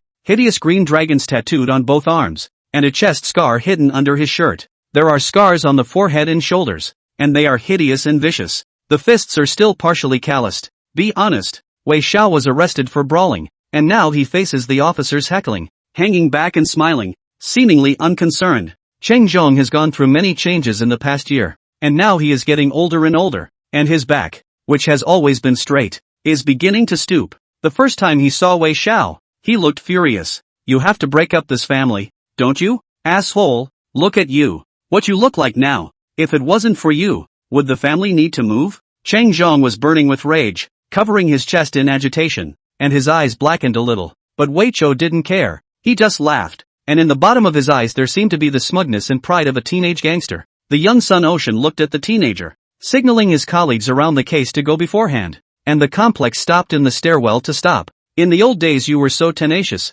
so alive. How it's come to this nowadays. Sun Ocean still remembers the child in the river valley posture, and the hospital fear of family worry, with injuries when leaving the back. Today, only sighs remain. Sun Ocean's sigh Wei Flaw naturally didn't hear it, and after leaving the police station, he once again arrived at the casino and brought his clubs with him. Lockie of First Middle School, Black Internet Cafe. Wei Xiaoxiao did not bring open-edged control knives, kicked open the door of the Black Internet Cafe, straight to the back room. Sun Jian, the owner of the Black Internet Cafe, was playing a game, and the sticks were like a gale of wind and rain, and his shoulders, waist, and arms were bruised everywhere, and he wailed one after another. Who are you and what do you want? Nowadays, those who can open a Black Internet Cafe are not good people. Even so, they are still beaten to the point of curling up in the corner and kneeling down, not daring to get up, trembling and opening their mouths, having already been beaten by this inexplicable man earlier, and now again. He nearly collapsed. After leading his minions to beat up the people, Wei Flaw sneered and left, until he saw Wei Flaw's back walking away. Sun Jian shivered and got up, forced himself to endure the intense pain and dialed the police. I somehow got beat up again, by the same people as last time. This time Wei Xiao was detained for several days for education and even compensated the other party with a sum of money. But just after he got out, Wei Xiao once again went to beat up Sun Jian, before the wounds had not yet healed. Sun Jian trembled and choked, curled up on the ground, his eyes lost in thought. I won't call the police. I don't dare. He's really scared. These people are totally nuts. This time, Wei Flaw was surprised and crouched down, hitting Sun Jian's head with the club in his hand and sneering. Wei Xiao left again, and Sun Jian struggled to get up, silently pondering which people he had offended. Are they the same kids from the 3rd grade? Or the fat guy from the 3rd grade of the 1st grade? After thinking for a long time, Sun Jian gritted his teeth and called all the gangsters under him. Remember, you can't bully anyone in the future. He's scared. The man's crazy. He wouldn't dare bet on it. The news spread not only in the 1st high school, but even in the 3rd high school and other places. Wei Pingzhang had just gotten out of school, and watched Wei Flaw lift his stick and come out of the Black Internet Cafe, and a few moments of disgust grew in his eyes. Wei Flaw didn't notice Wei Pingzhang, but just had an almost scrutinizing gaze, staring at the surrounding mongrels, silently thinking. The gangsters who used to bully their brother Wei Pingzhang are now afraid to offend anyone. Now the punk students in all 3 middle schools are also getting the message that they can't bully because there's a madman out for revenge. Even this group of gangster student big brothers were afraid, and they were naturally chilled. They don't know who was really behind the other side. Wei Pingzhang also didn't expect at all why Wei Flaw was fighting and brawling every day, but he didn't care. It never even occurred to him that just because he was being bullied, Wei Xiaoxiao started to beat up the other party like crazy.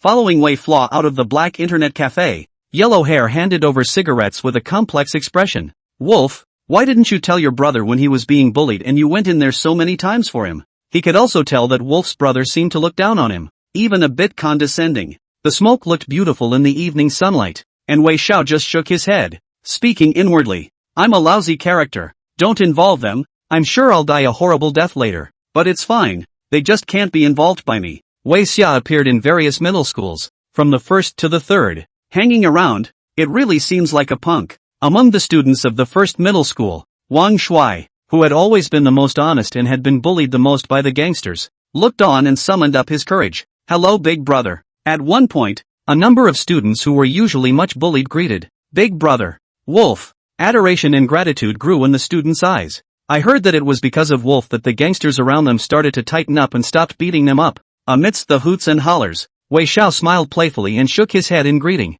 The other punks only watched from afar, their hearts churning, thinking that maybe this guy was really crazy. Inside the ward, Wei Pingzhang froze, muttering under his breath. 96. Seemingly thinking of something, he gradually came back to his senses, his eyes growing more and more shocked. In 96, I was a junior in high school that year, and I was being bullied at school. The punks had daggers and stopped me in the school restroom and told me they would beat me up if I didn't bring them money. After that, those people suddenly didn't want the money again and bowed and apologized to me. They said they were beaten up by the boss because he was beaten up by the son boss of the Black Internet Cafe and demanded that they not be allowed to bully. It's rumored that there's a madman who beat up boss son many times for no reason. Speaking of which, Wei Pingzhang complex looked, seems to see the picture of yesteryear. The head gangster who runs the Black Internet Cafe is wearing bandages these days. I hear. Young Wei Ping Zhang sneered and celebrated. Black internet cafe social mixer beat up the school punks. Dog eat dog or not. In short, the school is finally quiet. No one bullies the students. Those punks aren't good people. People like that, there's no future for them. The schoolboy beside him nodded in surprise and also looked at the now quiet school. Yes, but that was nice of the guy who beat up Sun Ken, which is a big contribution to the learning environment of all three schools. Those punks are either extorting or fighting every day. A man who beat up Sun Jian multiple times, that one is truly my idol. Not only him, but the honest people who were often bullied within the school at that time, as well as the schoolboys, almost idolized him. Memory began to retract. Inside the hospital room, the image in front of Wei Pingzhang was almost frozen. The third son of the Wei family, now a rising political star and a powerful celebrity. Wei Pingzhang thought that in the first elementary school of Luoqiu in 96, Wei, who had dyed yellow hair, was silently watching himself go to school and leave school. Wei Pingzhang thought of that year, the Wei Flaw who was struggling to face a strong enemy, but also had to take the time to protect himself and his own growth. He said he would die without a burial. He said he couldn't drag his younger siblings down with him. He said it can't be implicated. Wei Pingzhang was silent, turning his head to look at the decadent figure dying on the hospital bed. And then what happened? So Wei Pingzhang froze. He wanted to see the end. Nursing home Sun Ocean is also watching. Now retired and aging, his gaze seemed to pierce through the smoke and look at the yellow-haired kid from 96. At that time Wei Xiao was curled up alone in the corner, silently saying that he would die a horrible death. So don't involve his family. At that time Wei Xiao went alone to see his second brother Wei Pengsheng and his third brother Wei Pengzheng, bringing them up in the unseen corners and protecting them silently. He never bothered to come forward and tell his family. He dared not implicate them, so he preferred to be hated. Sun Ocean sighed, the more emotions under his eyes. For a moment it was impossible to tell whether it was regret or pity. That year, Wei Xiao was 14 years old. Karma City Nursing Home, the elderly Chung Chung is also watching. He froze when he saw Wei Xiao beating Sun Jian just to keep the neighborhood punks from bullying his brother. But why didn't you say anything when I scolded you then? Jitterbug pop-ups are complicated. So he set himself up for an ending from the beginning. He has nothing left but his family, and he doesn't want to see another parental tragedy. This man's life is too hard to ever be understood. So, what was his life after that? Chapter 42, My Brother is Always Good. A new screen begins. Wei Pingsheng simulates his eldest son, the screen appears. Relying on the buy and sell, especially in 96 years the rise of the electrical boom. Now Wei Pingsheng hand passbook a few $1,000s, is a small representative of the gray industry, can control the bottom of the take channels, but now he has moved for the fourth time. And with 4 younger siblings in the family, Wei Pengsheng and Wei Pingzhang have passed on to others. He was resigned, but even more helpless. He wasn't capable of protecting them in such a situation, and leaving was the best option. Wei Pengsheng arrived alone at the home of the adopted Wei Pingzhang. Outside the window, he quietly watched. No wonder no one wants you. You can't even do this much housework. In the adopter's house, the middle-aged woman, high on melon seeds, looked meanly at Wei Pingzhang, who was struggling to do laundry, and sneered, "Do a good job and remember to cook dinner when I get back from the poker game." Outside the window Wei Pingshang, his fists almost clenched and bleeding, and his face was iron. Left, ride your bike and come back to Wei Pingsheng's adoptive home. The window looked far away and was eating. On the table was a family of 3, with beef stew with potatoes and a couple of eggs. Both the adoptive couple and the biological son are present. The only thing that is not Wei Pengsheng figure, until he saw a small table in the corner, a dish of pickles, a bowl of rice. Wei Pengsheng was much thinner and swallowed with difficulty. Outside the window, looking at his young self, Wei Pengsheng closed his eyes and his anger raged. The intention of rushing in to rebuke and take his brother away had been born in his mind several times. It was only a long time before his eyes opened to reveal dishevelment. He wouldn't dare, because the enemy is still snooping around, as mentioned by a friend who was dumping appliances together earlier.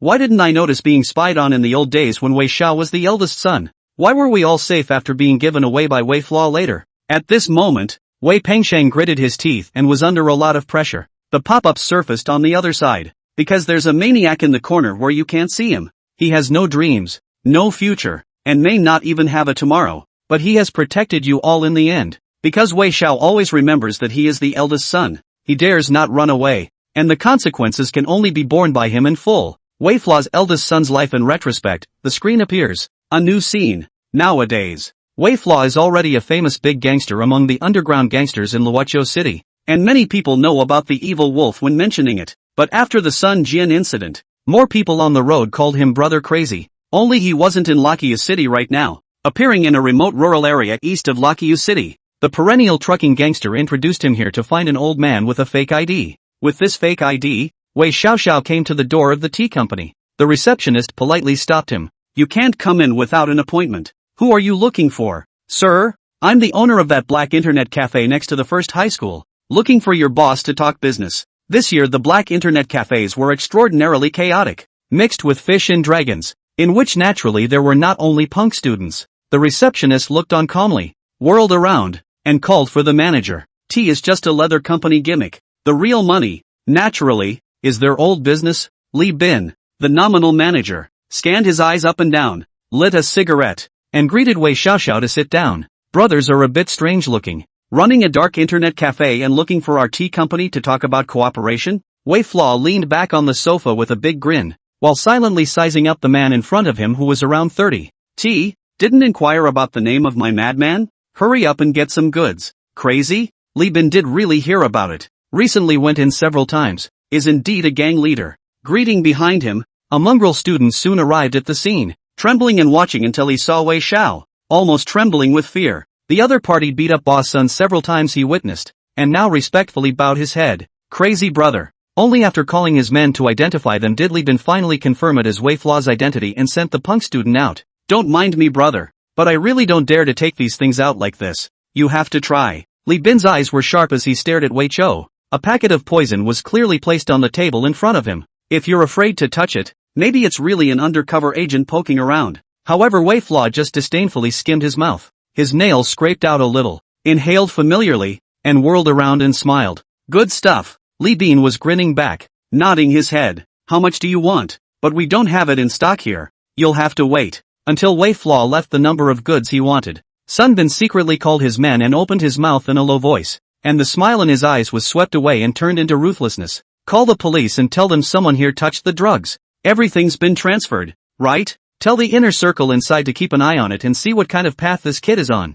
He always felt a little fuzzy. A few moments later, just after going out the door, Wei Xiao was arrested. Police station. The young Sun Ocean heard that Wei Flaw touched the poison, hurriedly rushed to the police station. Angry eyes, face green. "Do you realize what you're doing? Fighting, gambling, all can be turned back. But this? There's no turning back. These things are the defense of how many lives of border guards and narcotics police have been exchanged for them. Don't you dare break it. Honestly, where did the stuff come from?" He'd practically witnessed the kid grow up over the years, so he was getting angrier and angrier. But Wei Flaw was just greasy and didn't care. And since he was underage and just sucking, he was quickly released. Sun Bin, who was secretly staring, returned to the tea company. "Kung, that kid really sucked it up." The officers arrested him. The officers even asked about it, and the insider reported back that the kid was so tight-lipped that he froze. "Kind of." Bald Lu Chang listened to Sun Bin's report and nodded his head, seemingly satisfied. "Give him some goods."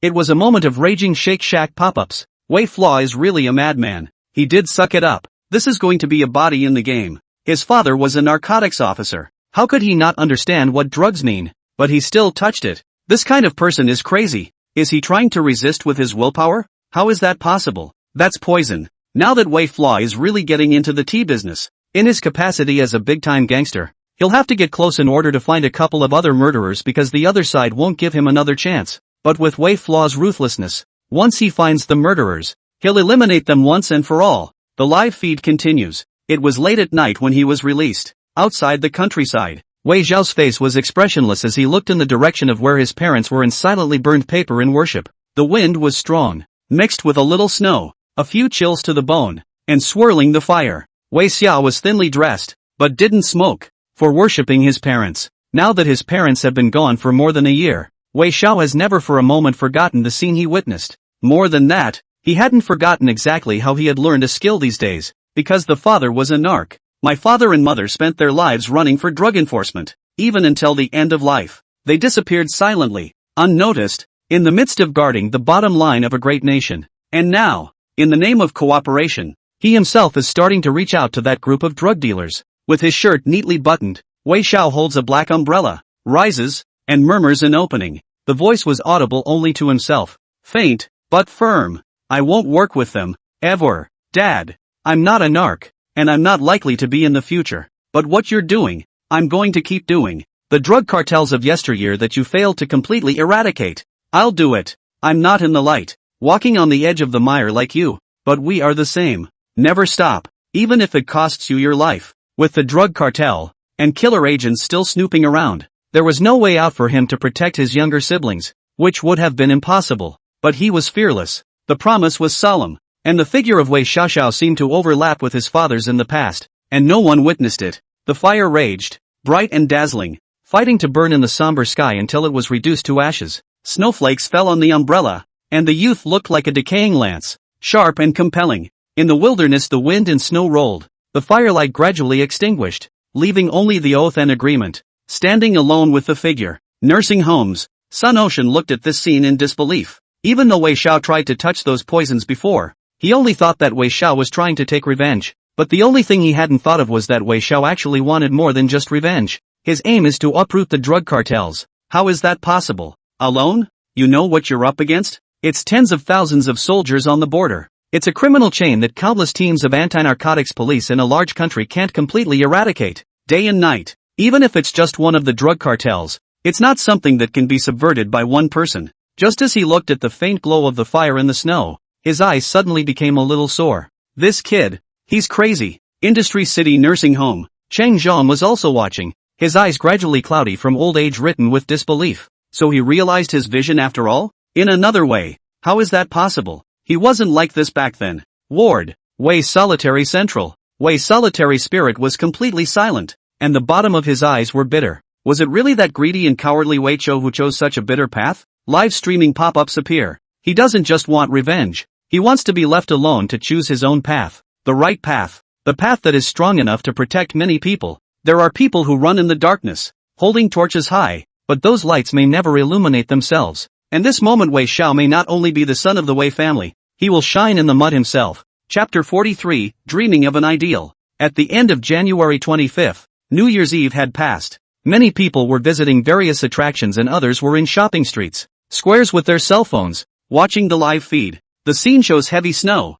streets, and people. The youth held an umbrella. His eyes were calm, but his breath was inexplicably sad. It was the police academy that Wei Flaw had watched from afar time and time again. Young men in training uniforms stepped into it in twos and threes, their spines straight and their postures high. Young students of 18 or 19 years of age lined up in neat rows and kept running through the school, sweating and shouting slogans. Establish the will to serve the country. Forge the soul of loyalty, nurture the spirit of justice, and gather the righteousness of fairness. The youth under the umbrella spoke almost subconsciously. Establishing the will to serve the country, forging the soul of loyalty, nurturing the spirit of justice, and gathering the righteousness of fairness. Wei Flaw looked on sadly, his voice low. He dreamed of being part of it, standing in the sunshine, laughing and running just like them, setting a vision to serve the nation. He read it over and over again, in a trance, until the end. The youth's eyes were envious, and he knew that it was a dream that would be difficult to realize in his lifetime.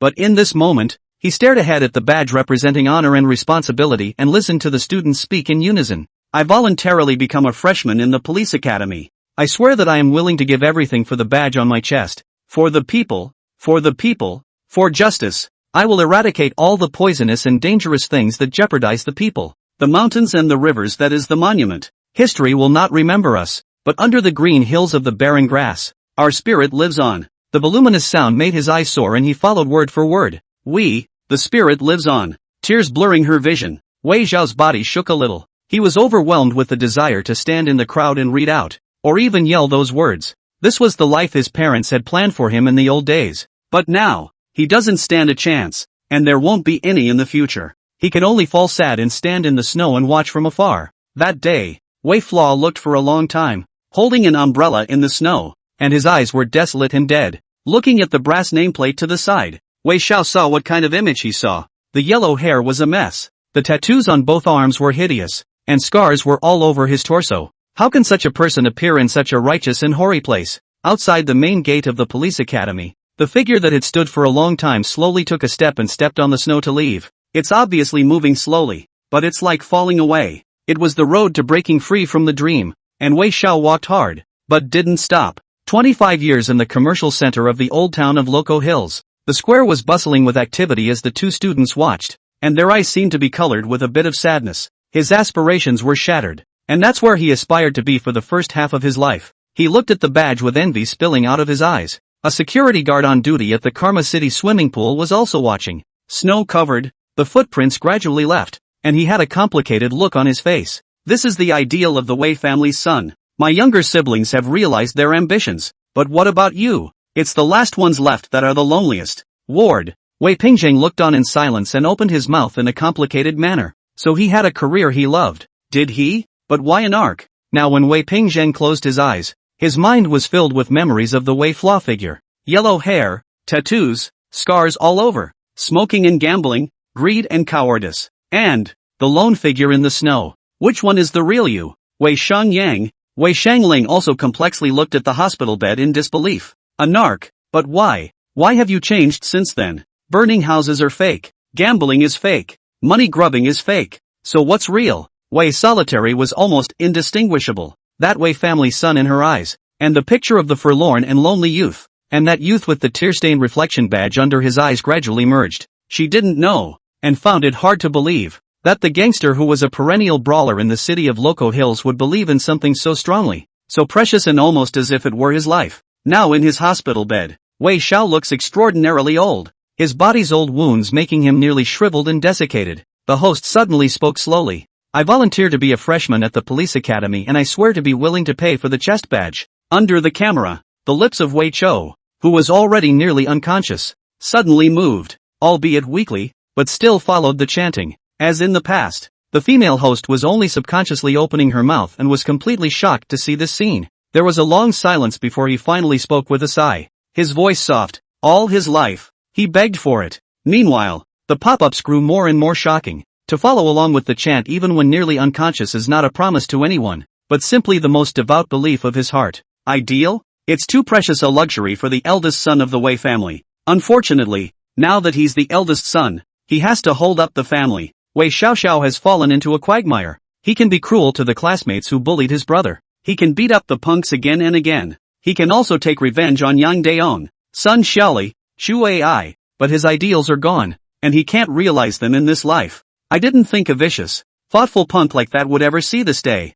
This is the real him. So what? What path did you choose afterward? The new picture continues. Mid-April 96. Wei Xia began to obtain permission from Lu Chang to have access to a small batch of ecstasy poison. These are not expensive and have a chance to be sold in game halls and black internet cafes. Next thing you know, Kun said that you can have all the goods in this batch. It's just a matter of how much you can eat. Manager Mabin smiled smugly and pulled open the suitcase. Wei Chi's pupils contracted slightly, but his expression was natural. A whole box of them, all of them ecstasy. Aw, this is a sample. You bring it back to try the goods first. And bring the money to hand it over then. Wei Flaw joyfully held the bag and kissed it, as if he saw the money in general. Ma Bin could not help but snicker. That's all you've seen of the world. Okay, 2 a.m.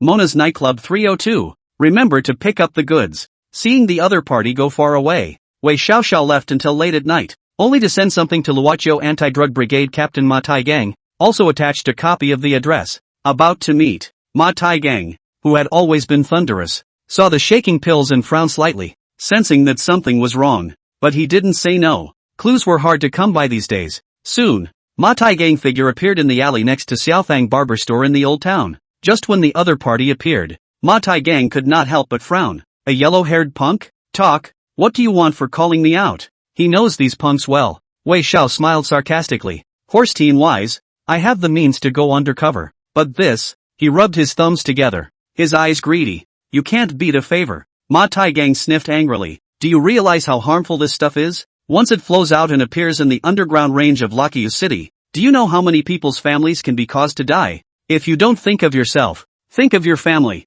Ma Taigang's angry voice was lowered to a low level, and Wei Xiaoxiao smiled and just nodded his head, but his hand didn't stop, obviously still asking for money. Seeing this, Ma Taigang sighed helplessly and finally nodded his head. Then you'll be an informant. At this moment, Wei Xiao was incredibly excited, constantly shaking hands and nodding his head. Thank you, horseman. Are you crazy about money? Getting money from drug dealers? I can't protect you if something happens. Seeing Wei Flaw in this state, Ma Taigang was completely helpless and opened his mouth to inquire. Hearing Ma Taigang's inquiry, Wei Xiao just shook his head and laughed. Not so much. 2 a.m.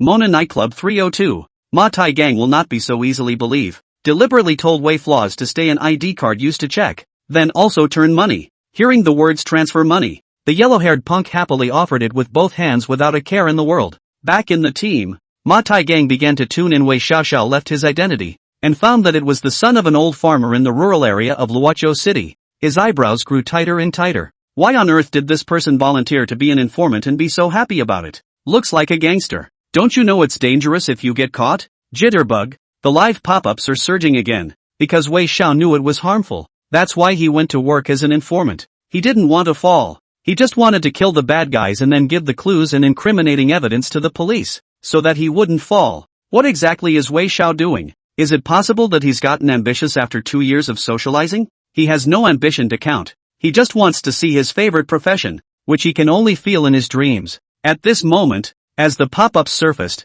many people felt heartbroken. Some people carry so much that their ideals can only be realized in their dreams. Chapter 44, he doesn't see a future for himself. Comparative psychoanalysis of elders, live. Shake. Anchor Yang Xiao tone a little heavy. Wei Flaw has been advancing on his own. The first revenge. On New Year's Eve in 95, after the murderer committed the crime, Wei Xiaoxiao assumed the name of child abduction and trafficking, luring the police and mountain people to search the mountain, forcing the other side to scatter and flee, using a police car to arrest Yang Daong, and after questioning the evidence, Yang Daong died in the cave. The second revenge was in Luoqiu City, where Wei Xiaoxiao triggered a fight between Black Mine and Sun Xiaoli by hiding a torpedo, leading to Sun Xiaoli's death at the hands of Black Mine. The third time he takes revenge, Wei Flaw captures Chu Ai by training gangsters to fight for turf, once again obtains new evidence, and finally kills Chu Ai to threaten to deter the drug trafficking organization. Speaking of which, even Yang Xiao himself got a little chilly and looked towards the camera.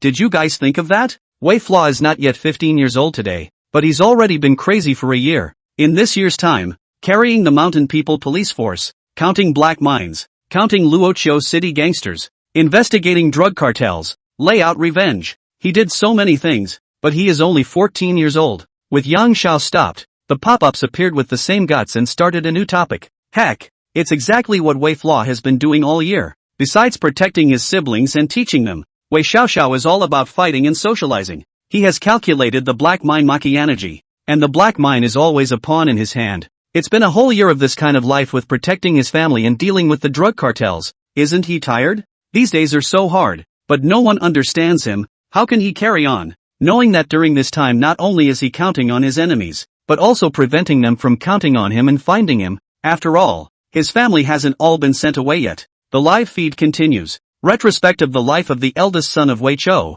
It's 96, the end of May. A month has passed since the revenge Chui. The last time it made news in Loco Hills was when more than 100 muckadimucks in Loco Hills fought over turf on the streets. Now, at 2 a.m., a large number of police officers appear at Mona's nightclub, once again attracting a lot of people to watch. A young man with evil dragons tattooed on both arms is handcuffed and walks out of the nightclub, his head bowed in distress. Someone among the guests who were spending money in the nightclub recognized it and opened his mouth in surprise. Isn't this the crazy guy who's been all the rage in Loco Hills this whole time? What's going on here? Don't ask. I heard about touching the drugs and being tipped off by the narcotics brigade. The crowd murmured until the held-down Wei Flaw got into the car. No one expected that it was nothing more than a play. After all, a person known as the Iron Face of the Narcotics Brigade Captain Ma Tai Gang. One is a notorious gang leader in Loco Hills. Through the car window, Wei Xiaoxiao saw Sun Bin figure in the nightclub and was also looking at him through the glass. At this moment, Wei Chou was expressionless inside the car window, while Sun Bin was striding slowly outside the car window, like a passerby. Sun Bin smiled faintly as well. He didn't know why the news had leaked out, but he wanted to see if the madman would shake them up. The interrogation room, with its bright light, was blinding. Even if you close your eyes, you still can't block it, and it penetrates extremely well. It is now the third day since Wei Flaw's arrest. Outside the glass window, 2 narcotics officers watched, frowning. How long? After 3 days of constant bright light, he certainly can't fall asleep. And no meal, just so much tea. Hiss, how long did that gutsy junkie last the other day? Like less than 12 hours. This kid, he's really a tough guy. The 2 narcotics officers looked at each other and both saw the chill in the other's eyes. It is important to realize that even they may not be able to last this long. The next moment, Ma Tai Gang in police uniform appeared outside the interrogation room. Horseman, head. Several narcotics officers greeted them, and Ma Tai Gang nodded. Stepping into the interrogation room, avoiding the recording, and looking at Wei Xiao in a whisper. I'm sorry, I can't just release you now. This double-cross has only just begun, and for the other side to come out unscathed. I suspect that someone within the narcotics community is in trouble. Having not slept for too long, Wei Xiao's face was pale and the bottom of his eyes were filled with blood, making him look extraordinarily hideous. But he just laughed. I know. Ma Taigang also heard that Wei Flaw had carried it for a long time, and his gaze gradually sharpened. A lot of second-guessers can't carry this kind of interrogation, and those old, wily, middle-aged drug dealers have to spit it out. So who the hell are you? Wei Flaw laughed, preserving his strength, his voice weak. Physical pain is nothing, mental pain is real pain. So I think, it's okay. Watching Wei Flaw grin, Ma Taigang didn't understand, but Wei Chou was still smiling, tears floating in his eyes, silently murmuring something that Ma Taigang did not hear. It's just that 25 years, looking back at the picture of life, what countless viewers have heard repeated over and over again is actually such a passage. I swear that I will give everything for the breast badge, for the people, for justice, and that I will eradicate all that is poisonous and dangerous to the people. Inside the hospital room, the host shook and watched, his eyes watering a little. He thinks of himself as a narc, so he carries all the pressure with him because he feels it's his responsibility. But he's not, so he has to tell himself this oath over and over again to trick his brain or he can't resist. Pai, the city of Loco Hills. Retired former Spirited Narcotics Brigade Commander Ma Taigang is now watching. Years of fighting in his youth led to multiple gunshot wounds, stab wounds, rheumatism, and cervical spondylosis piling up on his body, which is now very sick. Sun Zi was watching the live broadcast, and as the familiar figure appeared on the screen, his vision faded into blurriness with the same disbelief. Seeing this, the grandson hurriedly handed over the paper. Grandpa, why are you crying? Ma Taigang reached out with a trembling hand, pointing at the murmuring figure, his nose sore. From start to finish,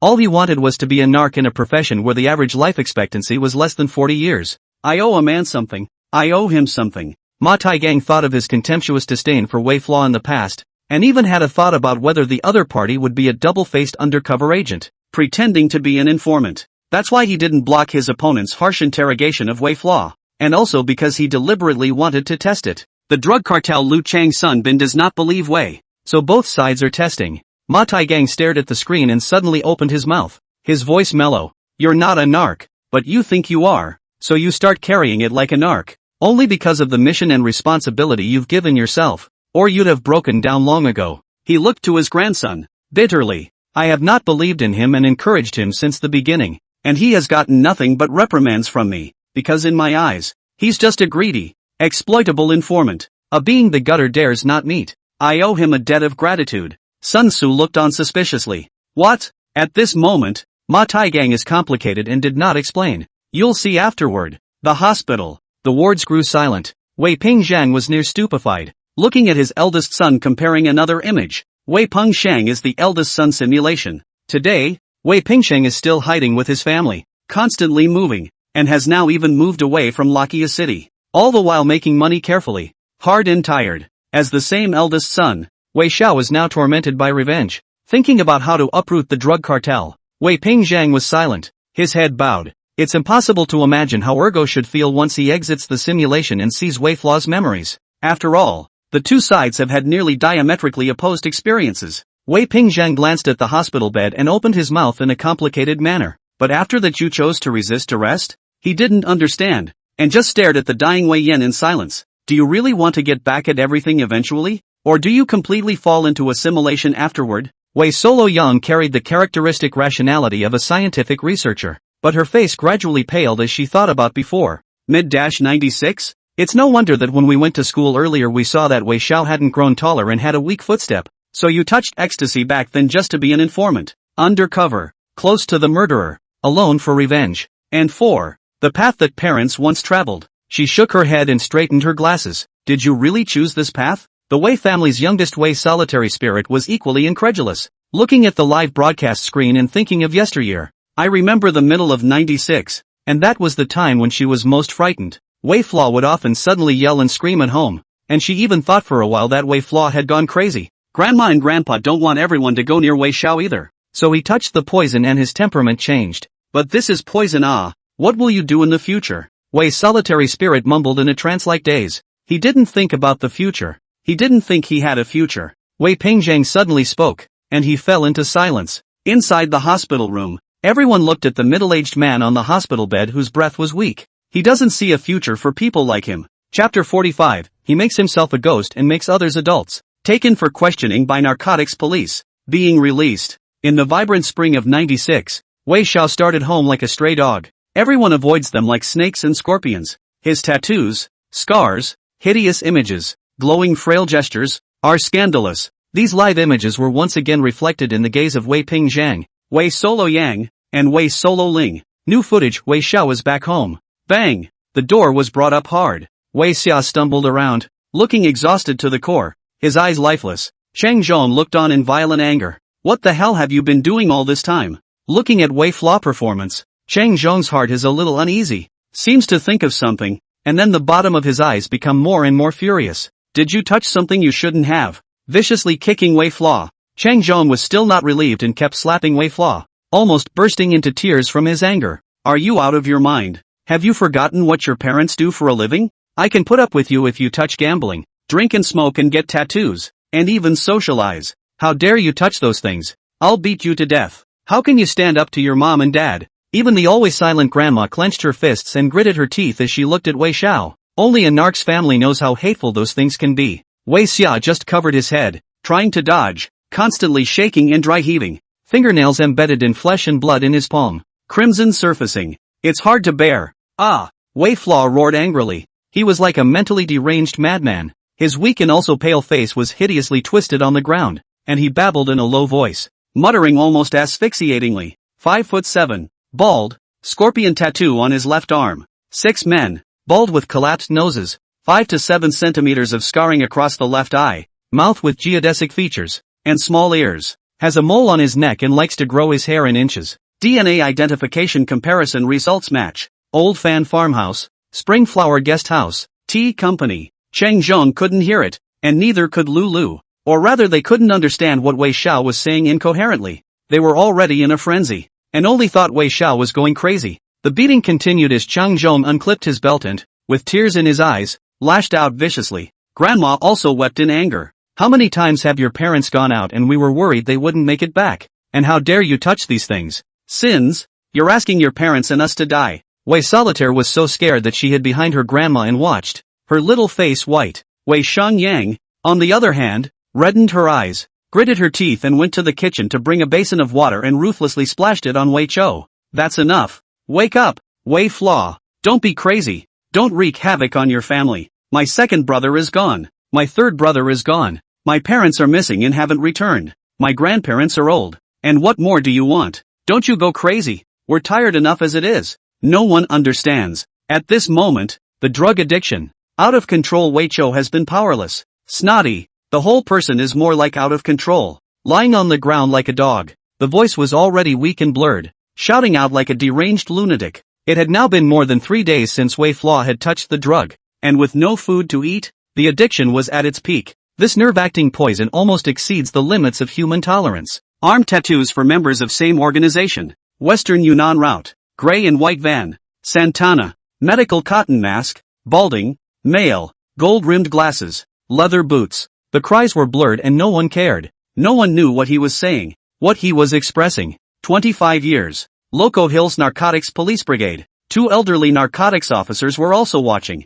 Frozen. It was clearly the 2 men who were responsible for interrogating Wei Xiao in the past. When they interrogated Wei Flaw, it was the spring of '96. They were almost 30 years old, and now 25 years they are about to retire. Almost all of their co-workers with them died on the front lines or retired early on disability, and they were the only ones left. Now the 2 men looked at their eldest son's memory retrospectively on the screen with complexity. Arm tattoos for members of same organization. Western Yunnan route. Gray and white van. Santana. Medical cotton mask. Balding. Male. Gold-rimmed glasses. Leather boots. Wei Xia was on the ground like a dog. Family members beat, throw water, and rage. He was still letting out vague roars of rage, interspersed with physical loss of control, spitting, and shaking his head, all typical traits of an addict, and they'd seen too many of them over the years. But Wei Flaw is still talking about all the data, evidence, and characteristics of the criminal. The man tried to fight the limits of physical endurance, only he hadn't succeeded yet, and that was all he could do to keep himself going. A veteran narcotics officer suddenly bowed his head with mixed emotions, knowing what Wei Flaw was talking about. Initially he was in charge of the interrogation, which consisted mainly of strong light exposure and long periods without food and drink. It was because of this that Wei Xiao's body was completely unable to carry it. But Wei Flaw, from start to finish, only wants revenge, only wants to take the responsibility that only a narc needs to take. Even though he wasn't a narc, he held strong and was determined not to reveal anything. The other veteran narc kept his head down, unable to bear to look at such an image. He's out of control, but still memorizing the killer's characteristics, the evidence, the various data over and over again. He can't forget. These are engraved in his heart. The words trailed off, and the old narc was silent for a moment before looking up again, staring at the ground figure. But he was less than 15 that year. Jitterbug, the live stream is hot again. Many viewers are watching and sending pop-ups. He's so young, he should be in high school at his age now,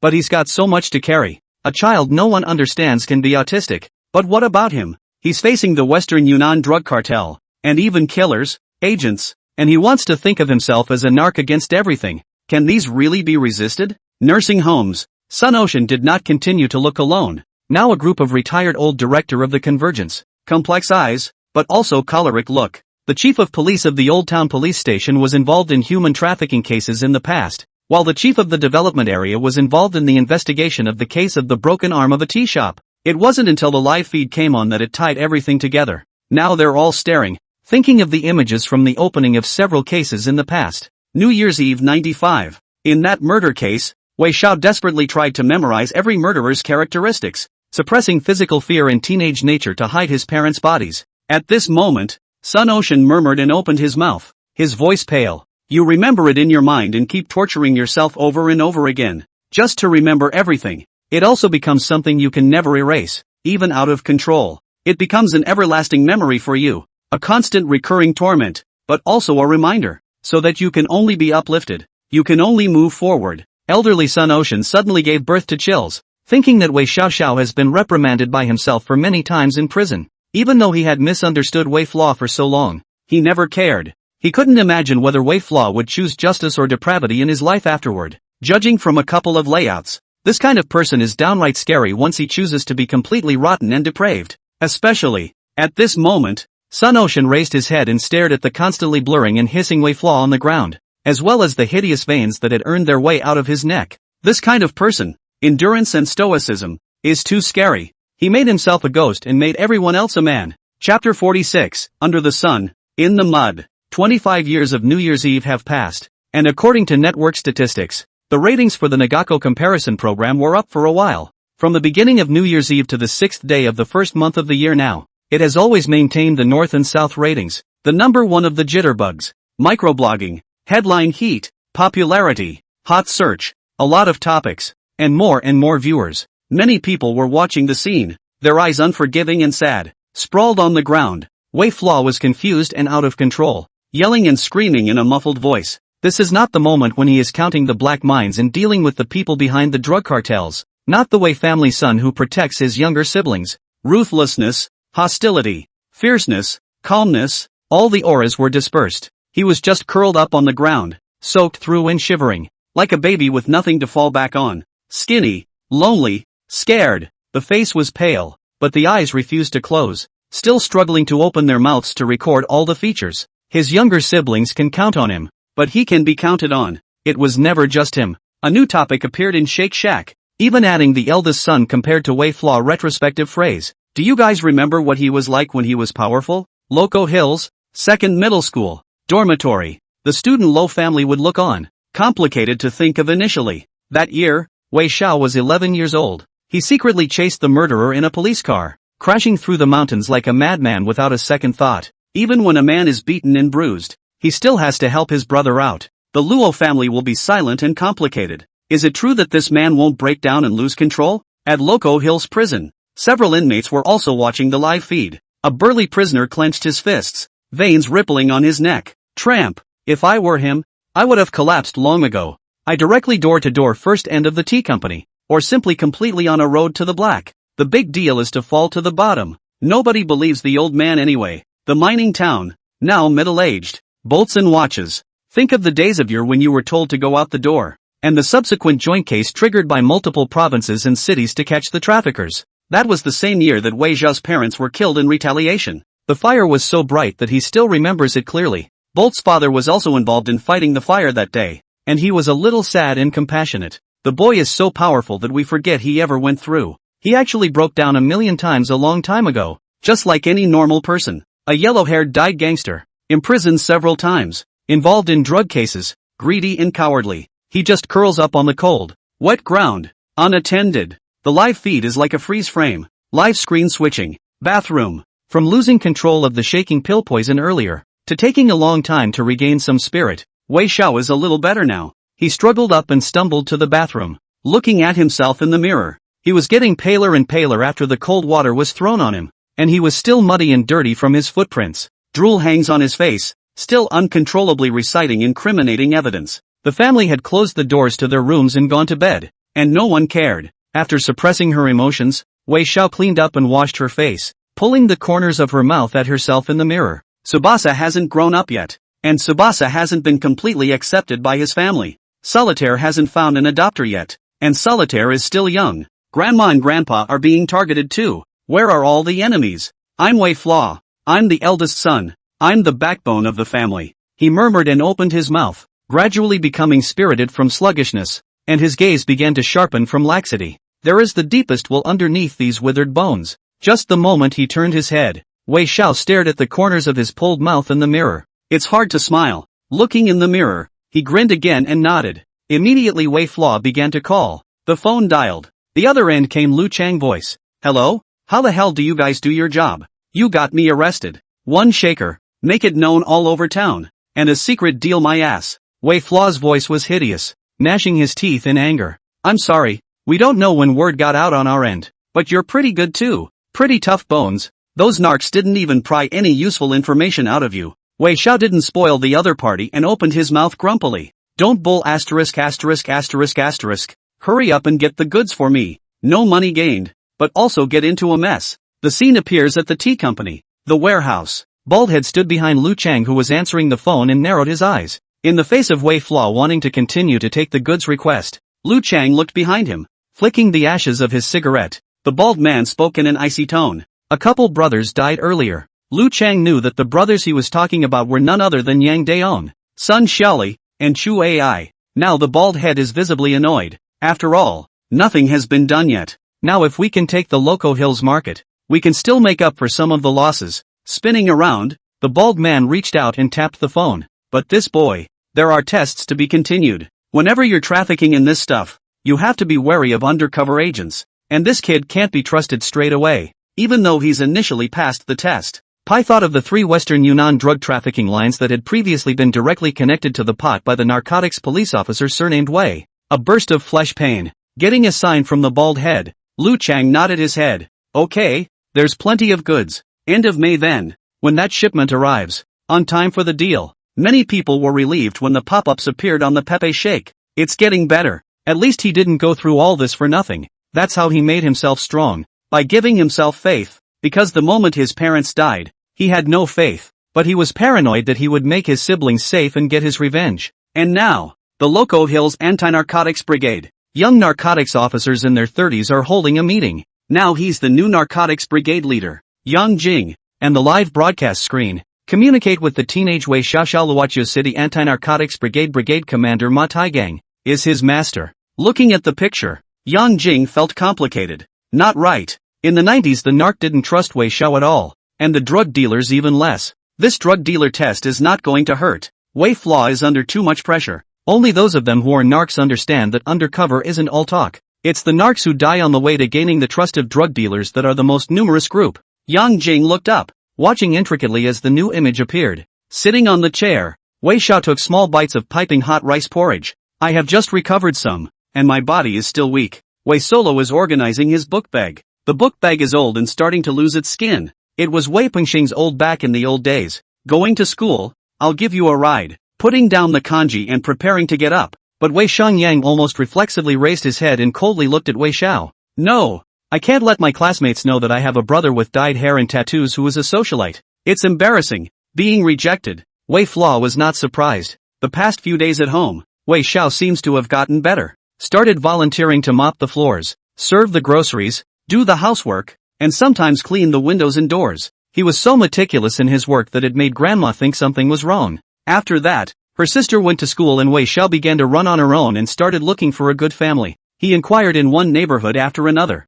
observing from afar. This family adopted one before, after which the child went back to the orphanage. Families are okay, but they neglect educational companionship and disregard their children. Wei Flaw left quickly and was still recording new ones until dusk. The owner of this house, surnamed Zhang, has a good family and will accompany the children. But the man has an explosive personality, beats his wife at every turn, and is emotionally unstable. No, the bike spun again. Wei Flaw was not in a hurry, gently and meticulously recording every detail, denying it, and rediscovering it. Yellow Hair was the one who initially followed Wei Flaw and was also the most loyal. There was some puzzlement scratching his head when he saw his big brother constantly recording. What are we doing? Taking revenge on them? Because of his previous involvement in the Chu AI incident, Wei Xiao brought him with him and trusted Huang Mao the most. Wei Flaw's voice was gentle and he shook his head. Call for a search. For families where the man and woman have no children, are mild-mannered, most attentive, and value their children. Yellow Hair nodded, just still unsure. Watching Yellow Hair ride away on his bike, Wei Xiao muttered inwardly. It's important to find good families to take care of your sisters. I don't know how long I'll live. Looking down at himself covered in scars, hideous tattoos, and bone-thin, Wei Xiao hung his eyes. There were a lot of punks who hated themselves right now, and they had offended a lot of people in the past few years of socializing. The narcotics brigade is onto me over there, and the cartel is ready to develop a drug line for me. I don't know about that day. Maybe I'll just die in the streets. But my sister is still young. You are still young. Your second and third brothers are growing up well. You must be like them. You must go, leave, and not rot with me. Absolutely not. The ground mapped. The sunlight was radiant and dazzling, so bright that it almost stung Wei Xiao. Future siblings, they will all live well in such warm sunshine, right? Definitely. Chapter 47, Time, please slow down. Modern. Windy Drug Police Captain Yang Jing looked at such a picture.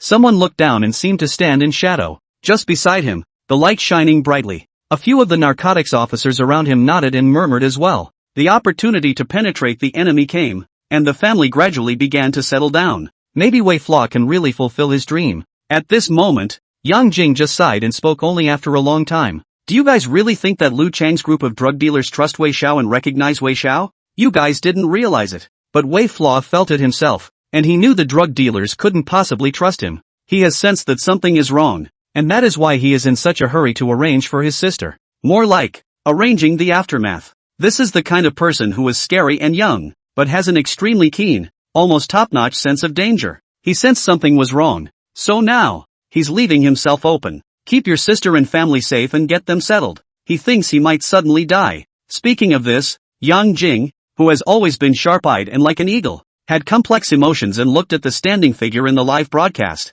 He didn't, it seems, think of himself through the whole thing. Now he's standing on the edge of a cliff, but he doesn't care, and no one cares. The self that even he doesn't care about. Several of the narcotics officers sitting on the sidelines were completely silent, rising in complexity and bewilderment for a long time. A new scene in the live feed. Ma Taigang now sat with difficulty, suppressing the pain coming from the old wound in his body. The teenage figure was reflected in the pale eyes. In the past, Wei Flaw was his informant, and he had suspected it, and afterward, he even told his grandson that he owed Wei Flaw. Because of that time Wei Flaw, teenager posture, Wei Flaw from the beginning to the end. The dream is only to become a narcotics police like his father, guarding the peace behind. Now, that teenager in the picture wasn't playful, or hangdog, or ruthless and ferocious. Memory traces back to Wei Xiao sitting in a small room, cigarettes after cigarettes, filling and choking. Wei Flaw was immersed in constantly looking over the family information that Yellow Hair had brought people to collect.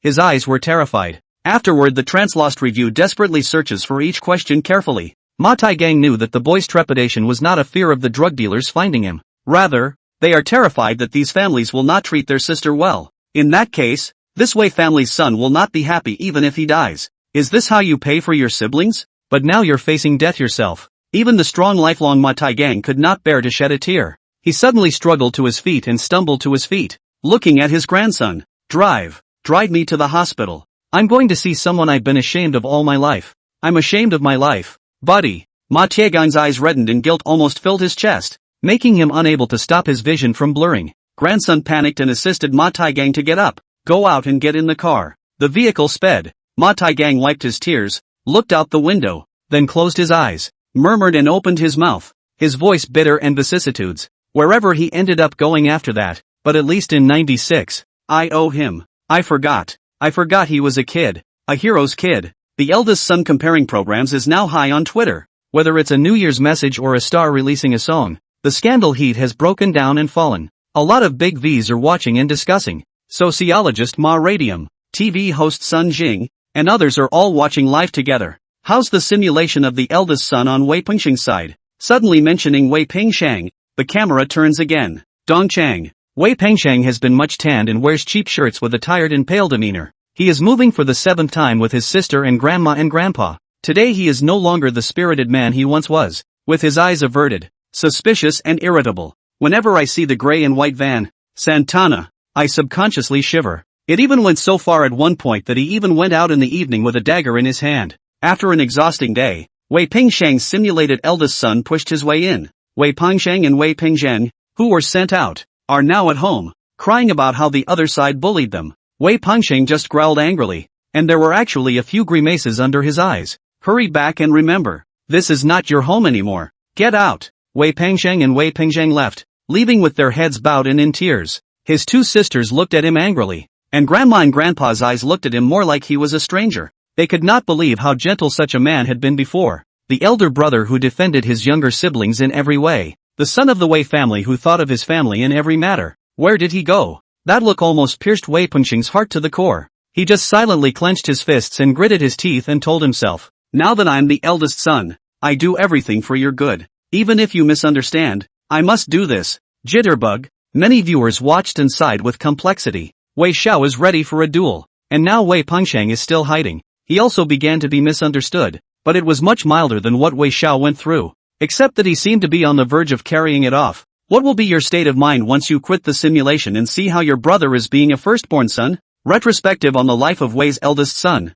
The new screen unfolds in tandem. Late at night, Wei Flaw stared at the new information under the light, and a few moments of joy grew under his bloodshot eyes. He finally found a passable home. Tang Rulong, 40 years old. His occupation is in the judiciary. His lover's occupation is a professor at Yeqing Polytechnic University. Both husband and wife are gentle and nurturing, love children, and focus on education. Wei Flaw nodded in satisfaction, exhaled a mouthful of smoke, and called for Yellow Hair. Go on, tell someone to keep an eye on the Soup family and see if they have any favorites. As Yellow Hair left, Wei Flaw began to return to his senses, silently pulling out his cell phone and looking at the text message from the drug dealer. Northside Logistics Yard, Higashiyama Warehouse. Out of sight, out of mind. Pei Wei Flaw narrowed his eyes, his thoughts complex, and smelled a hint of danger. He knew that the drug dealers still didn't trust him, but this is all normal. Always carrying the head of drug trafficking, the bones have a ruthless and shrewd. Putting away his cell phone,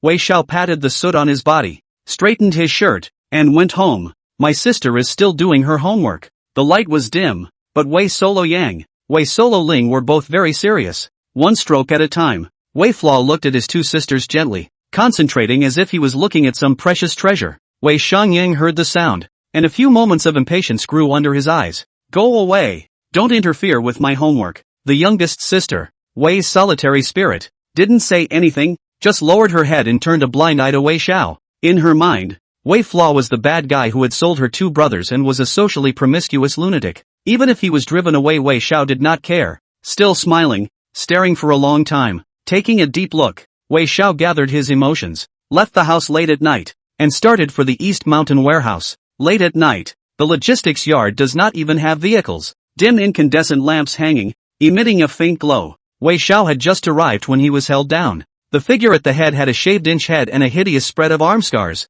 staring at him with a sneer. I've long heard that there's a crazy brother in Lakia City who actually dares to touch our market. He crouched down and reached out to pat Wei Xiao's face. Little bastard. You've got some balls. Tell me, where did all the stuff come from? Wei Flaw narrowed his eyes and suddenly smiled. Sure enough, the group of drug dealers were still skeptical, pretending to be hostile drug dealers. Under the frantic beating, Wei Xiao only felt his chest roll over, his ribs perhaps cracking bones, the pain making him sweat coldly. while the pain in his internal organs caused severe discomfort and dry heaving. Boy, the bones are really hard. Inch grinned sardonically, carrying a syringe filled with LSD. The drug was pushed into the arm. Wei Fla's pupils were wildly enlarged, and at this moment, the corners of his mouth overflowed with blood, and he opened his mouth with a fierce smile. Screw this. This is my territory. Bald and the others were on the other side of the logistics warehouse scrutinizing Wei Xiao's every expression as they narrowed their eyes and thought for a long time. For some reason, the bald had always felt that Wei Fla was somewhat familiar,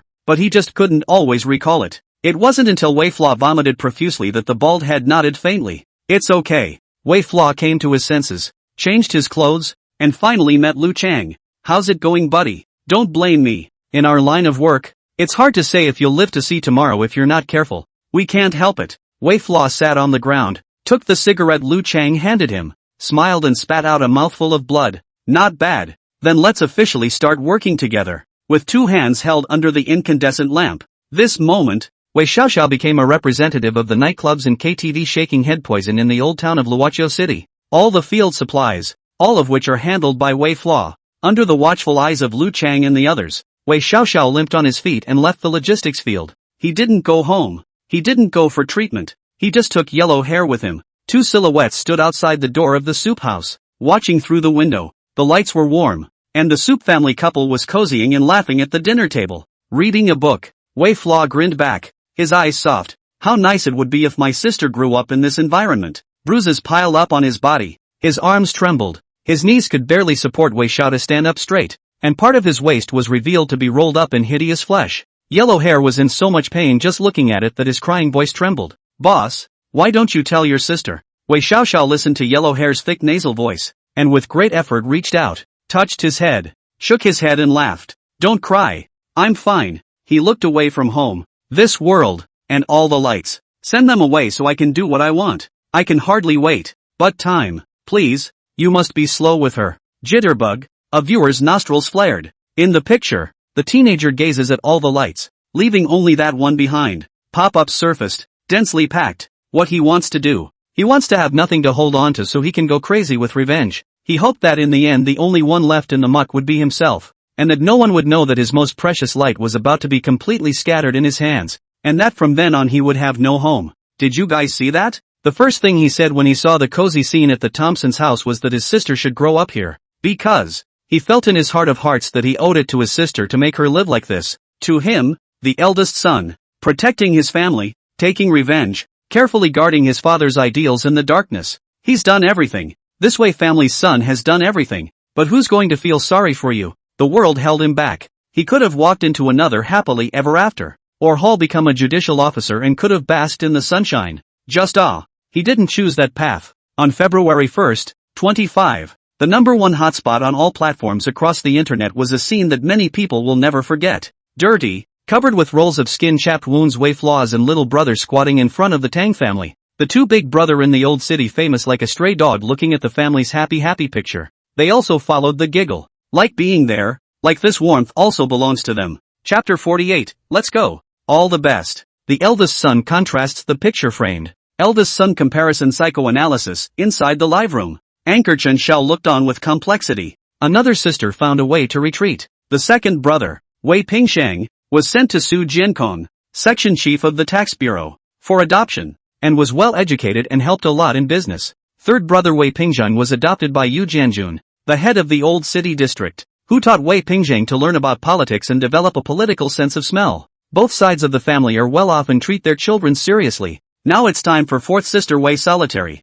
Wei Flaw is sending every sibling away. The words paused, and Chen Xiao suddenly thought, haven't you guys noticed? Nowadays, Wei Pengsheng and Wei Pengzheng hardly ever return to the Wei family anymore. It also means that they are about to get out of the extermination vortex. Pop-ups appeared with mixed emotions. With Wei Yan's character, it's impossible to let them face danger. It's because Wei Xiao is always deliberately hurting them and lowering their sense of identity with the Wei family. It's just that Wei Xiao has been completely abandoned by his family in order to accomplish such a purpose, and he has no home anymore. The Pittsburgh elder son comparison program is still going strong. Wei Pingsheng simulates his eldest son. The screen begins. Nowadays, Wei Pengsheng wears cheap shirts and deliberately dresses up for maturity. Having previously made a little money by reselling electronics, I started investing in the business. Boss, The people pouring gray matter outside have been inquiring about the family surnamed Wei, and they say that the family is worth a lot of money. There was a report from the minions who followed him into business. Wei Pengsheng was silent,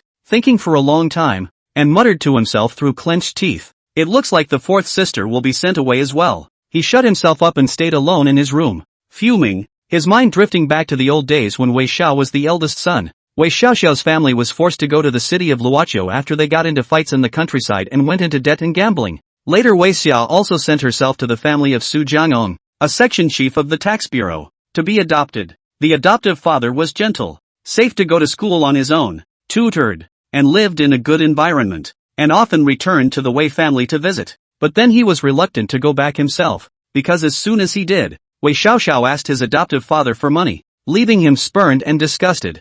Thoughts back to God. Wei Pengsheng looked at now himself for the eldest son. Trance-like murmur. There was clearly no pressure in that life. So why is it so hard to simulate the firstborn? Wei Fla clearly hung around and passed that time. What the hell is going on here? In the small room, Wei Pengsheng was stunned for a long time, and his heart was puzzled. Just a moment later clenched his teeth again. Looking weary. Carry on even if you can't. Inside the ward, the host looked at Wei Pengsheng and opened his mouth in a complicated manner. Because in those times, there were wise parents who carried everything, but not in the simulation. So everything changed. Because he carries everything? The host's words fell, and Wei Pengsheng's eyes were in a trance at that moment. From the initial extermination, Wei Xiaoxiao used the police and the mountain people as cover. Then he was tracked down and arrived at the black mines in person to count the drug cartels. After that, he even infiltrated the drug cartel and was ready to uproot it. In just 1 or 2 years of layout, Wei Fla had already taken revenge 3 times, and had his younger siblings firmly protected behind him.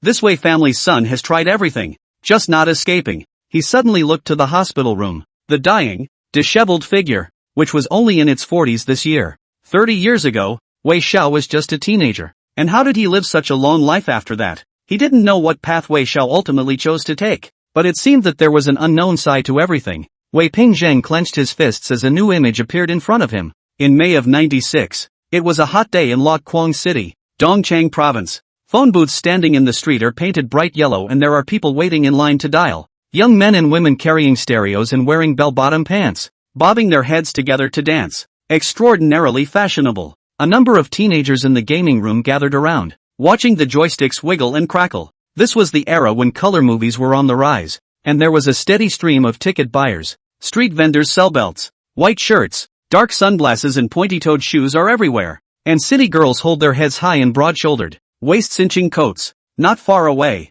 the hanging bells in the school rang out and the sound of books being read aloud came from the school. There were also sneaky, yellow-dyed, tattooed and scarred youths walking among the crowd. It was none other than Wei Fla. Counting the time. As a professor, Tang Rulong should also go to work. He had checked earlier, and Tang Rulong had a class in the morning. Sure enough, book-clutching figures appeared in the crowd, buying newspapers and magazines. Wei Fla also came together in the crowd to buy, as if by coincidence, looked at Tang Rulong's surprised opening. Professor Tang. Tang Rulong clamped the newspaper, turned back, into the figure of yellow hair scar, tattoos hideous, let him subconsciously dislike. Cold voice response. Which one? Wei Fla smiled and came to his side, opening his mouth. You don't know me, but I've heard your name. At that, he pretended to look around and lowered his voice. Professor Tang, I heard that you've been wanting a daughter. To have a child or not? Tang Rulong heard. His face changed, took out his cell phone and went straight to the police. Wei Xiao did not even have time to stop. The phone hung up before Tang Rulong angrily opened his mouth and pointed at Wei Xiao. Do you know what the crime of human trafficking is? Asshole. Doing these unconscionable things at such a young age. Waiting for the police to come over. Wei Xiao was not afraid and waved his hands in a hurry. Hey, Prof. Tom. I'm not a trafficker. Look at the picture. This is my sister. Obedient as can be. Only the family is too poor. I have a bad hand at gambling outside, and I owe too much. Tang Rulong didn't say anything, only coldly watched. The yellow hairs in the crowd received a signal and came forward, grabbing Wei Xiao's collar. Grandson, you're quite capable of hiding. Hide. Let's see where you can hide. Is this your family? He's dressed like a dog. If you have money, pay him back quickly. Speaking of this, Yellow Hair deliberately also glanced at Tang Rulong with a vicious look. Yellow Hair went along with the act, but when he brought up his fist for a moment he couldn't swing it down until Wei Xiao gave him a vicious glare. Yellow Hair had no choice but to throw a punch at Wei Fla. Bang! Pay back. I'll pay back. Brother Yellow Hair, There'll be money soon. My sister is worth it. With his face swollen up to a high piece, Wei Flaw still smiled and bowed, fawningly nodding his head. Seeing this, Tang Rulong couldn't help but angrily rebuke. Asshole! Trading your sister for money. What are you? My sister can cook and wash clothes and study well, so maybe she can be a housekeeper for you in the future, isn't it? It won't cost much money. Wei Flaw just covered her face and smiled. He looked at Tang Rulong and knew that he had a compassionate heart and had always wanted a daughter. Saving a little girl and fulfilling her dreams. He didn't believe that he couldn't impress Tang Rulong. Get out! When Tang Rulong angrily rebuked, the police have also arrived, was taken away. Wei Flaw shrugged his shoulders. Indifferent opening. Then get it to the countryside and check it out. There's always money to be made. At this moment, Tang Rulong's anger was raging, and he had no choice but to cancel the police and give Wei a business card. Take it and get out. Late at night, Wei Xiaoxiao with yellow hair reappeared outside the window of Tang Rulong's house. He squatted at the mouth of the alley for 3 consecutive days to count the family drying children's clothing. The Tang family's house stands at the east end of the residential building, with lace curtains drying on the 3rd floor tile veneered balcony, ponchos that don't change every day. And yesterday I even saw the hostess hanging a pair of red leather shoes on the clothesline. That belonged to the former daughter of the Tang family. 10 years ago the eldest daughter of the Tang family died of an accidental illness. Prof. Tang's wife fell into paranoia, and has been airing out her laundry, always thinking that her daughter is still around. At the moment the stamped business card was curled into sharp edges in his pants pocket, constantly stinging his thigh through the coarse cloth. Wei Flaw looked on. It's the only kind of family that treats their sister well. She was long overdue for a life of being loved, cared for, and taken seriously, rather than staying in a home that was always in danger. That's so nice. Chapter 49, Accounting for Yourself, What Will It Be? 25 years of Wei Flaw Ward. Initially eloquent, no one inquired. Now more than a lot of living breath. The former uninvited Wei Flaw does not realize that there are many people watching him. At this moment in the ward, the golden glasses suddenly slipped a little. The scientific research star Wei Solo Yang, known as the flower of scientific research and high knowledge. She has a gentle temperament, a strong intellectual and rational aura, and is responsible for international scientific research for many years, which makes her a bit authoritative. Now it was pale, with a flash of disbelief in his eyes. Live images come to mind, conjuring up memories from 30 years ago. She thought of her first contact with that adoptive father, University Professor Rulan Tang. The middle-aged man was full of books and his every move was gentle and decent. Because of the elegance cultivated by years of reading, she could not help but feel close to her. But the first time she saw herself, she remembered it well. The adoptive father was in tears, and he looked at himself with heartache in his eyes. At that time, I was still wondering why someone would cry at their first meeting, as if seeing where they were as if they were in hell. No wonder. So it was all you describing, telling them that if they didn't want me, they'd sell me in the countryside for money. You've made them think I live in such a deplorable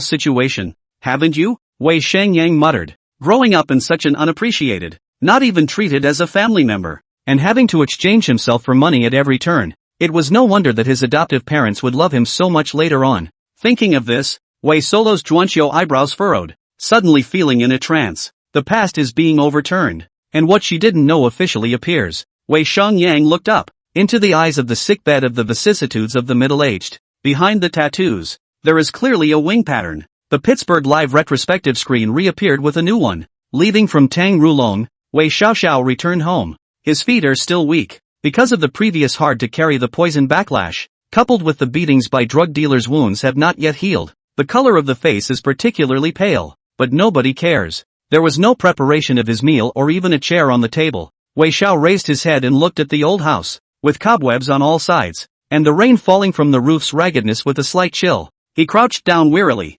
his knees crunching. Wei Solo heard it inadvertently. Her brows furrowed. Hesitating for a moment, she looked at the sickly Wei Flaw for a long time before handing a piece of sweet potato to Wei Flaw. Wei Xiao watched as the sweet potatoes appeared in front of him, and when he looked up, he saw the fourth sister figure, with a few dampness still on her fingertips. At this moment, Wei Xiao reddened her eyes. For the first time, my own loved ones are treating me so well and sharing a meal. Solved. The sweet potatoes were a bit cold, but Wei Chou did not turn her head, swallowing in large mouthfuls, cocking her head, but she could not restrain the tears from slipping down. The rain was cold and fell on his face. Wei Flaw's voice was a little muffled, with a few sniffles. You should have flown higher. Wei Solo didn't hear it. The voice was too muffled. Even if she heard it, she didn't care. She just lowered her head to study. She just wants to change her current life as soon as possible. Wei Zhao's eyes were red. staring at his sister who was still trying to blossom under the harsh environment. His voice had a mixture of relief and dismay that only he could hear.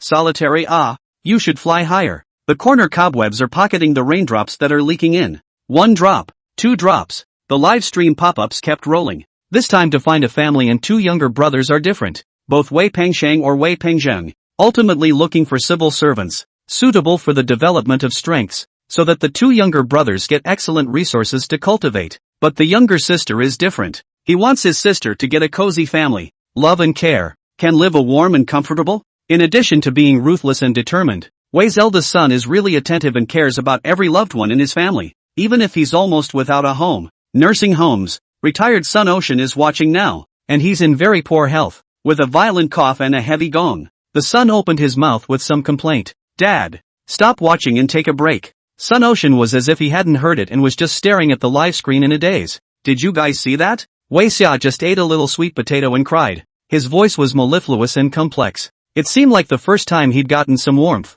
and even though it might have been just an inadvertent gesture from his sister, he'd been moved to tears. Facing the narcotics police interrogation did not cry. Facing the drug dealer's beating did not cry. He even dared to drive a car full of Scar's ferocious pursuit of murderers. In the black mines in life and death to wander. You see, him cried? But now, what brought him to tears was a small piece of sweet potato given by his sister. Why? Because that's what warmth is to Wei Flaw. The image is almost frozen in time, as the aged and retired Sun Ocean looks at Wei Flaw 96 with red eyes. At this moment Sun Ocean was annoyed, inexplicably feeling sad. He was tempted to curse damn fate and damn the initial extermination. The live feed continues. In a few days, Wei Zhao's body was better, but the scars were still there. During the day, the figure in a sling begins to contact drug dealers to communicate, traveling to tea warehouses to see their goods, and later joining them for a drink, hooking up with a few drug dealers and coming out of the nightclub. Wei Xiaoxiao wobbled and was assisted by yellow hair, still laughing.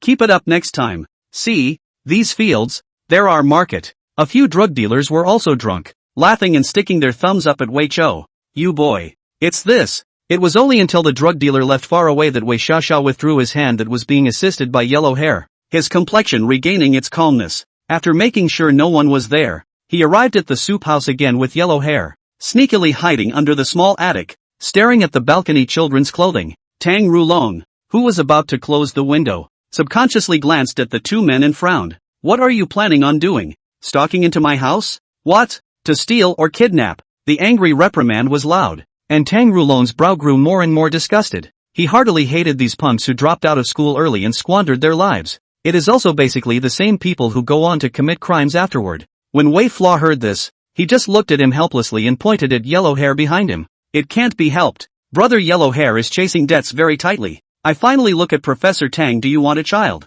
Do not. I will take my sister to the countryside. A few years in advance for the bride price money is not a loss. Prof. Tang, who was originally gentle and intellectual, couldn't help but be furious, and was shaking even as he reached out and pointed at Wei Xiao. What a you are! I thought you said your sister was only a couple years old. Do you have the face to be a brother? The 2 of them, Wei Flaw and Yellow Hair, just lowered their heads in the face of Professor Tang's angry rebuke. Just like elementary school students, the 2 men stood obediently and did not retort, and did not seem to care, making up their minds to use the Wei Flaw sister to sell money. Tang Rulong finally had no choice but to take a deep breath, his tone raw. Give me the address, and tomorrow I'll go to your house and see if your sister wants to follow me. Only then did Wei Flaw sneer, his eyes bright. Finally, the opportunity. Tang Rulong agreed to arrive home only tomorrow. Wei Xiao home in the middle of the night, deliberately rummaged through the box, even the grandma's wooden suitcase. The sound was so loud that it quickly alarmed Grandpa Cheng Zhong,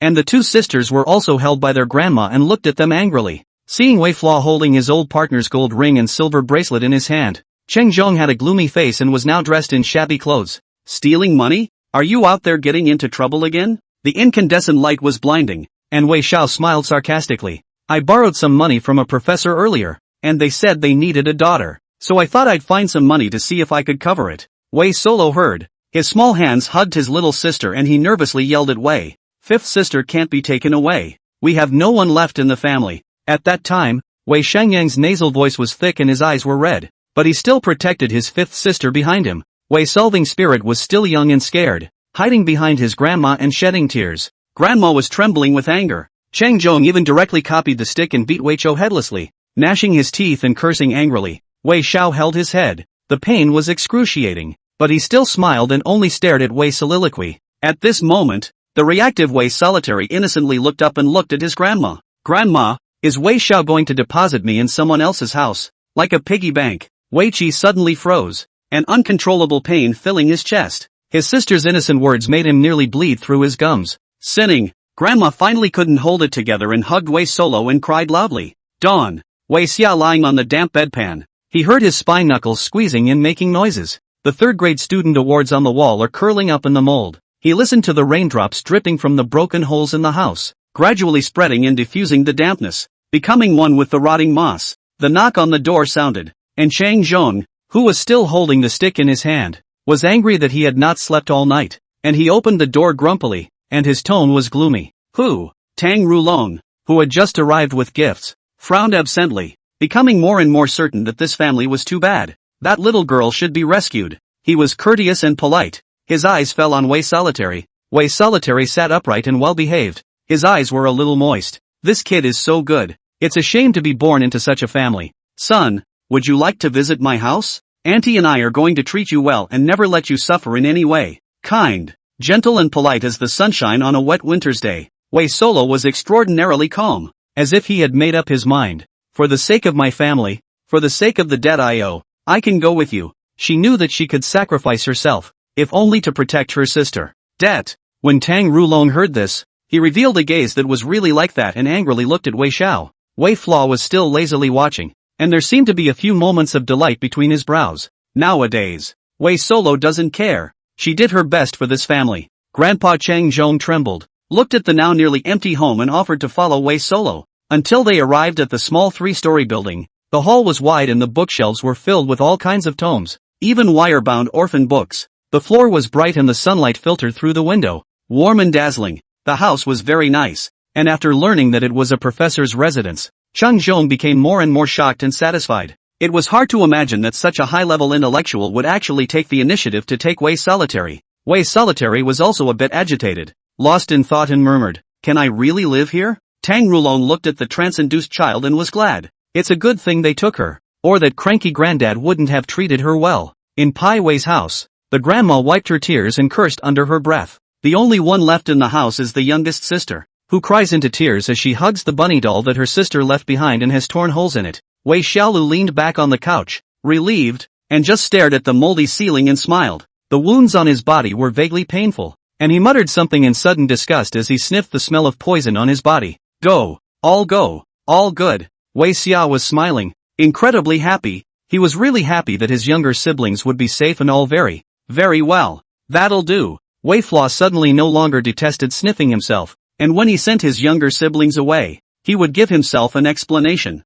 Ward. Wei Xiangyang froze. Back to the memory of the picture is almost a stark contrast. A leaky, moldy house on one side and a bright, warm little building on the other. The man was still behind what he thought was a noble sacrifice. Since when? The first, while being forced by drug dealers and targeted by narcotics police, is still desperately running through a bunch of families looking for them. Second, quietly observing the Thompsons against the cold wind, prying for any details. Thirdly, he deliberately entered the game with his body and allowed himself to be abused and denigrated just to attract Prof. Tang's attention. Fourth, let Professor Tang witness the family's nastiness, take himself away, and complete the layout. Wei Xiangyang suddenly thought of himself who had just arrived at the Tang family, looking at the bright sunshine and books, celebrating my good fortune, and enjoying the tenderness of my adoptive parents as they ply me with food. Always heartbroken. It's like being back with mom and dad. Even she didn't know why they were so heartbroken. Everything, it turns out, is because of him.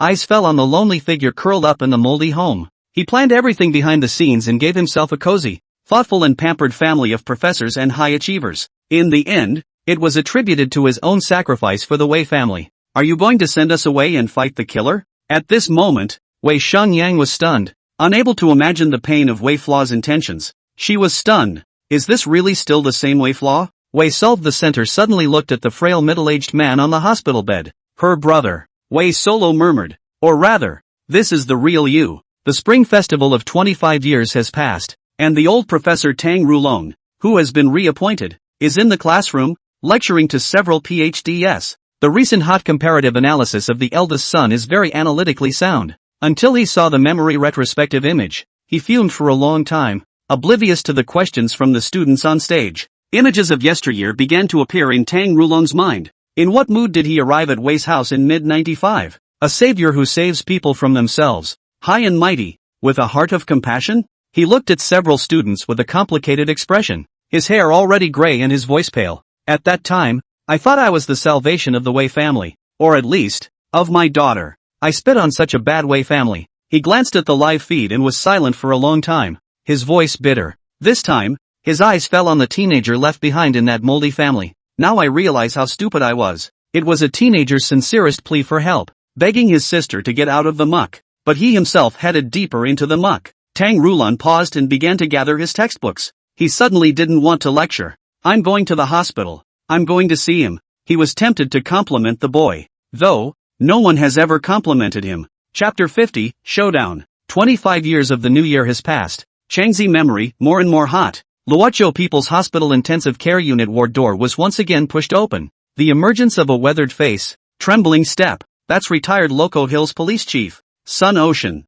He was also the man who brought Wei Flaw out of the mining river valley in the past, and the main person responsible for catching human traffickers in the past. The nurse froze a little. She had seen this face from the flashbacks of Wei Chao's life. But now, Sun Haiyan had aged too much and was completely devoid of his former spiritedness. Wei Pingzhang and Wei Solo Yang. Wei Solo Ling's three gazes followed Sun Ocean and saw behind them. The old man with the gold-rimmed glasses is still all bookish, elegant and gentle, but pale at the temples. That was Wei Solo's foster father, Tang Rulong. The two old men were both in a trance looking at Wei Chou on the hospital bed, and were momentarily speechless. What kind of broken body is that? What decades of willful suffering lie beneath the depleted body? No one knows. After a long moment of silence, he finally just smiled bitterly. Tang Rulong's voice was a little hoarse inside. He's dropping off every kid. And after that, going off to do what he wants to do. The aging Sun Ocean coughs and nods. That would be revenge. And after that, death. Memory tracing continues.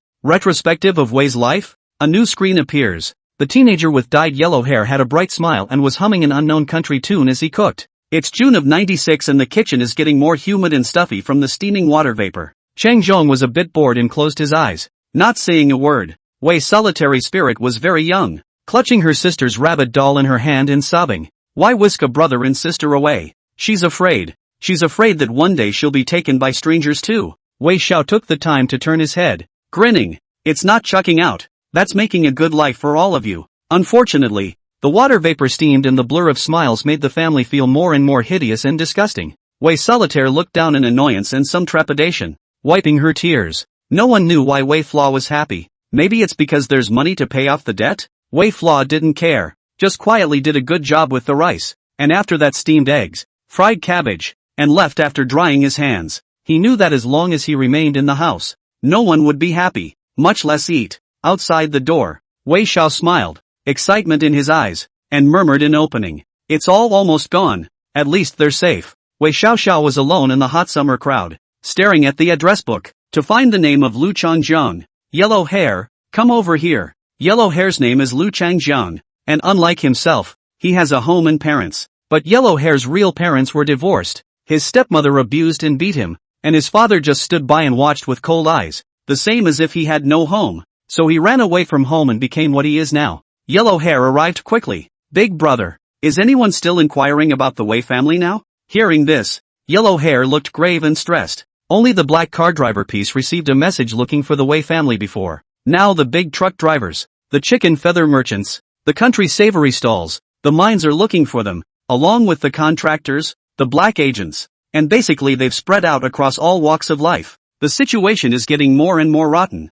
Dogs jump over the wall. Then when they have no way out, they are left with only one last option. Think of all those traces and how it's time to erase them. Wei Flaw narrowed his eyes. Come. The other party can't wait, ready to hurry up and destroy the Wei family to deliver. As the crowds passed by, Wei Xiao stopped and paused. Father, you make them angry, and I, for one, am going to make them afraid. At this moment, Wei Flaw's eyes were icy cold, and his former ruthless and violent breath completely exploded. Yellow hair looked, the bottom of the eyes hyperactive, like back in the old days when Wei Flaw took him to mix with the society, robbing the territory, smashing the scene, That kind of maniacal to go to war. He didn't care who he fought. He just wanted to follow his big brother to the end. Especially, it's cool to fight those underground sins. Just a few moments of heartache under his eyes as well. He thought that Wei Xiao was good to each of his brothers. And he had even seen with his own eyes how Wei Xiao protected his younger siblings. He was a good big brother who took care of himself like his own brother before him.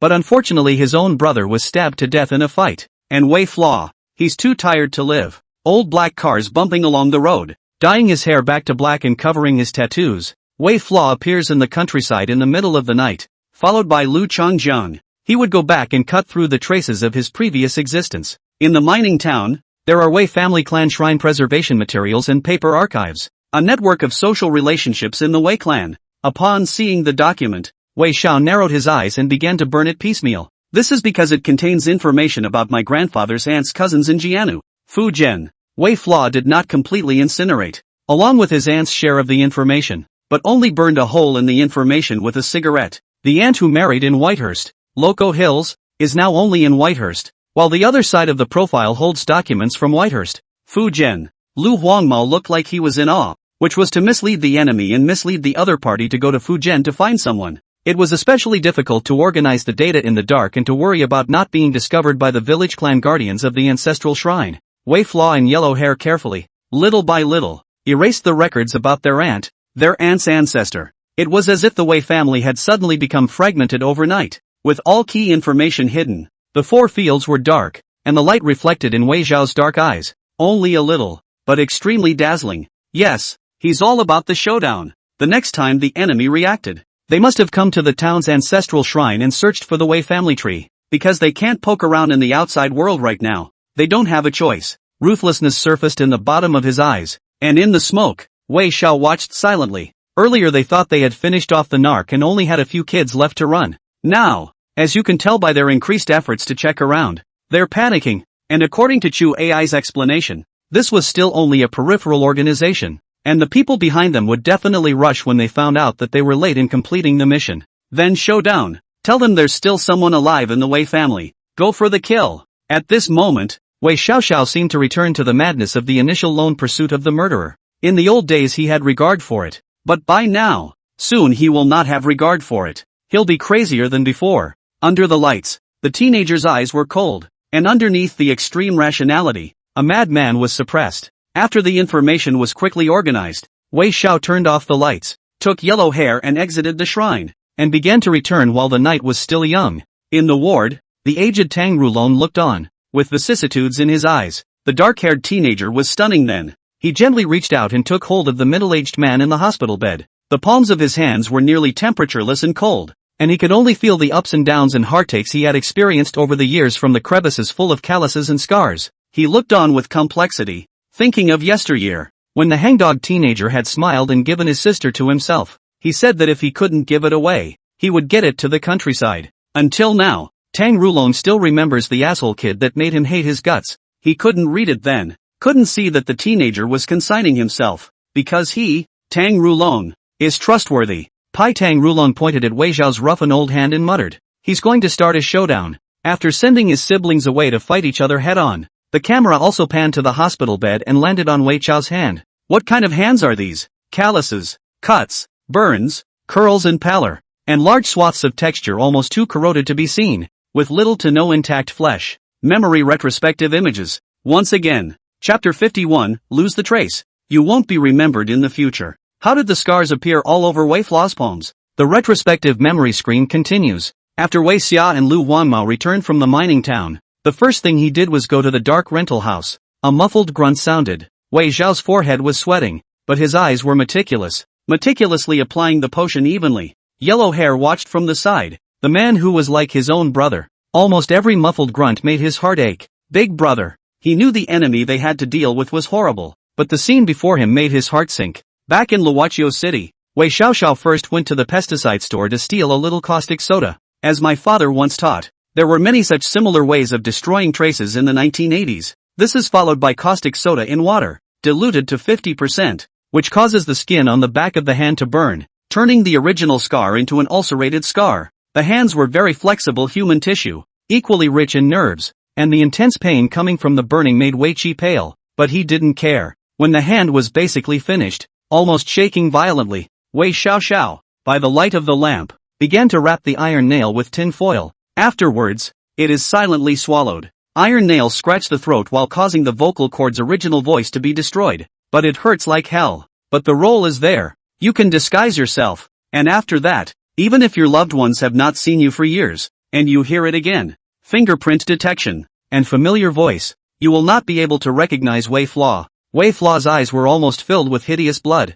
He didn't dare to cough loudly, just gently coughed for a few moments, then spit out blood foam. The shocking blood froth made Yellow Hair shiver. Fearing to open his mouth dramatically and affect Wei Xiao, he just quietly raised his sleeve to wipe his tears, his eyes red. He had never seen this side of his big brother before, or at least his big brother's previous ruthlessness was only to outsiders. Now, he's even harder on himself, really like a madman. Wei Flaw laughed and cursed. What are you crying about? You kid, get lost. Don't throw your tears at me. The voice was hoarse, not continuous enough, gasping for breath, because the pain Wei Chuan could no longer say much. With more tears in his eyes and shaking a little, Yellow Hair turned and pushed the door open, shaking his fist as he left. Only Wei Qi was finally left in the room, struggling to lean back in his chair, his back already drenched in sweat. It hurt, but he just laughed fast. Comfort. When we send off my little sister, we can start killing. The pale face grinned, and under the incandescent light, the teenager was hideous and maniacal.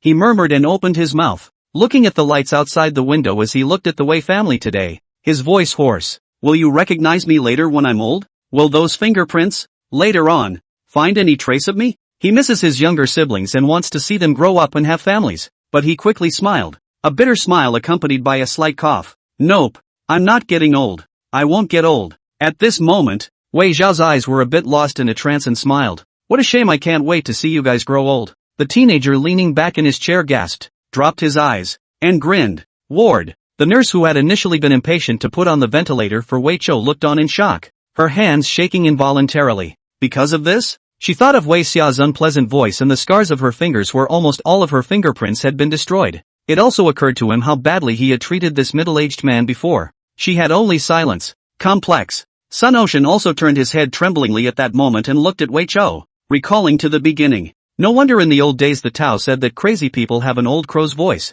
It turns out that from this moment on, he is officially in disguise, and a whole new executioner emerges. Now he was going up against the Western Yunnan drug cartel and its downline, and even the shadow of the agents that might come afterward. Tang Rulong was also looking on with a complex expression. The professor, who was full of books, used to despise such punks from the bottom of his heart. But now, there was something he couldn't imagine. The body was gradually crippled, but the will was like steel. What kind of teenager is this? This was the year he was not yet 16. Shake it up. Pop-ups are starting to appear new. For the first time, I've seen someone's life force literally bursting forth from within, vast and infinite. Remember the original Riverdale, when he was already marvelously vigorous. If one is this crazy about oneself, what will Wei Xiao be like when the duel actually begins? Wei Pingzhang was also in the hospital room. He looked at those hands and felt a chill. Is this what Wei Flaw really looks like? The memory tracing screen begins again. A new scene. Karma City.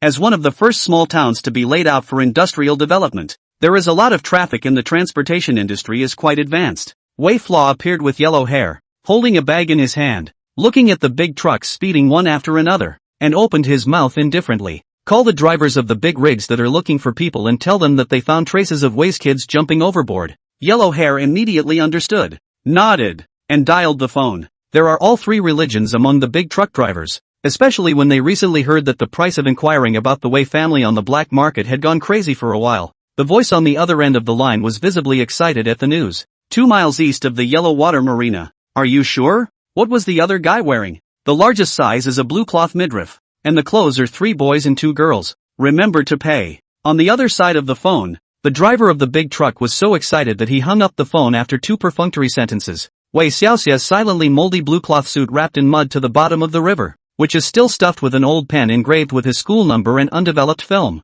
These were brought from the old country, together with the clothes and related old things of Wei Pengsheng and others. The driver of the big truck came with a forensic pathologist, and their initial judgment was that Wei's family had been killed or thrown themselves into the river. As for the corpses, they had long since been dispersed by the current. After all, there was a lot of current in Blue Mud Bay. As he left, Yellow Hair looked at the messy riverbank and stuck a thumbs up at Wei Chi. Big brother, this trick of faking death in showdown is brilliant. Wei Flaw didn't say anything, and his words became fewer and fewer after his voice became hoarse. Now that death judgments weren't too strict, he had to take advantage of the opportunity to build a network of dead people to defend himself. Soon after, the driver of the big rig received word and arrived in a hurry, looking at the salvaged remnants of the items, and even found Wei Flaw's former school number, but not a single bone. The driver and others began to wonder if the Wei children were really dead, but they also suspected that someone had deliberately set this up and were a little apprehensive. Until this moment, watching the river raging,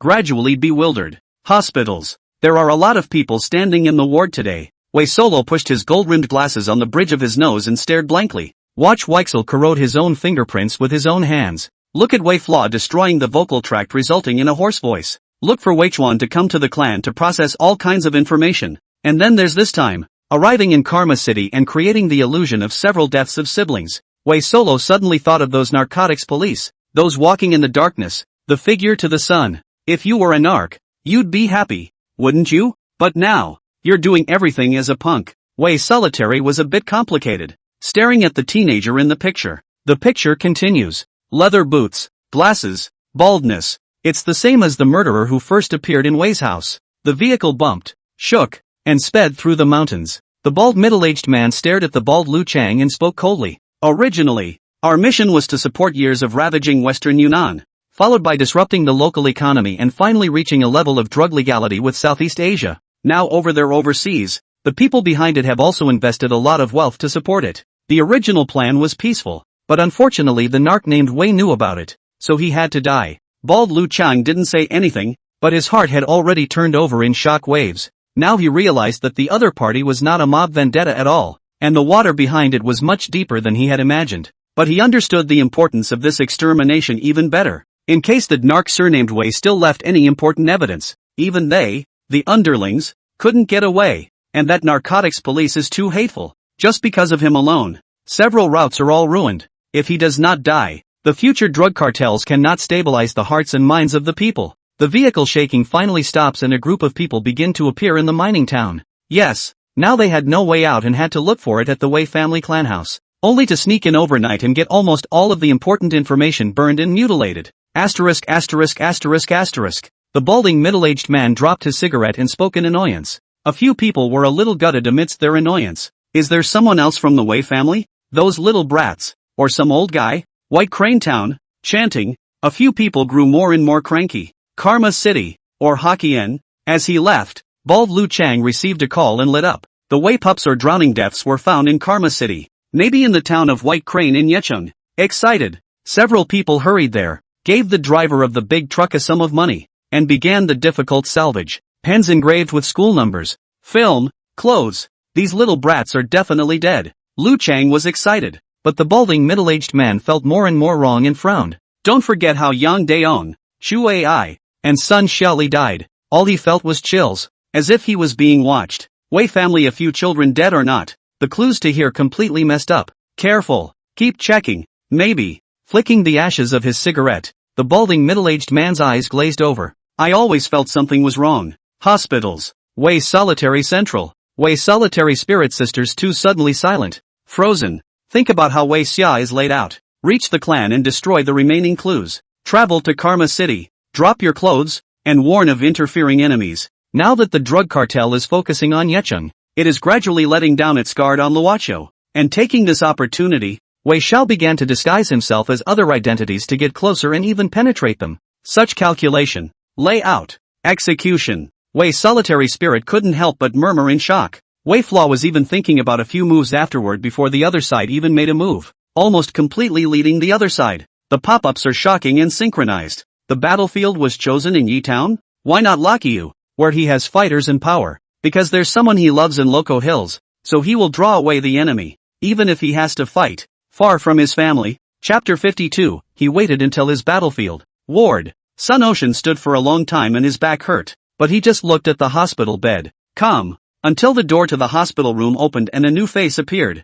Old, tired, debilitated. It's the now retired wheelchair-bound figure and the former spirited leader of the Lakyu Narcotics Brigade, Mate Harbor. Pushing him to arrive as the new head of the Narcotics Brigade, Zhao Jing. Now Wei Flaw is perfecting his fictional identity and preparing for a showdown. Hearing Sun Ocean open his mouth, Ma Tiegang's eyes drifted off. Thinking of the case that set the city on fire in 96. The case of the Industry City drug dealers. Yes, it also has to do with Wei Flaw. Wei Flaw purposely asked me to solve the case, so it turned out to be a way to hammer the bald heads and tell them that Wei's family is still around. It's also a war cry. The rest of the ward looked on in bewilderment as the eldest son's memory retrospective image officially overlapped with Matei Harbor's memory at this moment. Now Wei Xiao is back in Luochio City. In the first instance, Wei Flaw began to look at the false identities and slowly set about perfecting the details of the false identities. That's an ID he stole from the crematorium records. He Xiaodong, male, born in 1978, with a deformed left ankle bone,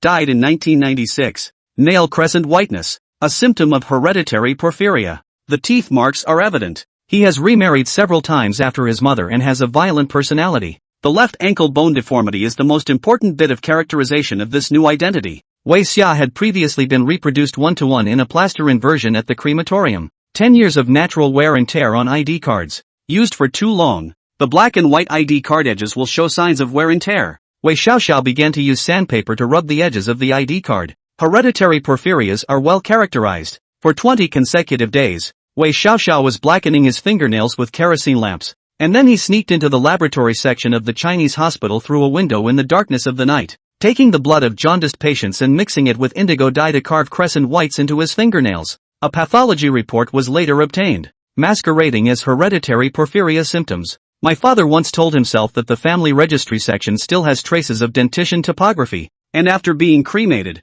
it will blow up the two molar structures. And Wei Xiaoxiao caused a mismatch result by burying the dentures in homemade borax pills. Starting June 7th, from the initial fingers, to the throaty voice afterward, to the coloring back to black hair, the flighty, yellow-haired punk from before disappeared. In his place was the dark-haired man with a good disposition, taking the mongrels and other development of the urban area brawl. It seems to be more than ruthless. Wei Flaw grabbed the glass and chewed and swallowed it in a big mouth. In fact, all of them are pre-prepared special items. This also explains the origin of Wei's flawed voice breaking. Everything is traceable. At this moment, Wei Xiaoxiao incarnated He Xiaodong. The background of his identity is now that of a young man of 20, a porphyria patient who has run away from home because of his mother's repeated remarriages. And now, it's August 96. Yellow Hair is reporting back. Big Brother, Shakehead and the other poisons all showed up in Yecheng. The local gangsters in Yecheng all got their goods from Baldhead. It seems that the other side has completely spread its stall in Karma City.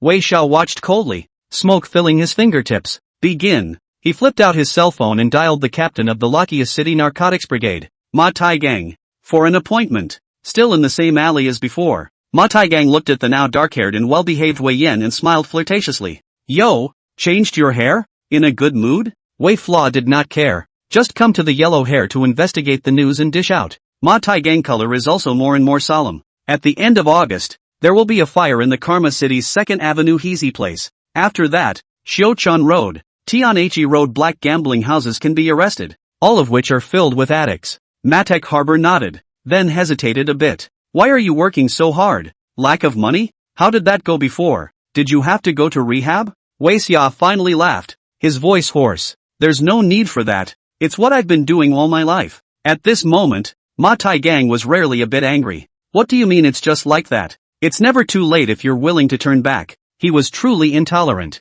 The dark-haired teenager grinned a complicated smile. Not going. I don't have time. Time to eat and drink, but no time to learn? Ma Taigang rambled. Wei Xiao just turned around and left forlornly. He was actually talking when he left, but no one was listening and only his memory retroactively recorded it. I'm sorry. I'll move towards innocence in the future. Ward. Now the windy Ma Taigang trembling up. Zhao Jing assisted the master, but also listened to the vicissitudes of the complex voice sounded. I hated it then. It just feels like you're trying to sit back and take advantage of us to knock off the other side and take over the market, or simply trying to use us to threaten revenge. I never thought you could quit on your own. Back then, you were a self-absorbed teenager in my eyes. His voice trailed off, his pale eyes fixed on the figure in the hospital bed. Yeah, you don't have time. Your sister Wei's solitary spirit is still around, and you're still worried about the other siblings' homes. Loco Hills drug dealers are still focusing on your market outlets. Everything is pressed on you alone. You just want to do everything and go to your death clean.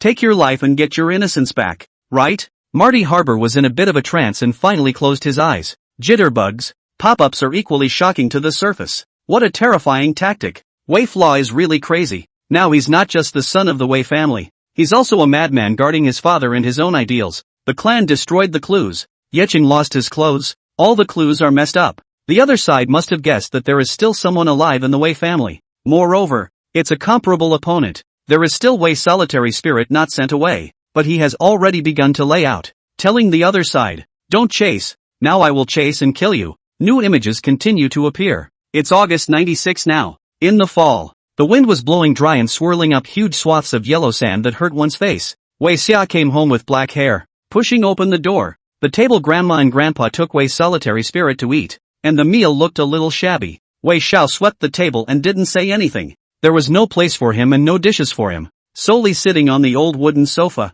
staring at Wei's solitary spirit eating, with some trance under his eyes. The youngest sister is adorable and just won't let go of her sister's bunny doll even during dinner. That was the last evidence of her existence in the Wei family. It looks a bit shapeless, despite being disgusted and even a little afraid of Wei Xiao. Wei Solitaire still held the small spoon and turned her head, as if she had summoned up enough courage to pray. "Can I meet my brother and sister? I missed them." Wei Flaw coldly and calmly shook his head. "Not allowed." The voice was hoarse like a raucous old crow, startling Wei's solitary spirit. Cheng Zhong slapped his chopsticks and angrily rebuked Wei Xiao. "Since when are you in charge of the house? Look at you now? What's the difference between dressing up and those social dregs? Listen to your voice. Smoking and drinking. Now it's all wasted. Do you still look like a child? What kid is as literal as you?" After being angrily rebuked for a long time, Wei Xiao shrugged his shoulders indifferently and suddenly smiled. "Okay, it's okay to meet. Grandpa, hurry up and call someone. I almost forgot. I haven't had any money on hand again lately. And it's time for those 3 adopted families to give us some money. Granddaddy, get on the phone." Looking at the greed and fervor in the eyes of this Wei parent's son, excitedly urging himself, Cheng Zhong looked like he was completely dead, putting down the phone, with nothing but disgust under his eyes, so intense that he couldn't dissolve it. Hatred appeared for the first time in the young eyes of his younger sister Wei's solitary spirit. Seeing Grandpa put away the phone, Wei Xiao seemed a little disappointed, but he didn't care, and started eating his family's leftovers with a big mouthful. Now this time, those siblings who have left can't come back. That's why Wei Xiao is willing to be the villain. Eat your fill and leave again. Now he appears outside the school where Wei Pengsheng studied. Now that Wei Pengsheng is being groomed to be keen on business, it's hard to be counted out. Wei Flaw deliberately invited a group of people. Bumper stickers, poor people, black-hearted restaurants, oppression of employees and other images began to appear in the Wei Pengsheng go to school after school must pass through. But this time Wei Pengsheng did not go up to help in righteous indignation. He just stood intricately by the side of the road watching the pain lose its voice, watching the despair shed its tears. Later in the classroom, when a teacher asked about the ideal, Wei Pengsheng voice gradually firm. "Report teacher, I have a new idea about the essay on ideals. I have seen too much injustice and pitfalls, so in the future I want to be a conscientious entrepreneur and help more disadvantaged and poor people in society." From afar, Wei Xiao watched and smiled. Yellow Hair's voice was soft and seemed to carry a sigh as he looked away from the classroom. At the smiling Wei Pengsheng, his classmates flocked around Wei Pengsheng as his teacher gave him an award. "Big brother, your brother lives in the sunshine." He was a little envious, but when he saw his big brother, he felt some pity. There are people here, having a hell of a time, and he, with his own eyes, witnessed it. Wei Flaw's voice is hoarse and scaly, but he looks at Wei Pengsheng with a bright smile and proud satisfaction. He was meant to live in the sun. Jitterbug. A video quickly made its way to the hot seat. It was 24 years before the chairman of the board of directors of Yecheng Glass Industry, Mr. Wei Pengsheng, was interviewed for a picture. At that time, Wei Pengsheng suit decent, mature and stable. Corporate culture? In fact, the corporate culture of our company stems from an experience I had as a child. Back in the 90s, when I was still a student, I used to witness many poor people who were being squeezed. I was struck by how desperate the people were who were carrying the burdens of their families prostrate and begging for their lives. From that point on, the business I want to do must not be one that oppresses its employees and bullies the community. The biggest difference between a businessman and an entrepreneur is conscience. The host nodded in amazement. That's right, Chairman Wei's contributions to society over the years are obvious to all, and he is indeed called an entrepreneur with a conscience. The video ended and the comments stacked up at the bottom of the video in moments. Your brother is fighting drug dealers, and before that, he's quietly finding a way for his brother to shine. Wei Xiaoxiao's longtime intention, decades ago, paved the way for today's powerful new star in the business world. A man can be so far-sighted as this. It's a scene many people remember. At the end of June 96, Wei Flaw was ready to run to the invisible battlefield between him and the drug dealers, and before he left, he looked at his younger brother bathed in sunshine, well-educated, and warmly cared for. Wei Flaw smiled extraordinarily brightly and happily. He hadn't smiled like that in a long time. Pupils of his eyes gentle, grinning, sitting in an inconspicuous corner crouched with willow yellow hair. There's a pop-up floating out there all by its lonesome. Then, he's gonna die. Chapter 53, Life is like a burning train. Jitterbug. Comparative Psychoanalysis of Elders, Live. Anchor Yang Xiao just stopped recording and looked at the camera. The astonishment under her eyes almost hard to hide. What exactly has Wei Flaw been doing all this time? First, take yellow hair to the clan shrine and destroy any traces of the family to mislead the drug dealer's tracking direction. Second, go to Karma City and discard your clothes to create the illusion of death and keep the drug dealers suspicious and guessing. Third, locate Matthew Harbor and prepare to dismantle the drug trafficking chain in Yecheng's urban village to deter the enemy. Fourth, refuse to allow the younger siblings to return to the Wei family again, so that they can stay away from the place of wrongdoing. Fifth, to establish the correct business outlook. Values for Wei Pingshang. Pei Yang Xiao looked bitter and looked at the pictured teenager. Each one of these is enough to take one's breath away. But Wei Flaw accomplished all this while still desperately trying to perfect the details of his new identity. On the beep station, a Dr. Chen Shuiup owner is also analyzing it. Right now Wei Xiao's body is very damaged, and his previous touch of drugs, combined with old injuries from the beatings, have left him very stunted, and he's starting to have problems with bone growth. He will be thin, short, and sick more often than not, with all kinds of complications afflicting him later on. In the future, he will have to rely on painkillers and sleeping pills every day if he wants to fall asleep comfortably. Chen Shui paused and looked on with complexity. The man can only advance. It's like a fast-moving burning fire train. Once it stops its death, if you go to the end, you will take your enemy with you. A new screen appears. Wei Xiaoxiao rarely woke up early, and his torso was sore, but he got up, washed his face, and looked at the calendar. August, the day of the appointment with the head of the narcotics brigade, Ma Taigang, was approaching, and it was time to go to Yecheng. Wei Flaw turned her head to stare at herself in the mirror. Dark hair, but looking a few years older, weathered and long past his teenage years. He silently made his way to the kitchen and started making breakfast. Steaming sweet potatoes. Seeing Wei Flaw suddenly selling his cooking, Chang Zhong was impatient. He felt that this eldest grandson was putting on a show, probably trying to cheat money again. There's no money in the house. Stop pretending. Chang Zhong's voice was loud, and Grandma and Wei Soling looked at the deliberately pleasing like Wei Xiao with disgust. In the past, whenever Wei Xiao was out of money, she would deliberately make herself look obedient. That way Grandma and Grandpa will think he's learning and going straight. It's also much easier to ask for money. Wei Xia did this a few times and no one would believe him after that. He's just a puddle of mud that will never hold up the wall.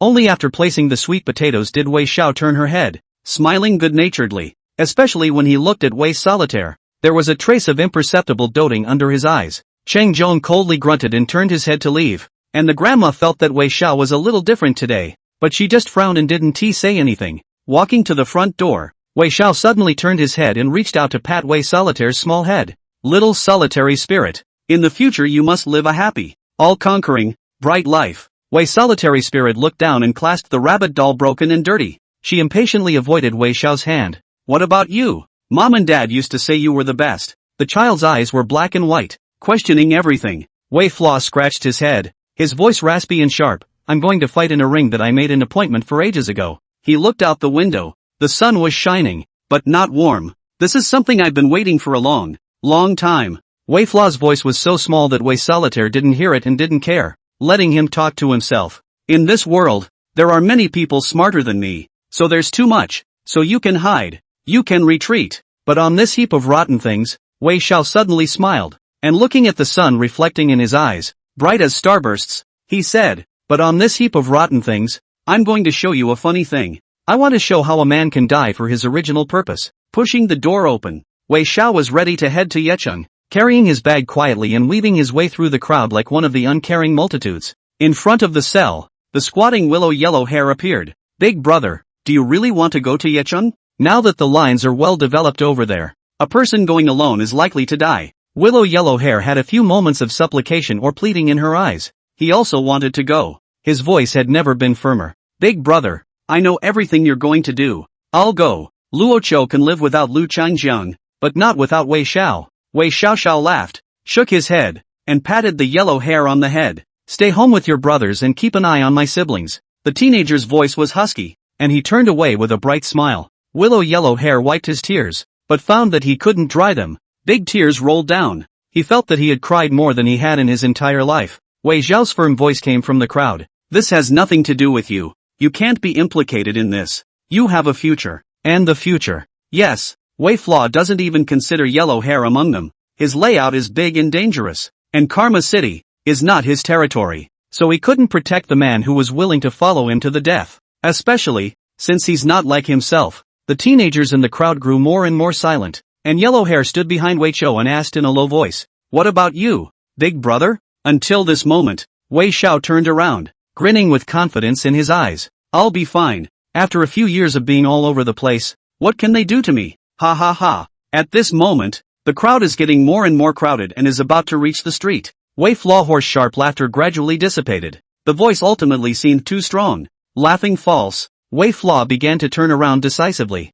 Ward. Wei Solitaire stared at her childhood self and the rabbit doll with the broken hole. Thinking of the memory of yesteryear, Wei Flaw left the picture. There had never been a moment when she was as complicated as she was right now. So you were getting ready to go up against a drug dealer that day, and you've staked your fate as leverage. You're laying it out, and so are the drug dealers. From the beginning, you knew everything. So, Wei Flaw was there because he knew that that might be the last time he and his sister would see each other. That's why he told himself that uncharacteristically. Be happy and live with a bright and radiant future. He never considered his own future and how muddy it would be. The young narcotics police captain Zhao Jing was also watching, and when the teenager turned around with determination, he was in a bit of a trance. Almost to himself, he spoke in a low voice. There are too many people smarter than you in this world. He has long known that he has other options. As Wei Pengsheng simulated the eldest son, can retreat, can hide, can escape. There is no need to carry the responsibility. There is no need to be bound by the identity of the eldest son. But he didn't think about it or choose it. He will always remember the words his mother told him before she died. He's the big brother. He's the pillar of the Wei family. How can an elder brother abandon his younger siblings and run away alone? So let the battlefield change cities. At this moment, looking at the teenager in the live broadcast screen who was traveling alone to Yi City, Zhao Jing finally sighed in a complicated way. Chapter 54, Just Missing. May 2nd, 25. High-speed rail stations converge with many commuters who are returning to their workplaces. There were also a number of students getting ready to go back to school. Looking down at their cell phones, the eldest son compares the program in the hot search again rising heat, cliff lead, and at that time, the mining town of Luokcha City, Dongchang Province, a car began to arrive. They are all the people who come to live in the neighborhood, and they look at the abandoned area in front of them, where the old Wei family house is overgrown with weeds and only broken walls remain. Someone watched the screen, gradually overlapping with the initial image of the live broadcast. 30 years ago, this was the place where a horrific murder occurred. There were even forensic science students who, from memory, began to simulate the process of dragging a corpse by Wei Xiao in the old days. Nowadays, apart from the people, the place is just barren with weeds everywhere. The elderly Cheng Zhong came out of the nursing home and went to the mountains with Yang Xiao, a master's degree in psychology and also a jitterbug, and an assistant to help him. The cave was covered with cobwebs, and Cheng Zhong looked at it in a trance, seeming to see the interrogation images of yesteryear. 30 years apart, here was a shivering teenager shedding tears and telling himself over and over that he was the son of the Wei family. Others have found 2 unmarked gravestones in the mountains, alone among the trees of the mountains. The grave was decorated with flowers, greeting cards, and photographs, which gradually lost their color under the dampness that soaked them. Vaguely recognizable, there are photos of Wei Pengsheng growing up. Photos of Wei Pengsheng's progress, Wei Solyang getting a scientific research award, and Wei Soling who was holding a microphone and shining on the stage. There was also a letterhead, an envelope that Wei Chou had placed in front of the tombstone months ago, and now the handwriting was mottled and nearly faded. Wei family's son informs his parents of the following recent developments in the siblings' upbringing. Second brother Wei Pengsheng is now the representative of outstanding entrepreneurs in Dongchang Province, advisor to the Provincial Economic Office, and president of the Dongchang Chamber of Commerce. The fourth sister Wei Xianyang is now involved in international scientific research projects. As the key scientific research leader, the future is promising. Cheng Zhong, now old, sat trembling on the ground, fuming for a long time. Yang Xiao, a master's degree in psychology, also looked blankly in front of him. One can only imagine just how many times Wei Xiao came alone to tell her parents that her younger siblings had grown up. Even if can imagine how proud he was at that point. she suddenly felt a little hard. To think that the teenager Wei Xiao came to bury his parents was alone. In his youth, he left the mining town and went to Luoqiu City. And even after Yi City, Wei Xiao still arrived alone. Afterwards, in the year of his life, the tattooed, hoarse and pale voice of Wei Yin. Then how he was pleased to tell his parents that he did not fail their hopes. He, the son of the Wei family, is also qualified? Trance, time and space are intertwined. Yang Xiao squatted on the ground, fuming. The memory tracing program continued, and she watched, along with many others, as new images appeared. As the twilight of the fall of 96 roamed across the alleyway, Wei Xiao bit the zipper of his black punching bag between his teeth, the rusty taste of metal spreading across his tongue. Wei Xiao looked at the Luoqiu train station in front of him. Wei Xia is leaving. He didn't call up anyone, and all his minions, including Yellow Hair, didn't bring any, only himself. But looking at the 6 minions sneaking around behind him following him, all of them were the most capable of fighting with their hands and the most desperate. It wasn't hard to guess that this was arranged by Yellow Hair to protect himself. This bastard Lu Huangmao still didn't listen to himself, and still sent a few of his most capable fighters to follow him. Hurry up and get lost. Wei Flaw was annoyed. This wasn't a fight. This was a tussle. How could he joke with other people's lives? Everyone who lives is not easy and is precious. But the 6 shadows arranged by Yellow Hair always wandered 10 meters away, like a string of magnets that couldn't be shaken off. You bunch of assholes. Get back to watching the field and don't follow me. Wei Flaw became annoyed and angrily rebuked his men. These outlaws, picked up from the streets, are now hanging their heads to be disciplined, like stray dogs caught in the rain. When old me went on a spring trip, Wei Flaw kicked over the cans on the side of the road, and the sound of metal crashing startled the teenagers into a collective cower. They would never know how much warm bitterness was hidden in the violent scolding at this moment. I follow everything I do. A follower. Ha! If you guys leave, who cares about all that territory you fought off before? Cursing angrily, the 6 minions left helplessly with their heads bowed, while others sighed in resignation. Watching them drift away, Wei Xiao smiled bitterly and muttered something. I don't know if I'm speaking to them, or to myself. The opposition is terrible. You're different. You have a life that belongs to you. Mom and Dad say that people's lives are important, so how can I hold you back? It seemed that because the sun was shining on his body and it was comfortable, Wei Xiao thought that he should smile at this time. So he grinned. It's just talking so quietly that no one hears it. When the last footsteps disappeared around the corner, Wei Xiao suddenly stumbled due to his weakness and held onto the pole. The setting sun pulled his shadow into a thin blade and nailed it to the mottled wall. What's the point of showing off? Wei Flaw murmured into the void, the knots of his throat rolling as he swallowed all the unspoken endings. Those joyous syllables that should have been leaping in the throats of 16-year-olds had dried to grit a year earlier between the blood-stained fingers of their parents. To leave, Wei Flaw was a little reluctant, quietly turned around and came to Wei Solitary's current residence. Prof. Tang Rulon's small 3-story attic. Wei Xiao squatted downstairs with the package until the sky was drizzling and cold. He looked carefully and never saw his sister. I learned from neighbors' gossip that my sister had followed my adoptive mother on a trip, leaving only Professor Tang at home. Patting the rain-soaked, clinging clothes on his body, Wei Xiao smiled, the package flung on his back. At the moment, Wei Chou was curled up behind a holly bush, rain seeping down his hair and into the back of his taut neck, but he was greedily counting the lights on the 3rd floor in the warm yellow glow. His sister's ponytail swung by with a brand new pink bow at the end of her hair. Fingernails pinched deep into his palm, and pain was the only anchor that stopped Wei Xiao from rushing into that warmth. There's still a lot going on for myself. These warmths don't belong to themselves. Wei Flaw jumped up and left suddenly. He's happy. My sister is finally living happily ever after. Now Wei Xiao looked at the word yetching on the ticket in his hand. Wei Flaw suddenly remembered his mother's last unwilling eyes before her sacrifice. That New Year's Eve his mother's bloodstained hands had clutched the corner of his coat. A flaw. What should you do in the future? How to do? Mom, I missed you guys so much. Sitting on the train to Yecheng, Wei Xiao let his face press against the cool glass of the train, as if his mother was holding him. It was also like Wei Xiao was burying all her softness into the frozen earth, letting her hatred harden into sharp bones. Only then could she have a chance of surviving, for facing a group of sinister forces from the dark side of society. At the moment, tens of thousands of viewers send pop-ups every minute on the Jitterbug platform. The boy cuts his soul in half, feeding kindness to the rising sun and burying severity in the eternal night. Notice how he always holds the knife in his right hand? That's because his left wrist is tied with his sister's discarded hair tie. He's really different. The man is unimaginably kind, but when he's ruthless, he's also outrageous. What is he, really? It's probably both sides of him. This year's Wei Chuan, just under 16. He was just a teenager. He should have laughed, but all his laughter was reserved for his younger siblings, only not for himself. Chapter 55, Never Compromised. New memory retrospective images appear.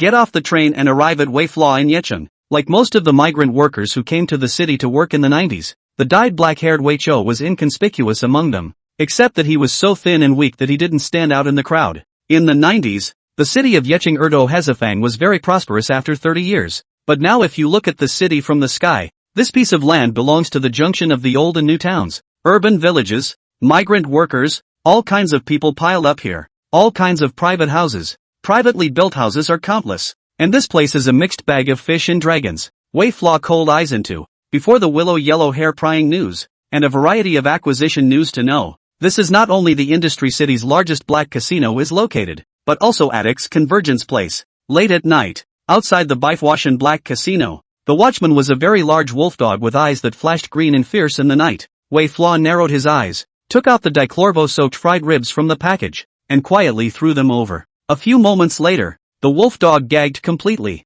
Dichlorvos diluted in soaked fried ribs can both poison wolfdogs and eliminate the special odor of the human body. My father initially taught himself a lot, but he later read even more books, confirmed that there is no problem. Wei Xiaoxiao finally quietly tumbled into the black casino courtyard, began to take pictures to record the warehouse information, record each of the production of ecstasy nest. What is ostensibly a casino on the outside is actually a shakedown drug processing plant in the middle of it. And this is exactly where Lu Chang and the others opened in cooperation with the Yecheng local snake. Carefully storing away the information, Wei Xiao rolled out of the yard and continued on his way. According to the records, there were 2 more on this road in Erdahizi Place. If it wasn't for the heartless expansion of Lu Chang and the others, these poisons simply wouldn't have been able to spread to the entire Yi city in such a short period of time. The second black workshop producing ecstasy does not have any signboard outside, like an ordinary warehouse, and in fact, it is only a small casino. The gamblers coming in are not too many, and most of them are old acquaintances, and it is easy for raw faces to arouse suspicion.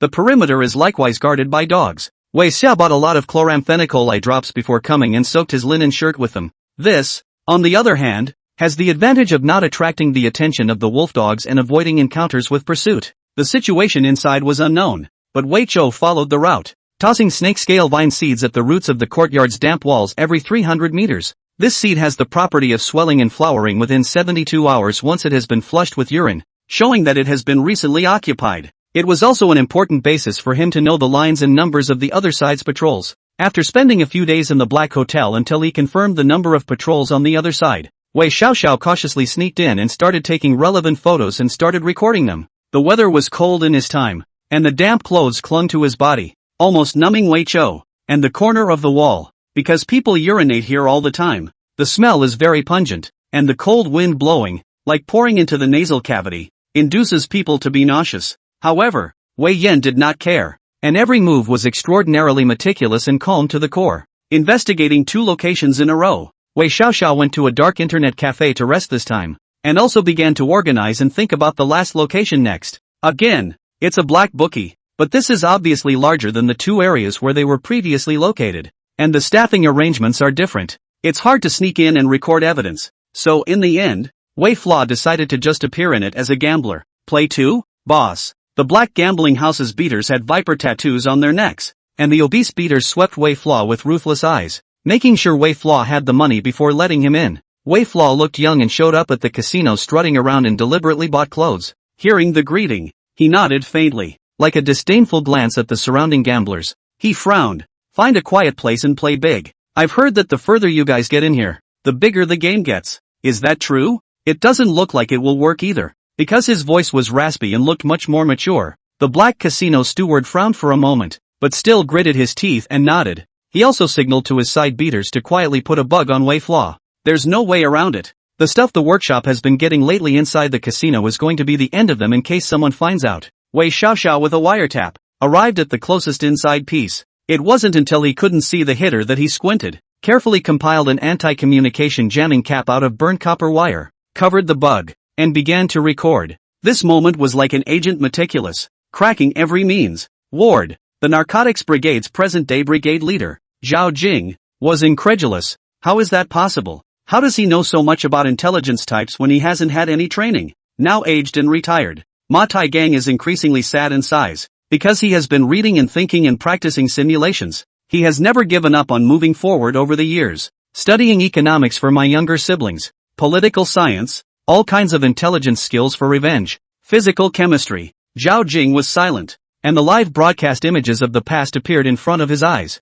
Wei Xiao bowed his head and immersed himself in various types of books throughout the night as he continued to make calculations. He even took Willow Yellow Hair through various tests on how to go undercover, snoop, hide, and escape. Exercise yourself one at a time. The ward was rocking. Many people in the mining town of Luoqiu, in front of the unmarked graves of the Wei family's parents, were also marveling. There are a lot of people at Nameless Grave today. They all come to mourn and pay their respects, carrying wreaths. Yang Xiao, Chang Zhong, and even a young police officer, Chen Xiaowen, and many local people pick up their cars and come to pay their respects. And they take out their cell phones and look at their memories retrospectively, and watch how Wei Xiaoxiao searched for drug dens to photograph evidence in the fall of '96. Watching Wei Flaw seed tossing to determine drug dealer beater routes, self-programmed anti-bugging setups, chloramphenicol eye drops to mask the odor. The Wei Flaw on the screen was like a ghost, appearing in various heavily guarded areas, recording information and organizing it while placing it in hidden locations. Shocked to the core, the live feed reappeared at that moment. All the three casinos' news to find out. Wei Flaw began to deliberately lose money, until he owed the casino tens of thousands of dollars. The steward forced him to find his family to get money. Wei Flaw began to use the casino phone to dial Ma Taigang phone. The two thugs stared at the new fat sheep, their gazes grim and ever vigilant. Don't talk nonsense, just deliver the money, or I'll chop your hands off. Holding the phone, Wei Flaw anxious to open. Big brother, you hurry to send me money. My previous money hidden in the store. Our family that funeral home red wreaths below a broken bottle. Which is my passbook. Hurry to get money. Ah. The hitman frowned, not really caring. On the other end of the phone, Ma Tiegang's brows furrowed with a serious expression. Although there was no prior communication between the two parties to set any secret word, but he still keenly perceived the words. The phone hung up, and Matigang rubbed his chin and narrowed his eyes. Go to the wreath store at the nearest funeral home to the narcotics brigade and look under the red wreaths for clues. Clues. Less than an hour and a half later, the team flew back, clutching a miniature glass bottle. A wooden stopper insulates the air, while inside is a piece of paper. Through the open fire, the information quickly became apparent. A secret note that recorded the address, road, front and back door details and approximate room mapping of the production workshop of the Sanfan drug dealer's den. Lemon juice coated paper that appears when exposed to fire. Ma Taigang narrowed his eyes. The bottom of his eyes grew more and more stunning. Even he couldn't help but open his mouth. Good boy. Thought he'd only be a socialite. He's really good at it. Now immediately notified the Yecheng Narcotics Police Brigade to collaborate with us on the case with immediate effect. And prepare for the siege immediately. This time, we must uproot this group of shake peddlers in the city center village. The headlines. Many viewers did not get the awesomeness, but many professionals were incredulous. A professor scholar was the first to speak up and post an article. The fact that lemon juice coated paper will show up when exposed to an open flame isn't that difficult. Anyone who has taken a chemistry class basically understands that it's just the simplest form of dehydration and carbonization of organic matter when exposed to heat.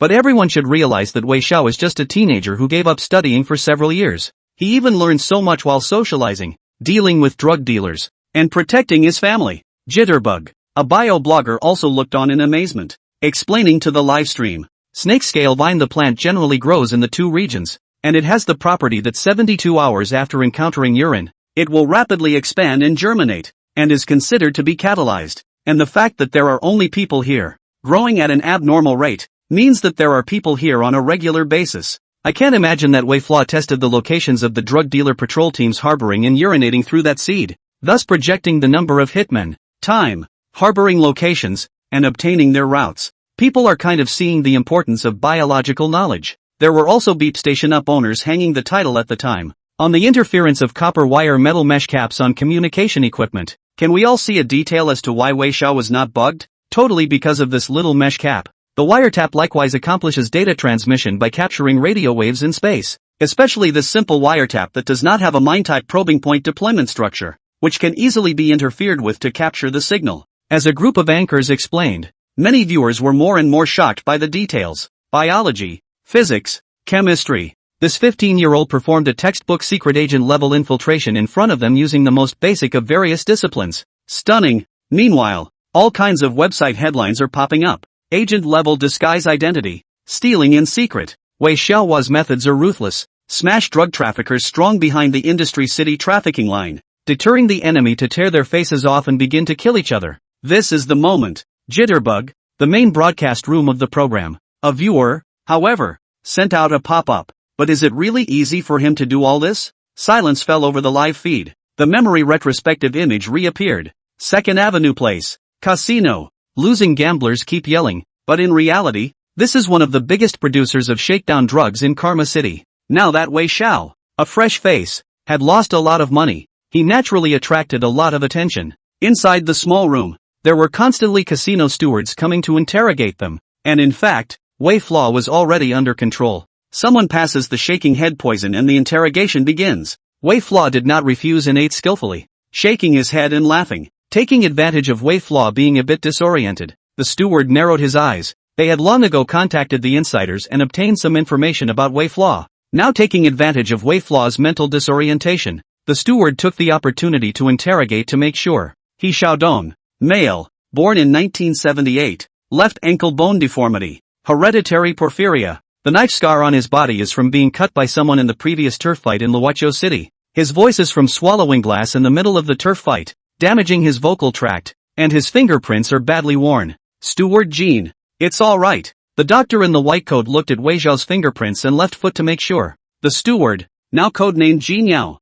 narrowed his eyes at this and shook his cigarette ash in relief. He also sent someone to Loco Hills to investigate, and the results came back. There's nothing wrong with this guy, either in terms of his identity or Loksho. It's just a big punk, but he has to pay when he loses. And this isn't Loco Hills, it's not his turf. Today Wei Flaw is controlled in the casino, eating poorly, drinking, bouncing and shaking his head, getting weaker and weaker, depressed and in a trance. The headache was throbbing, and the air was filled with the pungent smell of alcohol and stomach acid. After gradually coming to his senses, Wei Xiaoxiao frantically dry-heaved and desperately tried to clear his head by rinsing his face with cold water in the cold wind. While no one is paying attention, Wei Xiaoxiao unloaded the toilet window and climbed up to the rooftop of the private house with great difficulty, and the sound of a car slamming door came to his ears. Several vans blocking the exit. Anti-narcotics police with the police will almost come here surrounded. Kicking the door. The sound of shouting. Wei Xiaoxiao slumped weakly on the rooftop and watched as they began to take control of the scene and shoot according to the route he had provided. And at that moment, he struggled to get up and held onto the bucket on the roof. The body is too weak. Hard to bear. Especially the other party gave himself a large dose of ecstasy. Did not go through the extraction, so that the person's head almost exploded, coupled with the cold wind choking into the chest cavity. Wei Xiaoxiao violent coughing. At that moment he looked up at the sky only to feel that the sky is spinning. Listen to the sounds of alarm coming from the casino and the drug manufacturing plant, and the sounds of gamblers scurrying around as people take advantage of the opportunity to light fires. Wei Flaw began to slap his face to wake himself up. He slapped it vigorously several times and finally regained some of his sanity. He began to jump off the rooftop. Wei Flaw put a garbage bag on himself, wrapped it tightly, and then jumped the whole thing into the garbage can. The second half of the night had been filled with sirens blaring. Senior Captain Ma Tai Gang had people look for a long time, but they couldn't find Wei Xiao. At dawn he looked at the 3 smashed drug-making workshops. Ma Tai Gang was puzzled. Why didn't you kids show up? What are you jealous of? Ma Tai Gang suddenly felt that something was wrong. Wei Xiao seems to be very cautious about informant relations. Even the police others he did not dare to trust. There are a lot of pop-ups watching this scene at the moment. He doesn't dare to gamble. He's not naive. Wei Xiao has always faced the worst, so he's incredibly scrupulous. That's the scary part. No one knows how many insiders the murderer has corrupted, but it's proving the depth of Wei Xiao's calculations. All ruthless, one crazier than the other. Many who watched the pop-up also saw a new scene of Wei Flaw. At the end of August 96, the Yecheng urban village Erdo Hezafang arrests lasted a day and a half. Wei Xiaoxiao stayed in the garbage cans the whole time. He began to have a fever. Hungry, parched, Wei Xiaoxiao hid inside a garbage bag and talked to himself in his dizziness. Salve, how are you traveling? Is this world good to see? The farthest place I've been to is Yecheng. You need to travel more in the future. Tsubasa, have you been slacking off? Did you learn the basic function formulas? Pangshang, you have a flexible brain. But if you want to start a business in the future you must be able to stand up to your conscience, so that you can have a more ambitious future. Solace, your bunny doll's cotton is leaking out. I want to buy you a new one. Chapter 56, People Like Him Shall Not Die. Nagasu Memory Retrospective, the heat of the program continues to burn, and it's starting to spread to countries. In 25 years to the average person they saw in just a few days that Wei Flaw spent a year and a half in 96 taking care of his siblings. stoically laying out his plans, and risking life and death to make a ferocious attack on the drug dealers behind the scenes. This is not like assassinating drug dealers before. This is starting to destroy the drug dealer supply chain system. At this moment, 25 years late on February 7th, many people watching the program feel no relief, only heartache. Because at this moment within the memory retrospective, Wei Flaw is too miserable. Jointly with the anti-narcotics police, they destroyed 3 ecstasy production workshops in the urban village of Yecheng. But Wei Flaw did not meet with the narcotics police. He hid inside the trash can without making a sound. His mouth withered and dry. Until the police lifted the alert, the garbage trucks began transporting, and the garbage tilted. Wei Xia was dumped into a garbage truck, after which the garbage truck went out of the city. On an inconspicuous road, Wei Xia tore open the garbage bag and jumped out of the car while it was slow to turn the corner. Despite the slow speed of the car, the weak Wei Flaw still felt pain in his body. A few days of nothing but booze, physical weakness, and blackness before the eyes. There were also various types of poisons and drugs that made his body almost reach its limit. Wei Flaw arrived at the small clinic with strong support and dialed Huang Mao's phone with difficulty. Chung Kong, come quickly to the Lei Ming clinic outside the Yecheng Triple Hospital. When Yellow Hair arrived at the clinic, Wei Xiao had already fainted. His face was pale and bruises were all over the place. Looking at Wei Xiao's mouth chapped, his eyes almost deep set, and his withered chest almost difficult to see the obvious rise and fall. Yellow Hair's vision blurred a little. How is he? The clinic doctor frowned, staring at Wei Chou in the hospital bed. I've never seen so many problems with the same person. There are traces of stimulant-type medications, and some traces of drug allergies, along with a possible chronic lack of nutrition, resulting in gastrointestinal damage, possible mental hyperactivity, and some impairment of heart function. Let's start with a simple infusion of nutrient fluids to replenish your functions, and then we'll give you an injection for treatment afterward. The doctor shook his head and left, and Yellow Hair stood by the hospital bed, barely able to bear to look at it. What kind of gesture was that? Stinking, with limbs almost on the verge of thinning to dry bones, his hair disheveled and bearded, he huddled in his hospital bed. He never understood why his big brother insisted on taking this path. It's the right, but barely a glimmer of hopeful path. He just murmured sadly, going against this crowd. They're all asshole scum. They've got their hands so far out that even the officials have their people. Except he also knew a fact through gritted teeth. People like Big Brother can't be persuaded. He could only follow his big brother next time. Wei Flaw woke up and got up with difficulty with Yellow Hair's assistance. Today he is still weak, but with a bit of spirit. Alcohol seemed to linger in his stomach, and the drugs continued to take effect, still leaving him constantly dry heaving and unable to eat, but he insisted on taking big bites. It was hard, but forced himself to swallow. He was celebrating. He was glad he had survived, and now his eyes were a little brighter. You can't meet your siblings until you've had enough. Otherwise they'll laugh when they see such a weak Wei Chou. After a period of treatment, the doctor looked at the lab results and frowned. Young man, some things are better left untouched. Wei Flaw nodded amiably, seeming to have the opposite temperament to the group of dyed-hair punks around him. After briefly washing up, Wei Xiaoxiao appeared on the train returning to Luoqiu City with Yellow Hair. On the window of the car, Wei Flaw clutched his classical economics book in his hand, his thin to bony hand constantly flipping through it, taking notes. Yellow Hair sat off to the side, frowning. Boss, it's been a strange year. There's been a lot of arrests, and on the road Scar and the others have gone in back and forth. Wei Xiao nodded, narrowing his eyes. It's a good thing we're not gangsters. They were just hired to protect the nightclub. Sort of gangster security guards with darker hands. No bullying, much less hiding control devices. But he also knew it was time to take his brothers and transform them. The train arrived at Luoqiu. Wei Xiao dragged his tired body and began to think about the way back for his brothers. A lot of previous Luoqiu City road gangsters have found that the group of people under the hands of the madman gradually do not compete for the work of watching the scene. More than 24 youths with their hair dyed back to black were collecting kickbacks from liquor vendors at the convenience store they were originally looking at. At the same time, Wei Xiaoxiao took Yellow Hair and started to go in and out of various nightclubs, signing contracts, contracting security training and welcome training, and contracting the nightclub parking lot as well. At the same time also contracted a billiard hall in the old city. From the investment to the service personnel all arranged by the previous group of brothers. Lu Changjian, still dyed yellow, but starting to dress formally, looked around, excitedly following Wei Chou as he patrolled the security team, the welcoming team, the parking lot and the billiard hall, the video room. These are all their properties today. It was just that Yellow Hair was staring at the signs with some dissatisfaction in his eyes. Central Welcome Team, Spirit Billiard Hall, Little Life Video, Little Government Parking Lot? Not too dominant and not foreign enough. Big Brother, I see a lot of places are either called something like Mona or Hayes. We're not changing the name, are we? Wei Xiao stared at the crowd coming and going from the pool hall and shook his head. Not good to hear. At this moment, Yellow Hair finally reacted. Aren't those the names of the oldest sibling? He grinned and stuck out his thumb. Big brother preaches. Watching Yellow Hair's arrogance, Wei Xiao lost his smile, but his eyes were bright. It is now the end of October 96. He left Loco Hills at the end of August and arrived in Yecheng to help the narcotics police detect drug lines. It's been almost 2 months now since I've been home. But he took his brothers and began to transform them from the hired thugs of yesteryear to now. All of them are beginning to have formal careers with formal channels of work and income. In late fall, the daylight was bright and warm. Wei Xiao looked at the former followers of the brothers.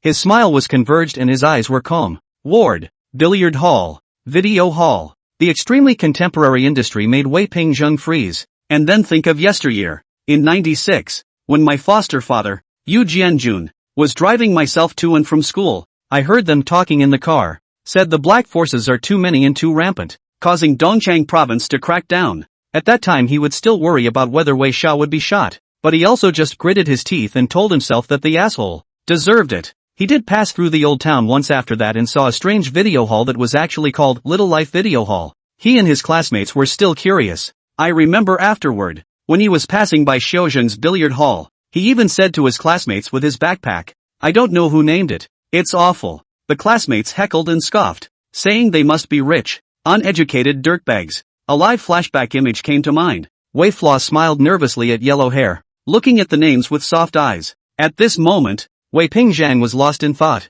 Xiaoshang, Xiaozhang, Lingling, Yang Yang. So, it's under our names, right? He never forgot his younger siblings, and he never forgot that he was the eldest son, the older brother. Inside the hospital room, Tang Rulong also looked at the complex, his voice full of heartache. There were so many opportunities for growth in those days that it was better to accumulate money quickly by straying to the gray edges. If he doesn't care about his younger siblings, he should be able to do exceptionally well with his mental abilities. People like him, doesn't care at all about these exterior vanities. But such people, generally, do not die well. Chapter 57, What do you want? The eldest son's memory retraces an image. The 96 crackdown on gangsters intensified. Lokcho City, tea house, bang, hard kick to the sound sounded. Lu Chang with a furious rebuke. You guys are cuties. Treadmill police are touching the eye and still producing your mom. The figure in front of him in the whale was already covered in blood. Now that they have just rolled out the ecstasy market in Karma City, the money, people, and connections they invested up front are almost ruined. The call came in, and the Dianan side was equally furious. If there's another problem like this, you guys won't be much use. The bald man of course understood what the other side meant, and grew more and more fearful, shocked and angry. After a long time, the phone hung up. While wiping the sweat, the bald man trembled and lit a cigarette. Began to think, with such a big show, someone must be behind it. Who's targeting the Yip City ecstasy market? Who the hell is it? Inexplicably, the Wei family tree in the Yecheng drowning case came to mind. Could it be the Wei family? It can't be. Apart from the old losers, there's only a bunch of little brats left in that family. Who the hell is it? Bald Lu Chang was furious to the extreme. His bloodshot eyes turned to his men. Rush to find this mastermind behind the scenes, and at the same time start investigating the Wei family clan with all your might. If we can extinguish the Wei family, maybe we can put out some fire over there. Snuffing out his cigarette in annoyance, the bald man narrowed his eyes, feeling as if there were large invisible hands around their throats. A moment later, the voice grew huskier. Let's stop the poison in Loco Hills for a while and wait until the end of the year to do it again. Destroy the Wei family first. The pop-ups reappeared with new ones, and many viewers stared in chills. Backed by the Western Yunnan drug cartel, all of you are outlaws, you are strong and scary. But who let the other side is a madman. Wei Flaw is indeed a reckless madman. You guys are just ruthless, but he is more ruthless to himself than to his enemies. This man really does not stop at anything. Now the eldest son comparison program is not just limited to the internet and is completely on fire. No. One in Weibo hot search. No. One in Shake Shack hot search. No. One in WebClip clip data. No. One in traffic. Even various local TV stations have started broadcasting it and the ratings have risen dramatically. The more the full live feed heats up, with all eyes on us, a new image appeared. In November, on Wei Zhao's birthday, he planned to go home. There is a small commodity street on the north side of the old town where things are cheap and there are many stalls. Wei Flaw was followed by a dozen figures with tattoos on their arms. looking for something at the moment. The teenager crouched down, grabbed two bunny dolls by the ears, and muttered in a low voice. This one's a little hairy. This one is too small and the stitches are a little open and not very good. Yes, he's looking for bunny dolls. A dozen other punks on one side each rushed over with bunny dolls. Willow Yellow Hair hugged a white rabbit doll. Boss, this one is okay with me. Soft and gentle. I'm so big. One of me can take on three of him. Look at this one of mine. Boss, it's made 1-to-1 with real rabbits. The stall owner was a bit intimidated, staring at Wei Xiao, who was clustered in the middle of a group of punks, and Wei Xiao had also just handed over a piece of money. I don't need to. Big brother, you see what you guys like, take. The stall owner's voice shook a little, and he barely managed to squeeze out a smile. Wei Flaw smiled and stuffed the money into the boss's hand, still tugging on the ears of that rabbit doll as he did so. This one is real cute, better looking than the one at home. Solitary Spirit will surely like it. She likes Bunny the most, and her character is the same. AI, girl too well behaved is not good. In the future if I'm not there, what will she do? Other people bully her how to do it. Wei Flaw muttered to himself, sometimes frowning and clenching his teeth. Sometimes his eyes were worried. The stall owner looked nervous, until Wei Flaw suddenly smiled. Boss, please sew some words on it for me. Trouble writing cute words. She likes nice words the best. Without even having to think about it, Wei Xiao smiled, his eyes narrowing together. Just right. For the most splendid little Princess Wei Solitaire. In this moment, the sunlight scattered on the dark-haired teenager's face, and despite his raspy voice, his smile was warm enough to make the stall owner forget his fear. The stall owner began to embroider the characters in earnest, and Wei Xiao sat next to him, watching with a smile on his face. Now he was happy. Taking away the rabbit doll, Wei Xiao did not go straight home. Because of the previous nightclubs and other aspects of the investment of funds,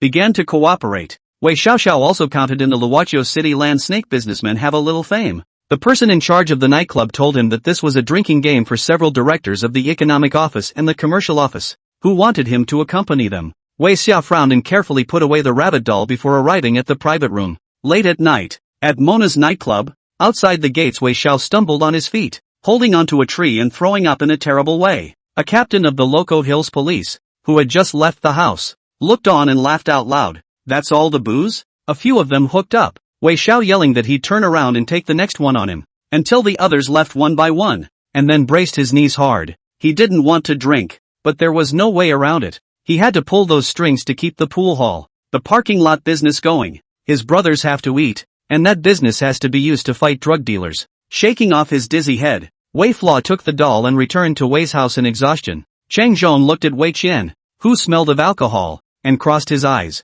Wei Flaw didn't care and just handed the rabbit doll to Wei Solitary Spirit. A family thought Solitaire was cute and gave it to them. Wei Solitaire curled up next to her grandma shivering in fear. She was afraid that she would be given away as well. Grandpa Chang Zhong also changed his face. What do you mean? You're not going to send away Solitary Spirit, are you? Wei Flaw, however, did not say anything, but just dizzily went back to his room and stumbled to lie on the damp bedpan, until Wei Flaw went to bed. The living room, Wei Solitaire carefully held the doll and looked at it. It's very soft, dry, clean and cute. She felt cozy, hugging the doll and talking to herself. They also wrote the most splendid little princess. It's supposed to be very nice people, right? Ward. Wei Solitaire looked at the little girl holding the doll in a trance. Is that the doll? Today she lives in a mansion, but she will always have this doll by her bed. Even though it had been washed until the color had faded a bit and the bow had come apart, she had mended it herself several times. At that time, older siblings were sent away.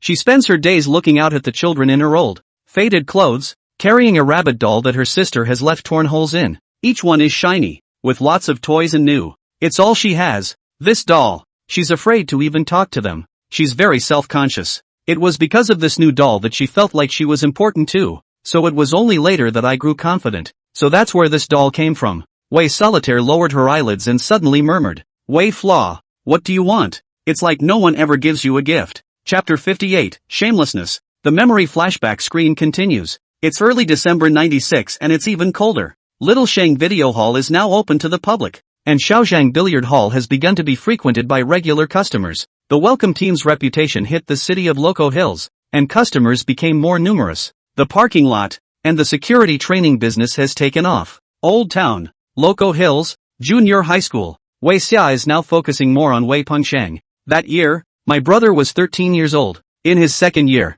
Willow Yellow Hair followed the boss and didn't feel surprised. The oldest has never valued his younger siblings more than his life. My brother is gradually growing up, but there's too little flash now. He needs the opportunity. Opportunities are given to people. I'll give them. He would raise his brother well, not just let him live in peace and die out. Wei's children to shine. Early in the morning, the owner of the grocery store opened a breakfast store, collected money from Wei Cho, told the old man and the family a few words, and began a show against Wei Pengsheng. Wei Pengsheng had not yet reached the school entrance. He saw the old man on the side of the road covering his chest, gradually paralyzed, breathing rapidly. What's wrong with you, old man? Heart pills, my house at Prosperity Grocery. Heart attack. Wei Pengsheng looked at the school door that was about to close late, gritted his teeth and picked up the old man and sent him back to the grocery store. After that, the middle-aged shopkeeper red-eyed, clutching the palm of Wei Pengsheng. Little brother, you are our family's savior. From now on, when you come to my store,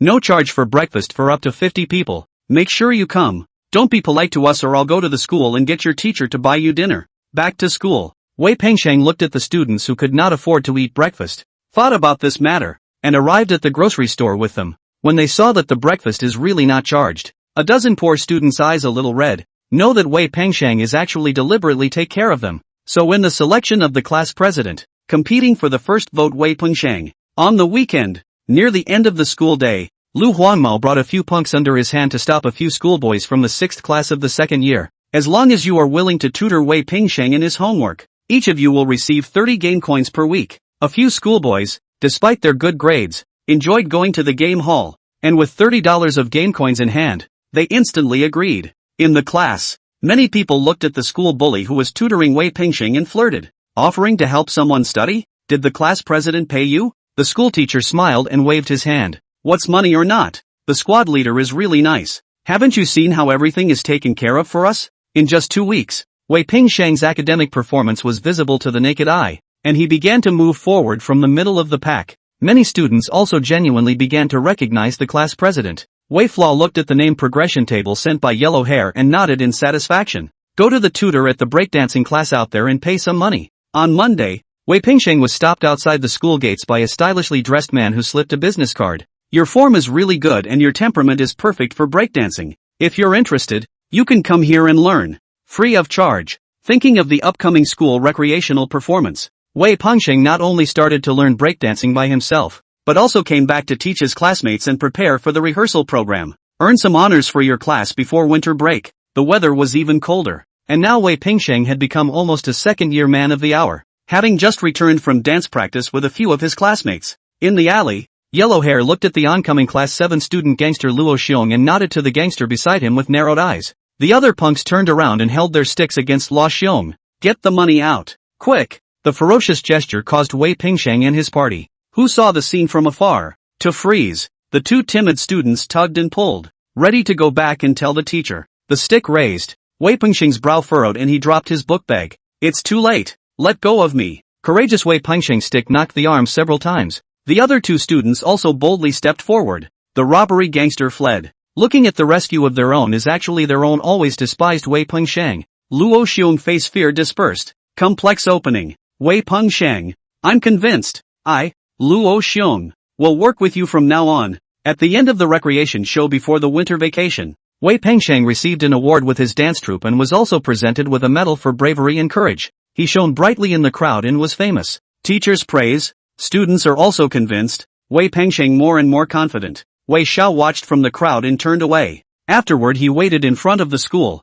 waving from a distance. Tsubasa. Seeing Wei Flaw, Wei Pengsheng's smile tightened and he raised his head condescendingly, with some dislike under his eyes. Wei Flaw's raspy voice was exceptionally hard to hear. What are you doing here after you sent me away? Remember, we're okay from now on. I only have a brother and 2 sisters. No brother. Wei Pengsheng walked away, and Wei Flaw just watched the teenager's back drift away. Yellow Hair also stood to the side, angrily clenching his teeth. Second-year representative? What's with the godliness? Can you be it without the boss? Only he knew how hard it was for the boss to do all this and how many people he had to find. Wei Flaw just smiled in relief. Yangtze River. That's actually how things work sometimes. It's normal to be abused and not understood, as long as there is no shame. Wei Xiao smiled. At this moment, Yellow Hair was silent for a long time and just sighed. Ward. Wei Pengsheng was now completely frozen. The live flashback screen is diametrically opposed. On one side, there is a teenager full of honor in the radiant sunshine.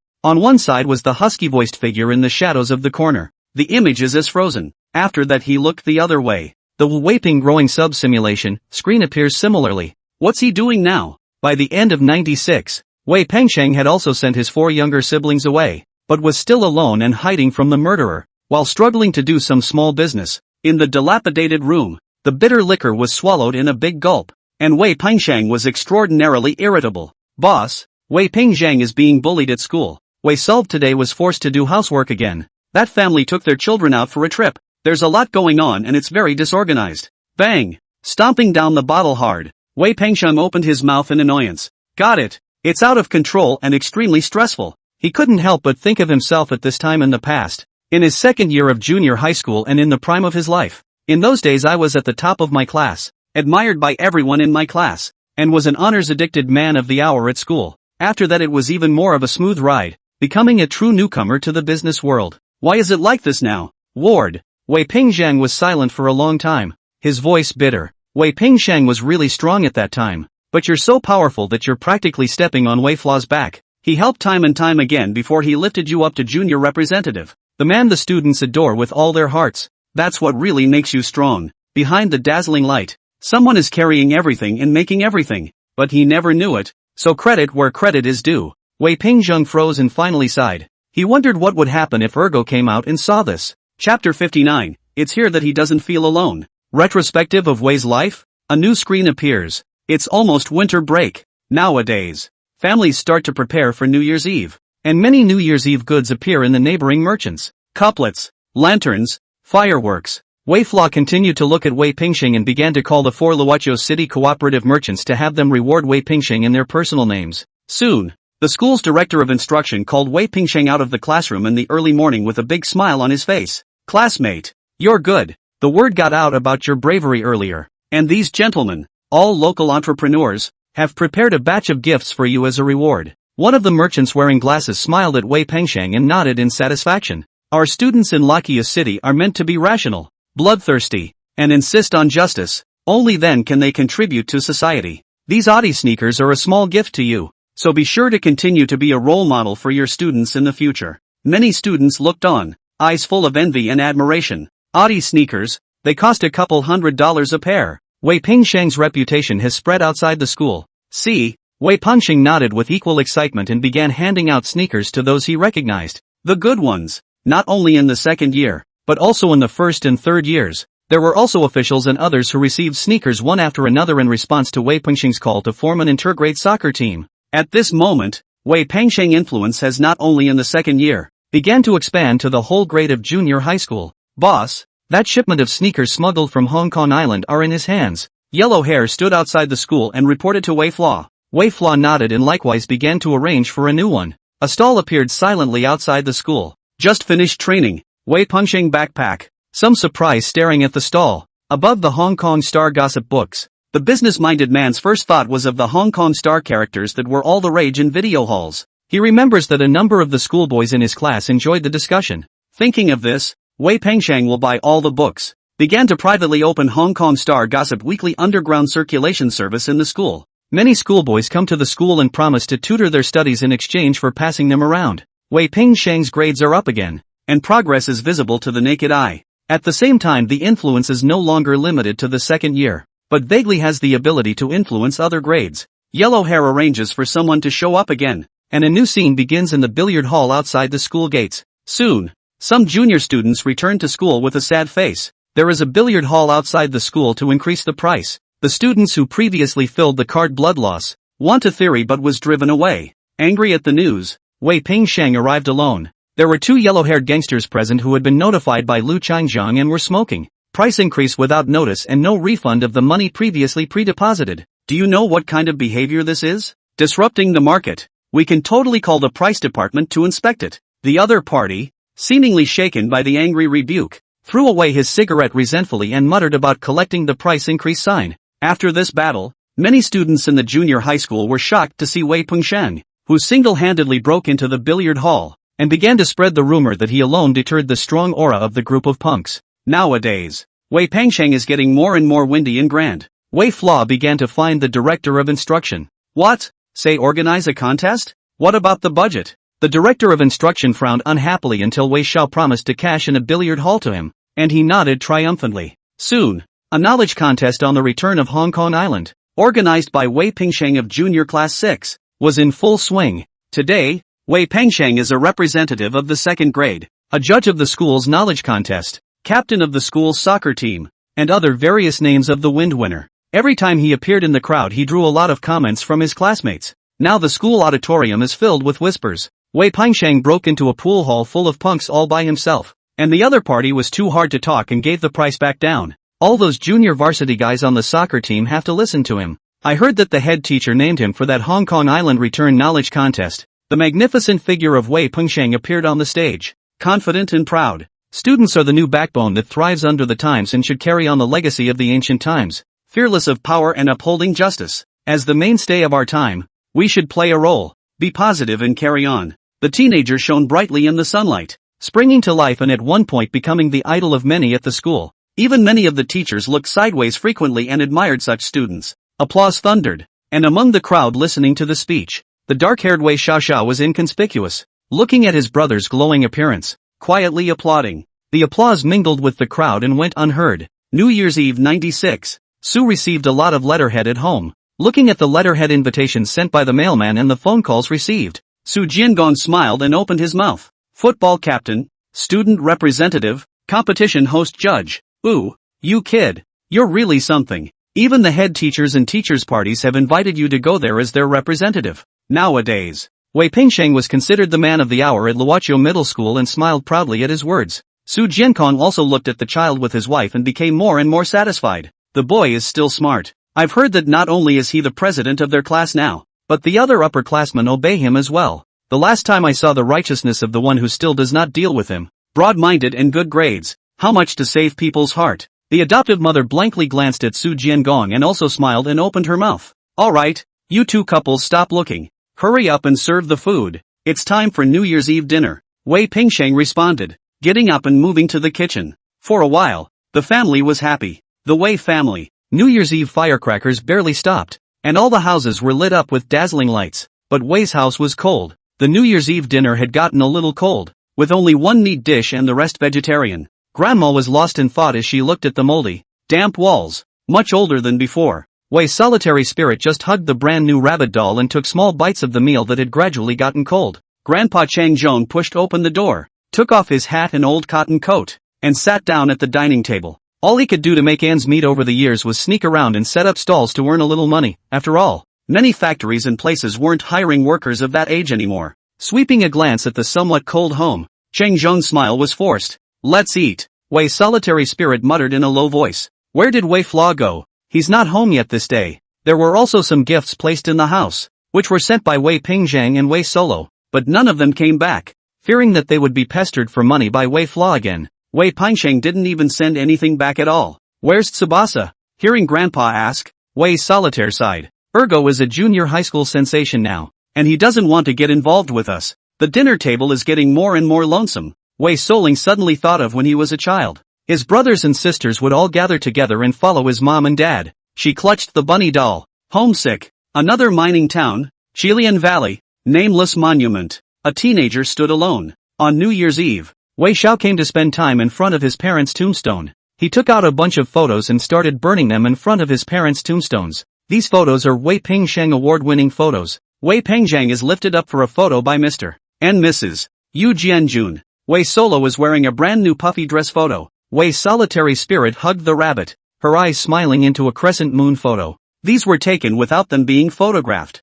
Tsubasa is very influential now, especially confident. Tsubasa's foster parents love him. Solitaire even went out on a trip, and when she came back I heard she was very happy. Now Solitaire has her own doll. It's new and she seems to like it. Wei Flaw rambled on, the photos gradually turning to ash and the tongues of fire in front of him. Firecrackers sound. It's 97. It's been 2 years since the Wei family extermination. At this moment, Wei Xiao was in a bit of a trance. He was born in January, a year when he was 17 years old. Dad, Mom, I miss you guys. Voice hoarse, loneliness this moment like a barren net, dead wrapped in the teenager. He doesn't fit into any group, only here, in the cold valley. in front of the tombstone. It's what makes him feel warm. It's snowing. Wei Xiao began to build a fire. He was busy cooking instant frozen dumplings in front of the tombstone. After cooking the first plate of dumplings, he put it at the tombstone. Fireworks rise in the sky, and fallen leaves are in the air. The young man looked up, holding a saucer in his hand. The sky had a firework glow reflecting in his eyes, and Wei Xiao exhaled a mouthful of white air in the snowy mist. Happy New Year, Dad. Mom. Chapter 60, Wei Pengsheng couldn't bear it first. February 8th, 25 years. A lot of people looked at 28 years ago. Beyond the valley, fireworks lingered, like a sea of clouds. Wei Flaw ate the dumplings alone in a mute and mechanical manner. The mining town is just as lively as it was 2 years ago, and in 97 it's getting busier and busier with firecrackers. Except that it's patrolled from time to time by militia squads because of the 95 human trafficking case. Memory tracing continues. 97. Valley. Tombstone. Putting down the dishes. Wei Flaw alone began to take notes. 97. Age 17. False identity Zhao Xiaodong. Age 121. Old city of Luoqiu. Opened billiard hall. Video hall. Welcome team. Parking lot. Security training place. Yang Daong, Sun Xiaoli and Xu Ai are dead. Destruction of a drug production chain of drug traffickers in Yecheng. Sibling situation. Wei Pengsheng sent to the tax section Su Jiangong adoption. Wei Pengzheng sent to the Old City District Mayor Yu Jianjun adoption. Wei Solo Central sent to the University Professor Tang Rulong adoption. Wei Pengsheng training, is currently teaching his younger brother Wei Pengsheng to gain influence. Now Wei Pengsheng for junior high school student representatives. Captain of the school soccer team. School level tournament judges. Support continue. In the faint glow from the fire and fireworks, the teenager faces the tombstone and records everything about his sibling in minute detail, word by word. A cold wind pierced the bones in the barren wilderness. Live pop-ups have mixed emotions. Everyone can only see the other children of the Wei family in all their glory. But no one cares about Wei Xiao. Not even himself. Wei Xiao never cared about his own everything. All he recorded was the growth of his younger siblings. That's what he wanted. The 25-year-old ward is now brightly lit and running with two-person memory retrospective machines and equipment. Except for the cardiograph. The body of Wei Pengsheng linked by the brainwave device suddenly trembled,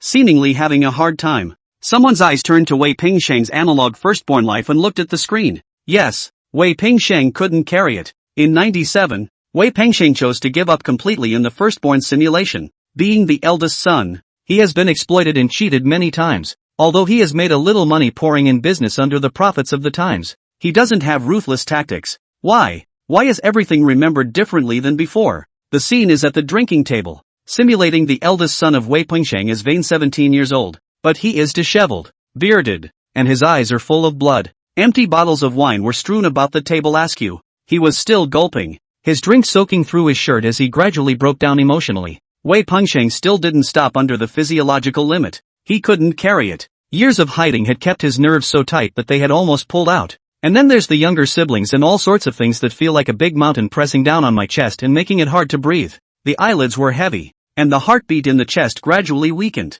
Closing his eyes eventually, Wei Pengsheng was still breaking down and asking himself, something's not right. Why wasn't it like this in the old days when Wei Xiao was the eldest son? Too much pressure. Wei Pengsheng closed his eyes and finally chose to give up the simulation and began to withdraw. The decision was made, and Wanya sighed with relief. In this era, he thoroughly loathed those younger siblings who always haunted and dragged himself forward at a pace. If it weren't for them, maybe I could have gotten by in this day and age. With 4 kids, there's so much going on. It's exhausting. My life is clearly supposed to be spirited. Not like this. Wei Pengzheng, Wei Solo Yang, and Wei Solo Ling were all watching with complex expressions. The youngest Wei Solitaire closed her eyes and sighed. Her voice soft. Ergo, you can't carry it. On the live screen, the pop-ups didn't taunt, but icy statements. The situation of the sons of the Wei family in this era is really cruel. How can Wei Pengsheng carry it off? He thinks that in this day and age he's successful because of himself, so go to the 90s and he'll be able to stand up just as well. But he fails to notice the most crucial point.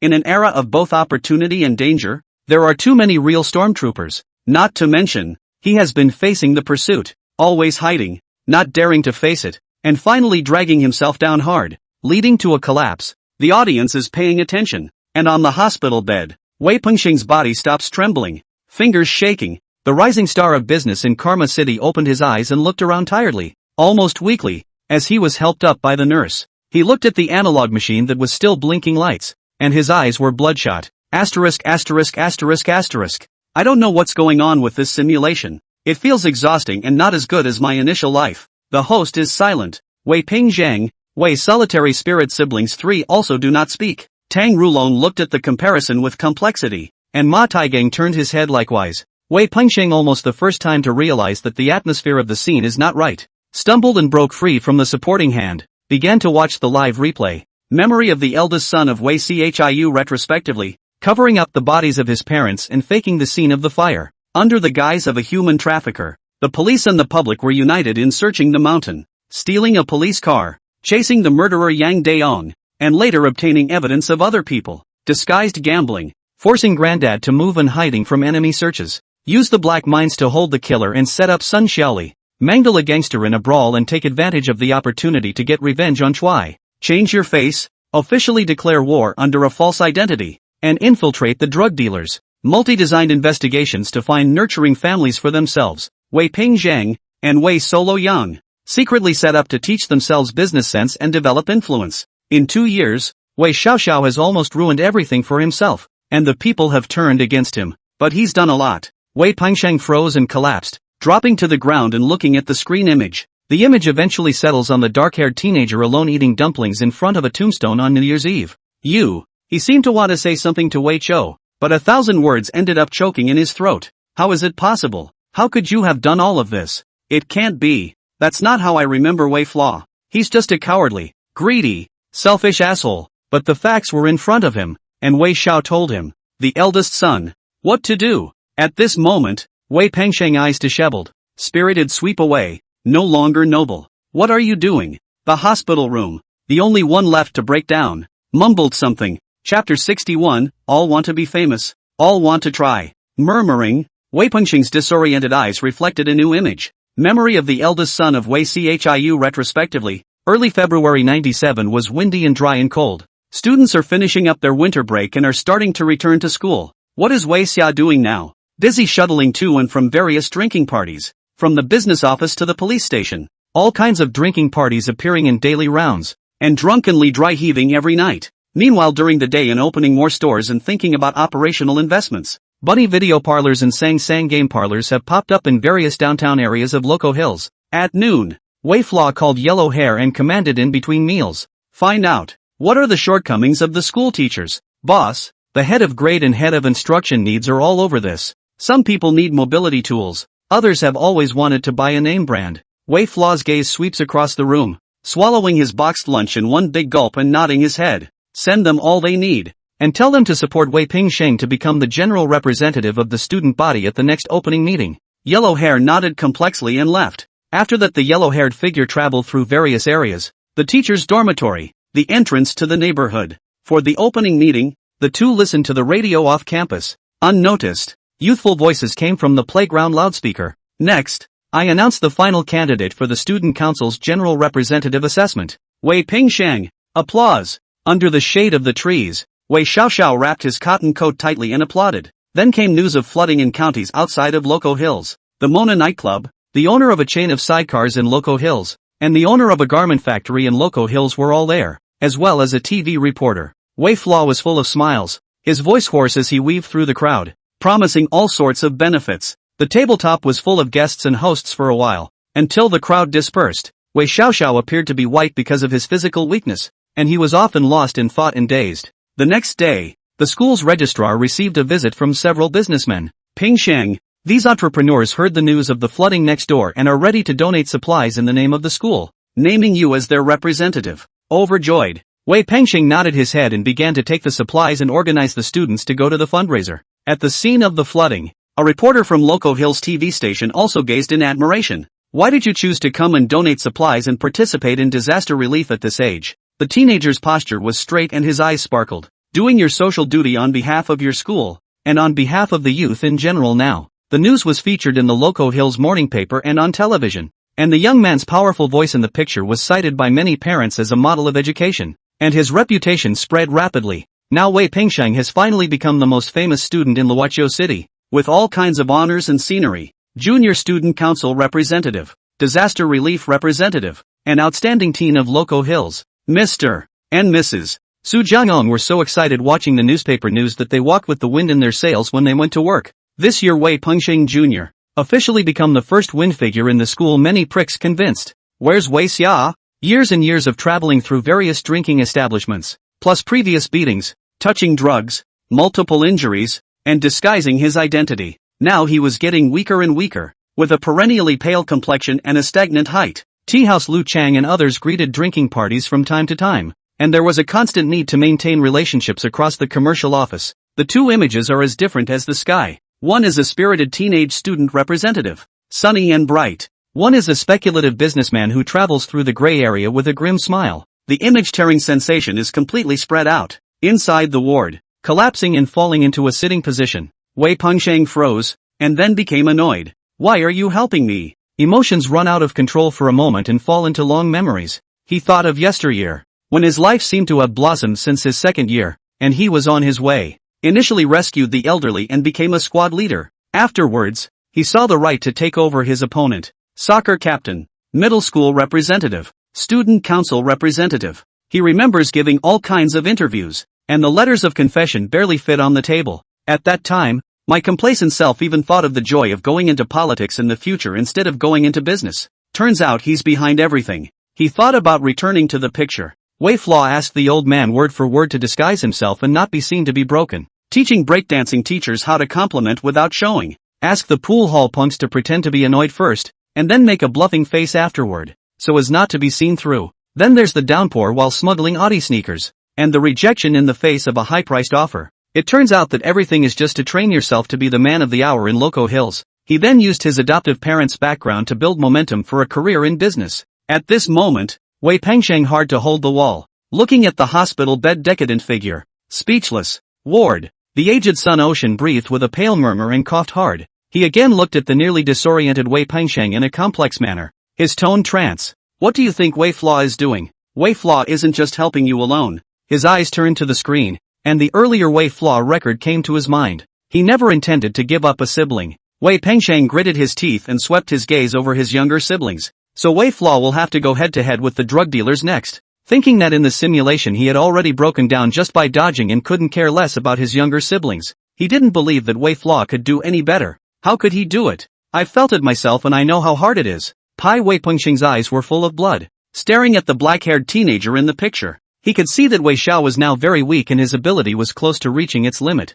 So, shake it off. Live pop-ups raging. He underestimated his older brother and never realized what kind of determination Wei Xiao had to lay out a path for his younger siblings. His brother, the son of the Wei family, is a madman, the kind of man who was ruthless to his enemies and even more ruthless to himself. Limit of ability? No, he never considered the ability problem. Wei Xiao, this kind of person and normal people are different. He will every day, as the last day to live, so he does not count the cost, by any means, and only such a person, from the drug cartels and killers to save them. In the midst of the argument, voices suddenly appeared in the ward. Dull, but firm. Let me try. In the crowd's astonished gaze, Wei Pengxing reached out, pointing to the now half-empty two-person testing apparatus. I'll simulate the firstborn. Yes, Wei Pengxing decided to participate in the eldest son life simulation as well. Wei Solo nodded as the staff installed the sensors. The next simulation will follow Wei Flaw's memory retrospective timeline synchronization. In other words,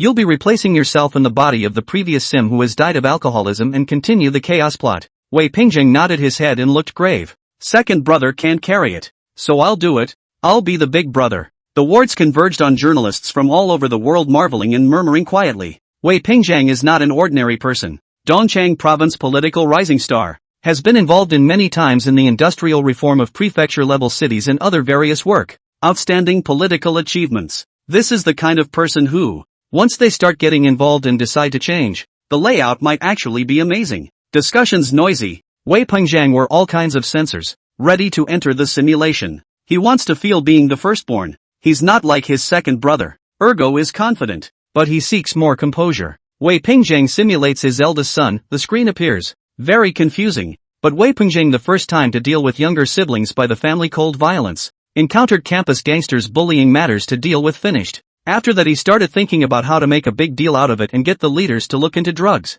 He began posing as a leader to report a drug dealer and took his family into quick hiding after Dongchang Province began investigating drug dealers. A number of people at the pop-up marveled. Some tactics, worthy of a rising political star? quickly sorting out the situation and starting to respond to the crisis. After that, Wei Pengzhang began to call Wei Pengxiang, Wei Pengzhang, Wei Solo Yang and other younger siblings together. He taught Wei Pengxiang and began to encourage him to cheer up and keep his mindset. Nowadays, at meetings, as the eldest son, he was confident and handled all matters with a clouded head, except that he was also always frowning. He knew that in another time and place, the Wei family's son was strong. He must show new ones. It's a world of contrasts. And he's a high-ranking official in Dongchang province. He wants to show what he can do and gain the attention of the world. Chapter 62, Is Life Long? Wei Fla's memory retracing new images appeared. March 1997. Wei Zhao's hands had already taken a large portion of the industry in the old town of Luoqiu. Today half of old town's parking spaces,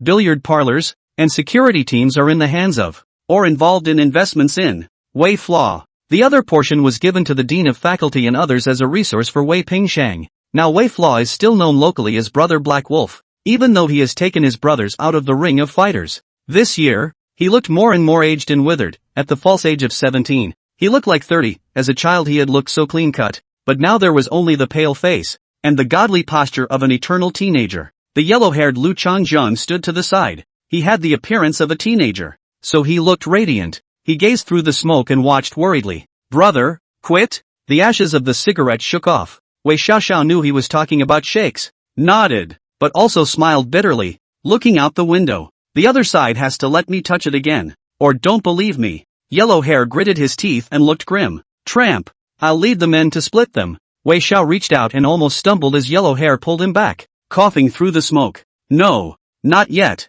From time to time, police cars wailed outside the window, looking much more peaceful and calm than last year, and Wei Xiaoxiao narrowed his eyes. That sweep in 96 made them back off their scruples and start shrinking their power as well. I haven't caught them by the tail yet. Now you need to send someone to continue, but just investigate and don't get any closer. Remember, those who followed Wei Fla nowadays were the most loyal batch of juniors in the past, and when they heard their boss speak, they immediately scrambled to sign up first. It seemed that it was not a dangerous place to go to, but heavenly riches awaited. Looking at this group of brothers, Wei Fla felt and began to choose, considering the character and heart, as well as engaging in the investigative profession. Wei Xiaoxiao finally chose two people. One was called Manhwa, a Mongolian with a large frame. One is called Fishy, very clean-cut, fine-minded and daring. Wei Fla then began to calmly analyze how to investigate. The other side now has its own chemical plant and must need raw materials. Manhwa, next you use your status as a chemical plant safety standard bearer as a driver to provide them with raw materials. I'll frame your picture inside the chemical plant glass as a disguise to fool the chemical plant. Arrange for someone to interface with you afterward to gain the other side's trust. Fishy, you are responsible for infiltrating the other side's underground casino, acting as a shuffler, presenting yourself, and utilizing mahjong to pass on drug transport information. This is the mahjong I prepared for you. Remember to take it with you. There is a compartment inside that hides potassium cyanide spray. If you are in danger, use it immediately. Everything must be safe first. Remember, you too, never touch the poison. The last sentence, Wei Xiao said heavily, also coughing, his eyes sharp. If the other side forces you to touch the poison, you can use acupuncture silver needles dipped in phenolphthalein reagent, which touches alkaline blood. The body will appear lines, disguised as a drug addiction seizure gnarled posture. Wei Xiao then turned his gaze to yellow hair. CK, you need to do things next as well. Get in touch with the Loco Hill City Kennel to get a hold of the Dogo dog breeding channels, and then intervene in the poison pond to utilize the fighting dog training system to get a head start on tracking each other down afterwards. Start tracking each other's warehouses and drug caches through dog training. Wei Fla's voice was hoarse with a hint of sharpness. The small room was filled with smoke. Yellow hair, Fish Boy, and Manhwa nodded their heads with steely eyes and upright postures. They knew exactly what was on the other side this time. The three of them have been wanting to do it for a long time, and they say it's the moral thing to do. If Wei Xiao won't let them go, they'll go on their own. Wei Fla was tired, but his eyes were bright as he watched the gradually departing figure. Soon, all three parties began to pass on the news. Yellowhair reserved a blank page for tracking by forging a canine vaccine registry and taming it while waiting to document the drug lord's stash of warehouses. Manhwa also officially became the driver of the chemical plant's exhaust gas treatment truck, borrowing a tanker truck to secretly start transporting hydrochloric acid, ether and other primary raw materials needed for the poison. After being introduced to the bald nephew by someone in the road, the other party double-checks and even sends someone to the chemical plant to investigate. And when the chemical plant people find that Manhwa is registered on the wallet compartment as a chemical plant standard bearer,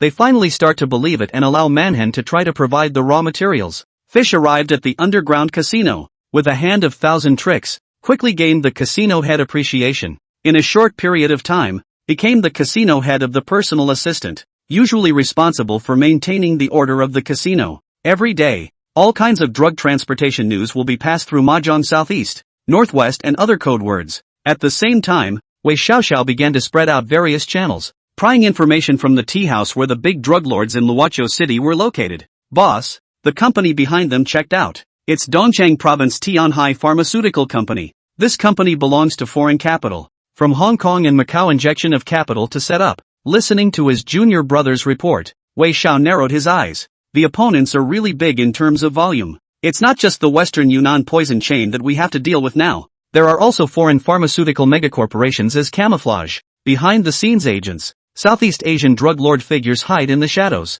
Thinking of how his father had once ended 3 opposing lines in one fell swoop at the edge before, Wei Xiao looked up silently. Father, I'm proud of you. No one thought that the forces behind such a huge situation, just 4 punks in this small place of Luoqiao City, dared to be so crazy as to begin to pass through various identities, mixed with the investigation. The moment was bright with daylight, but the small room was dim to the core. The teenager stood alone facing the darkness. Inside the ward, Ma Taigang was now aging beyond recognition, but he still looked on with his disciple Zhao Jing with a shocked expression. Zhao Jing thought about the news from a few years ago. Dongchang Province's Tianhai Pharmaceutical Company has been hit with an investigation. The case of the Western Yunnan standoff in Southeast Asia. The news is endless, with stakes springing up, seemingly unrelated, yet thundering at the same time. At that time they also wondered what seemed to be a large invisible hand converging. Now, Zhao Jing looked at the lonely figure of the teenager and opened his mouth in a complicated manner. You're going to fight this kind of organization.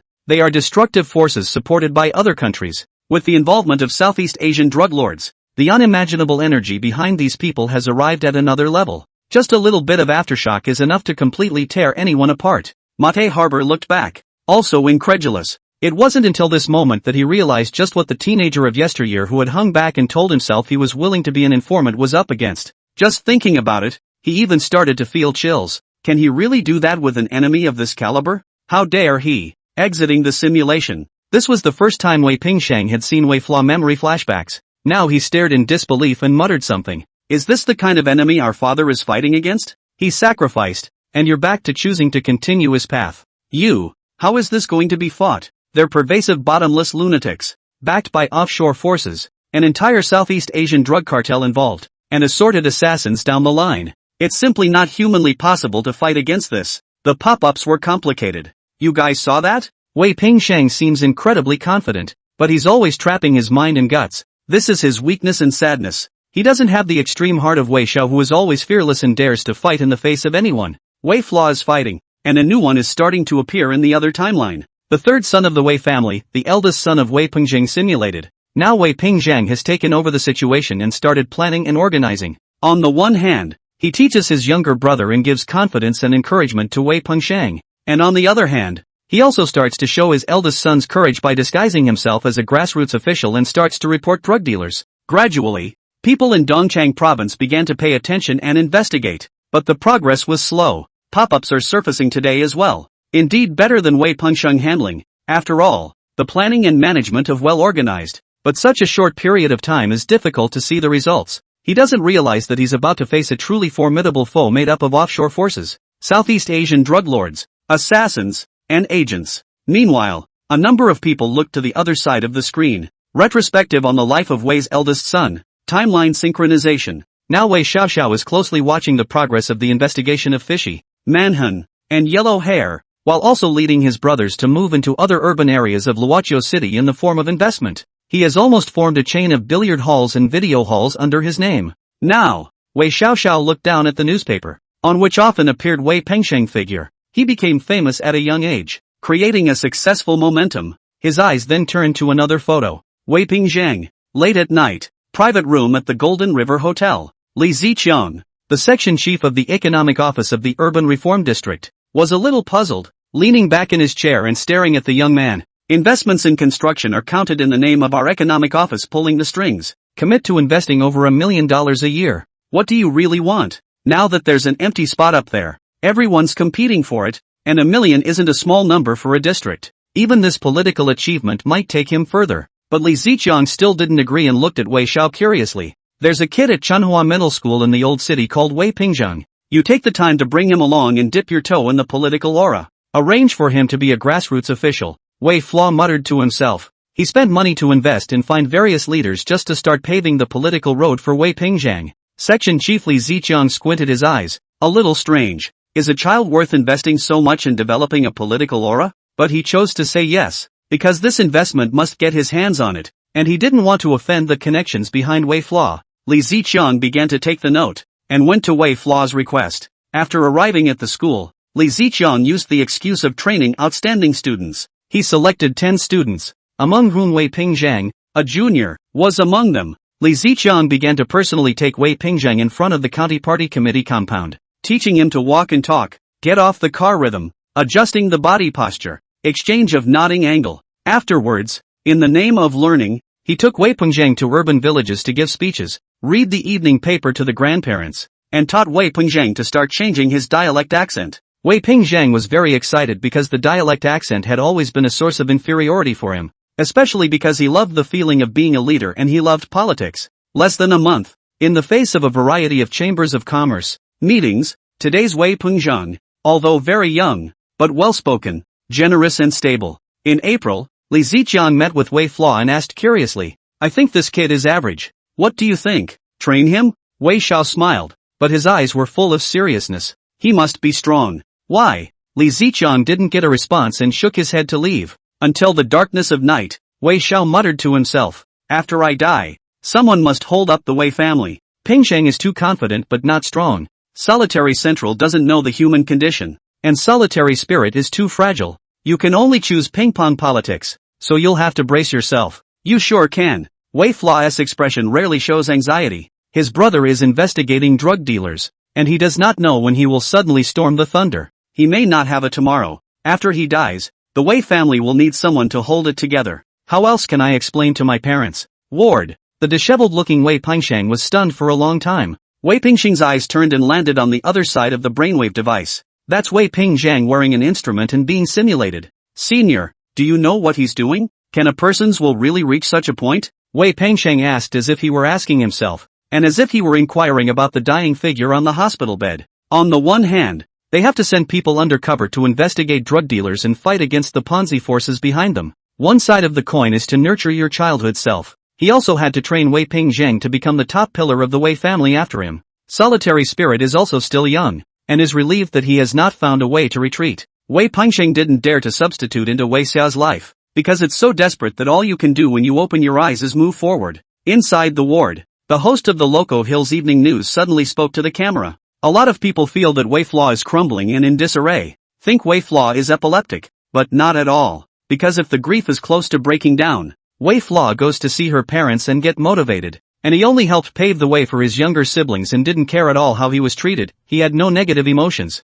Misunderstood. Vilified. It doesn't matter. It's. The words stuttered, and the Evening Standard hostess belted out a sob. That's what to do about him. Life is long. What about him? Chapter 63, A Hat. April 97. The Old Town. Opening a new area with more and more stores of all kinds. With the general trend of economic development and market demand, business is becoming more and more prosperous. It has been noted that the small raw video parlors that used to be only in the Old Town are gradually becoming multi-district chains. Meanwhile, Wei Xiao was arrested several times for fighting, assault, ecstasy and other arrests. The business development team investigated the market grab that offended local merchants and was reported. Business cooperation concessions. Local representatives are not satisfied. Direct investigation and arrest. It was also seized by a tax representative in the new district of Kaishan and a number of fines were paid. In just a few short months, Wei Xiaoxiao has experienced many incidents of official and business morale, and has just now been released. Opened the office of the new district's Cozy Eye Video Hall.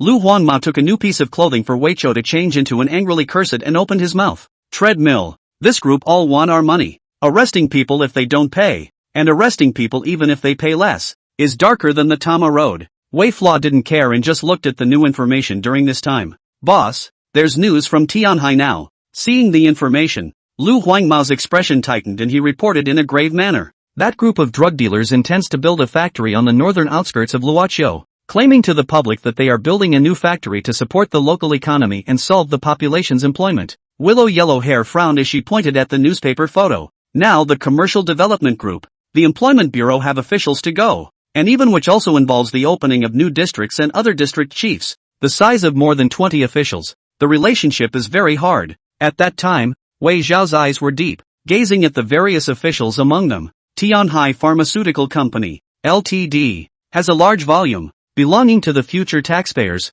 These officials hold very normal. No one knew that behind the front of the pharmaceutical company, there was actually poison and overseas forces intruding. By building a factory here, the other side simply intends to let the poison run rampant and turn Loco Hills into Colombia. What's the situation over at Fishboy and Mangan now? Fishy passes on the news quite a bit, and Manhan's side has mapped out some of the storage locations in the meantime, but it's all poking around the periphery now. Hearing this, Wei Flaw nodded his head, his raspy voice ringing out. Stay close, just know the general location. I'll take it from here. His teenager's eyes were sharp with a bone-chilling chill. His business, he'll settle it without bringing anyone else down. While Lu Huangmao continued to arrange for people to keep an eye on the tea house, Wei Xiaoxiao started dialing the phone number of the Narcotics Police Brigadier Sun Haiyan. Captain Sun, I'd like to report that the following locations now have suspected drug processing storage sites. If left unchecked, I'm afraid that Lakiu City will soon become the second Yecheng, where poisons are rampant, and it is recommended that an investigative team be set up on the same day to investigate immediately. On the other end of the phone, Luoqiao City Narcotics Brigade Captain Ma Taigang sounded puzzled. What? Did these people offend you too? He had also investigated what happened in Yecheng last time, and Wei Xiao had even made a personal trip just to uproot the Yecheng drug dealers. A mongrel, who enters the palace more often than not, must have ulterior motives. The other party's unconcerned tone caused Wei Xiao's voice to gradually turn cold. Offend me? You know better than me what these are. And even if you can't find out the information, now that the information is provided to you, you still don't act? What kind of narcs are you? Wei Flaw's state was clearly not right, but Ma Taigang also came to fire and angrily rebuked the opening. Who are you to question me when you touch this stuff yourself? Who knows if you guys are trying to kill each other with a knife? Phew, the smell of gunpowder was heavy, and Wei Xiao took a deep breath to calm his mind. I'm sorry, Ma, but this kind of thing has to be caught. This stuff can hurt a lot of people if it spreads. Inside the small room, Wei Xiao seemed to see her father's back once again. Her knuckles clenched a little white. This is more than 4,000 kilometers on the edge of the southwest. Hundreds of anti-narcotics police warriors take their lives to guard what? The teenager was lonely, worried, and hissed with mixed emotions. Mate Harbor was puzzled. He could hear that the punk was not in the right mood. What the hell is this kid doing? So worried about the poison raging, but he still touches it? Alright, I'll start the investigation on my end. What kind of help do you need? There was a moment of silence on the other end of the line, and his voice changed a little. A narc suit, or a hat would work, or shoes, whatever you guys send. Ma Taigang was silent, not knowing what Wei Xiao wanted to do. Got it. We'll leave it next to Little Life Video on Spring Flower Street when the time comes. Get it yourself. Thank you, horseman. The sound of the horses, for some reason, didn't seem quite the same as before. In the hospital, the aged Ma Taigang kept his head down. He didn't have the face to look up. The memory of that raspy voice was exact. He said, whatever you guys post is fine. At the moment it seemed that the rasp was almost sharp enough to rip through another dimension, until he saw the memory flashback to a new image. An ordinary police officer's cap issued by a narcotics brigade. But, the end is square and carries the insignia on it. Solemn, sacred. Yes, that was the year that Marty Harbor only gave that punk a hat. That's all. Small room, sink, in the mirror. The wrapped hat was placed on one side end first, and Wei Xiao rubbed his hands vigorously. Scars and calluses washed clean from his hands, but he didn't stop there. Scrubbing desperately. These hands have been stained with the blood of criminals, have been exposed to poison. It's dirty. He has to wash up. Only afterward did he tip his hat and stare almost reverently at the insignia on it. The moment he put it on his head, the teenager tugged unsatisfactorily at the flowered shirt he was wearing. The floral shirts look cluttered and the mongrel vibe is strong. Wei Xiaoxiao buttoned all the buttons, the corners of his coat tied into his belt and stretched, carefully organizing herself until she was meticulously organized and free of any wrinkles. She looked at the figure in the mirror. The smile from his heart faded, and he raised his right hand in salute. The atmosphere suddenly became serious. The raspy voice resounded. I voluntarily become a freshman in the police academy. I swear that I am willing to give everything for the badge on my chest. For the people, For justice, I will eradicate all poison and dangerous things that endanger the people. The mountains and the rivers are monuments, and history will not remember us. Word by word, Wei Flaw said very slowly, and the young man in the mirror who raised his hand in salute had a straight back and a high fighting spirit. This was the moment when he felt like he was truly alive. Instead, they are the sons of the Wei family, walking corpses who are out to avenge and protect their families. It's a narc's hat, just like Dad's. Same man who took out 3 Southwest cartel routes in one fell swoop. The teenager muttered to himself, excitement about to spill out of his eyes. Report, code 2943, Narcotics Officer Wei Flaw, requesting to return to duty. Like a child with a few teenage moments, Wei Xiao thought of the memory of seeing that police academy's officers, bouncing around, carefully organizing their hats over and over again. He turned on the music, which played solemn songs. March, attention, at ease. No one knew what a punk teenager was striding about in this shabby little room, but with his solemn demeanor, he really seems to have found a faith in this world that he can fit into and dedicate his life to. Juvenile solemnity, badge solemnity. At this point, he was Wei Flaw, not a vicious wolf, not an informant, not a businessman mingling in a drinking game. It's a narc. He knew he could never be a narc, but he had a hat the narc had issued him. Inside the hospital room, the memory recalls a firm voice. Report, code 2943, Narcotics Officer Wei Flaw, requesting to return to duty. Matek Harbor suddenly shivered, his chest churning with emotion as he looked at his almost uncontrollable arm. The tears in his eyes completely collapsed in this moment. Fee with a nasal voice and hot tears slipping down his face. He just watched the teenager salute solemnly. The floral shirts are out of place with the stately hats, favoring them as if they had found a home in the middle of nowhere. He said that Narcotics Officer Wei Flaw applied to return to the team.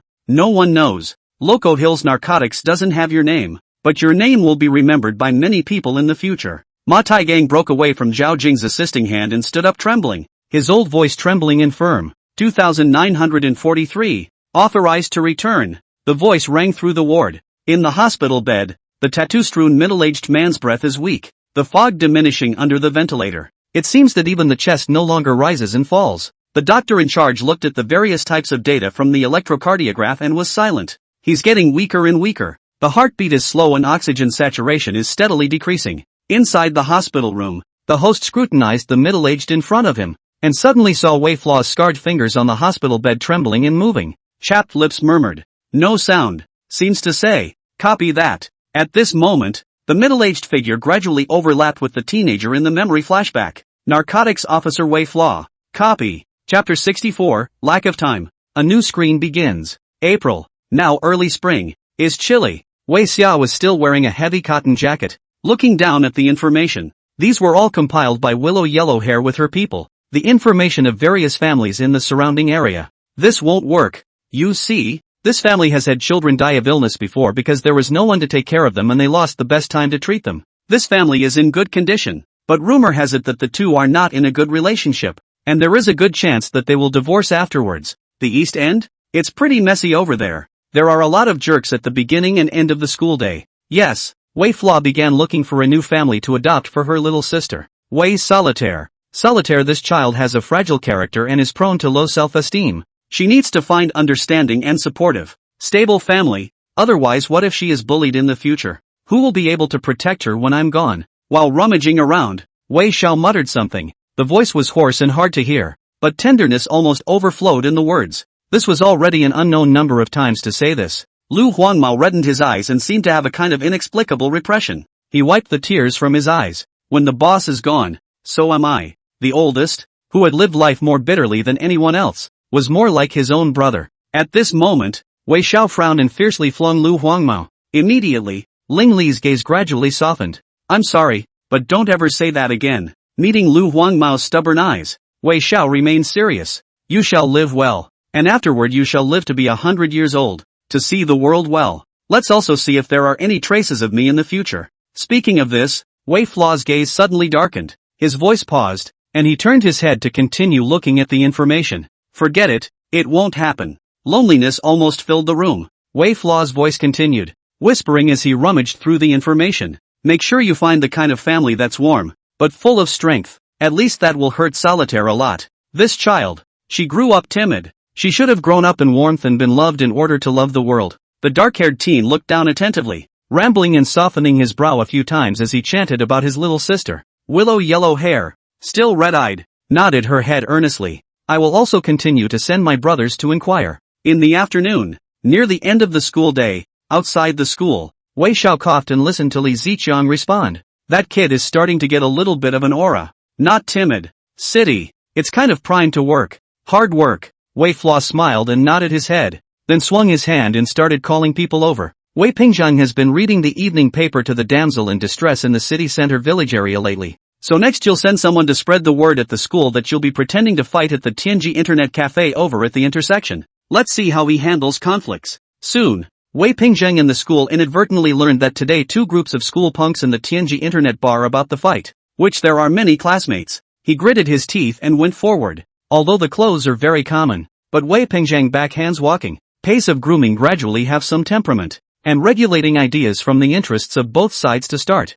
Grabbing both sides of the mongrel students do not want to have a physical conflict in a part of the idea to start posting mediation. Soon both sides lay down. So Wei Pingzhang received the Outstanding Youth Award from the Loco Hills Board of Education. Afterwards, Wei Xiaoxiao once again arranged for the abandoned lime pond in the suburbs, where the safety fence had long become loose because of the previous heavy rain. He arranged for a couple of punks to start as a disguise to play by the lime pool on a stormy day. Under the political arrangement of Li Ziqiang, Wei Pingzhang also came here, and he noticed the safety fence at first, knowing that the other side is very dangerous if they fall. So quickly lured a few punks out of harm's way by treating them to a game. Because of the rescue people, Wei Pingzhang naturally gained the other parent thanks. Is facing the Luoqiao City reporter interview. The issue of security and prevention is as a top priority, and the next step should be to continue to strengthen the infrastructure and maintain. Wei Pingzhang did not get carried away. Asked questions, talked about a board, and gradually had an aura. This interview also led to Wei Pingzhang being dubbed by the Loco Hills Daily News a minor official. Many newspapers and magazines forwarded the story and praised Wei Pingzhang for his natural temperament for politics. And after the newspaper was issued, the media soon received the relevant fees sent by Wei Xiaoxiao, and continued to start selling publicity. Li Ziqiang witnessed the whole thing and watched in awe. You're horrible. This kid is so young and you're raising hope. In the twilight, Wei Xiao looked at the school and shook his head. It's too slow. It needs to be faster. It was not until Li Ziqiang left that Wei Xiao was alone and rolled up his sleeve. Looking at his arm that was as withered as tea. Pete was covered in pinholes and scars. Ward. Wei Solo looked on and began to sort out the whole thing in his mind. Now, Wei Xiao is starting to cultivate Sango. It involves assholes, officials, the media, and all sorts of other things. This kind of calculating layout, the depth of intent, made her not even be able to help but have a momentary trance. After that, she also turned her head and looked at her third brother, Wei Pingzhang, simulating the eldest son picture. Eldest son of Wei Pingzhang simulation.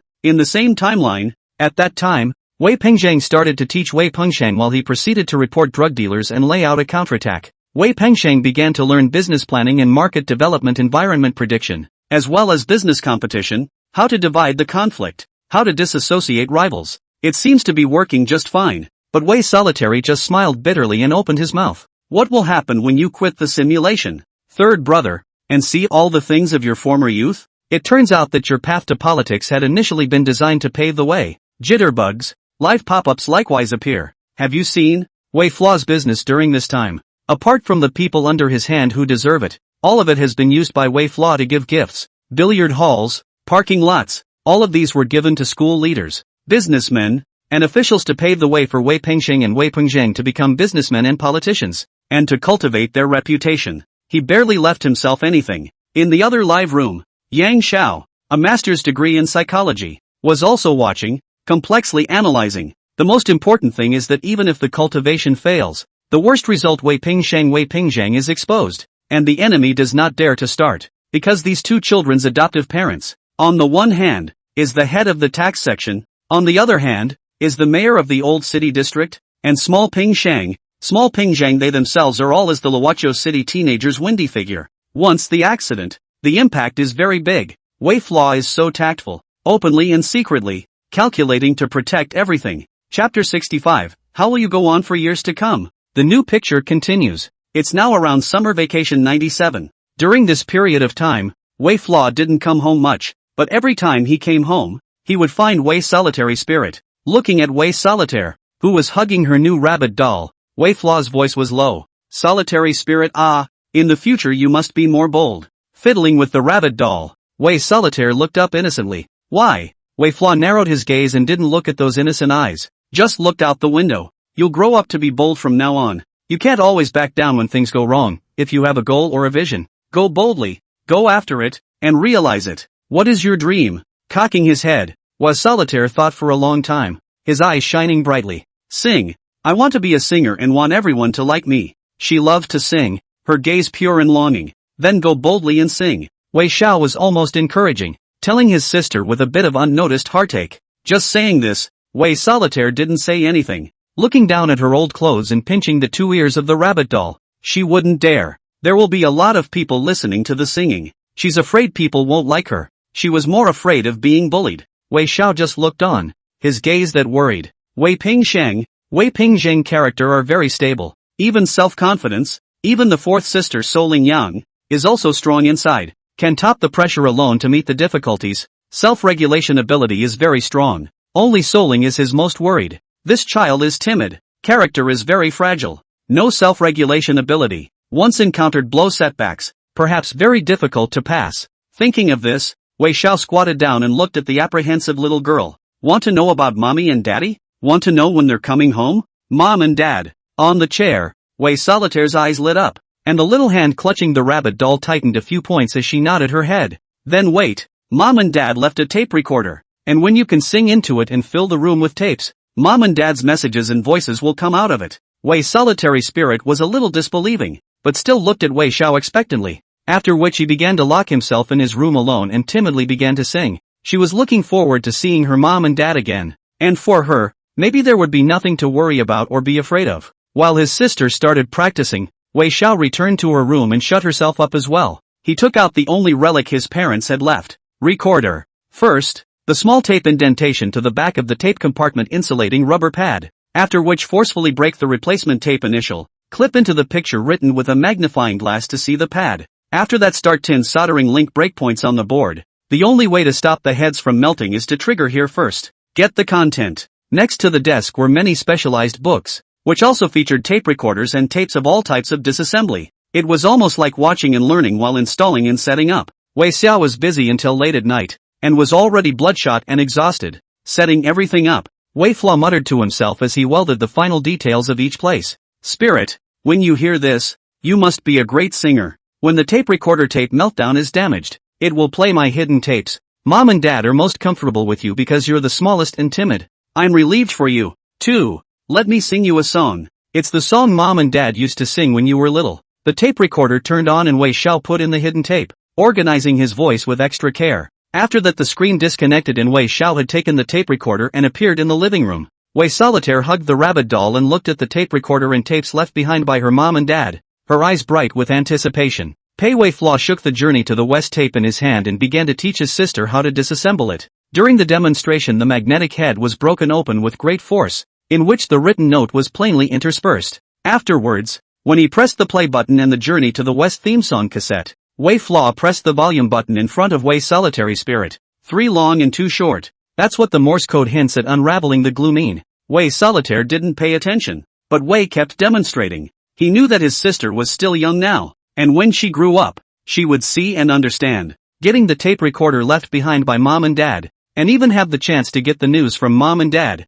Wei Solitaire was rarely happy and smiling, hugging the tape recorder, and the tender voice babbled and started to sing along with it. At this moment, Wei Xiao just listened and closed her eyes. That's the youngest sister, the person he was most at ease with. Ward. Wei Solitaire's spirit looked at all the details in the memory flashback. Thoughts fade back to yesteryear. At that point, she was full of anticipation. Turns out he's laid so much thought into it. She instructed her assistant to remove the broken tape recorder from the house and bring it in. Looking at the old tape recorder which is full of engraved marks and marks of the era, Wei Solitaire's delicate fingers rubbed the mottled traces of it, and the bottom of her eyes were complicated. Skillfully place the tape in it until the Westward Journey song cassette. Press the 3 long and 2 short buttons, and uncover the adhesive pad. The hospital room was silent, and there was a raspy sound coming from the old tape recorder with its electric current. The period feel is strong. The moon is bright and the wind is quiet. The leaves cover the window lattice. The crickets chirp and clang, like the sound of the strings.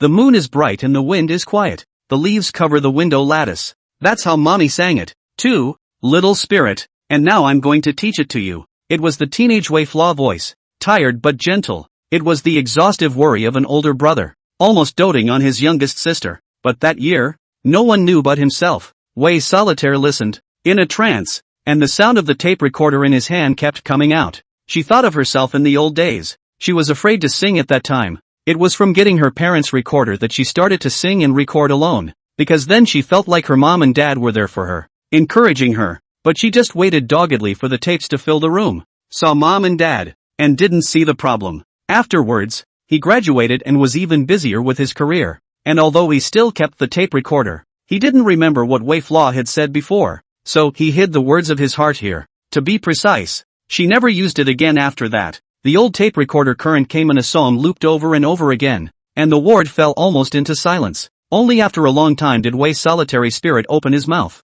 We haven't seen him since 97. How did he live after that? Wei Pengsheng nodded his head in a complicated manner, also thinking of the past. Yeah, I didn't see it after that either. He's leading undercover drug cartels, as well as sending people to secretly fight against Tianhai Pharmaceuticals. Some people began to support Xiao Zhang, cultivating his temperament and reputation in politics. Solitary was taken away for adoption by Prof. Tang Rulong, and you were also given away that year. After that, how did he get through it? In 97, the dark-haired teenager left everyone's sight. When I saw it again, it was already a middle-aged man who was resisting arrest with a gun, dying and lying in a hospital bed. They don't know what happened in between. Now, everyone is looking at sickbay. Chapter 66 reading is his hobby. September 2nd, 25. For others, it's just the most unusual mid-January through February. This time might just be the time they used to visit friends and family and face the usual life that doesn't change from day to day. But now, the live feed,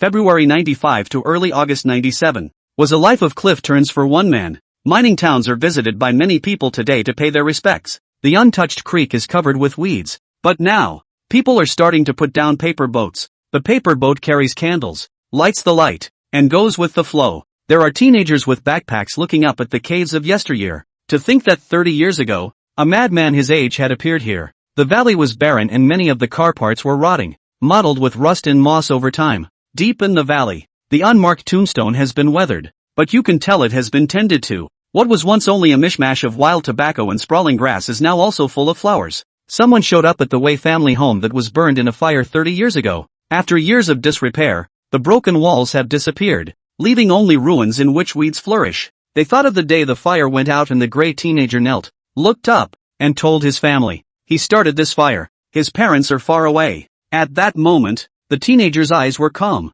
not rippling. He didn't know what life was going to be like after that. He was 13 years old. The Phoenix reporter bowed silently and said nothing. A reporter for the Loco Hills Morning News, a reporter for the Southern newspaper, and a lowered eyebrow at the sight of it. Local villagers saw for the first time to bring together so many journalists from all walks of life. Cannot help but think of the former traffickers to search the mountain scene. The old village chief also arrived trembling, wiping his tears, bowing constantly, and rambling and whispering under his breath. Thank you for remembering them. The Phoenix reporter suddenly smiled, his eyes cold. In the past, that teenager was stuck here alone, and no one was willing to help. Now that Wei Flaw has gained fame, he has instead come to play the good guy and honor Wei Flaw's parents. The reporter spoke in a low voice, his eyes falling on the ruins. He's dying and the world is just starting to know? Ward, elderly narcotics officer Ma Taigang is watching, as is apprentice Zhao Jing, Professor Tang Rulong, police station Sun Ocean, nurses,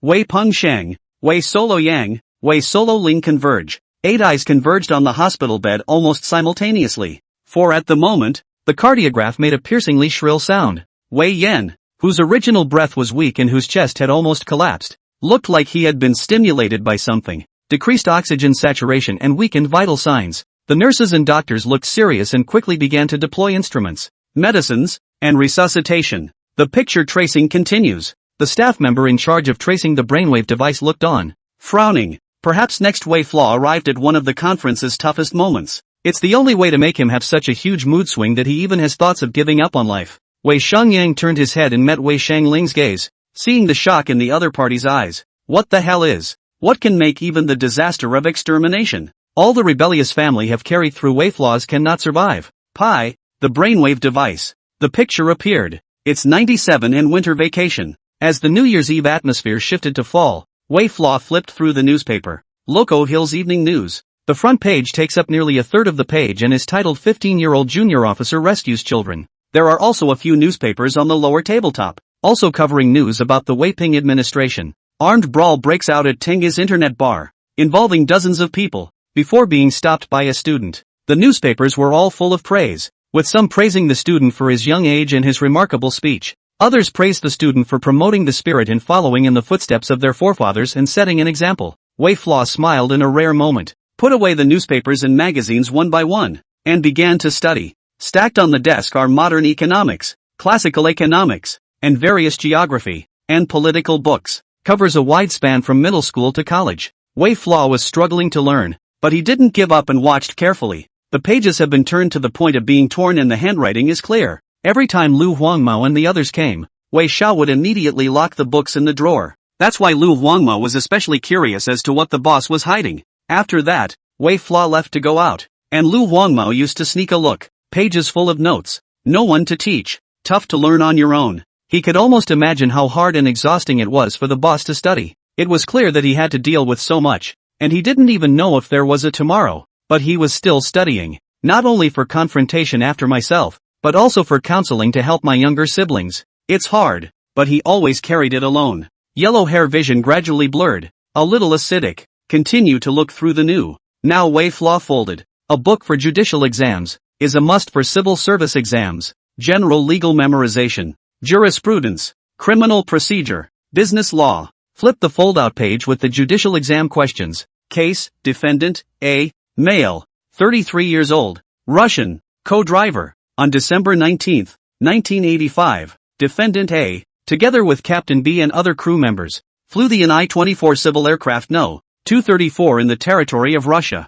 Airlines airliner on a CAA Flight 101 mission. When the airplane flew to, the defendant took advantage of the opportunity of the pilot to go to the toilet, on the grounds that there was a mechanical problem in the cabin, tricked the mechanic out of the cockpit, then locked the cockpit door, twisted the autopilot, and held a knife to force the captain, who was piloting the aircraft, to fly in an easterly direction, and the captain was forced to change the direction of the course, and the aircraft landed in a farm field in the countryside of another country. Question: whether the criminal law is applicable to crimes committed by A in our territory. Below is an analysis of Wei's case. This case involves the spatial validity of criminal law, and although A is a foreigner, the judicial authorities are entitled to exercise jurisdiction over his criminal acts. First, by hijacking an aircraft, A has violated the three conventions. At the same time, it is in line with the treaty obligations stipulated in Article 9 of the Criminal Code. That is to say, in respect of the crimes stipulated in the international treaties concluded by or with the participation of the big powers.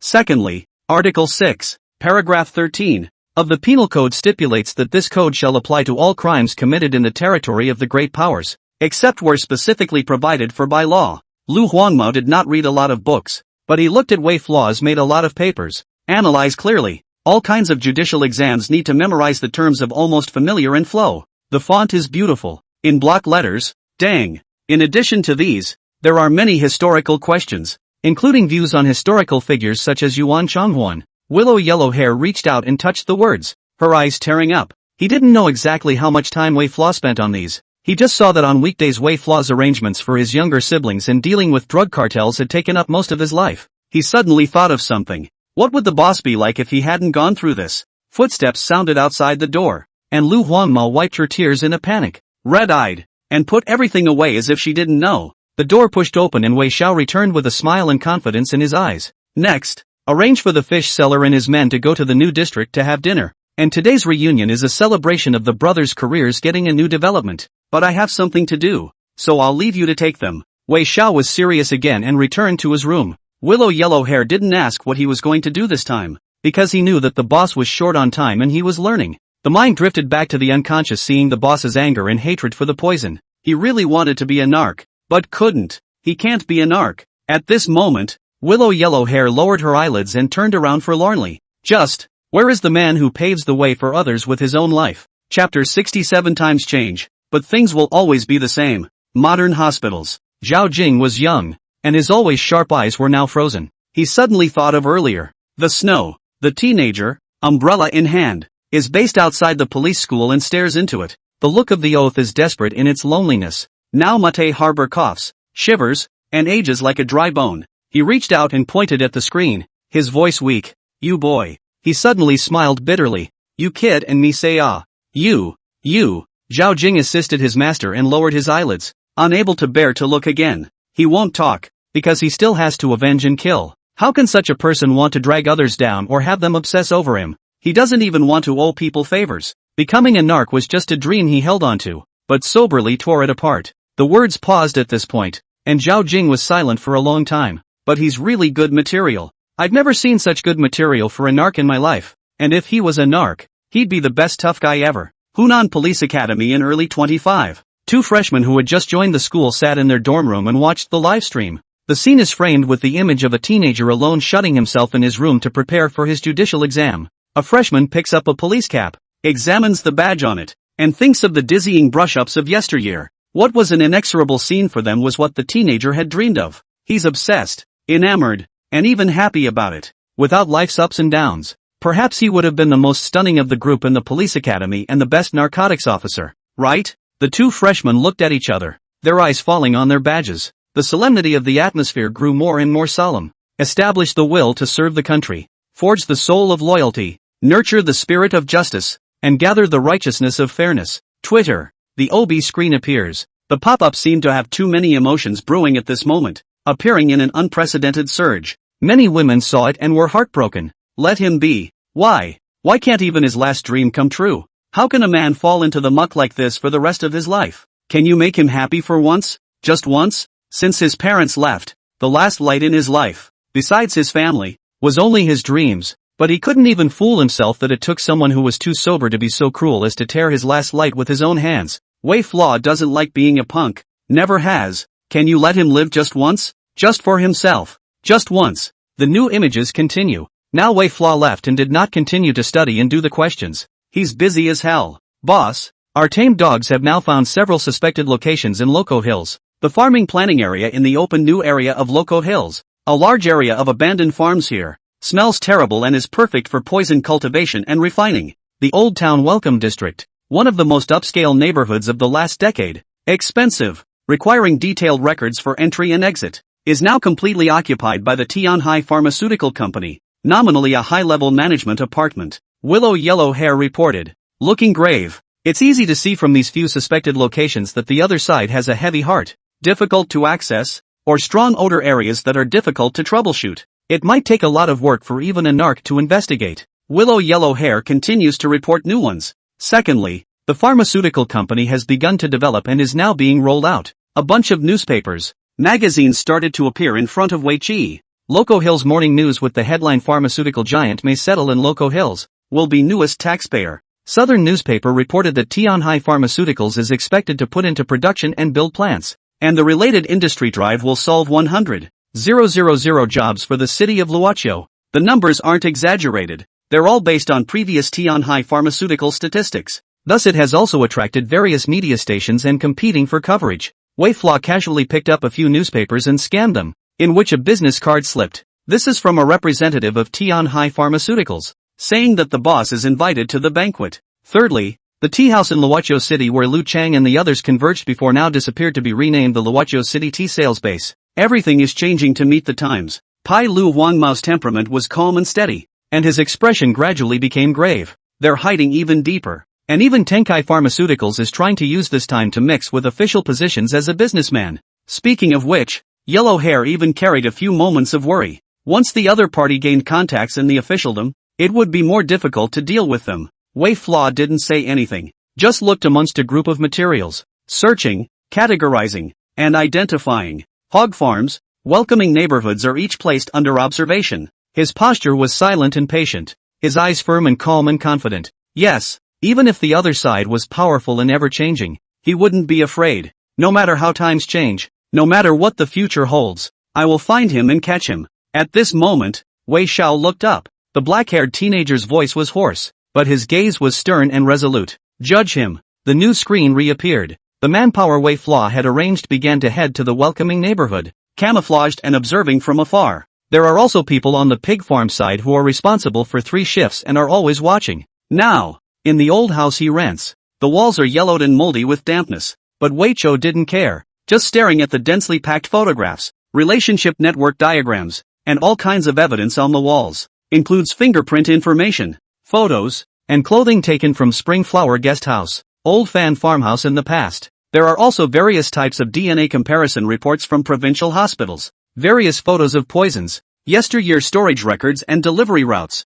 There's even a handprint from the old Wei house. For this reason, Wei Xiaoxiao spared no expense in purchasing the relevant equipment and began to recognize the characteristics: capacitive sensor, denoising processor, self-learning contrast enhancement and binarization. Now he looked at the palm print extraction photos he had taken from the Spring Flower Hospitality Center in the past. After a brief processing to convert the image to a black and white binary map, look closely at the stripe endpoints, the bifurcation points, differentiate between bow, ring, spiral and many other different shapes. Every detail is enlarged and processed until it is fully preserved and clear. And on the other side, a brand new computer sat. There are also algorithms running in it. And although there is no database for matching, Wei Chou creates simple comparison models on his own, just waiting to find each other's fingerprints and start comparing them. Similarity and threshold setting is difficult, including balancing misrecognition and rejection. This is not a simple project. The contrast is difficult. Just Wei Xiao never gave up. After that he packaged the information and put it into the craft paper bag he had prepared earlier.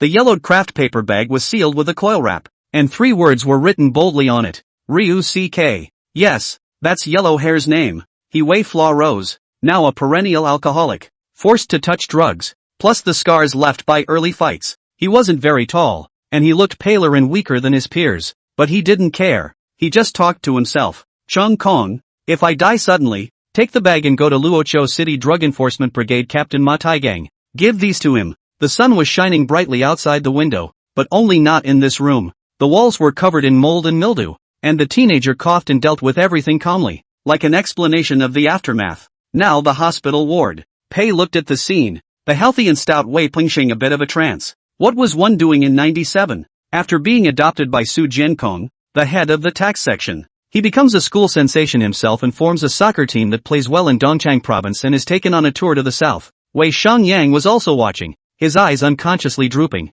My own self that year still seemed to be immersed in the joy of having endless books. Every day in the sunny living room, curled up on the soft couch, reading and studying. There was even a time when I thought I was seriously hardworking. From time to time there are foster parents who care and are warm and happy. At this moment, Wei Solitaire looked at the tape recorder on the side and clenched her fists. That year, she was still singing, accompanied by a tape recorder, and began to get into the joy of singing, fantasizing from time to time that she was becoming a great singer. Do they remember Mom and Dad? Someone's face started to turn white. They don't seem to remember. Wei Solitaire's spirit's eyes were in a trance, because no one wants to remember sad things. No one wants to live in a constant torment of memories. Times in the big change. Wei Xiaoxiao has not changed one iota. He always lived in 95 years. That New Year's Eve has never come out. Chapter 68 The Path to Tantalus. A new scene from the Memory Trace program appears. The summer vacation of 97 was almost over, and Wei Xiaoxiao made an appointment to meet Li Ziqiang, a section-level cadre. Looking at Wei Chou who had found himself again, Li Ziqiang picked up his teacup and took a sip. You've got to have sent tens of thousands of dollars to the southern newspapers, the Phoenix, the Loco Hills Morning Post, and the Morning Post before and after this, right? These days, big tens of thousands of dollars is not a small amount. Even enough to buy 5 nice houses in Loco Hills. And that might just be the tip of the iceberg he's seeing. Just counting all these political achievements given to myself, before and after, it adds up to nearly $100,000 invested. You're really laying it on the line. Why? Li Ziqiang was curious. Hearing Li Ziqiang open his mouth, Wei Xiaoxiao smiled. Next Wei Pingzhang will be received by the leaders. This investment, it's a good deal. Hearing the prophecy, Li Ziqiang couldn't help but frown. Even he, a member of the government, hadn't gotten the news, and Wei Xiao dared to make such a conclusion? On what grounds? He would like to know what makes that kid Wei Pingzhang get a reception from the leaders. Wei Flaw didn't explain, picked up his teacup and drank his tea with a smile. Leaving from Li Ziqiang, Wei Xiao came to a hotel room. There were already 7 middle-aged men sitting in the private room, with different clothes and different identities. If a reporter had been there, he or she would have recognized that these were the parents of the nearly drowned punks that Wei Pingzhang had saved in the old days. Among them were also 2 journalists from various newspapers. Piles of money were sent to several people separately, and Wei Xiao began to arrange the planning. Soon, a banner was welcomed to Luochou. to middle school with a message thanking teenage hero Wei Pingjung. When a large prize appeared in the hands of a teenager, it immediately attracted a lot of attention. Wei Pingjung also excited, blushing, forced to suppress himself not to show, taking pictures of the camera, nodding. Afterward, someone asked how the prize money would be spent, and a parent deliberately mentioned it to Wei Pingjung. If it wasn't for you, maybe my kids would be done for. It's bound to be just like the flooding in the next county. Broken families. Frowning for a moment, Wei Pingjung faced the camera and opened his mouth.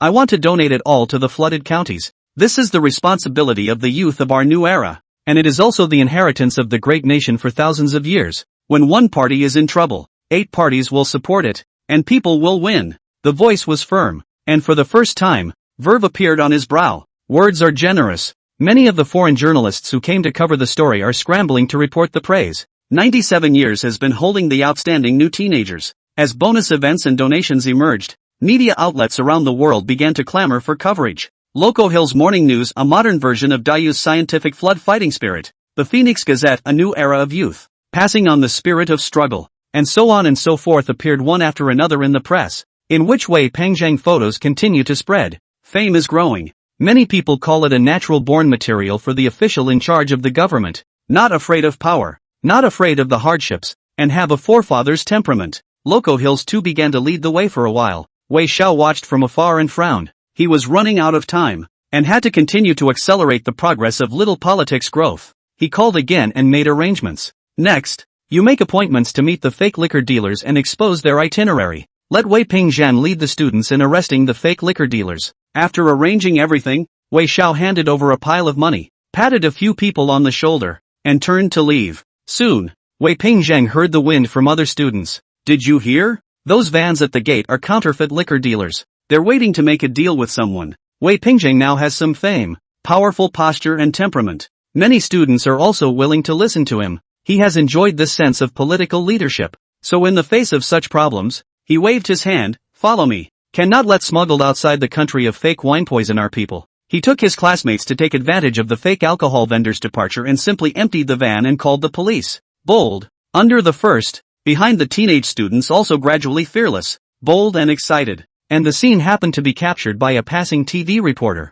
The image was framed and began to be uploaded to the front page of various newspapers. For a time, Luocho teenage hero following the rescue of drowning. Donations to fight floods. Once again meritorious news spread. Luocho city education, culture and other aspects of the leaders are also quite satisfied. The news spread. Many people are praising the Luocho city education in the virtue of second to none. So specially held a new era of teenagers conference. Invited is none other than the Loco Hills Junior Hero of the Year. Mr. Wei Pingjung is also at the top of the invitation list. Li Ziqiang sat in the seat of the officials, watching the young man on the stage spring, still calm and steady, suddenly froze. He thought of the dark-haired young man's answer when he questioned Wei Xiao in the past. Now he realizes, this is all a setup by Wei Xiao. From donations, to catching smuggled booze, he calculated everything and helped Wei Pingjung to raise his hopes. Good boy. The depth of the layout and the far-reaching intentions. A teenager with political prestige in the community. No one would want to offend in 97 or even afterward. And even many veteran officials were willing to support a handful as a talent pool. The news scene continues. Now that Li Ziqiang was fully committed to bringing Wei Pingjung to study, he was also curious about how far Wei Pingjung could go in the future. According to Wei Fla's request, Li Ziqiang brought Pingjung to the agricultural machinery factory. Visit the workers here and take pictures together. After that, Li Ziqiang showed up at the nursing home with Wei Pingjung as arranged by Wei Xiao. The people who live here are retired veterans with many honors and medals, but now they're old and a little deaf, and they can't even walk. Wei Pingjung's gaze gradually hardened as he saw those badges. He stepped forward to assist the veteran, his gesture respectful and heartfelt. They will even accompany them and help them understand modern military, technological developments. The pictures belonging to Wei Pingjung and the veterans gradually became more and more frequent. When the news reports came out, on the school's anniversary, several veterans stood on the school's high platform and personally presented Wei Pingjung with the Progressive Third-Grade Student Medal. Many of the veterans' descendants, now officials everywhere, also watched the teenage figure on the news with admiring eyes. In the early September of 97, one of the top 10 youths of Luocho City, Wei Pingjung was selected as the first, and the host pointed to Wei Pingjung, and passionately recounted. Persistently collects scrap steel in order to help reinforce heating at town nursing home. He helps the elderly in the war resistance. He In the reporter's interview flaws, many veterans on stage face the camera and hold out their fingers. This kid is great. A good kid. We're old, but there are people who remember us. The young Sun Ocean of the police department was also invited. And when he saw Wei Ping Zhang, he couldn't help but stick out his thumb. This is the attitude that our new youth of Luochio should have. Li Ziqiang, who was sitting on the side, was completely shocked. From the inside to the outside, Wei Ping's political reputation, political background also began to pave the way. The future as long as the natural course of the examination of the public, with the previous curriculum vitae and background of the future potential is very high. Now in late September 97, for the first time, Wei Pingzhang was praised by Dongchang Youth newspaper by name, while photos began to appear on Phoenix, Southern Morning Post, and Yeqing Daily. The media is all lopsided and effusive. And in another place, Wei Xiao traveled alone to the valley, carrying layers of newspapers in his hands, until it stopped in front of the unmarked tombstone. Lighter sounds appear along with bright yellow flames. He opened his mouth in solitude, and the valley was silent and alone. Dad, Mom, Masa is brilliant nowadays. The veterans who went to war, they're all praising him. And all these people are encouraging Xiao Zhang. Some of them are big leaders of Luochio City, the deputy director of Luochio Public Security Bureau, and the head of Luochio Ministry of Education. Mom, Xiao Zhang has the look of being a big brother. Dad, Masa has the look of you when you were young, doesn't he? He can carry it later, too. The teenager rambles on, lighting up the newspaper as he recounts all kinds of details. They're all pretty good. I am about to find the bad guy you've been trying to catch. They're hiding deep, but that's okay. I'm almost dug out. After that, Wei Xiao's voice stuttered. Mom, let me make you a set of papers. Look, I'm getting over 80 points in my essay now. If I take the exam, I'm sure I can be a civil servant. Wei Flaw proudly tilted his head as he pulled out a set of test papers from his backpack and started working on the questions in front of his parents' tombstones. This was the time Wei Flaw enjoyed the most, because it's like going back to being a kid. At that time, his father was busy working all the time in the field. His mother often watched him at home to do the examination paper. Wei Xiaoxiao's favorite is to do the examination paper. The family briquette stove gurgling stewed meat and vegetables, the aroma of the four overflowing. My younger siblings, on the other hand, were gathered around the fireplace chattering and discussing something. Chapter 69, A Teenager Who Only Belongs to Him says. Monday, October 2nd, 25. Some people were on their way to work. Some were going to school. And there were also Chinese nationals who were in Malay and other places watching the scene. End of September 97. The body of the withered Wei Flaw holding the door of the rental house. Dry heaving sound violent. Alarmed the waiting Lu Huangmao. Boss. See Wei Flaw hands on the knees. Can not straighten the waist, even with a pale face. Eyes bloodshot. Lu Huangmao grit his teeth to assist. They took you touching again? He had seen this many times before. It's touched a more powerful poison. Wei Zhao's arms were still shaking, wiping a handful of uncontrolled tears and snot, and smiling bitterly. They're taking me to the others. You can only eat if you want to keep getting it.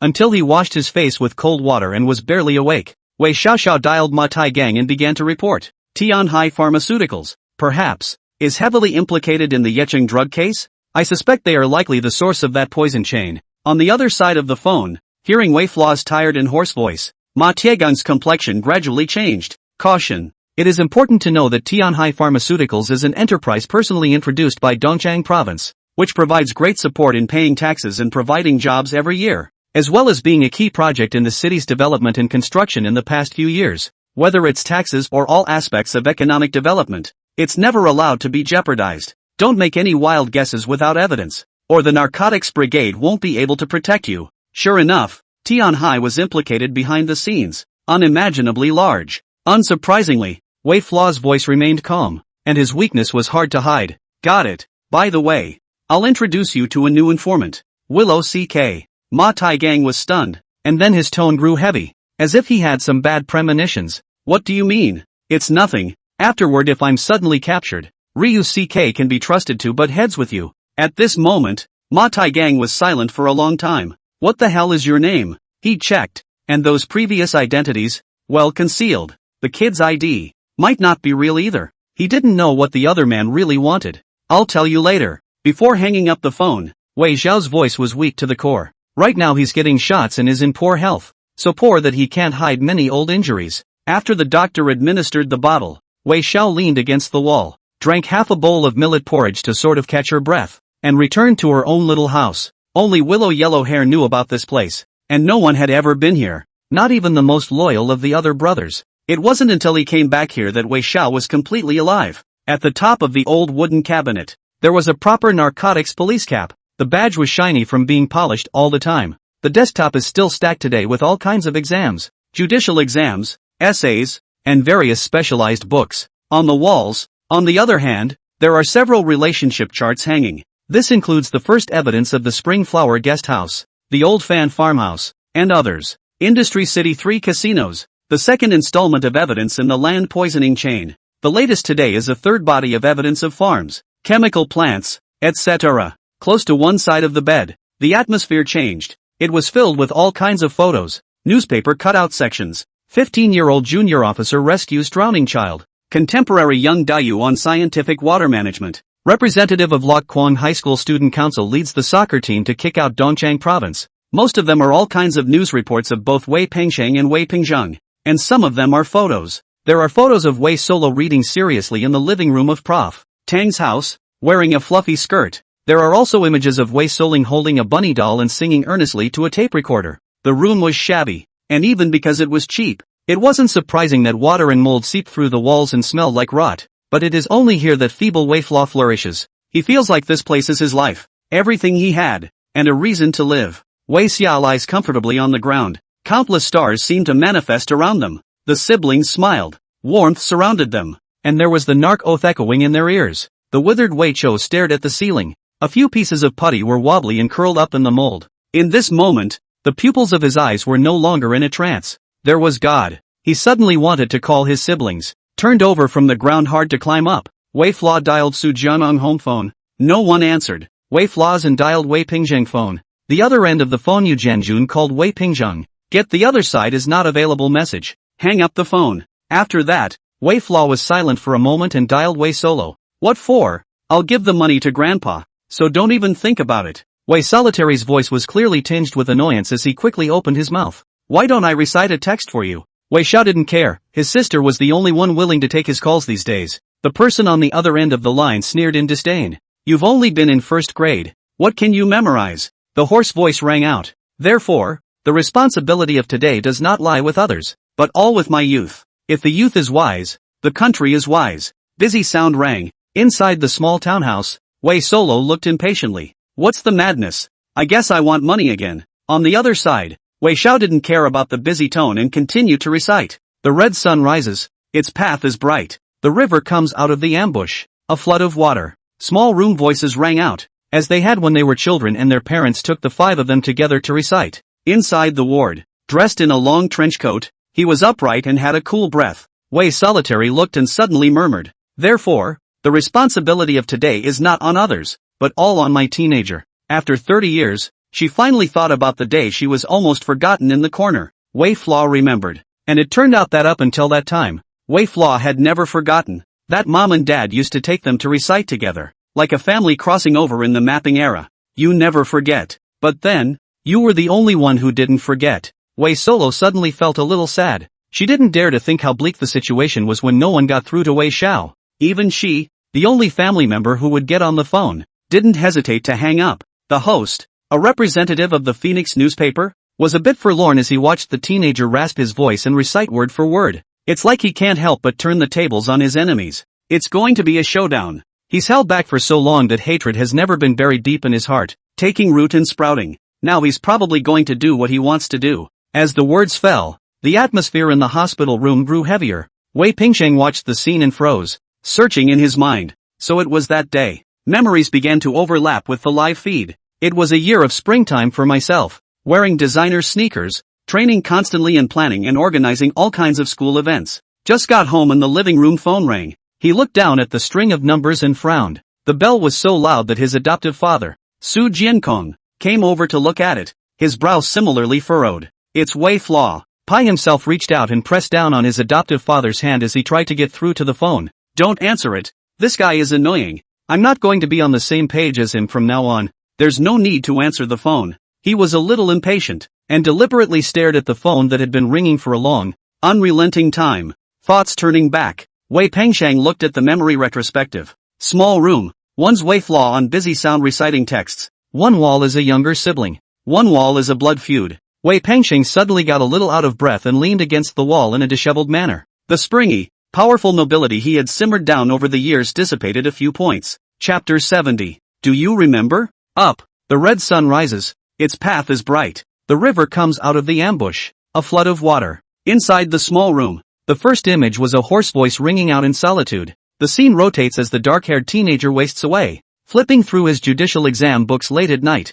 taking careful notes. The screen turns again. DNA-related knowledge learning, fingerprinting and database comparison, basic structure learning, until the picture appears at the end. Time and time again, in the cold winds, on stormy nights, teenagers with pale faces, huddled in toilets, around garbage cans, watching for the enemy, beaten and drugged by the enemy at the logistics warehouse. The image freezes and a pair of arms appear, densely packed, pinholes, scars, a pattern of wings emerged. It was a moment of lonesome loneliness that almost tore the picture apart. Raging but silent, a new one appeared in the comments section. This kind of person, born at the wrong time, he should be a stunning genius, or the most iron-blooded narcotics police officer. Only, he was bound by his younger sibling's wings. This is the son of the Wei family, the brother of the four, a highly intelligent, well-executed, ruthless being like him should have been on the front lines, fighting for his ideals for the rest of his life. Picture contrasts appear. The third son of the Wei family, Mr. Wei Pengsheng, simulated the eldest son, possesses considerable political experience, coordinated planning and eunuchship. Now at the end of September 97, the same timeline, Wei Pengsheng began to become the son of the Wei family. On the one hand, reporting toxic threads through false official identities. On the one hand, it is also because the officials have seized the political achievements and gained a short period of shelter and deterrence. Now this brand new Wei parent is leading Wei Pengsheng to reach out to all kinds of vendors and try to set up stalls. Starting from the very basics of business. He knows how amazing Wei Pengsheng will be in business in the future. In the face of hawkers threatening to set up stalls, he directly reveals the sheltering backing behind him. At the same time, the other side is helping Wei Solo to change his family. Start shocking the other side into caring more about your sister by faking an official relationship. Now, Wei Pengsheng, a person can walk alone and tired. The sun sets on the street, the shadow of the people. Too tired. It seemed as if everything was handled with ease. Only he knows how much hardship is involved. The pangs almost overwhelmed him. Wei Pengsheng reached up and rubbed his forehead. Frowning, the enemy is still snooping around in the shadows. He's under a lot of pressure, and he's still planning to take the public exam. The siblings were like chains wrapped around him and he had to change. Exhaling a breath, Wei Pengsheng regained his composure and spoke confidently. No harm done. Now I'm the big brother. But he was also frowning in thought, thinking of another timeline. What was Wei Xiao doing at this time? After 97, he seemed to have disappeared. The pop-up surfaced on the other side. Your brother is ready to fight the enemy. Wei Xiao never said he was tired, because unlike you, he doesn't know what the future holds. A new screen appears. Retrospective on the life of Wei's eldest son. Now refreshed and renewed, Wei Flaw began to travel in search of Wei Pengsheng. Because of what happened before, now Wei Pengsheng is not only the Luoqiu Junior High School student representatives, Luoqiu Youth Soccer Team representatives, or school all kinds of events student judges, all kinds of newspapers and magazines one after another, began to interview. Wei Xiaoxiao stood in the crowd with Lu Huangmao, looking at Wei Pengsheng who was being interviewed on the stage. And are there any other factors that have influenced you to be where you are now, other than your own efforts? Like environmental, or family influences? The cameras are aligned on the high stage, and the crowd around them waits. Wei Pengsheng spoke confidently, almost without thinking. The family certainly has a part to play in that. First and foremost, it has to be a good family and at the same time be attentive to the educational side of things. My father, Su Jiankong, has a firm grip on this piece, taking care of every aspect from learning conditions to material life, psychological counseling, and physically setting the right values for me. Because of being in such a family, I had the courage to say no when I faced various injustices before. It's also the righteousness that comes with the right values that deters wrongdoers. Many thought of Wei Pengsheng's earlier lone trip to the pool hall to shock the punks and demand a price reduction. It was a moment of thunderous applause. Willow Yellow Hair stood in the crowd, clenching her fists, a mouthful of father. Is Su Jiangong really your real father? It also deters outlaws. He likewise thought of what had happened in the pool hall earlier. If it wasn't for the fact that the punks in the pool hall at the beginning were all people they had arranged according to the boss's thinking, and replaced with real punks, this kid would have dared to go there, and would have been able to break his legs directly. This kid really doesn't know how messed up 97 is. Wei Flaw didn't care. He was just content to stand in the crowd and watch. The young man on the stage was so springy that he actually had a bit of an aura. Go. After looking at it for a moment, Wei Flaw was satisfied and pulled on Lu Huangmao. Turning to leave, the smiles began to tighten on the road as well. Go. Hire a middle-aged man and give this notebook as a gift to Wei Pengsheng. Wei Flaw pulled out his notebook, brand new cowhide leather surface, also with a pen buckle, and turned to leave. Willow yellow hair is very efficient. Wei Pengsheng was satisfied with his brand new notebook. The middle-aged man had heard that he was also one of the parents of the students and had bought it as a thank you for taking care of his child. I just saw another chart in it when I was doing the questions afterward. The footer has a triangular formula that is marked by a dashed line. Also in the accidental scratch tape, there was a bit of 2B pencil lead. With his grades soaring, he began to crack the question and later found the notebook last. It was a city map with area codes and codes. 1995. 1. 30. Zip code 352123. The time and place were familiar, but Wei Pengsheng did not care after breaking the title, and did not know what things the other party wanted to express. He just thought the little game was kinda fun. Casually putting away his notebook, he turned to leave the school, fixing his hair and clothes. There are interviews this afternoon. Now he felt intoxicated. This feeling of being blown away was really nice. He even sometimes fantasized from time to time how radiant he would be when he grew up. Wards now. Wei Pengsheng now leaned against the wall, looking stunned for a long time. The air of decadence grew heavier. He thought back bitterly to one thing. In the old days, when his father was still alive, he had taught him and Wei Flaw how to scribble disguises and break codes. It wasn't until now, seeing the string of deciphered numbers, that he truly understood. That's the date and address of the parents' sacrifice. New Year's Eve 1995. Zip code. Mining town. You gave me this thing to remind me of what was at some later time. You're trying to tell me to remember my parents and not forget them. Wei Pengsheng's voice was hoarse and his eyes were empty. But by then he had long forgotten New Year's Eve and his parents. Images seemed to appear before his eyes. Late at night, Wei Xiaoxiao hid the quill a little bit and talked to himself. The youngest will always know. Just don't know too soon. It's not good. Just know that later. Wei Pengsheng clenched his fists and gritted his teeth. He could even imagine how worried Wei Yan looked at that moment. Inside the hospital room, Tang Rulong complex, voice pale. Wei Flaw hopes that you will know this after you have had some experience and power in your radiant life. He doesn't want you to make early contact, because this whole thing is so hard. It can really break you down. He can know, but you can't.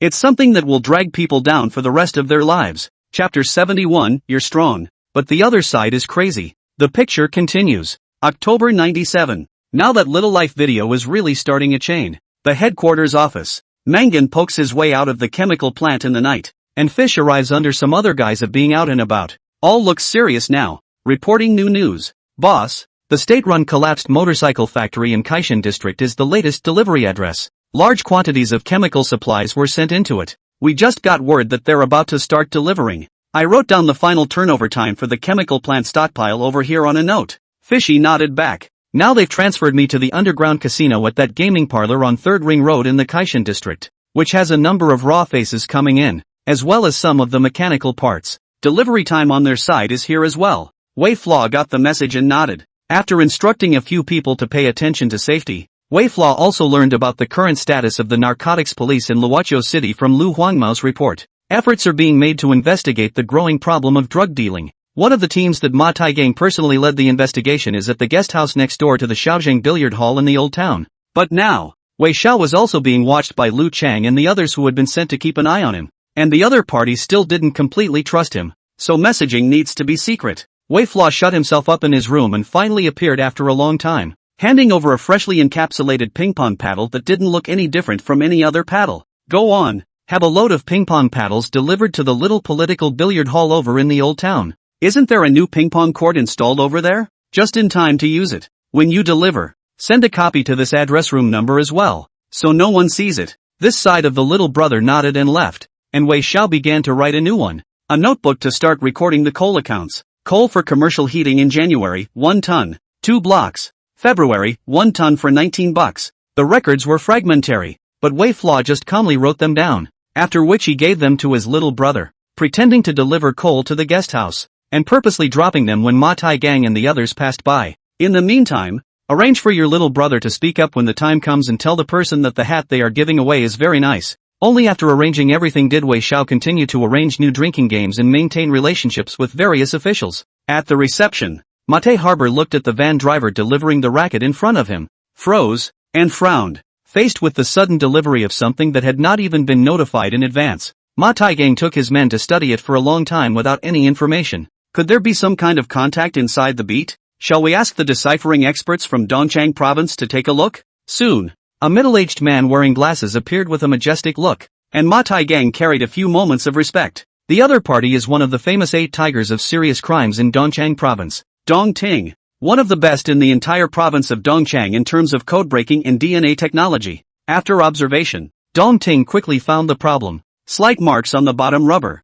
After ripping the adhesive off the backing of the racket, under the logo layer, there was a truck license plate copied on carbon copy paper. A copy of the dark coordinate data was obtained by applying a caustic soda developer to the backwood grain. Dong Ting's eyes were in awe. That's probably the drug dealer delivery license plate and location. First, there's the vinegar-soaked baseboard adhesive. And after that there's the coordinate data from the caustic soda application. Such tactics are not normally available. Ma Taigang also frowned because he didn't know and just laughed bitterly. Right now there's only location and vehicle information. There's no time. At this moment there was a noise at the door, which appeared to be a delivery of coal to the boiler room, accompanied by a small argument, and a presumed disagreement as to price. Mate Harbor got up and prepared to close the door when a ledger fell on the delivery driver, who whirled around and was shoved farther away by his boss. He frowned, ready to pick the thing up. The ledger dropped. The driver just frowned and looked a little impatient. Nice hat you sent. At this moment, Ma Taigang's original disinterest turned into austerity.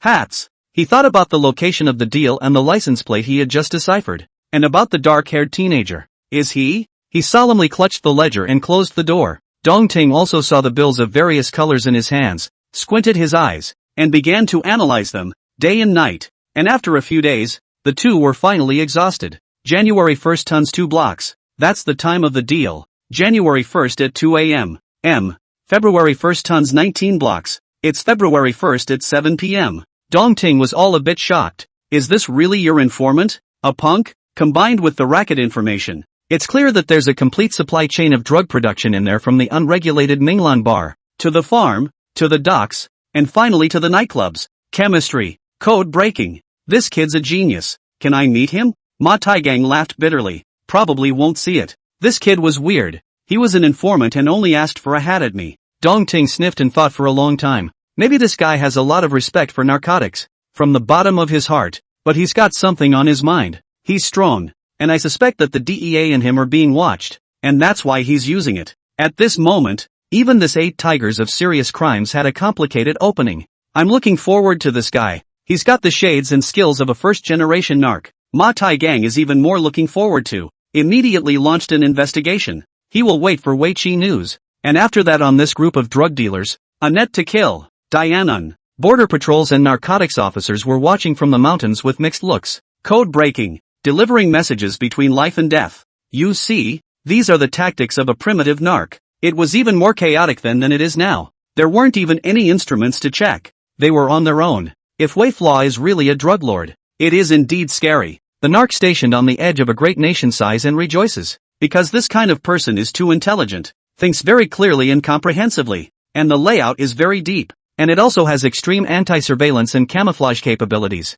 But at least for now, he's not. The border patrol nodded and the two watched expectantly. Memory flashbacks. After 97, he disappeared from his family's view. And what happened after that? What did he go and do? The memory flashback picture continues. Now Wei Flaw had arranged to send away the message and was now listening to Yellow Hair's report. Boss, when you went outside earlier to smuggle Audi sneakers and had dinner with a couple of open new district officials, you were followed. There were also 2 men outside the booth at Mona's nightclub back there. Fish sellers, and all of them have been followed. And so have I. Willow Yellow Hair narrowed her eyes as she reported. He wondered if the other side had already found out something, or had sensed a problem with the undercover investigation. Wei Flaw also noticed that Lu Huanma was worried, thought for a moment, and shook his head. It's not that we've been discovered. Now they're expected to make a big move. It is important to realize that the impact of that 96 crackdown was huge. Because new opportunities for market development were coming, and reform and opening up were imminent. But this is also a time when drug dealers need to shift, prepare for large quantities of drugs, and start preparing for development from various forces overseas. Times have changed. Willow Yellow Hair returned to her senses, growing more and more impressed. The boss has a fine mind, with a broad view of the layout, but he doesn't spare the subtle environmental observations. Ward, Wei Pingxing watched the scene and rose up in shock. Tang Rulong. Ma Taigang 2 sideburns gray old man also shocked to watch. The other side isn't going to lay out a groundswell now, they're going to invade the big markets. But these drug dealers are blissfully unaware that they are dealing with the hysterical and cool as ice Wei Xia. On the other side of Yecheng's high-class residential neighborhood, Dong Ting, now retired and nearly 80 years old, watched the live broadcast and waved his hand. Get out of Grandpa's way. He looked at the screen, took off his old glasses, and smiled at the thought of those two code-breaking records of yesteryear. The eyes settled on the dark-haired youth. Finally met you. Dong Ting had never seen Wei Yin in his life. He'd seen the way he deciphered his cipher. He'd seen his fonts,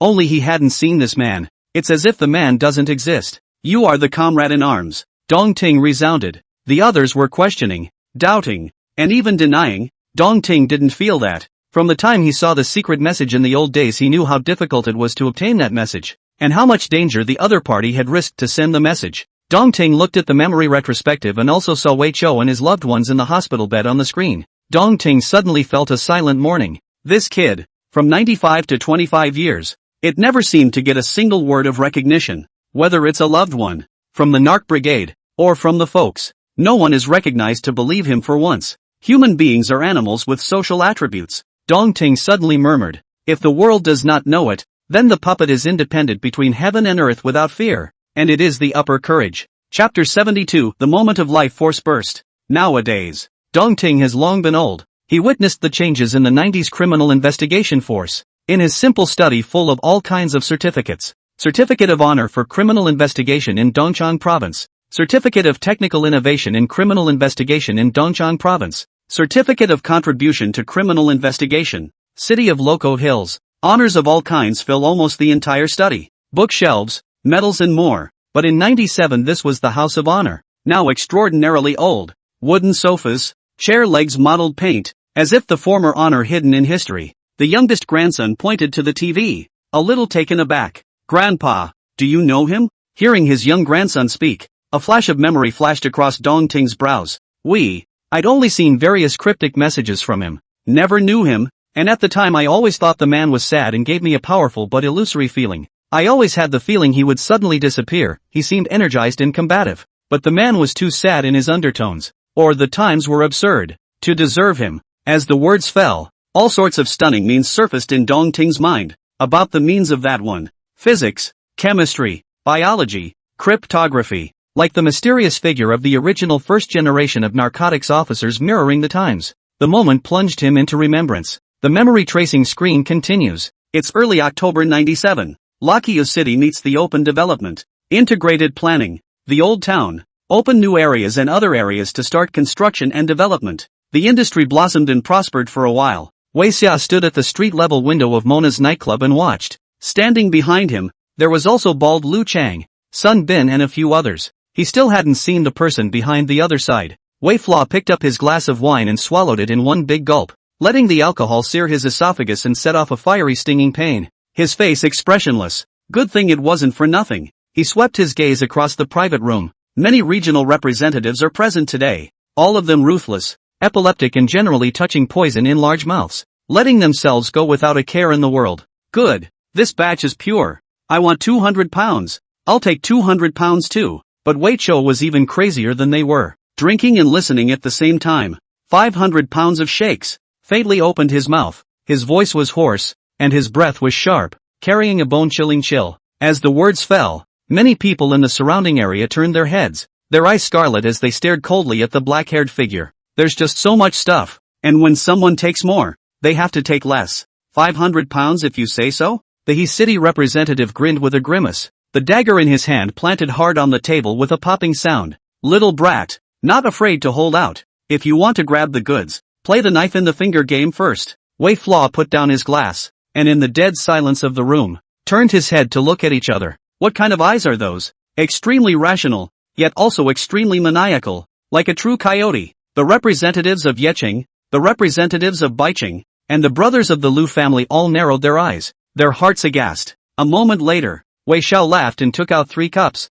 You're not having fun with that one. Play with this one of mine. Win the bet, and my share goes to you. Slowly and methodically, concentrated sulfuric acid was poured into one glass and white wine into the other 2. after which the 3 glasses were swirled alternately with the other glasses backed up. Pick a drink? Hands propped up on the tabletop, arms unfolding, Wei Zhao's smile gradually twisted a bit. The originally ruthless He City representative's eyelids fluttered wildly. Gritting his teeth and not daring to make a move, Wei Flaw remained calm, skimming his lips. I'll do it then. The words fell out of his mouth, and he casually drew a glass and drank it. At this moment, Wei Flaw drew out the remaining 2 cups, one of which landed on the ground and made a corrosive sound, with an appalling sour odor. Representatives from all over Yecheng, White City, and He City looked at the grinning black-haired youth in front of them and only felt their scalps go numb. This is a real nut job. The representative was grinning too, nodding his head epileptically. Give the goods. All of them. Next reform and opening up. We can give as much as we want.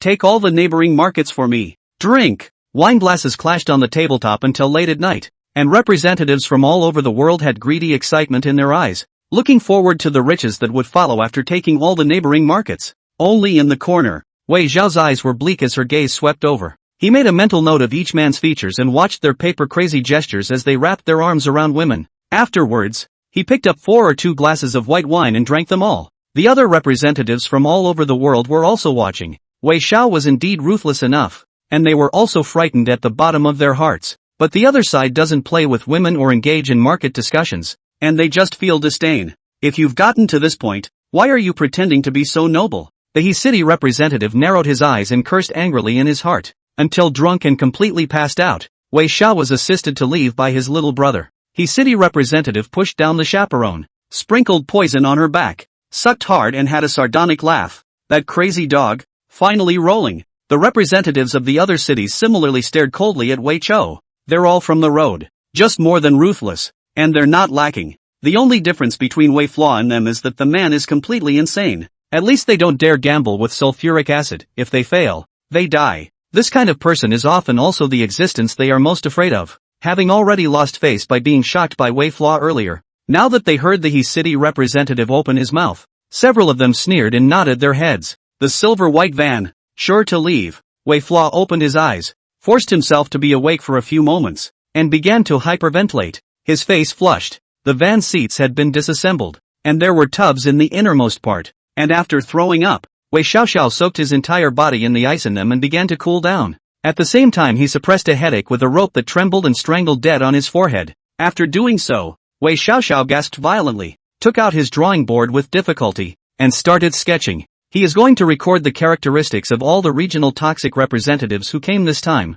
Representative of the city of He, middle-aged, horse-faced, balding, hairy black mole at the corner of the mouth, deep-set eyes. Representative of the White City, about 30 years old, wearing black-rimmed glasses, about 5'7", with symptoms of disability in his left foot. Yecheng representative, about 50 years old, with a piece of his left ear mutilated and a visible scar on the bridge of his nose, about 4 centimeters long. Wei Flaw recalled and drew the image while his body cooled down. It was hard and his head ached. Lu Huangmao got in the car and sat in the passenger seat, turning his head to look at Wei Xiao, clenching his fists. In the ice cube bucket, the formerly mild-mannered boss forced himself to stay awake for a few moments to record the other criminals' characteristics. Strangulation marks were evident on the forehead's ghastly white face, deep into the skin. Because of the excessive drinking and touching of drugs, even the ice cube water stimulation still left him stumbling and shaking on his feet, especially now that it's the dead of October and the cold is biting. He wiped the tears from his eyes and didn't say anything. Afterward the portrait was finished. The van lurched forward, and Wei Xiao stepped out of the bucket, draped in a blanket. Dear, little sister, please don't cry. The characteristic 90s disco song comes on, and Wei Flaw grimaces, shakes his head, and switches to another song. We are the patrollers of a great nation, and we will root out all dangers. The song is thick and firm, majestic and resolute. It wasn't until he heard the song that a small smile appeared on Wei Zhao's wolfish face, happily listening and humming. Also continue to remove panels from the rocking van to add new details to the depiction. Chapter 73, Spring in Jiangnan. Inside the ward, the new generation of Luoqiu City Drug Enforcement Police Captain Zhao Jing squinted his eyes, looked at the screen, and suddenly began to mobilize the file. There have been many previous appearances of already published files. They started arresting these dealers in O2, and also filed a record of all the evidence. All of this evidence was provided by a mysterious informant. At that point none of them were sure who this informant was. But now,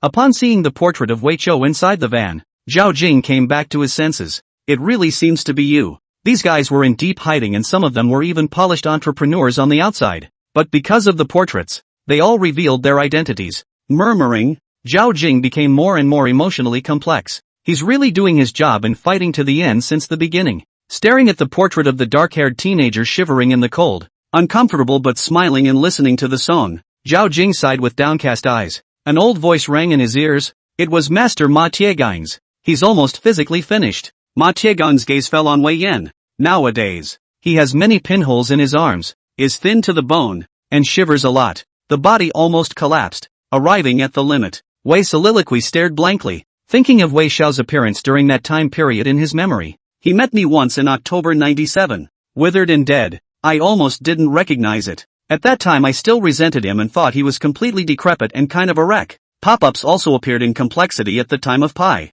Underneath the dead exterior, there's a heart of the hottest kind. The images resurfaced in Wei Solitary's memory. 97. October. The metal stand extends all the way from ceiling height, and inside the potion bottle, the medicine drips down the line and is injected into the skin along the needle. Wei Xia is on a hangnail and is also looking at new investigative information. These were obtained by the minions from their school teachers. This composition was written by the fourth sister, Wei Solo. Wei Xiaoxiao turned over an essay and looked at it calmly. My teacher said that science is the ladder of human progress, and that I will be a useful person to society. Now that I have been studying physical chemistry and biology, another essay. The study process is boring and hectic, but I won't give up on my ideals. This is followed by a video of a speech recorded by my little brother. Wei soliloquy stood on the stage and gathered his courage. In the future I will become a research scholar and add to the scientific research of a great nation. Wei Flaw watched and put everything away. So Solitaire wants to be a scientist. That's good. But Wei Chao's bright eyes were full of anticipation.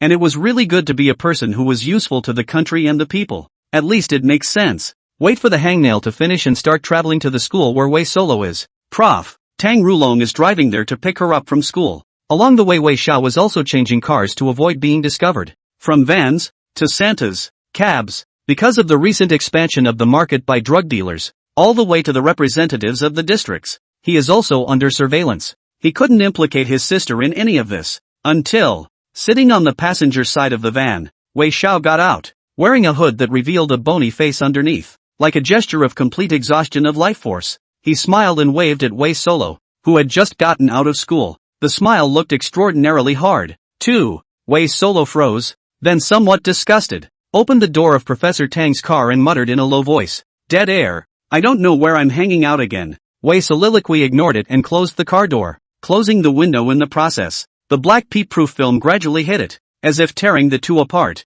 completely stripping them from the same world. As he watched his sister's face fade away and the car start up, Wei Xiao didn't care that she was ignoring her, and a few moments of excitement were evident in his eyes. "See? That's my sister. My sister can be a scientist later." Wei Xiao was like a child, looking excitedly open and chanting, "She's definitely more promising than Laosan, who's just too rigid, and my sister can contribute to mankind in the future." Excited rambling for half a day with no one around to respond. Wei Xiao turned his head and looked at the absence of the yellow-haired figure beside him before returning to his senses. The Yangtze is not there. Yeah, he went out. Wei Flaw was in a trance for a moment, subconsciously dulling his smile. After that he regrouped and began to set up the arrangements. Go get a few people in contact to buy books from all over the world, including some of the more difficult to find materials at home and abroad, especially biochemistry. Buy them all. Now Wei Flaw's various types of billiard halls and other business is very good, but also to open new areas. The old city taxpayers' money was used to open the way,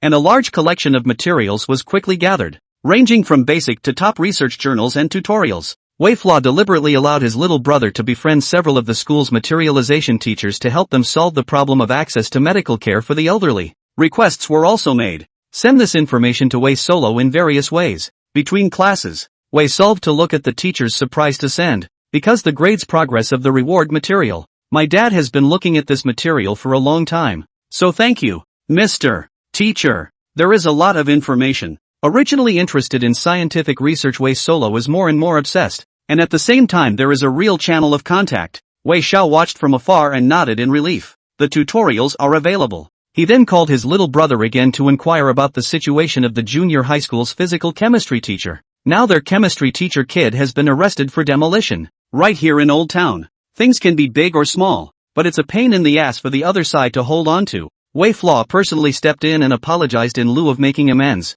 and afterwards sent 2 billiard hall shares. The chemistry teacher was excited and promised to send a portion of the laboratory apparatus, including beakers and test tubes, reaction vessels, and petri dishes, as Wei Xiao instructed. Wei Solo has now begun to do some small experiments independently. After that, Wei Xiao began the third step. Inside the drinking party, several Dongchang province education representatives were present, pushing the cups until after Wei Flaw promised to donate $100,000 worth of teaching equipment and books in the name of a few people. The other party has also finally agreed to hold the youth research and experimentation competition at Loco Hills. At the same time, with what seemed to be a fair draw, he deliberately drew Wei Solitary. Learning the news, Wei Solo almost jumped up in excitement. Many of the students around him were also watching with envy. Pai Wei Flaw with people watching from afar. An old neighborhood. There are punks are on a room door splashing water, cursing. It wasn't until the group of punks were far away that he brought his minions forward. The family lives with a retired university physics professor,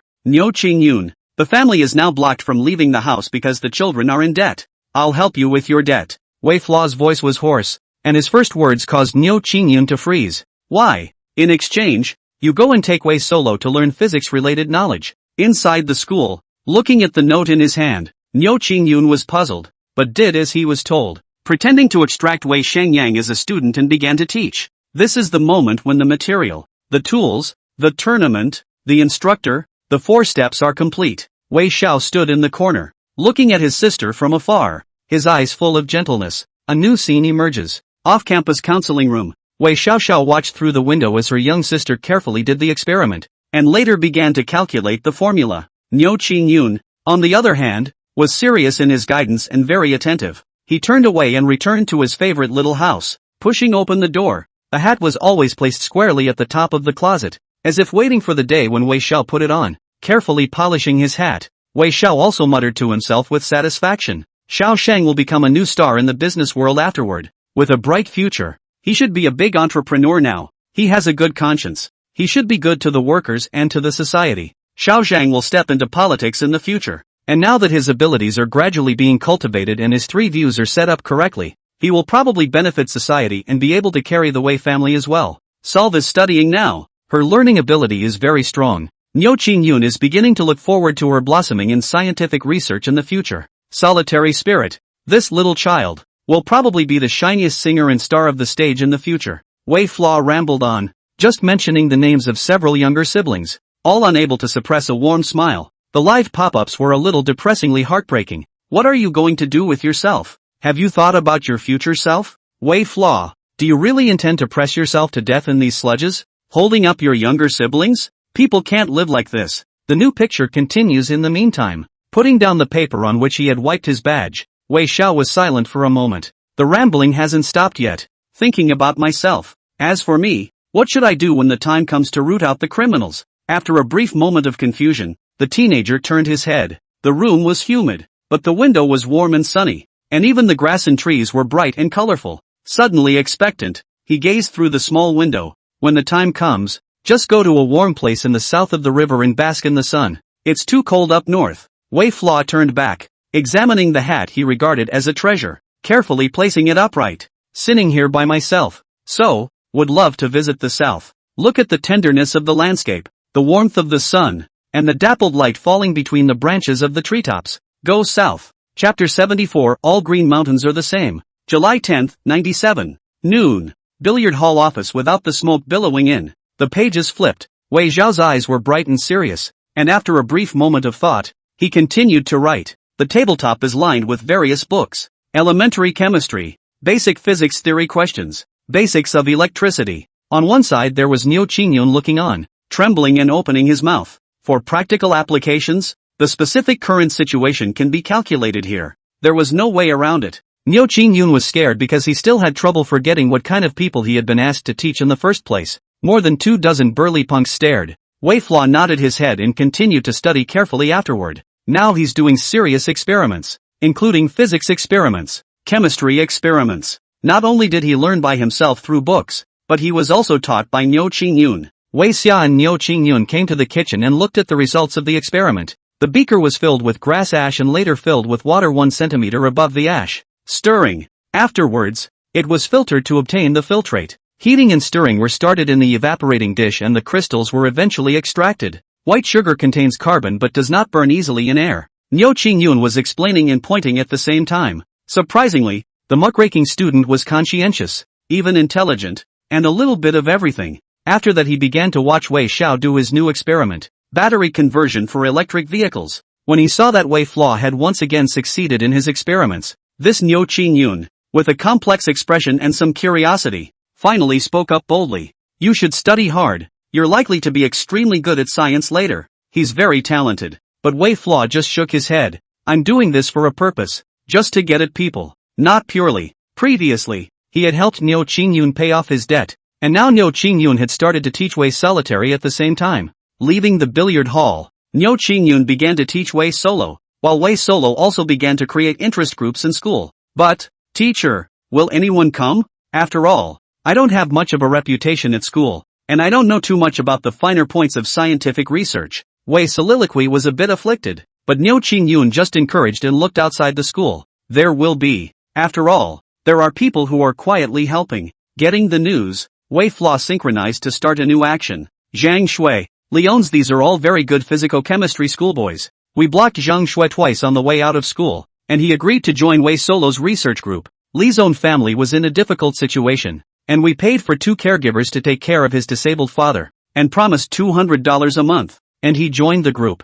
Listening to his little brother's report, Wei Flaw nodded his head more and more calmly. Zhang Shui, Leon, the scientific research group. Wei Solo Yang incredulously looked at the 2 people in front of him. All of them were the school's top physicists and chemists, and they didn't realize that instead of creating their own team for this research competition, they joined her. Wei's soliloquy was overjoyed and looked at his teacher. Perhaps it was the teacher's reputation that attracted them. Nyo Ching-yoon was also shocked looking at the dozen or so schoolboys that came one after another. Why go to such lengths to train just one person? The group created on an ad hoc basis for the Loco Hills research competition was quickly formed. At the same time, Nyo Ching-yoon also found that Wei Shangyang was thoroughly immersed in the discussion with the group members, and his learning progress soared and grew rapidly. Zhang Shui, Li since was initially coerced or appeared in the research group because of his interests. However, when they discovered Wei Solo's amazing talent for learning, they also thoroughly immersed themselves in it and constantly started to come up with innovations. Wei Xiao watched from afar as Nyo Ching-yoon stood beside him.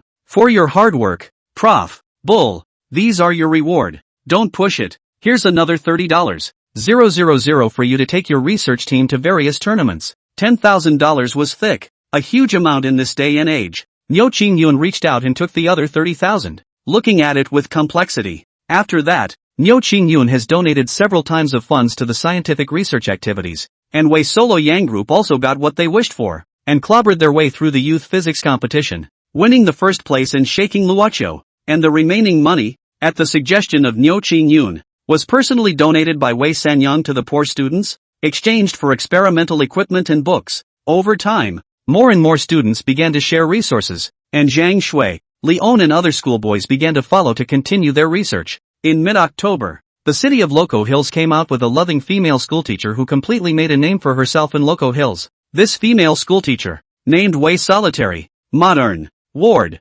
Peizora was very strong. Wei Shangyang's posture changed. She thought of yesteryear, when her life's resume was as open and leveled out. Get the right book initially. Afterwards, he happened to be valued by Prof. Nyo Ching-yoon and began to teach him carefully. The interest group that was formed had several schoolboys who took the initiative to participate and completely took off. Along the way, he participated in the Loco Hills Youth Physics Competition, riding high and taking first place. Last but not least, because of the donation of a lot of laboratory equipment, almost all of the Loco Hills City Polytechnic Science Bully, all of which became learning resources. That year, she almost became the toast of young scientific research in Loco Hills. It has been in the press and has been featured in the media. The scene that made her happy and proud of her to this day came to an abrupt end. So it's all you. Wei Solo's voice was a bit hoarse. The thought of Wei Xiao racking his brain to help others just in exchange for the chance to teach. It took one reckoning to bring together the talents of that unheralded research group. They are even willing to invest hundreds of thousands of dollars to organize a research competition for themselves.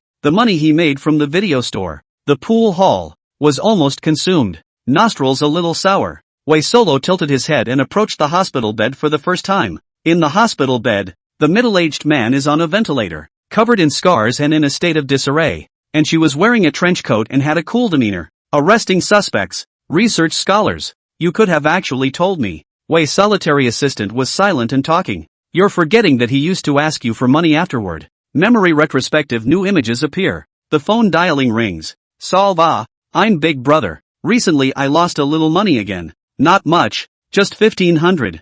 You've got such a good family now. You're so good. You've got to mean something, don't you? The voice on the other end of the line was husky and conveyed a bit of greed. Wei Solitary was a bit irritated, even annoyed. The money went to Grandpa. I don't have any money. Gambling and betting. What else do you do but gamble? Can't you feed yourself on all fours one day at a time? On the other end of the phone, Wei Flaw's voice continued. What do you mean by that? When your brother is in trouble you can't help? Don't forget how you got here in life now. Got it. Just 800. No more. The phone hung up. The last voice left on the other end tinged with anger. Wei Flaw didn't care. After that he went out to get money and carefully returned to the small room. There are a lot of bags in the room. As Lu Huangma watched, Wei Xiao put up his pen, and with a circumscribed stroke, he wrote the two words Solve Central. The room bag is full of envelopes. Among them, it was written that solved the most centralized ones, and there was also $300,000 put by Wei Xiaoxiao. Changjiang, if I have an accident in the future,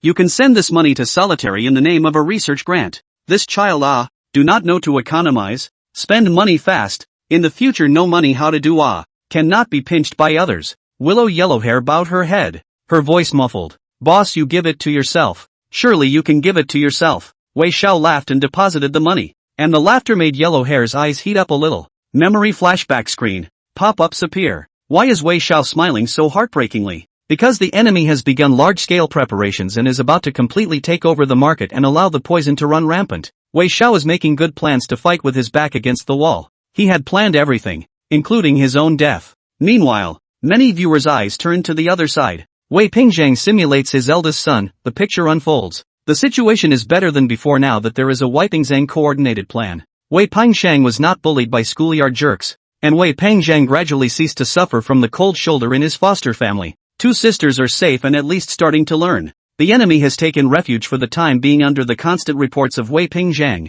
But Wei Pingzhang looked at the photos of his younger siblings and almost broke down. Sending them away before had caused their hearts to be affected to a certain extent. And now they looked at their big brother, who had sent them away with his own hands, with only cold eyes. Wei Pingzhang gritted his teeth. You have to understand me. Now he is also annoyed, because his younger siblings dragged him down, unable to realize the examination of the public ideal, but also misunderstood by his younger siblings. And Pete, same timeline, the same firstborn life. Wei Xia was looking at the report cards of the four younger siblings. There were also many awards on the table. Outstanding Young Athletes of Dongchang, Student Representatives, Loco Hill's Outstanding Teenage Heroes, Dongchang Physics Prodigy, Loving Schoolgirl, Youth Physics Competition Champion. There are Wei Pingzhangs, as well as Wei Pingzhangs and Wei Solo Centrals, various awards, press, media coverage, invitations to interviews and conferences. The honors are full, and now Wei Xiao carefully scrutinizes, wipes, and puts away photos of her siblings' various awards.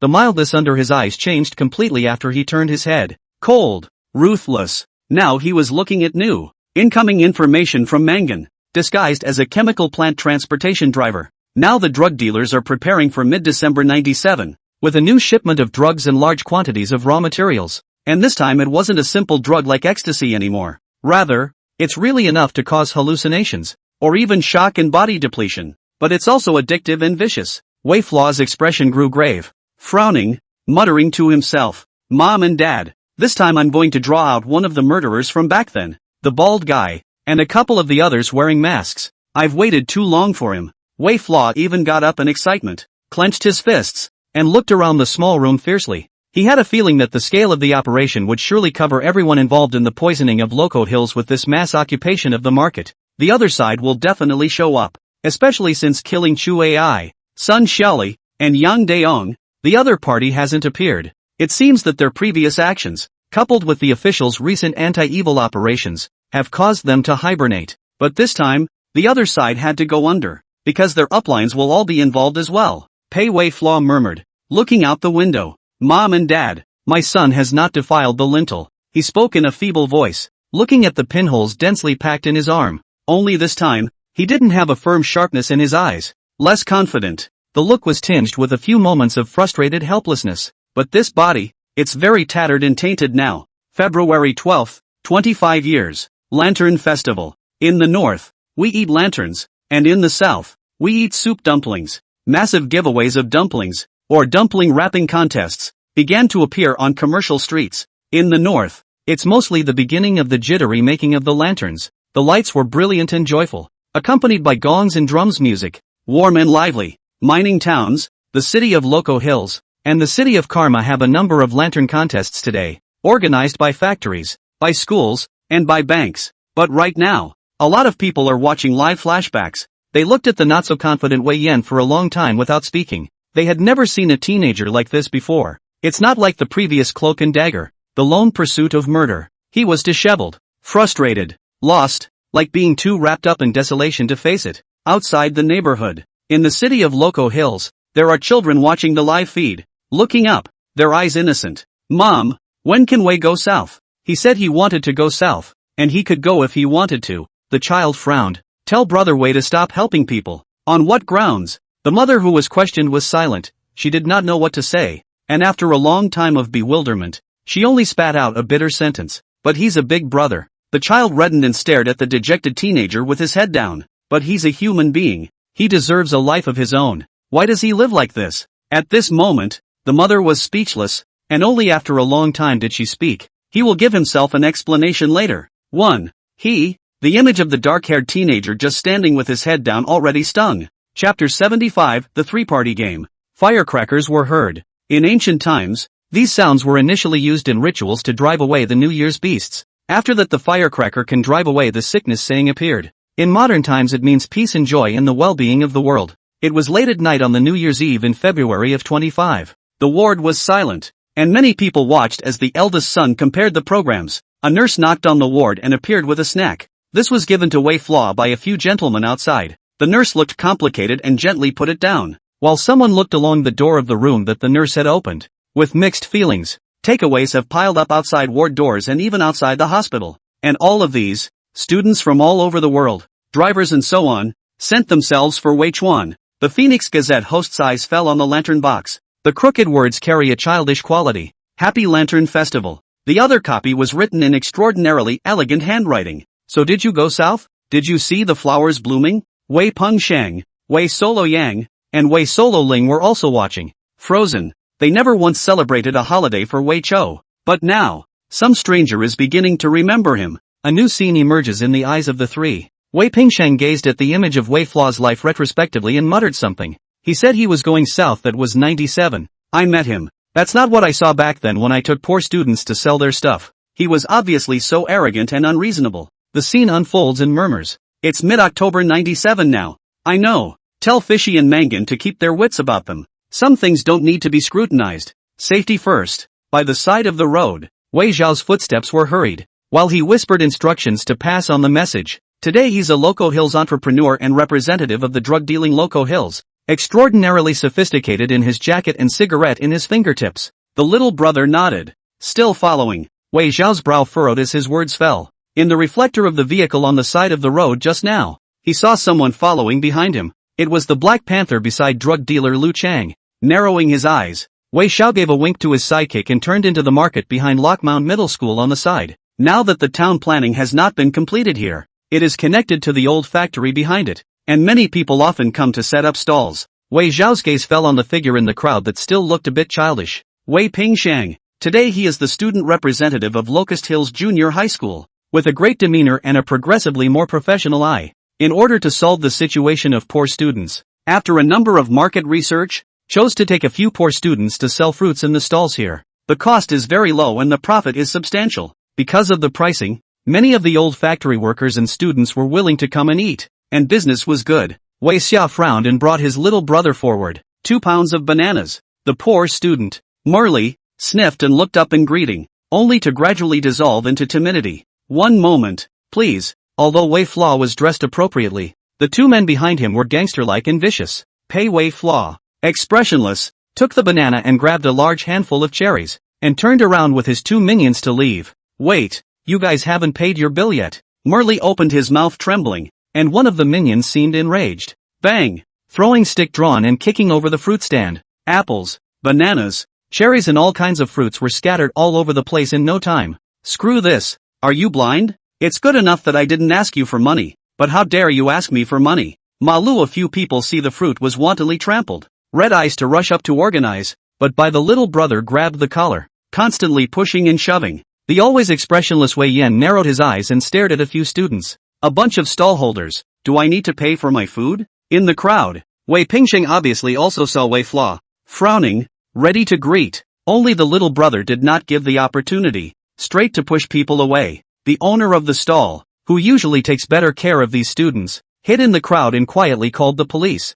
Wei Flaw didn't care and looked on coldly, casually peeling open a banana and eating it. Even when Wei Pingsheng clenched his fists and stared viciously in the middle of the shove, he just ignored it. The drug dealer Black Panther was silent and hidden in the crowd, his eyes locked on the jacketed figure without speaking. It wasn't until officers arrived and the sound of sirens finally brought the shoving to a halt. What for? Who's causing trouble here? Who called the police? The owner of a side stall, when confronted by the officers' questioning, was about to raise his hand, but was held down by his wife. Seeing that the alarmists were afraid to speak, passers-by who had wanted to report as witnesses also fell silent. Wei Xiao looked down at the banana peel, casually throwing it away and wiping his fingers before turning his head to stare at the passerby beside him.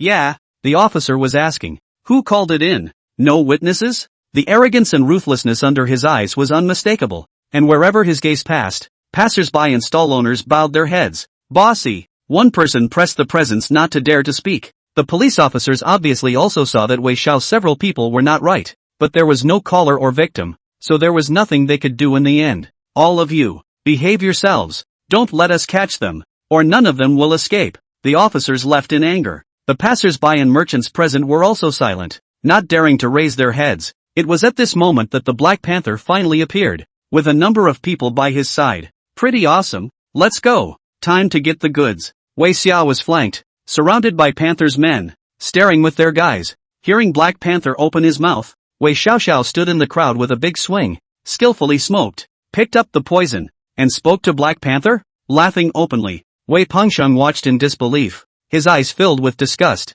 and in the midst of the crowd clustered around him, Wei Xiao was listening, exhaling a smoke ring. You're taking more and more goods. It's time to introduce you to the real big boss. Panther grinned grimly. Introducing any bosses? They are all old acquaintances, and I'm just relieved to work with you. The Black Panther smiled back, looking at the unconcerned Wei Chou with growing satisfaction. Go pick up your stuff from State Highway 61 on the North Outer Loop in Loco Hills. Without anyone noticing, Wei Xiao had narrowed his eyes. Inside the ward, Wei Pengsheng just listened to the string of addresses. His eyes were creepy and shaky. Wei Flaw, are you really not afraid? He has also been involved in simulations. Even if it was just the bald Lu Chang and the others from the lowest level of the lower line, before they even met, they pressed him to take a breath. But now, what is Wei Xiao going to do? He's going to get involved, go undercover, and make contact with the drug dealer's upline. This lunatic. Wei Pengsheng gritted his teeth and watched the new scene as well. Getting the address, and the lure of a new market opening,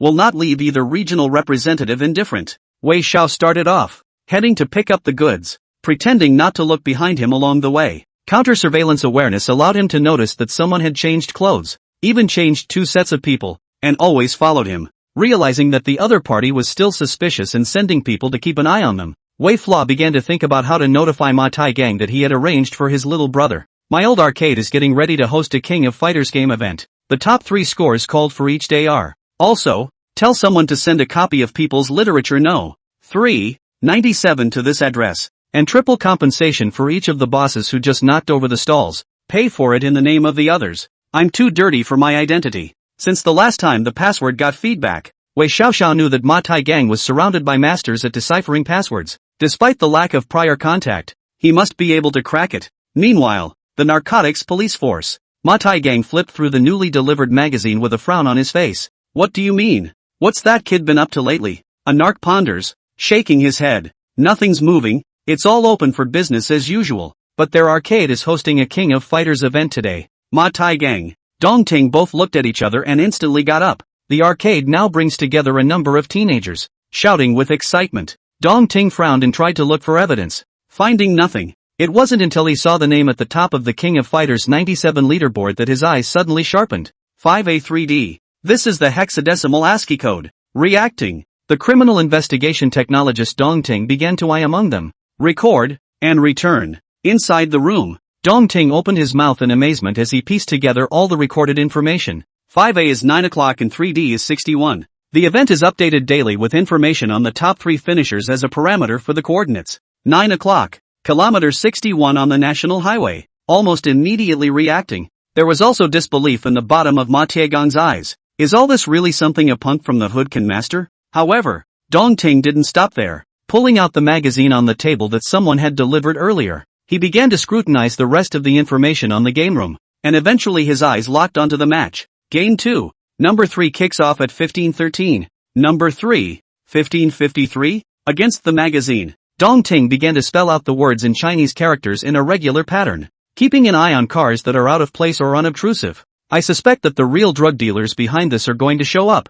and they're running a test on me, and purposely set you guys up to arrest me, and they're going to be watching this arrest. We must find this man. At this moment, Dong Ting closed the magazine and looked on in shock. This kid, so much in the shadow of the original narc. I want to meet him more and more. He's obviously a little agitated though. Why? Could it be that the person behind this one is a big fish? Jitterbug. Live pop-ups surged wildly, and many viewers watched in shock and disbelief at the unconnected spaced-out encrypted call. Too thoughtful. Wei Flaw even guessed that the other side had started testing him by observing the other side's surveillance. He knew that the other side was going to test whether he was trustworthy or not before opening the market, but instead of running away from it, he also began to use the other side's test to look for bald Lu Chang in an attempt to spy on the enemy. Both narcotics police and drug dealers are very smart, just that no one has ever thought that Wei Xiaoxiao has gone crazy in order to find bald Lu Chang, the enemy of the extermination case. Ward. Wei Pengsheng looked at the live broadcast screen and also the pop-up screen, completely stunned. How many theories are included in cryptography? How many types of encryption are there? How does psychology analyze opponents? There's also the counter-surveillance ability to pull in both the narc and the drug dealer in the layout test. Such a mind. Such a heart. He could hardly imagine it, and his face grew bitter. So by that time, your ability had already reached this level. Wei Pengsheng was confident when he thought of the fact that he had participated in the eldest son simulation in the past, but after that, when confronted by drug dealers and murderers, he never thinks of anything but running away, taking his family back and forth until he breaks down. And from start to finish, that timeline enemy hadn't even shown up, and it was already weighing him down. Now what? Wei Flaw is actively laying out his body to get in and stay close to the enemy, and then to the kill. Chapter 76, You're Going to Hell. The windows were closed and it always seemed a bit stuffy in the modern ward, and now in his 70s, Ma Taegang, whose eyebrows are vicissitudes of life, looks at the images in his memory and exchanges in a low voice with his disciple Zhao Jing. Drug dealers are very cunning, and it's true that they don't trust people that easily. They're testing it over and over again with Wei Flaw because the big market is important after that. Ma Taegang looked saddened, gazing intricately at the new image. National Highway 61 kilometers. Wei Xiaoxiao according to each other agreed time and place to arrive. A van at the freight station appeared to be broken down. The driver was not on board, and the cargo door was left open. Far away, in a white van among the hills, someone was peering through the window glass, spotting Wei Flaw starting to move the boxes into his van. The bald man didn't say a word. This time Wei Xiaolu carried electrical accessories wooden box put poppy raw materials, but he deliberately but told Wei Xiaolu inside is 10 kilograms of poison. Tests arranged by Baldhead. Call the police and tell them there's a suspected smuggler at kilometer 61 of the national highway. The phone dialed. The car window rose, covering the bald Lu Chang ruthless face. Horse team, news from over there. Someone called the police to report a suspected smuggler at kilometer 61 of the national highway.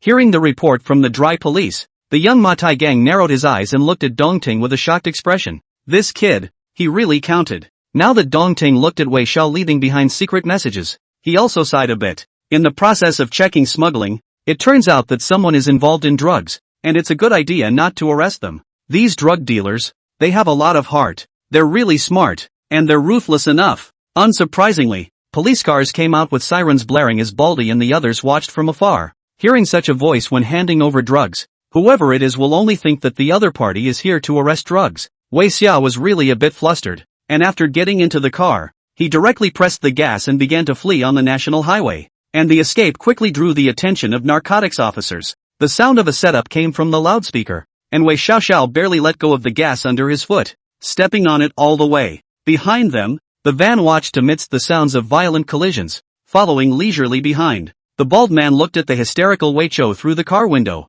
Under the police car chase, Wei Flaws do not care about the oncoming vehicles. Hit is also directly drive away. The barrier ran straight through. The front end was popping and rattling and the lights had been damaged. But the driver's seat figure had, while driving, still injected. His face twisted and stretched. At this moment, the bald man smiled. What a mad dog. But I like it. Such a mad dog is best suited to go with us to Yunnan to bring goods. Immediately, the satisfied look gradually turned into ruthlessness. Continue.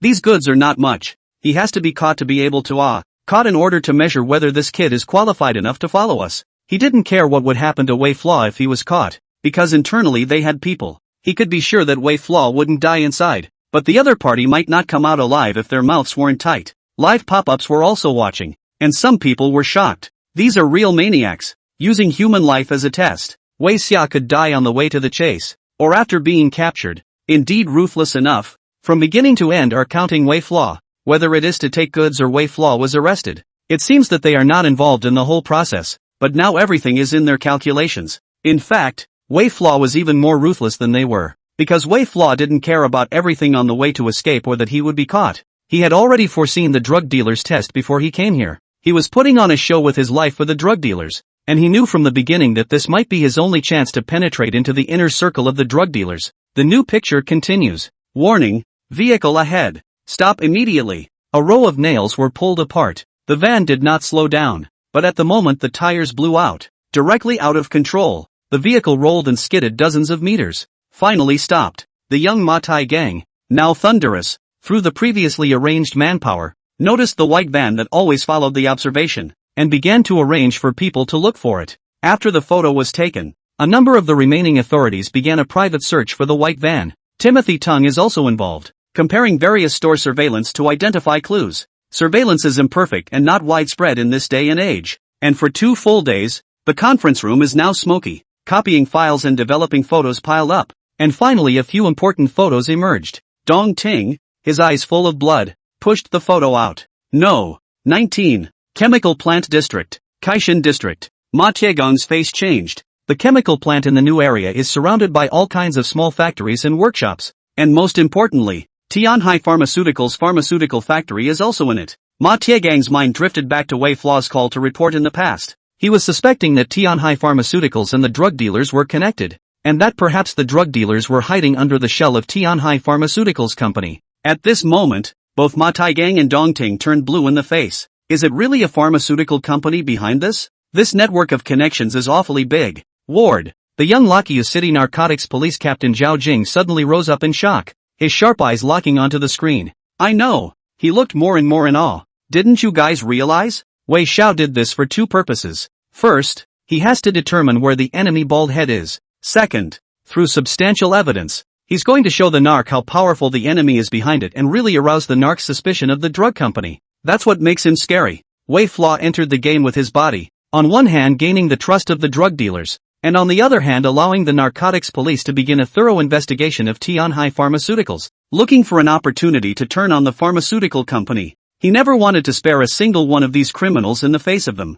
or rather, never compromise. This guy. Zhao Jing stared, his gaze seeming to penetrate the image and meet those eyes from 30 years ago. He started out with the intention of dealing with his enemies, toppling the poison chain and counting everyone. There's Zhao Jing analyzing that the pop-ups likewise have people shocked to contact before. He knew he was being targeted by drug dealers from the moment he overturned Wei Peng Sheng's stall, tested it, and started laying it out. When the piece was dropped, this man was already waiting 3 paces away. His mind is so meticulous that it's hard to imagine. The picture continues. This place, the terrain is very complicated, and the composition of the people is very complicated. Putting down the binoculars, the young Mate Harbor frowned. It's now October 97, and he begins observing the topography of the Tianhai Pharmaceuticals drug plant to determine the approximate location. The presence of that white van at the pharmacy already says a lot. If Tianhai Pharmaceuticals is really related to the drug dealers, it's going to be a problem. When we get back, you and Oda will take a team of your own and start doing a coverage in the Kaishan district in the name of Urban Terrain Survey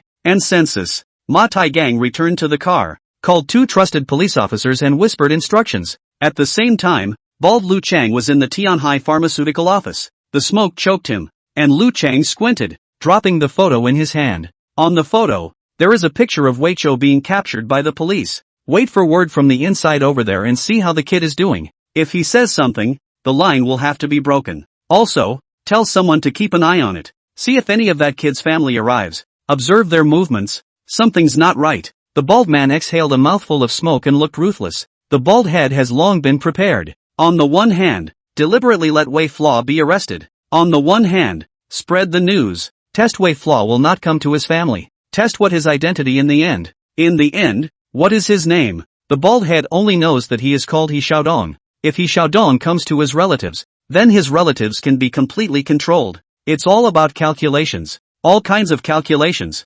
Inside the interrogation room, Wei Xiao is now as thin as a bone, with blood under his eyes. Strong light exposure, no rest allowed. Repeated open-ended questioning, combined with a body that's been broken and depleted for years. Car accident injuries and drug addiction. It's now woefully out of shape. While no one cared, Mate Harbor pushed the door open and frowned. I've already checked the pharmaceutical side and it's very suspicious. What do you do? Wei Flaw struggled to raise his head, his almost lax pupils regathering their light. Torture. Marty Harbor froze, caught off guard. Wei Xiao glanced out the window, his voice hoarse and almost inaudible. You're not right. Send out a circular later, using He Xiaodong's name and a picture of myself, and notify all the places to inform me of the charge of drug transportation. Remember, at this moment, subconsciously listening to understand, Ma Taigang looked at those eyes and was creeped out. You're crazy. Doubt the pill mill. And doubt me here. I'm a narcotics police force. How can there be a problem? Ma Taigang was angry, but there was also uneasiness in his heart. Previously, when Wei Flaw suspected Tianhai Pharmaceuticals, his own reaction as it were, the facts have proved. Now, he's suspecting that the narcotics squad has a drug dealer on the inside. Ma Taigang didn't do anything after all. But Wei Flaw struggled to his feet and began to grab his leather boots and frantically slam them into his face and stomach, which quickly swelled up and bruises piled up. Hydrochloric acid was also applied and the back was cauterized to cause electric shock interrogation marks. The intense pain caused Wei Chao's already nearly depleted body to grow weaker. Now that his body was densely covered with wounds, tearing sensation, burning sensation overlapping, Wei Xiao gasped for breath. His bruised and swollen face was hideous to the extreme. Wei Flaw's eyes were scarlet, and he was stumbling hard to protrude his muddy voice. You don't know how vicious this group of people are. I'd have to be in hell to fight them. It's the only way I can drag them to hell with me. Wei Flaw tilted his head, his face swollen like a pig's head, bruises floating up. He smiled extraordinarily frankly. Chapter 77. I swear. Two things happened in October 97 in Loco Hills. One thing to meet the reform and opening up Luochio began the largest scale of investment. One incident was a malicious rush for a card on the outer ring road of Luochio, and the suspect, He Xiaodong, was arrested. Bald Lu Chang leaned back in his chair, his wine glass bobbing, while the newspaper lay in front of him. Loco Hills Daily News. This morning, the police in Luochio City, National Highway 61, broke a drug transportation case. The person involved in the case, He Xiaodong, suspected of transporting poppy raw materials, has been arrested. The police in accordance with the regulations, to be detained and ticketed. The newspaper was casually dumped on the desk by the bald man, who was expressionless as he turned his head to look at Sun Bin. What's it say over there? Sun Bin knew that when Lu Chang said over there, he was referring to the police insiders and frowned at the words. Texted over there that the kid is crazy hard and won't say anything. It's now been 3 days since the kid was captured. Not eating, not drinking, and refusing to talk when his addiction hits the floor and he's twitching. And the other guy was in there pretty bad. Electric shocks. Lots of signs of leather boot beatings. It's a struggle to get up on my own to go to the bathroom. Sun Bin's voice trailed off. But even now that the notice is out, there's still no family to see him. The bald man nodded in satisfaction. It seems that this kid's identity has not been faked. So it's true that there is no one at home. After all, how can such have family? Lu Chan continued to arrange. In addition to the police notice, he also through the channels of Tianhai Pharmaceuticals intentionally send money to many media outlets, requesting extensive coverage of the news of He Xiaodong's arrest. Not only Luochio, now the news has spread around. Yecheng, Bai Chang, He City all have related reports. The fact that his family hasn't come yet in such a situation shows that there is indeed no problem. There's no problem with his status. Pop-ups were surfacing at this point. How could anyone come? Over the years Wei Flaw deliberately went to prison many times. His family has long been disgusted with him. Who could possibly come to pick him up? Whether it's grandpa or his younger siblings, all of them are disappointed in him to the core. The name used is He Xiaodong. His family won't necessarily notice. Even if they see the photo they won't come. But that's exactly what Wei Xiaoxiao wants. He won't implicate any of his family. He'll only protect them behind him. This layer of camouflage has already proved that Wei Flaw has done a perfect job, but when exactly did he quietly drop his layout? Many viewers were shocked to think about it, and the former Karma City came to their minds. That's when Wei Xiao went alone to erase the genealogical data, destroying traces and stealing the identity of the deceased. Create conflict with your family and make them sick of you, just for this moment. Thoroughly isolated, with no family or friends. It's like a stray dog. Memory tracing continues. Cheng Zhong in 97 was barely making ends meet by setting up stalls outside. Previously, the family's savings had been empty after being forced to pay off gambling debts for Wei Chou on several occasions, along with moving several times. On the street, pushing the stove to sell baked sweet potatoes,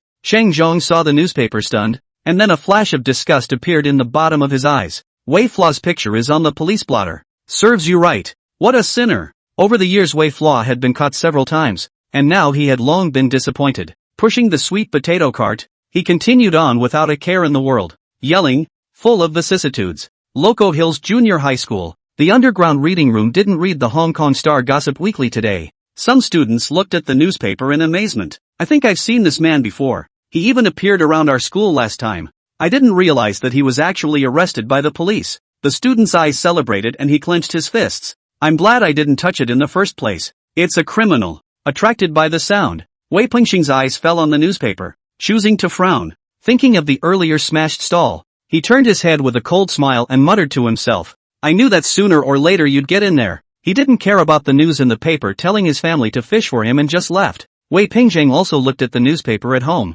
A few students who teach learning frowned. Wei Pingzhang, this person seems to have spoken to you. He's in police custody right now and says he's going to contact his family to pay the fine. Hearing his classmate open his mouth, Wei Pingzhang glanced at him, full of disdain. Who is he? I don't recognize him. At that time, Wei Solo was participating in a new research group competition, saw the roadside notice, frowned, and then did not care about it, and continued to discuss with the other schoolboys in the car. Wei Solitaire is still small, but also saw the photos released by the media at school. She did not say anything. The thought of Wei Chou, who was always getting tattoos, smoking and drinking, and getting into trouble outside, filled his belly with unhappiness. She has to practice her song today. The food market in the southern city. Seafood market. Villages and towns outside the city are almost plastered with pictures of He Xiaodong and information about the crime. But today the police station still has no one to come. In the interrogation room, Ma Taigang also watched the briefing, frowning in complexity.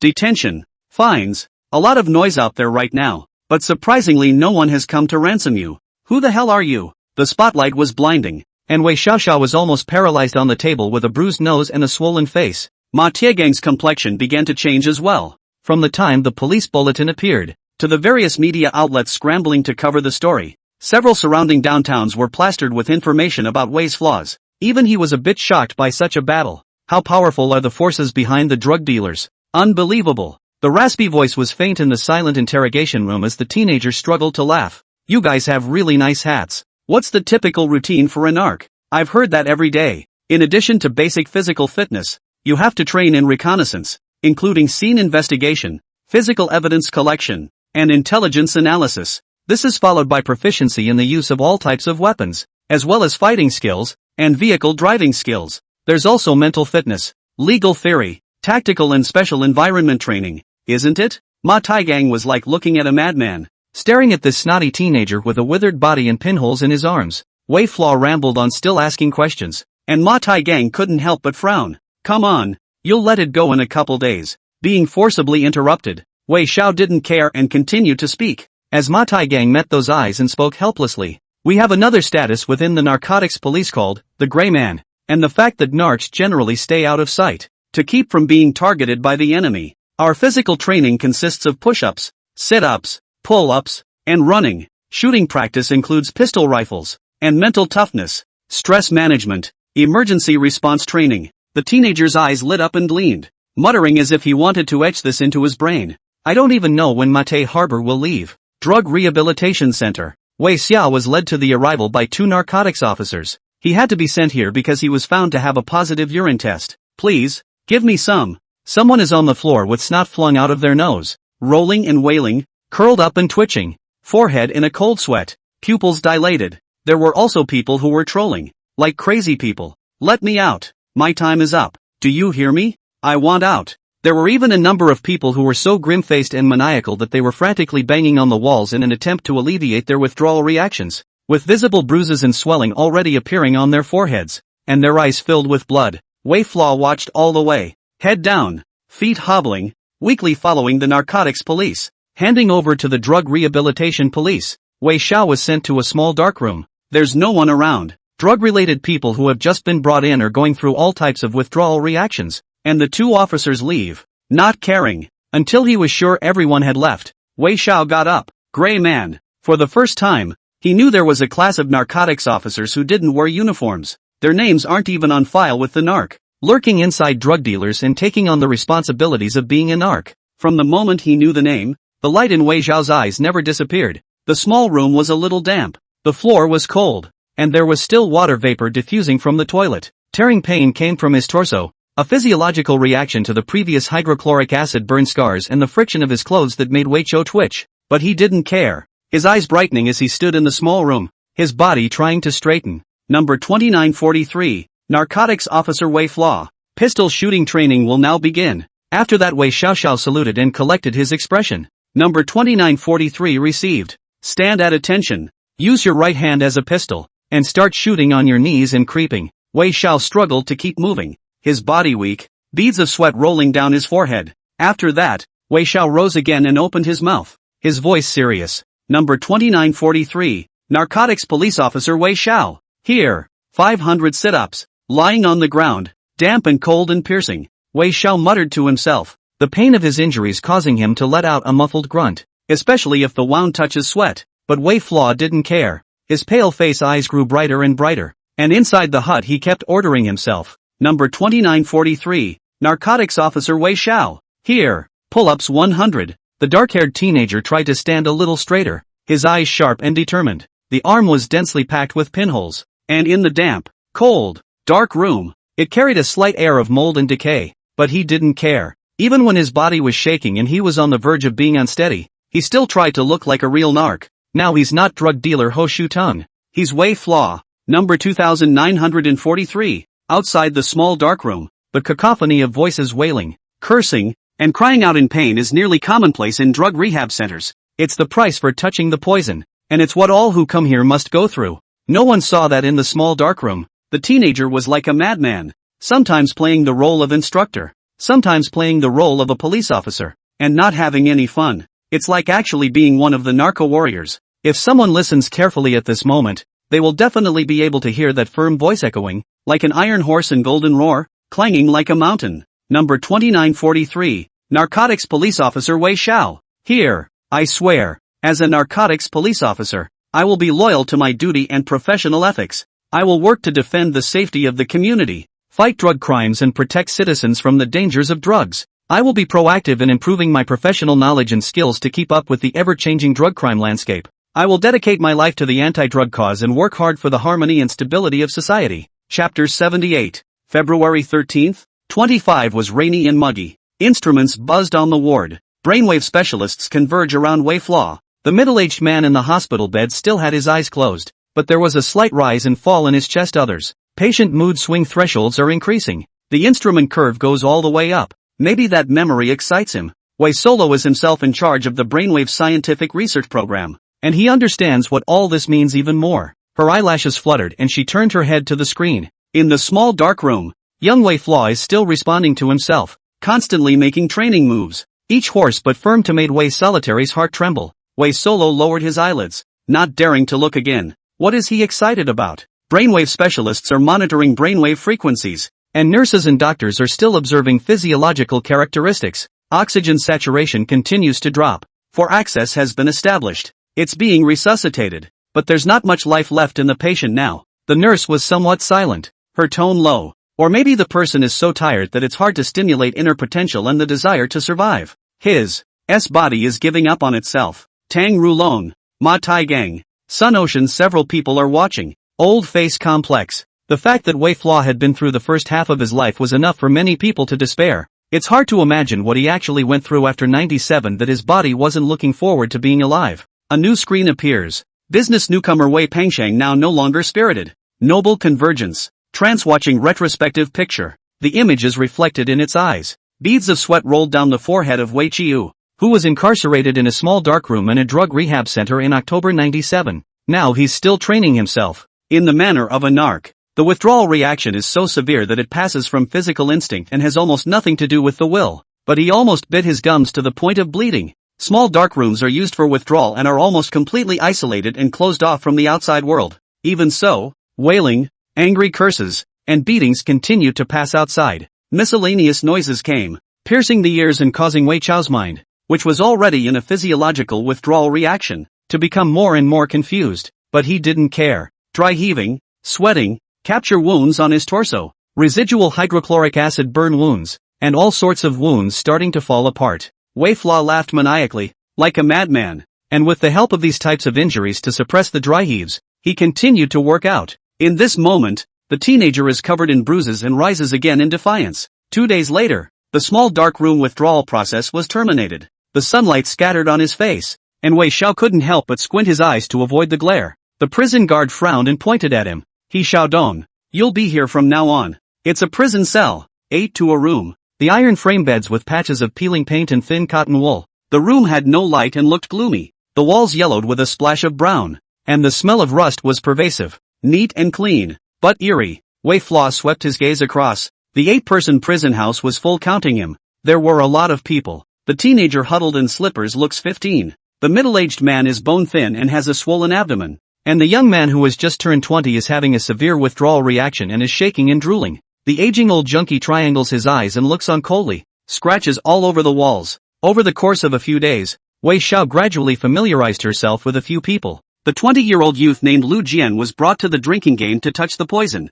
15-year-old Ma Yu, on the other hand, was forcibly beaten and forced to touch drugs by gangsters outside the school. The middle-aged 30-year-old Hetchin was cheated and poisoned by an unscrupulous builder because he refused to be unjustly evicted from his home. Hetchin began to turn white at this point. His forehead compensated with cold sweat. He was dry heaving profusely, and his body was gradually shaking. It's a precursor to a withdrawal reaction. What to do? What to do? He grabbed the railing in a panic and wept in despair. The despair of being defenseless was enough to destroy the will of any hardened man. Give me one, please. The snotty Hirschchen rolled on the floor, pleading, seemingly without any dignity. Several other people in the dormitory heard the sound and turned their heads, not daring to look again, their eyes numb, because they would be just like Hirschchen. Everyone will be the same. There's no escape. Bang! The violent noise made the remaining few people stare. Wei Flaw stood in front of Hetchin, his voice fierce. Stand up. The voice was icy cold. Bang! I told you to stand up. Wei Flaw was like a madman, choking Hetchin's neck, weak but still desperately lifting him up. I told you to stand up. Have you no honor? Do you remember your wife and children? Stand up like a man. Hirschchen convulsed, drooling and weeping as well, his voice shaking. It's no use. I can't stand it. You can. You think about your wife. You think about your kids. You're not just yourself. You're a father, a husband. Hold back. Tell them you're a top. Dare you. At this moment, Hetchin froze. His gums gradually began to spill blood, and his eyes were scarlet. The trembling continued, but Hirschen's eyes were bloodshot and his palms were nearly pierced by his nails. Hold back. After that, Lu Jian also started to seize up, and Wei Xiao shrugged off the slaps, pulling him up by the arm as he tugged on the red rope. From a girlfriend? Have you ever fantasized that in the future? You'll get married and have kids. Lucan chokes and curls up in the corner. It's no use. I'm ruined. No one wants someone with a history of touching drugs. I'll take you. Come see me when you get out. Meet me at the Kosho Billiards, and I'll give you a new life. Wei Flaw after also looked at the teenager Ma Yu. No matter how to beat, the teenager is numb-looking, lifeless. At this moment, Wei Flaw just looked at him, his husky voice icy cold. You were once your parents' pride, too. The always numb, self-loathing Ma Yu finally burst into tears. The triangular-eyed age 40-something Chow watched everything and snorted. What are your qualifications? Looking at Wei Flaw, who had gone insane to the point of near exuberance of life and had brought the others to begin training desperately to resist the withdrawal, Zhou Guoqian opened his mouth maliciously. Look at your hands. Look at the holes. What gives you the right to wake people up? You touch more. Wei Xiao suddenly felt bad, but remained calm. He got up and took a step toward Zhou Guoqian. I'm in hell. By what right are you guys in? What makes you all want to be in hell like me? Swing hard. At this moment, Wei Flaw's eyes were cold and sharp. Old man. Utterly depraved and still smug. You don't want to bring anyone down.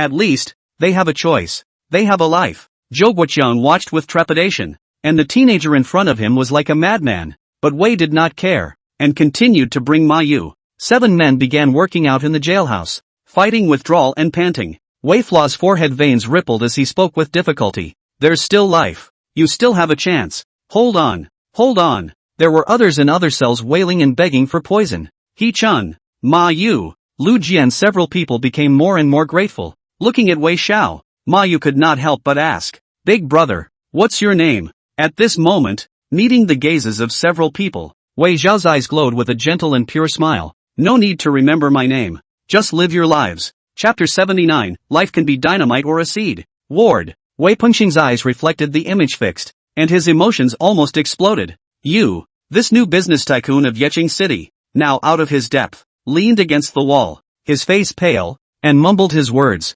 What kind of body is in the memory retrospective shot? Withered, scarred tattoos all over the place, and underneath the pinholes was thin flesh and blood, powerless to the core. Broken, depleted, near collapse. He's all but counted out by the drug dealers. He's doing it himself, and he's going to save these scum. As if being drained of strength and depressingly unable to breathe, Wei Pengsheng could not believe his eyes. The Phoenix newspaper host frowned, retorting, Scum? Some of them are forced and tricked. You forgot. He positioned himself as a narcotics officer, not only eradicating drug dealers, but saving lives. The host watched in silence. Complicated. This kind of person has the means of a Vajra and the heart of a Bodhisattva. But you are involved in so much karma. How can you possibly bear it? The camera of the Pepsi program was focused on the hospital bed. The dying middle-aged vicissitudes of life are different from the stoic, maniacal teenager in the flashback image. That exuberance seems to be dissipating. The live streaming pop-ups are also rocking. In retrospect, he was weaker than anyone else, yet he burst forth with such powerful infectious energy. He's like a madman who is not ruled by his desires. He really does rule himself. Modern, heavy city, Dongping district, Starlight Plaza. People were coming and going, and music was still playing on the store stereo. Now in his 60s with a successful career and a used car dealership, Herschchen hangs out with his kids. At this moment, he saw the screen, turned pale, and suddenly fell to his knees, bawling. Many people looked at the man who was crying his heart out. Herschchen choked and sobbed. I finally see you again. That's when he saved me. From despair, covering his eyes with both hands, tears still pouring out of his fingers, Herschen's body shivered as he thought of 30 years ago. That year, the dark-haired boy turned his back to the light and reached out his hand to him. Thin, depleted, scarred and crumbling, lycanthropic and mottled. But it was such a teenager who reached out to his own self in the abyss, pulled him. What he lifted was that desperate life of yesteryear. Overseas, Southeast Asia, middle-aged men in suits, serving coffee and laughing with expatriate clients. It was only when his eyes flickered by unnoticed and he saw a face, fluent in a foreign language, that he suddenly froze. Spinning around, his eyes watered and his coffee fell uncontrollably to the ground. Mr. Ma, what's wrong? The assistant watched his boss lose his cool and frowned in reminder. But now that Ma Yu no longer cared, his lips trembled, his nose raged with acidity, and he finally couldn't tense up completely. Big brother, I see you again. Unconcerned about his image, he let out a loud cry, and in this moment he seemed to go back to 30 years ago, to be that desperate and numb teenager, uneasy, terrified, until someone with an icy voice told him, you were once your parents' pride, too. In the mire of despair, flowers suddenly arise. That year, after his release from prison, his older brother arranged for him to work and study, and even supported his own study abroad. I wouldn't be where I am today without my big brother. Maybe, I won't live to see this. Ma Yu had burst into tears and cried out in pain. He's city, neighborhood, the dishes are here. The 50-year-old Lu Jian is physically fat, but dotingly looks at his daughter. It was only when he saw the figure in the live screen that he suddenly lost his concentration and fell to the ground. The wife panicked and assisted, and was surprised to see that her husband had covered his face and was crying. He even cried so hard he couldn't speak. Pointing to Wei Chou from the Life Throwback program, the red string on his hand almost faded. If it hadn't been for that teenager that year, he wouldn't have even been able to walk out of rehab when he got out. Without his offer of a job, he himself would not have had the opportunity to marry his wife. One will not have a life. It's you. I've finally met. It's you. In the meantime, Loco Hills. Zhou Guoqiang leaned against the old brick house, while a teenager brought medicine. Grandpa, it's time to take your medicine. This year he is in his 70s, dying and aging beyond recognition. but when he saw the face, he still struggled and also wept. It's you, he thought of himself. The only reason he was able to live, and even open a scrapyard here, was because after he came out, Wei Xiao sent people to beat him up multiple times, warning him that he would not be allowed to touch drugs. So he lives, runs a garbage buying station, and picks up an orphan to raise, trying to do some good. It is also the reason why someone is still willing to take care of them before they die of old age now, so that they don't die like a lonely soul. He suddenly reached up and slapped his face with a trembling hand, crying out in pain. Grandpa, his grandson, who had picked him up, pulled at him, but Joe just cried, his voice weak and desperate. You don't understand. I was stinging him then. I'm such a guy. He's saving us, and he favors even trash like me. Who will save him? How do I pay him back what I owe him? Jitterbug. Many live streams appear with various titles. He intervenes in the karma of those dragging people down, just to save one more person. Being in the infernal, he still hasn't forgotten his original intention. How to change a person's life. Someone lifting at the depths of despair. The screenshot is a comparison of the eldest son. There are also a lot of comments. Being in the same era as people like this is what makes me believe in humanity. Perhaps it is because so many of these people have gone before us in history that there is hope for the human race to continue to this day. He reached out and lifted, and fell into the abyss himself. But he never regretted it. Some shine in the dimness, some light a fire in the decay. Oiled out, but radiant, memory retrospective images. The third son of the Wei family. Wei Ping political simulation of the eldest son. Now Wei Ping Zhang's pupils were bloodshot. He's continuing his previous tactics, posing as an official to report and paying for media coverage to make a big deal out of it, deliberately pretending to be a drug dealer and threatening journalists. But unlike before, the temporarily bluffed drug dealers quickly reacted.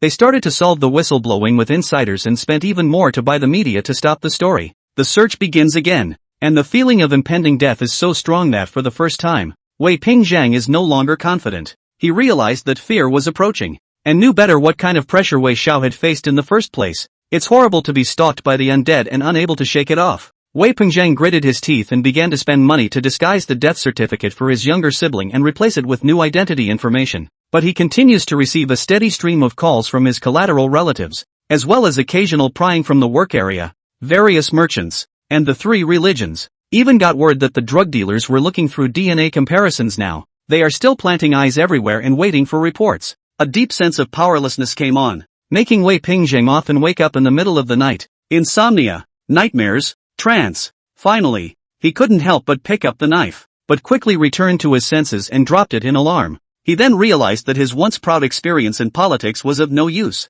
Taking a big breath, Wei Ping Zhang opened his mouth in fear. What did Wei Flaw do after 97? Why weren't drug dealers looking for us then? And loved ones not being coerced into looking? What the hell did Wei Flaw do? Memory retrospectively, images appeared in synchronization with Wei Qi's memory. You've got a visitor. The prison guards brought out Wei Flaw. Through the glass, Lu Changjian's brow furrowed, and his heart was so sore that he almost fell into tears. The drug dealer stakeout didn't matter, because it's normal for a punk to come. Wei Xiao was also looking at Lu Huangmao, seemingly casually. Why do you have the heart to come see me? How's the KOF tournament going these days? On the other side of the glass, Willow Yellow Hair was aghast in her heart and collected her thoughts. He knew that it was the boss's secret word, known only to them. Someone smashing it. Smashing doesn't affect the game. How many points did the other team score? I remember the last record was. Wei Flaw rattled off a long list of numbers, after which time ran out and waved him off. He'll be locked up for another half a month. Lu Huangmao memorized the numbers Wei Xiao recited just now. Beads of sweat gradually penetrated his forehead. Hurriedly rushed back to the small room, flipped out a magazine, and began to translate against it in a codebook manner. I've had relatives contact my grandpa before, telling my relatives to shut up, and that if any of them wanted to betray me for money, they could make a hard move. Looking at the translated statement, Lu Huangmao had a grim look on his face. Finally, we're waiting for the boss to give the order. Boss's younger sibling is my Lu Changjiang's younger sibling. The fire flared up. The note was quickly annihilated, and Lu Huangmao disguised himself and quietly left with a few trusted brothers. In the evening, it finally arrived at the mining town. There is a relative of the boss's from before living here. The man's name is Li Guofu, and he's Wei Chao's cousin's uncle. After an investigation, Li Guofu, who had previously been deceived by a drug dealer disguised as a businessman, began to contact Chang Zhong. Even if he knew, he didn't care. Pai Li Guofu slapped the hand of 10,000 yuan. Humming proudly, calculating a moment to the city to find a hair salon dashing. The old van sped up. Bumpy road straight opened the door. Lu Changjiang a hand to pull Li Guofu into. Who are you people? Robbing in broad daylight? My neighbor is a police officer, so if you're not afraid to die, go ahead and rob him. You'll all be shot when the time comes. Yet no one paid any attention. The masked figure at the forefront drove all the way until he reached a wilderness. 5 vans presenting 5 directions, each towing a rope. 5 ropes were now being placed around Li's head and limbs, and the sound of the engine was piercing. Li Guofu wailed. His pants gradually soaked through. Incoherent, began to frantically beg for mercy. Until the end, drooling and scared to dementia. Lu Huangmao squinted his eyes and observed the test multiple times to make sure that Li Guofu was really scared crazy before he left with an expressionless face. The pop-ups were raging. This is the real means. Wei Xiao is indeed worthy of the phrase Bodhisattva's heart. Vajra's means, willing to die to rescue others, but in the face of evil, to protect his family, he will be more evil than evil. Chapter 80, What's his name? Now the First People's Hospital of Yecheng has an extremely large number of takeaways, many of which are ordered for Wei Chuan. Now Wei Pingsheng smiled bitterly, his eyes turning, looking at Wei Pingzhang and Wei Fla's eldest son in comparison. It was a long time before his voice trailed off and he spoke.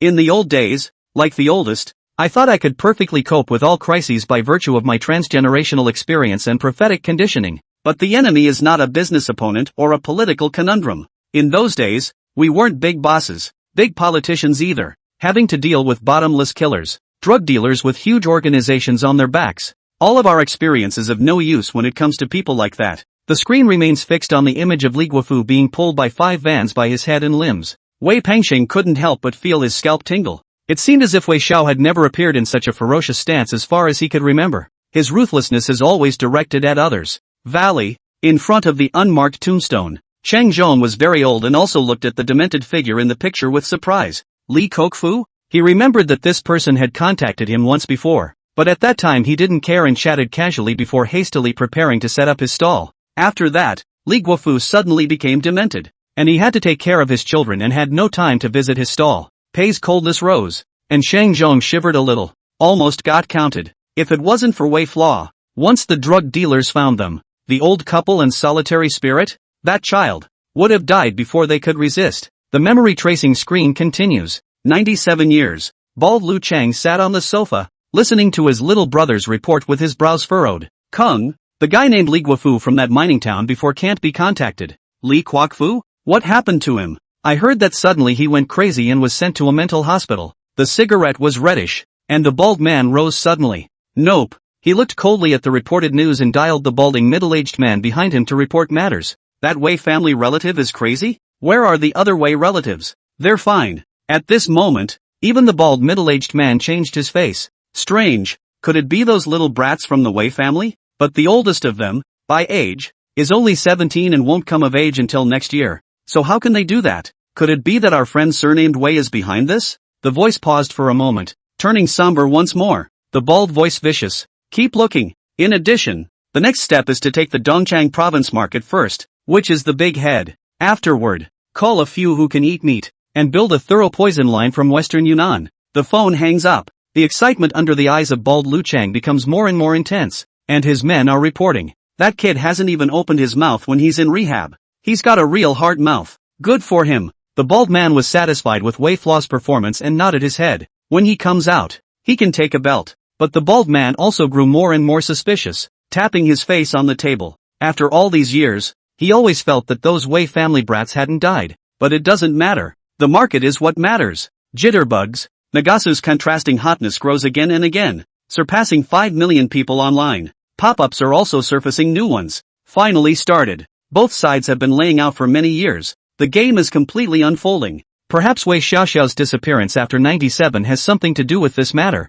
From the battlefield of the Wei family to the battlefield of the drug line, the two paths began to face each other. Wei Flaw and the Wei family extermination case was in the open and the drug dealers were in the dark. But the drug line Wei Flaw was in the dark and the drug dealers were in the open. On one side is a huge drug cartel backed by overseas forces, spanning the business and political sectors. On the other side is Wei Yan, who is carrying a blood feud and has quietly infiltrated into the drug traffickers' inner circle. And until now, the other side doesn't know that the eldest son of the former Wei family's extermination case is already standing beside them. Wei Flaw's memory flashback unfolded. Rehab, dimly lit. The 8 people in the jailhouse, with the exception of Zhou Guoqiang, were all looking down at their books. The books were borrowed from a drug rehab center by Wei Flaw, for offering to take the initiative to study. The prison guards also finally stopped being cold and had a better attitude towards the teenage addict. Lu Jian, times are changing fast now, and the economic situation will follow the time and the environment. So if you want to get your act together and excel after you go out,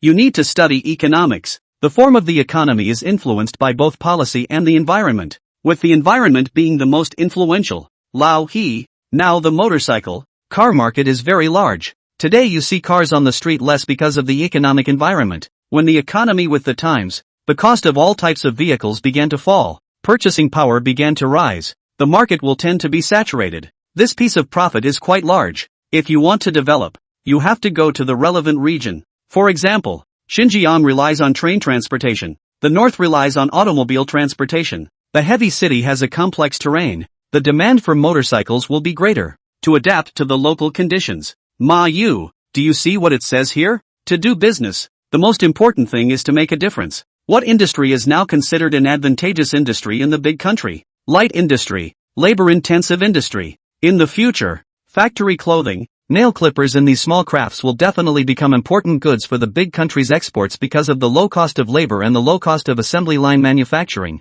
It will be turned into an export product and earn profits. You can learn more foreign languages, such as going to Russia and other countries where light industry is not so developed as where sock nail clippers are best to make the difference. Zhou Guoqiang, you don't have any physical strength advantage now, but you are more convenient to put down your face than young people. Old resources recycling and reuse is also a blue ocean. Not to say get rich. Once the scale is formed, at least 1 year to save a $10,000 is not difficult. You have to think about what you're going to do when you're old. 2. Wei Flaw has a talent for being a teacher, choosing books that are highly specialized, while also carefully breaking down ideas and teaching thoughts to the 7. Even Chao, who has long since given up on himself, explains it. Ma Yu, Huchen, and Lu Jian all looked at the raspy-voiced black-haired teenager gratefully. Surprisingly, for the first time, they were looking forward to life after they got out. In the modern ward, the aged Ma Taigang watched the scene with emotions falling from his eyes. He's solving problems and charting the course of life for everyone.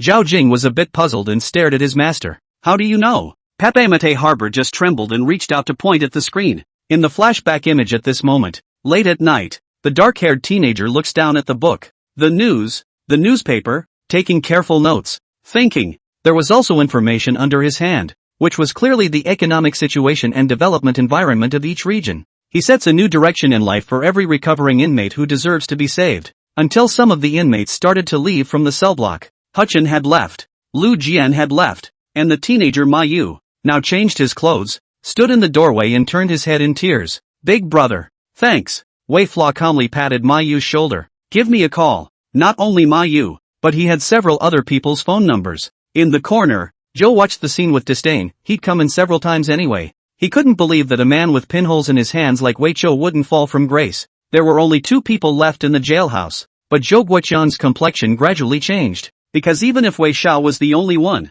he was still studying, taking notes, shouting slogans silently, insisting on working out, and sweating. It seems that withdrawal reactions are completely non-existent for him. Early in the morning, Zhou Guoqiang was silent for a long time, and then for the first time, he took the initiative to get out of bed and followed Wei Xiao, trembling and doing push-ups. Wei Flaw turned his head to stare, training while speaking with difficulty. Do more good. One should always face the sun. Can't keep sinking. If you are positive and radiant, you can eventually redeem yourself and move on to a better life. Face the sun? Zhou Guoqiang's always gloomy heart finally began to brighten up with old tears. Twisting his head away from the sight of Wei Flaw, he insisted on shivering and doing push-ups. Zhou Guoqiang, it's time to go out. Before leaving, Zhou Guoqiang took a deep look at Wei Xiao and slowly bowed. The first time he had ever bowed his head. Wei Xiao didn't care and continued to look at the book. He was the only one left in the jailhouse, but he always seemed to have a biological clock etched into his soul, working out and reading books in strict accordance with his routine without the slightest change.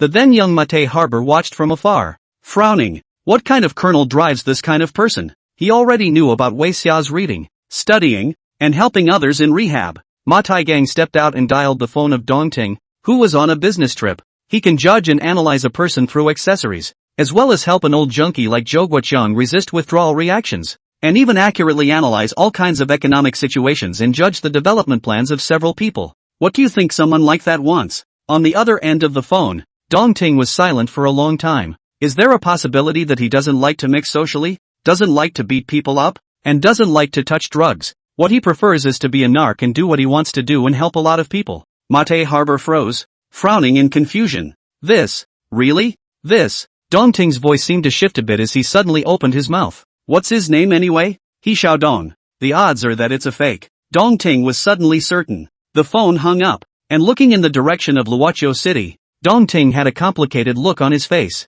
He's an informant. Dangerous. Tells us a lot of clues, but we don't know his name. If he sacrifices later, how do we remember him? And how do we honor him? Chapter 81. On February 14th of the 25th year, the northern cities of Yecheng, Baicheng, Laqiu, and even the entire Dongchang province were cloudy and rainy, with a sudden change in temperature. The city is full of traffic and life, but it seems cold. But in front of the big screen at the Wanda Mall in Yecheng, many people spontaneously left work or came to the screen and silently watched Memory Retrospective Picture. This scene became a memory that many people could not forget for 25 years. Inside the drug rehab cell in October of '97, all 7 inmates were gone. The lights in the cell were small, faint and narrow, dimly illuminated, and a new cell next to it brought in another batch of recovering addicts who were escorted by the guards, who were annoyed and disgusted to look at these people with their foul odors and their arms with needle holes in them. Until Chen, the prison guard, suddenly looked toward the 045 cell. Wei Xiaoxiao put his hand out of the cell and greeted toward every person in drug rehabilitation. Were you tricked into sucking or did you do it on purpose? What? On purpose? You're such an asshole. Do you even want to live? Do you really want to die of depravity? Go out and do something meaningful. Don't be ruined by drugs. How about you? Looks so age. Only 20 jangling years old. You are cheated? Good boy. Must quit. Now the reform and opening up is imminent. The future life is unlimited. In the future this country of ours will be very big and very good. You can go to travel all over the world. Life has a chance. You look 40 years old. Why do you still touch this kind of thing? Why do you still let your children touch it? You're kind of I go out and designate to you. Locked up in a prison cell. Wei Chou looks like a mad dog. If he came across someone who had been tricked into touching drugs, he would have a much nicer tone and warn the person to quit. If he encounters someone who sucks up on purpose, he goes straight to anger, targeting the main points and scolding the person to wake them up. If you come across yourself sucking and also bring others to suck,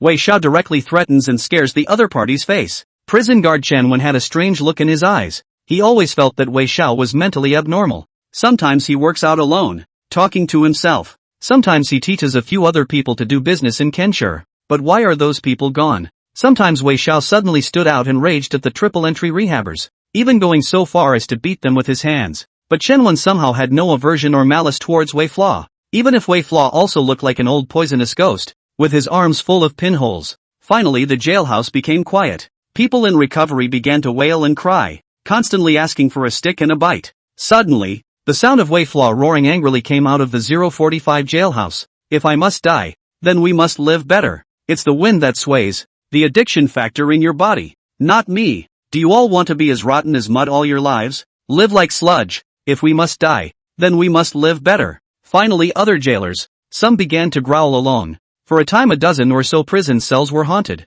Not a sludge. Not a sludge. Live like a human being. Roaring continuously. While on the ground, Wei Flaw was doing push-ups. His lips had long been dry. The traces of his former injuries had not healed. And now because of the roaring and all sorts of once again cracked some traces. His pillow and bedding had some blood on it from a gaping wound. But not important. This scene is popping up extremely well at the moment. Weibo. Today's headlines. Jitterbugs. Pop-ups galore. He's so incendiary that if it were anyone else I'd think it was cutesy. But Wei Flaw really did incite because he was only sincere. It's the agitation brought about with purity and sincerity that will make these scum and desperate people start to wake up. You guys look closely. Wei Xiao eyes with a smile. This is a kind of incredibly happy smile. As long as he can wake up one more person not to touch the poison, he is really happy. Wei. There is a saying in Buddhism called all evils are all evils, meaning that once you carry this kind of personal karma, you have to carry a great deal of despair, because it is hard to save people.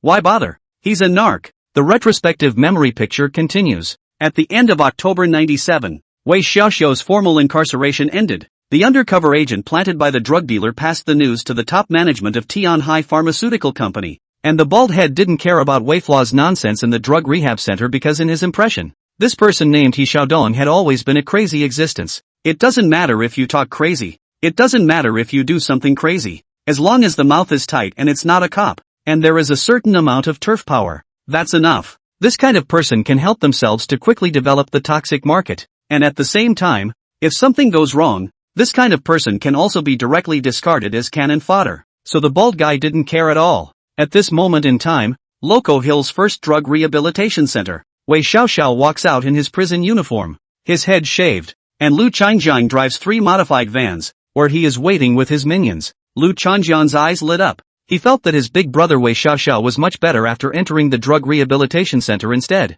For not touching the thing for close to a month. Regular routine, regular diet, plus exercise. The former withered, dried up, lifeless Wei Flaw hardly had a little bit of life. And Wei Flaw wasn't exactly walking out despondent and frustrated. He is walking out with his head held high, even proud, like he was part of the narcotics brigade. He even gazed critically at the other prisoners walking out. Wei Xia even warned other inmates who had just been released from prison, if you ever touch drugs again, I'll cut off your hands. So go home and spend time with your family. And you. Wei Flaw glared viciously at a pale young man, but his tone wasn't vicious. You're so young. Don't touch this. If you're short of money, go to the old city's Shaoshang video hall and look for me. Take some money and do some serious business. All of you get the hell out of here. Touch the stuff again and I'll clean it up one by one. Wei Flaw was raging against everyone out of jail for being addicts. Others nodded fearfully or left with complicated eyes. Wei Flaw immersed in it. The surrounding prison guard Chen Wen who escorted him was a little complicated.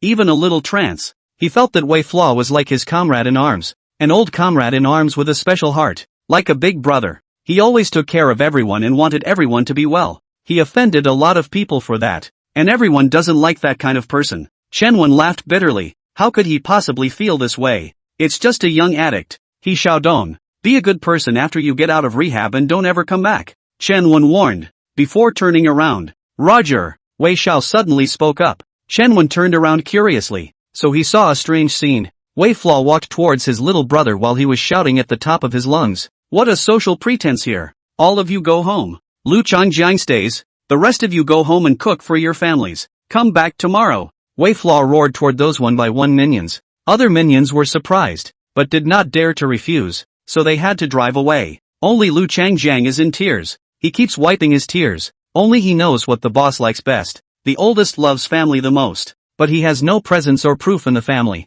That's why he frowns when his little brother stands up for him, thinking it's too rowdy. But he'd be happy if his little brother all went home to cook or talk to his loved ones. It's like he had been treated like this by a loved one. Warden Chen Wen couldn't read it. He just felt puzzled. As the doors to the rehab center closed, Wei Xia got into the car. Lu Huangmao wiped away his tears, and the van began to roar. Wei Xiaoxiao looked at the drug rehabilitation center with fondness, and then stared determinedly at Luoqiu. This city is full of vitality in the rain. In the near future, due to the reform and opening up of this place will become a large city, but it breeds a lot of sin in the process. One of the scariest is poison. Dad, I'll do what you left unfinished. Wei Flaw tilted his head and looked out the window at the overcast rain, his voice resolute and unusually sharp. Boss, should I buy you a bouquet of flowers or something to celebrate you coming out? Willow Yellow Hair, who was driving, was cheeky. He wanted the atmosphere to be lively. Wei Flaw shook his head until it suddenly occurred to him that his fifth sister,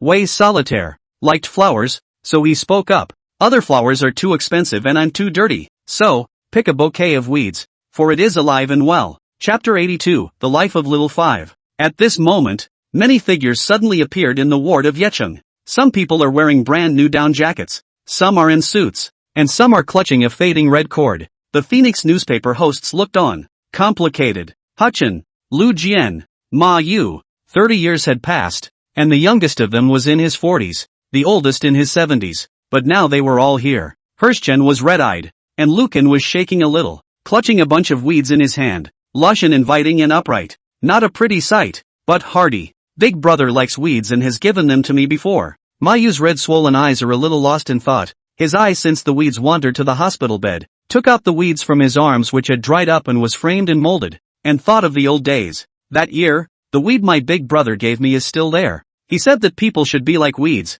always active, always radiant and full of life. Only the figure in the hospital bed was withered and dried out of flesh and blood. The chest is suddenly very sour. Mayu gritted his teeth and bowed his head. That your big brother is like a weed, bursting with exuberant vitality. Nowadays, It even follows the weeds. They looked at sickbay with complexity as the memory recall brainwave device reappeared with new images. Early November 97. After the reform and opening up, the wave of the times swept over. There are business opportunities everywhere. Some people started carting around stalls selling belts, watches, alarm clocks, and other small goods from out of town. There were also people with loudspeakers chanting about local products and specialties. The small raw video hall now stands a few restrained figures, looking up in anxiety. Big brother. It was Ma Yu, Huchin and Lu Jian. Because Wei Xiao once told them in rehab that they could find this when they got out. He gave them hope to live. Because he hadn't touched the drug, the withdrawal reaction began to dissipate and the teenager, Ma Yu, was in good spirits. Wei Fla patted him on the shoulder and gave him some money, as well as taking them each to recognize about various types of business suppliers. As the meal was about to disperse, Wei Xiao stood in the doorway, his eyes sweeping over, initially Huchin, then Lu Jian, and Ma Yu. Everyone had an extra bunch of weeds in their hands. Wei Xiao's spirit is also much better. His voice is hoarse but full of vitality and vigor. Take it. One should be like a weed, always active, always radiant and full of life. Live like a human being. The teenager's eyes were radiant, putting the others in a bit of a trance. As bright and radiant as it used to be outside of rehab. Backtrack the screen before a new one appears. Open a new area. The game room. Outside the private room. Lu Huangmao had his shoulder on Wei Chao's arm. And after that many of his brothers were drunk, laughing loudly and waving at each other to drink. During this time Wei Fla took them on several drinking binges. It wasn't until he noticed that no one was in the vicinity that Wei Xiao collected his drunkenness and got up. The drug dealers monitored him much less, and this time no one even cared. He was excited to organize and started home after that. When passing by the meat pie store, thinking of Grandma and Grandpa and his sister, Wei Xiao bought two. Afraid that the wind would be too cold, he placed it in his arms and burned a large red spot. But he didn't care, just looked ahead expectantly. That is, his home. There was a knock on the door. The dim incandescent light wasn't exactly bright, and the old door to the room opened to a small burglar-proof window. The one who spoke was Grandpa Chang Zhong. A frown almost rolled his eyes. Smelling of booze. Look what you look like. There's a can-do. It's in the paper. Crime. The teenager, all sharp edges and domineering ruthlessness, smiled sarcastically and was a bit of a handful. I won't dare do it again. Bang! The small anti-burglary window was closed. The excited anticipation under Wei Xiao's eyes gradually cooled, like the essence collapsed, falling down and placing the meatloaf on the ground. Wei Fla forced a smile and opened his mouth. I bought meatloaf and left it outside. Don't let it get cold. Little spirit needs to be nourished and grow. You guys eat more too. The rambling outside the door of the dilapidated room was not replaced by a soft heart after all. In the darkness of the night, the teenager leaves and runs down the street. The weeds by the roadside welcomed the wind, and he picked a bunch, held it in his palm, and wove it into a hat to wear. The wind was cold, but the weeds flourished. There was also the list in hand, which was a list of homes that Willow Yellowhair had found suitable for the adoption of a solitary spirit. Wei Flaws to find the first family. Zhao Science. The couple are school teachers. The family is good. The sanitation truck accidentally splashes a bit of sludge, and Science Xiao looks down at his shirt and breaks into a fit of rage. What the hell? A bunch of stinking street sweepers and a drive. Cursing dirty. Wei Xiao frowned and recorded. Science Xiao, who is arrogant and has deep class stereotypes, is not suitable. After that Wei Xiao began to observe the second house. The second family is a merchant family, doing import and export trade. The man's name is Luo Jian. He is a man of 8 faces. He is kind to people, and his family is rich. The other man came out of the club with his arm around a woman who was obviously not his wife and went straight to the hotel. Wei Flaw once again lowered his head to record, his gaze somewhat cold. Luo Construction, with many emotional entanglements and complicated family circumstances, is not suitable. The third is a factory representative who works as a technical director in the old town and is cranky and shirks his responsibilities from time to time. The fourth family is the owner of the construction team, one of the contractors of the works currently under construction in Kaishan district, but is always away from home. Wei Flaw are shaking their heads for the record. Until the last of the list is left in your hand. Central Music Ensemble. The hostess is a violinist and the host is an orchestra conductor. He is humble and courteous and has a great reputation. Wei Flaw looked at the beggar he had paid to call for the test. The man was so gentle that he not only gave the money, but also some food, and did not even dislike the beggar for being dirty. Pei Wei Xiao lowered his head and hurriedly bumped away, deliberately letting the male host see his hands reach into his pockets. Thief? Facing the male host's cross-examination, Wei Xiao bowed her head. Don't call the police. I really haven't eaten in a few days. The other party sounded a little helpless, but instead of getting angry, he gave some money. Take it, son. You can learn a skill and never do that again. Wei Flaw was finally satisfied to watch, and after that he observed late at night, watching the show and heard his neighbors exchanging compliments on the character. At the moment, he clutched the list, identified the family, and muttered something. Make sure you take care of 5, because I'm going to go do something, and a bunch of weeds in his hand. The young man was not to be disenchanted, but also like one of the weeds, scattered in the wind. The sound of the instrument is dull and accompanied by the patient's heartbeat. The hospital room. The screen rolled over several times. Wei Solitaire hung her eyes, stunned for a long time. These images from Wei Flaw's memory gradually overlapped with hers. Grandpa didn't open the door that day. She was doing her homework and heard it too, but she didn't want to open the door for Wei Chou, because Wei Xiao sent his brother and sister away and forced them to be displaced. Afterward, she was even a little happy to hear that Wei Xiao had left. She also thought of the foster parents she remembered. Elegant, gentle, generous. It's like all the good things come together. And it's so good that it's almost blinding. Most importantly, they will teach themselves music, which is also their favorite. The second brother likes business, so the tax section chief adopts the teaching. Sango aspires to a career in politics and is adopted and taught by the governor of the old city district. The fourth sister concentrates on research and follows the life of a university professor. So, the so-called way of teaching according to one's ability. Is that what you found in a family like this? Jitterbugs, Twitter pop-ups all the time. Finding adoptive homes for his younger siblings was really exhausting. He had to go door to door to determine character. Family conditions against drug dealer surveillance. After taking proper care of his last sister, he's going to his appointment, a fight he's waited too long for. Chapter 83, see you in 3 years. Wei Flaw comes back and continues to return to the game room to drink, disguising himself as if he had never left, as there are still drug dealers masquerading as employees and mixing it up. The room was smoky and stung with alcohol. Cup just raised. The door was pushed open. The original lively yelling and boxing sound silence. It's the drug dealer's side that's coming. The top wants to see you. It's time to get your stuff. Willow Yellow Hair watched coldly and calmly from the crowd. Seeing the other party masking Wei Chou, Lu Huangmao suddenly opened his mouth. Brother, the coin machine is broken. If it's broken, fix it, and hurry up and call. I talked to the maintenance wine last time. 11, 2, and 12 are rotten to the core. Dogs, just know how to get money from me. The hoarse voice carried anger. Lu Huangmao several people shrank their heads, not daring to open their mouths, like a punk who had been reprimanded by his boss. He didn't narrow his eyes until he watched Wei Xiao get a cloth bag over his head. Brothers, have a drink. I'm going to use the restroom. Inside the small room, Yellow Hair began to stand outside the door and dialed the phone as Wei Flaw had said.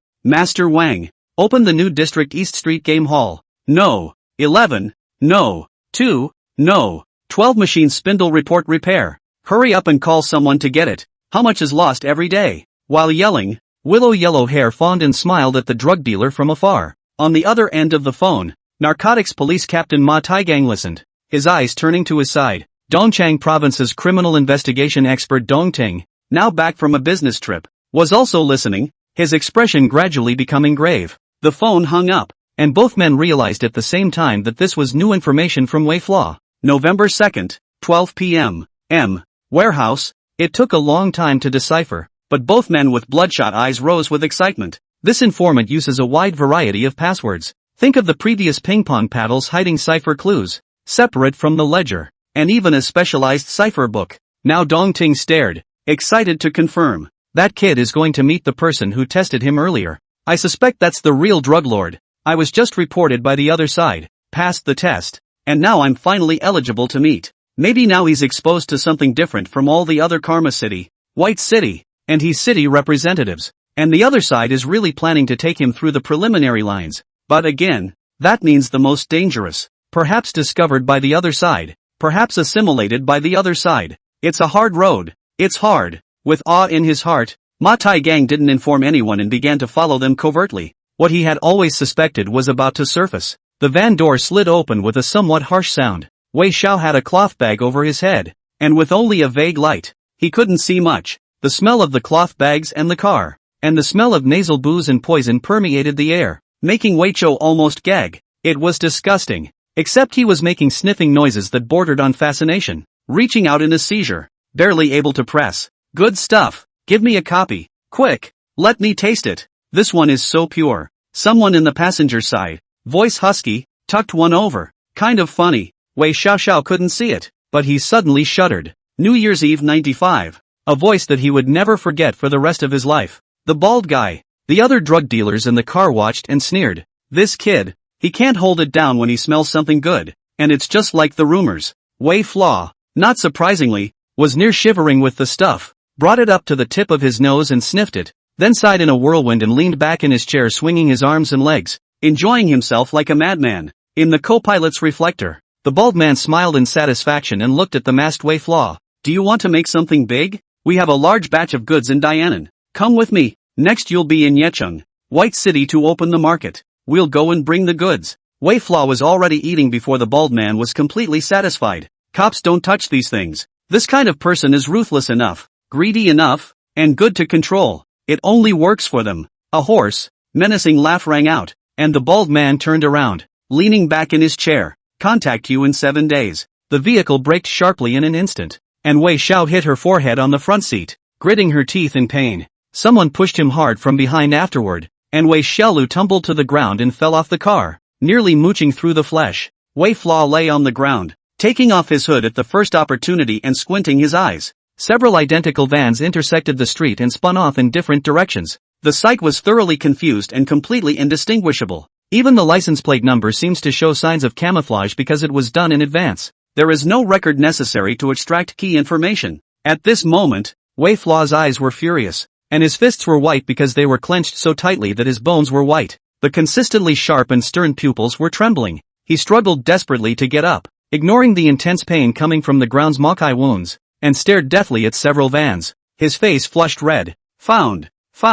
The voice was like a laugh and extremely nasal, like a madman. Dad, I finally found him. He must be one of the ringleaders, and that bald guy is still an important figure in the drug cartel. Mom, how am I going to kill him? In the past few years, he's been able to get drunk and touch drugs late at night. He's been able to send his younger siblings away in the midst of his family's lack of understanding. He's been able to bring in people for business, prying and laying out the groundwork. But he never forgot it for even a moment. New Year's Eve 95. That night in the mining town. The blood of my father, and the poison my mother drank. Those images tormented him every second. He was almost mad. But now, he's found it. Mom, I can't kill him now. I have to know their lines, know the message behind them, and who exactly was the bald head arranged by, and that bald middle-aged man. Surely he wasn't really someone from Tian Hai Pharmaceuticals either. I have to dig it out. Blood began to seep from his palms, his nails sinking into his skin. In the cold wind, Wei Zhao's eyes were scarlet,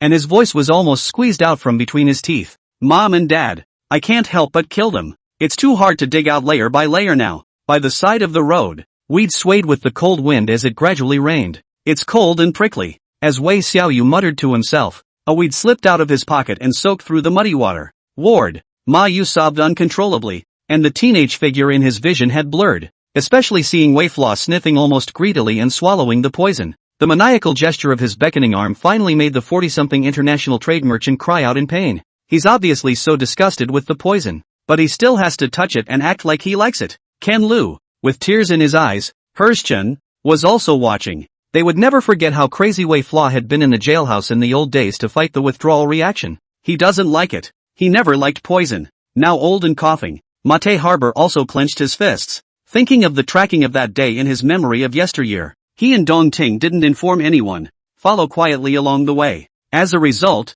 several identical vans suddenly appeared on the other side. Eventually they had to lose them. In the car, Dong Ting told himself, the other side is very aware of counter-surveillance and has definitely undergone relevant training. And the other side is ruthless enough to get a lead from the fringe narcotics and border guards. All outlaws who really don't want to die. Such people don't even care about their own lives. Once the informant is discovered. On the wall of the ward, Wei Pingsheng leaned helplessly, feeling only chills. He thought of the bald and ruthless Wei Flaw is still stoic camouflage game. Even let the drug dealers feel chills. Also think of the old days when he simulated the pressure of facing drug dealers. Wei Pingsheng complex. This is the real face of you. One man against an entire drug trafficking system. Jitterbugs, beep stations, tweets, headlines. The heat gets higher and higher. The pop-ups keep coming. He can't hold back any longer. Standing opposite him is the former enemy of the Wei family's destruction. He's waited for this day for perhaps more days and nights than he can remember.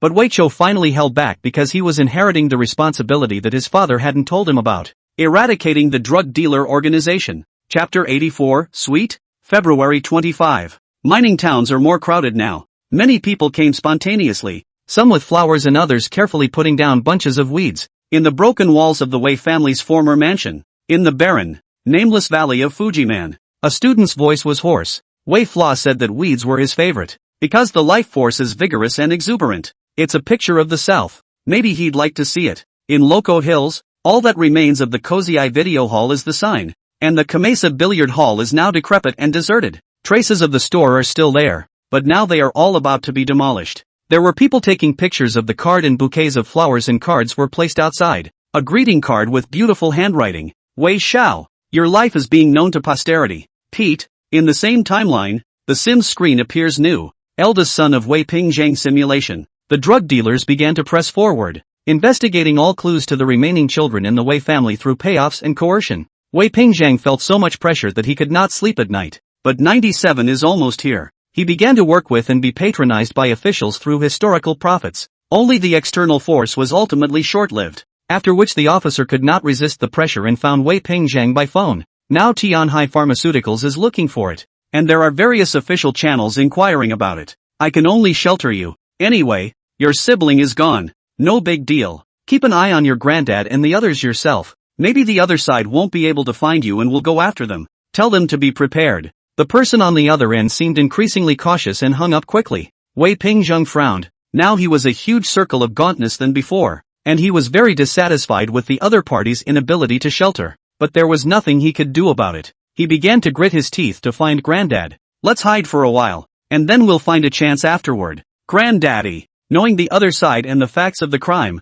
looked on angrily. Hiding? Can you hide for the rest of your life? Big deal. Fight them. Repressed for a long time. The pressure, aggression, and anger were finally restrained. Wei Pingzhang rage called for people, the grandparents and grandmothers tied up and sent to the surrounding countryside. It was just delivered on the front foot and then someone called the next, panicked and reporting that the house had burned down. Wei Pingzhang and Grandpa are chilling looking at the ruins in front of them. Chang Zhong was still clenching his fists and roaring angrily to fight for his life. At this moment, Wei Pingzhang only felt deeply exhausted and was also worried about his younger siblings. The official called and understood the situation in a meaningful way. You can actually live just for yourself. Wei Pingzhang was silent. He thought of the Wei flaw in his memory. Headlines, jitterbugs, and Twitter pop-ups are talking. Now Wei Pingzhang finally understands how scary the enemy is. Pervasive, searching everywhere, from business, politics, to the three religions, by any means necessary. This kind of gesture is enough to make people crumble.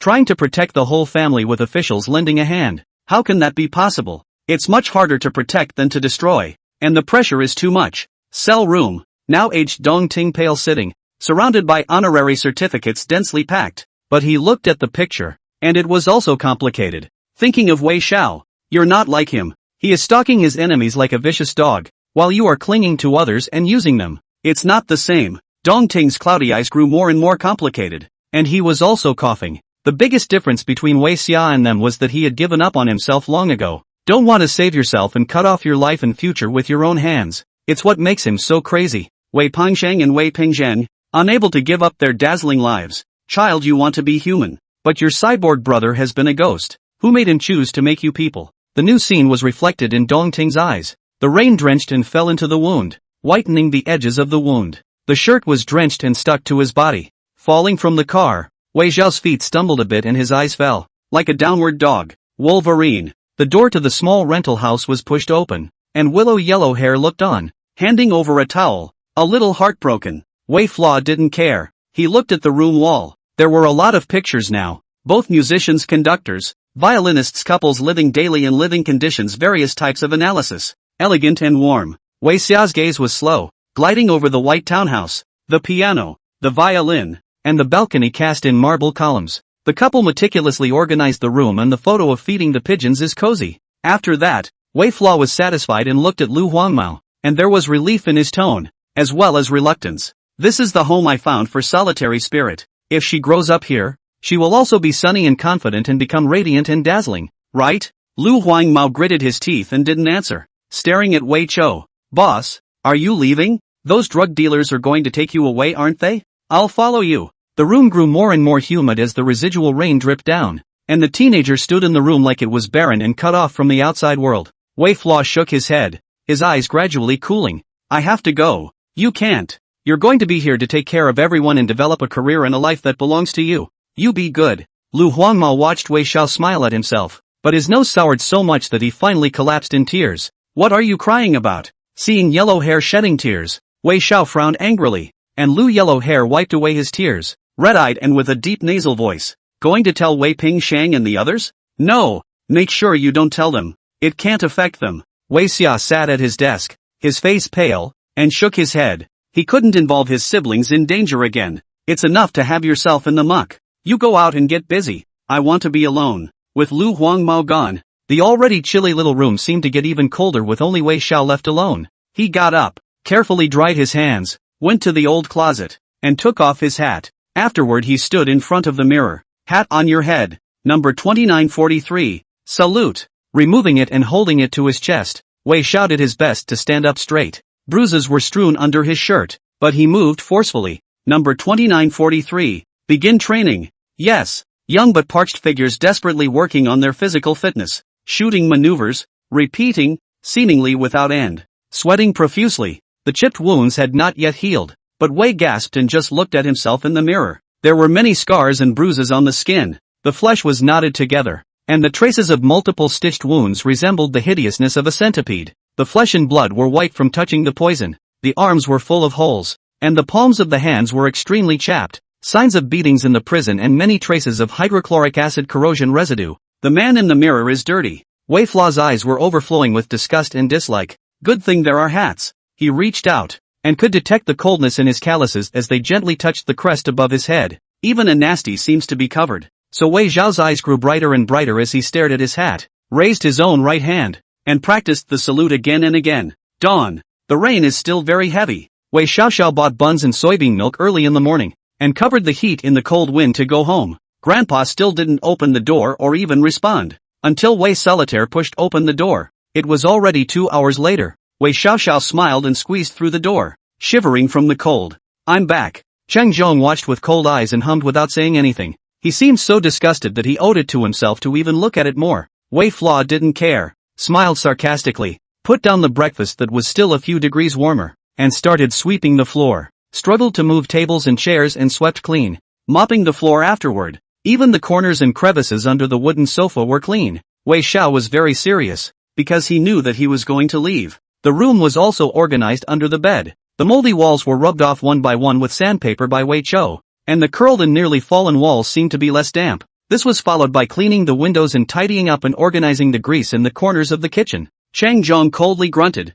staring at Wei Chou who was crouching down to wipe the bottom of the dining table. Nothing to offer. Looks like you're short of money again? He took a big step forward and pointed to the dense holes in Wei Xiao's arm. That's a lot of flowers. In the face of Cheng Zhong's cold and icy stance, as well as almost roughly clutching his scarred arm under his clothes, Wei Xiaoxiao only smiled sarcastically. I've changed it, Granddad. Not in the future. Not anymore. Throughout the day, Wei Xiaoxiao did nothing but sanitize and unclog the pipes. He even carefully repaired the wobbly chairs with nails, and holes in the kitchen that leaked were patched. Wei Solitary Spirit watched the whole day, a little curious, hugging the rabbit doll. Wei Flaw, are you asking for money? Have you run out of money? Wei Xiao turned her head, and the little girl holding the rabbit doll was staring at herself, her eyes as clean as a jewel, pure, naive. So much so that Wei Xiao froze for a moment before he smiled sarcastically. Right, so how much do you want? Wei Solitaire cocked her head. She felt that today's Wei Qi was very good, very much like her old brother. Can you buy a candy cane for my brother? Taking a look at the clean and tidy home, Wei Solitaire nodded her head. Okay. She went downstairs, felt the change in her pocket, thought long and hard, and bought the cheapest string she could find, haggling for a while about it. The sugar gourd was handed to him, and Wei Zhao's eyes lit up like a child who had gotten a toy. Drying his hands on the rag, he smiled excitedly, his eyes narrowing. You eat some? Wei Solitaire didn't ask for it. She didn't like sweets, so with the sugar gourd, Wei Xiao walked while bouncing and eating, humming in the center of the rain curtain. Seemed to have more than a hint of juvenile. Ward, now dressed in a famous dress, Wei Solitaire suddenly froze. It was as if this was the first time he had ever given Wei Qi a gift. Also, last time, but that candy cane is so cheap. Ma Yu, A former drug addict who was saved by Wei Flaw, his eyes are still a little red and swollen, looks up at Wei Pingshang, who was leaning against the wall. Also looked at Wei Solitary, who was standing in silence. These are Wei Flaw's younger siblings. He knows. Did you guys give Wei a gift? Wei Pengshang. Wei solved the center to stay, gradually looking at the happy Wei in the rain curtain. They didn't deliver it. They hadn't seen such a Wei Flaw either, smiling and squinting because of the cheapest string of sugar plums that Little Spirit had ever made. How long had it been since they'd seen a smile like that? They don't remember, and they don't take it to heart, at least until today. The name Wei Xiao was almost abandoned in their hearts. The nurse was a little surprised and stared at the instrument. The patient's heart rate is back up a little bit, and he should be having a lot of mood swings. The brainwave expert was watching as well, pointing to the brainwave instrument fluctuating upwards. The patient has relatively active brainwaves. This shows up as a positive emotion in the brain band, indicating that he's happy. This sugar plum memory may have been important to him and remembered well enough to behave like this. The breath in the ward was suddenly a bit depressing. Wei Pengshang, Wei Solo Yang, Wei Solo Ling all lowered their heads and were saddened to the point of being a bit breathless. He'd been happy over a string of candy canes. Sister gave him a candy cane. Sweet. Chapter 85, Nothing. February 15, 25. Industry City, where low-rise bungalows of years ago have been replaced by glass-walled office buildings. Most of Eradicating has now been demolished, and in its place, a shopping district has been planned, with all kinds of national chain malls doing their thing. The city of Loco Hills is also booming these days, with a large number of screens installed outside many shopping malls. The car radio is also playing today's hottest program, Elder Son Comparison, Memory Retrospective. Chang Zhong was too old, and his entire person was now near depleted. Sitting in the car, just back from the mining town, the driver listened in the front and spoke with complexity. What's the boy going to do? He's going to follow drug dealers to Western Yunnan, the toughest place for narcotics cops. It's dangerous. The driver sighed as the retrospective picture began. In the curtain of rain, Wei Xiao was holding an umbrella with a pure smile, holding a candy cane in her other hand. Lu Huanmao stood in the conference room with his little brother,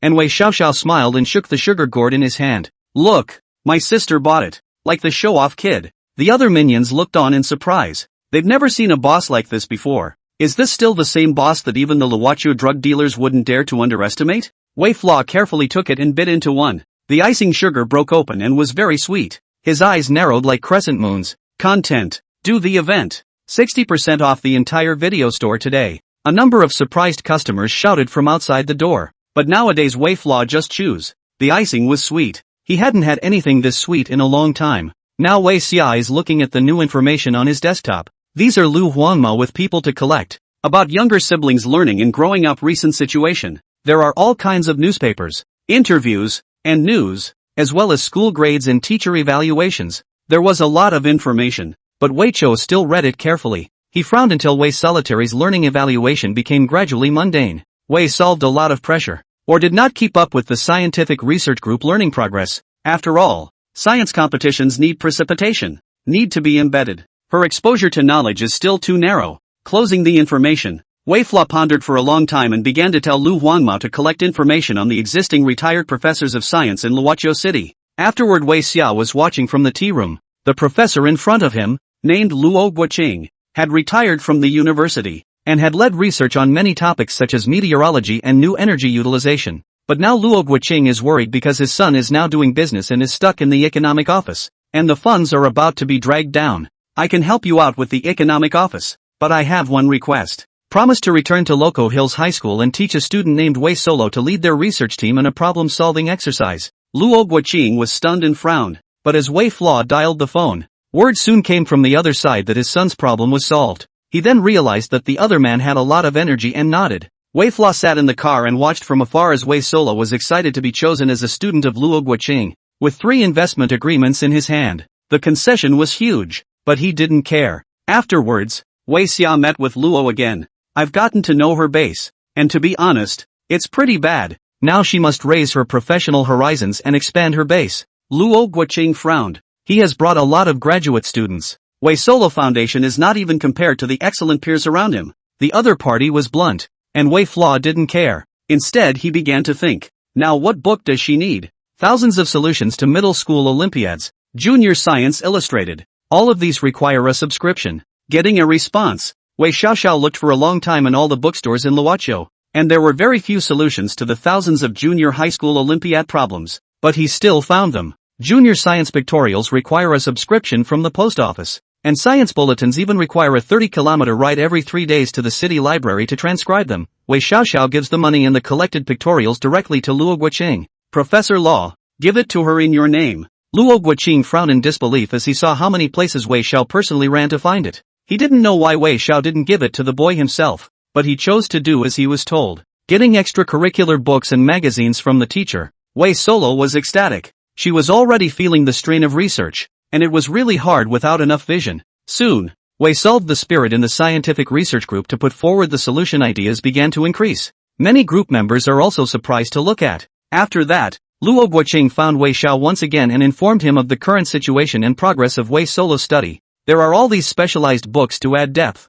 extracurricular books and magazines to broaden her horizons, and I'm teaching, and now she's getting a strong foundation, but she needs some awards. The kid's not very confident. Research is hard and boring, and if you're not even confident in yourself, you might not last long enough to get results. After thinking for a long time, Wei Xiaoxiao finally settled on a new plan with Luo Guoqing. Establishment of a project to solve the technical problems of cedar gear sets in township enterprises. Wei Flaw had just finished his drinking game. His eyes were bloodshot, and he washed his face with cold water. The biting cold woke him up, and late at night, he and Luo Guoqing began disassembling the gear set. There are 3 problems with this set of gears. The first being the choice of material orientation, which has poor fatigue and wear resistance. Wei Xia is tired but serious about flipping through his books. Would it be better if we treated it with carbizing or nitriding, or coating, and their gear modulus and profile design? The stresses are too concentrated and the load-carrying capacity is too weak. This aspect of it I think could be tweaked with a modular design for easy maintenance and replacement. Until 4 a.m. Wei Xiaoxiao and Luo Guoqing kept asking questions and solving them. The professor even looked on in some shock. The man looked a bit like a punk, but had a keen eye and strong reflexes and thoughts. He began to solve the problem according to Wei Flaw's proposal, guiding Wei Solo to think about it. Luoqiao Junior High School produced a student who improved the planter gear set for a township enterprise. Word travels fast, and in this average age group of 13, it's almost provincial polytechnic junior genius-like honor. Wei Solo stands on the stage and accepts the interview with the reporter with a confident demeanor. First of all, I want to thank my teachers. The young girl dazzled in the crowd and was praised by several media outlets as a rising star of science. Luo Guoqing stood in the crowd, looking at the teenager beside him with a complicated expression. He had never seen a teenager who gave everything like this. These are the problems you solve, but the glory is all hers. This kid was stupid before, but now he's starting to get confident. His underpinnings are piling up, and he's gradually becoming enlightened. Should I tell her you're behind her? What are you to her? Her brother? Wei Xiaoxiao stared deeply. The stars on the stage were bright. He shook his head. Don't say anything. I have nothing to do with her. The interview was so lively that no one noticed anyone in the crowd turn around. She's destined for a brilliant life later on, so she can't get involved with people like me. Chapter 86, 1,000 times for you. Jitterbugs, Twitter pop-ups scrolling, dense. So from now on, Wei Solo Yang really began to life bright, completely flawless. After that it is many times to win awards in scientific research. She has led many important projects, including energy development, biological research, and participated in a major national research project on the use of brainwave extraction, which began at this moment. I've checked it out. Starting at the age of 14, winning the 3rd place in the Young Scientific Research Reserves of Dongchang Province, joining the provincial research program at the age of 22, with a dazzling resume. It all starts at this moment. Yes, it's okay for them. How could someone like Wei Xiao allow his status to drag his sister down? A new screen appears. Loco Hills, Little Life Videodrome. Wei Xia is very busy right now, dealing with the industry and maneuvering around officials, drug dealers is exhausting, but he's still going through his younger siblings facing problems and recent developments. Time is running out. Until he saw the new message and frowned. Now Wei Pengsheng is being drawn into a business battle. That year, Wei Pengsheng was in his 3rd year of junior high school. Luoqiao department store owner Ma Jiqiang is now facing a crisis, having been repeatedly and maliciously reported by competitor Lu Guotao for selling fake wine, because Ma Jiqiang had previously funded Luoqiao Middle School. As a representative of the students of Luoqiao Middle School, Wei Pengsheng has repeatedly led the students to support, driving the rich students to buy large quantities, openly transporting alcohol from the front of the mall, for the Luoqiao department store stand. Closing the information, Wei Xiao tapped his fingertips on the desktop and thought. Ma Jiqiang. He knew this man. one of the few big businessmen in Lakia City who did clean work and didn't dabble in the gray and black industries. Quite a bit of liquidity in hand. A business philosophy that counts as conscientious and a clean identity. Little Life's foster father was good, head of the tax section, but the ceiling was too low. He's going to need someone else to help him as he steps into the business path later on.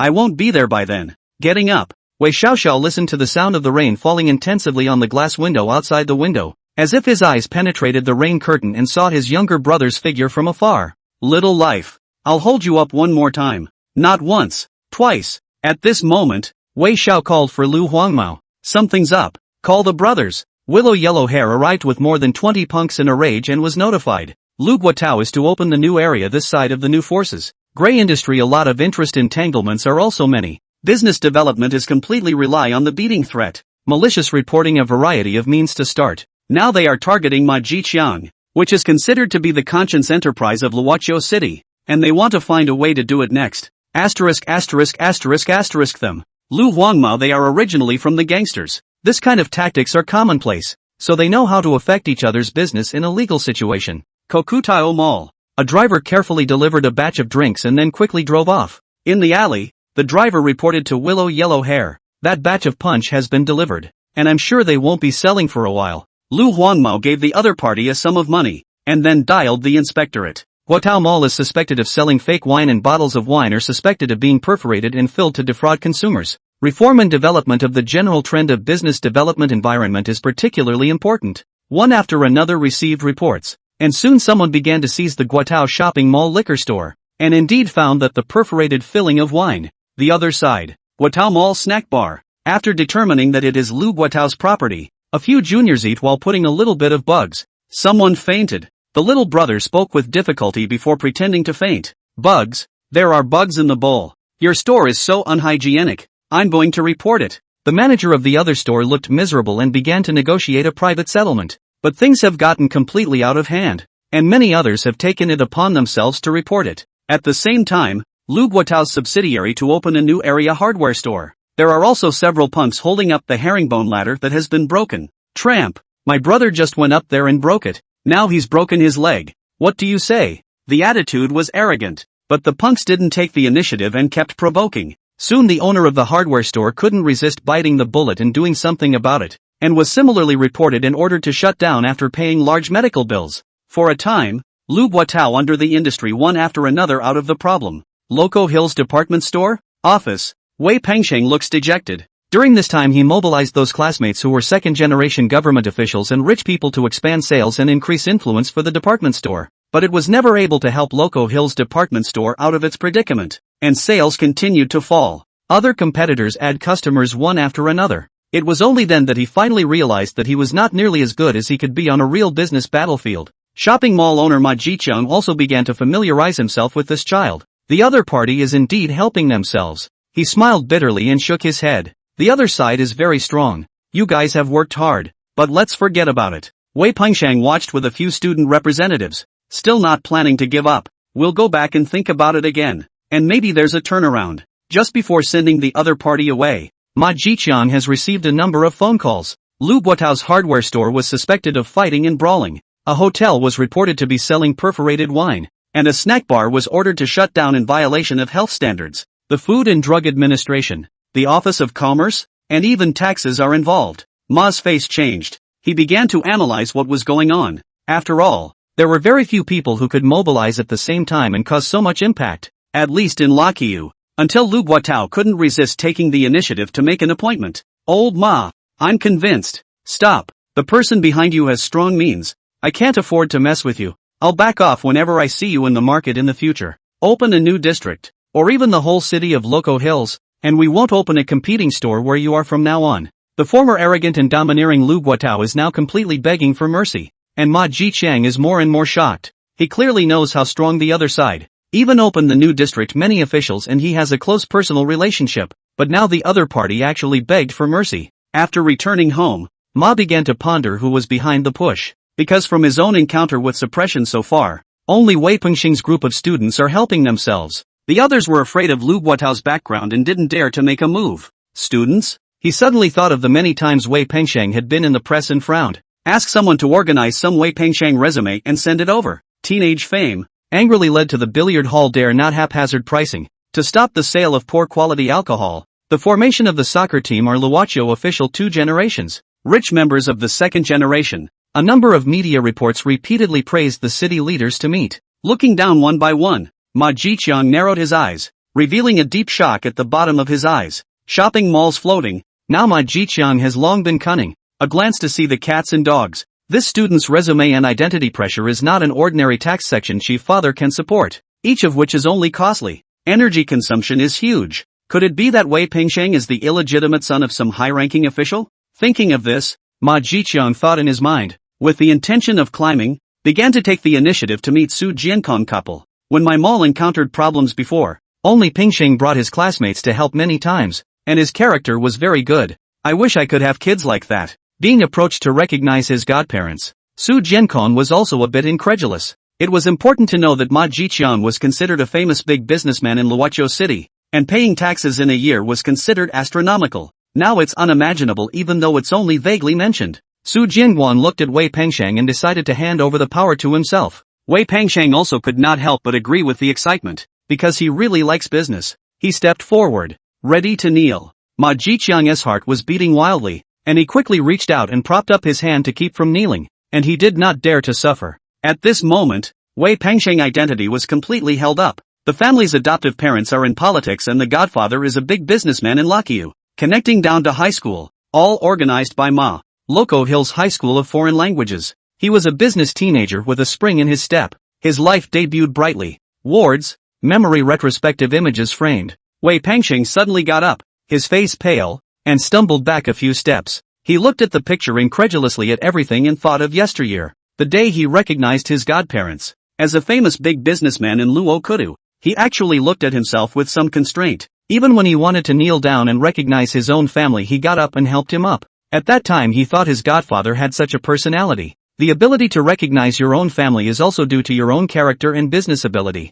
I didn't realize it was only because he secretly speculated that he was the illegitimate son of some high-ranking official. Everything was falling apart by inches before. Wei Pengsheng disheveled and looked around. His spirit dissipated a lot. The feeling of being young and smooth turned into mockery. Chapter 87, Boys, be good. Dongting is now pale, but his posture sitting on the sofa is still straight. He was also watching Wei Flaw designing behind the scenes, a layout that involved Luocho city officials, businessmen, and threw all kinds of suspicion for his brother to put on a protective layer. The road is well paved with Wei Flaw. Wipingson is on a really good path. The adoptive parents are officials in Loco Hills, rich in resources, and the godfather is a big businessman in Loco Hills, with a lot of contacts and a lot of money. No wonder afterward Wei Pengsheng started his own business to develop especially fast, with all kinds of connections and funds. Looking at Wei Cho, who was silently arranging everything behind the scenes, Dong Ting's eyes were appreciative. You all forget that both Su Jiangong and Ma Jiqiang were related only afterward,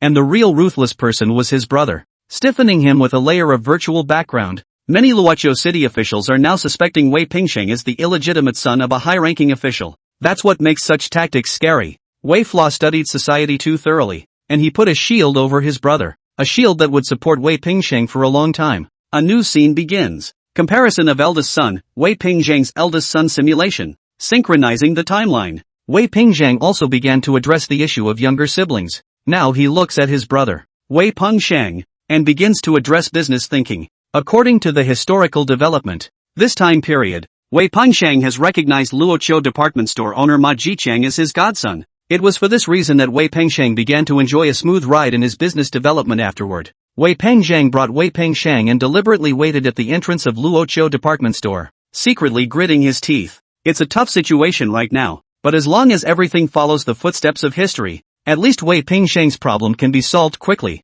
He, Wei Pengsheng, did not remember how historically Wei Pengsheng came into contact with Ma Jiqiang, but he had heard that the other party had come forward to collect his godson. Just make the other side notice, and the other side will take the little student, I guess. However, seeing the initiative to talk to Wei Pengsheng, Ma Jiqiang extraordinarily annoyed, roughly opened the door of the car. Now that he's in the middle of a business crisis, he doesn't have the heart to worry about that. Seeing the vehicle walking away, Wei Pengsheng froze and looked puzzled. Why? Obviously once he had read that Wei Pengsheng's godfather was very good to Xiaoshang, almost pampering. Now why is that? Get the hell out of here. A security guard pushed and shoved, and Wei Pingzheng gritted his teeth and moved over. Boss Ma, don't you have any plans to accept a godson? Ma sniffed and became more and more furious, slamming the car door with a bang. Don't have parents of your own? Get out of my way. I don't have time for you right now. The surrounding people pointed. Wei Pingzheng could only bow his head and take Wei Pingsheng to leave in a complicated way. He suddenly realized the problem. When he first recognized his family, maybe it wasn't the mall owner who appreciated Wei Pingsheng. There was definitely something going on. He has a nose for politics, but he doesn't have a clue and can't guess. He was shaking, and a lot of pop-ups appeared on Twitter, because someone is quietly helping behind the scenes. But sadly, you're not him and you can't do it. Wei Xiaoxiao set up too much for this bureau, utilizing countless manpower, resources, and connections, which led to Wei Pingsheng's smooth sailing afterwards. Everything happens for a reason. Inside the ward, pop-ups similarly surfaced in front of Wei Pingsheng's eyes. The difference between the two timelines today says it all. Now he was blue in the face and in a trance. It turns out that a big boss like Godfather Ma Jichang is not because he appreciates him at all. This is only normal in the case of Wei Pingzheng. How could a big boss like that look at himself? And now, Wei Flaw's memory retrospective images continued. November 13, 97. Inside the small room, the incandescent light was dim. There was one last candy cane on a bamboo stick, sugar-coated and crystal clear. Wei Xiao was glowing, chewing on the last of the candy canes his sister had given him. It's sweet. He looked at his siblings and was energized. Willow Yellow Hair was also there, only her brow furrowed as she reported on the current situation. Boss, that group of drug dealers is still watching and continuing to expand their production as well. In the old city, there are still quite a few forces around the opening of the new area that are secretly looking for trouble and competing with us for the market. The solo research competition is about to begin. Tsubasa are both facing a lot of problems right now. The solitaire hasn't been sent out yet either. There are a lot of questions. Speaking of which, Willow Yellow Hair herself felt a mess and smiled bitterly. Boss, why do you seem to be in better shape than before? Wei Flaw smiled happily, her eyes falling on the wall where pictures of her younger siblings were plastered all over, because they are all changing for the better, following the trajectory of a radiant life. I'm also on the verge of digging up new leads on drug dealers, and everything is getting better. Willow Yellow Hair seemed to see a vigorous weed. The wind blows and no one cares, but still vital. He looked on with complexity. But you're about to go with the drug dealers. Western Yunnan is dangerous. The rain outside the window grew heavier, and Wei Xiao smiled. Them assholes can't kill me. I will not be defeated. The voice paused, and Wei Xiao suddenly stared at Lu Huangmao. 6 kilometers west of the mining town, there's a valley with 2 unmarked tombstones. If you're free, remember to pay your respects. Needing those eyes, Yellow Hair suddenly choked a little, as if he wanted to say something. However, he was tapped on the shoulder by Wei Flaw and cursed with a laugh. Cut the melodrama and off. With no one else in the small room, the smile and spirit on Wei Xiao's face seemed to collapse. Remove the disguise and there is only exhaustion and a sickly pallor. He went limp, gasping for air. He didn't lie to Yellow Hair. He was very spry. It was just his body. It couldn't keep up. The table lamplight was dim. Wei Xiao was writing with his head down. Pen and paper rustling sound. Along the Wei Xiaohua perspective, square rigid font section emerged. Second brother Pro Chi. Cell brother to go. You have to take proper care of yourself. After that, you for the Wei family son. The pen paused, and Wei Xiao frowned, hesitant and seemingly clueless. He picked up the letterhead and tore it open, discarded it, and put pen to paper once more.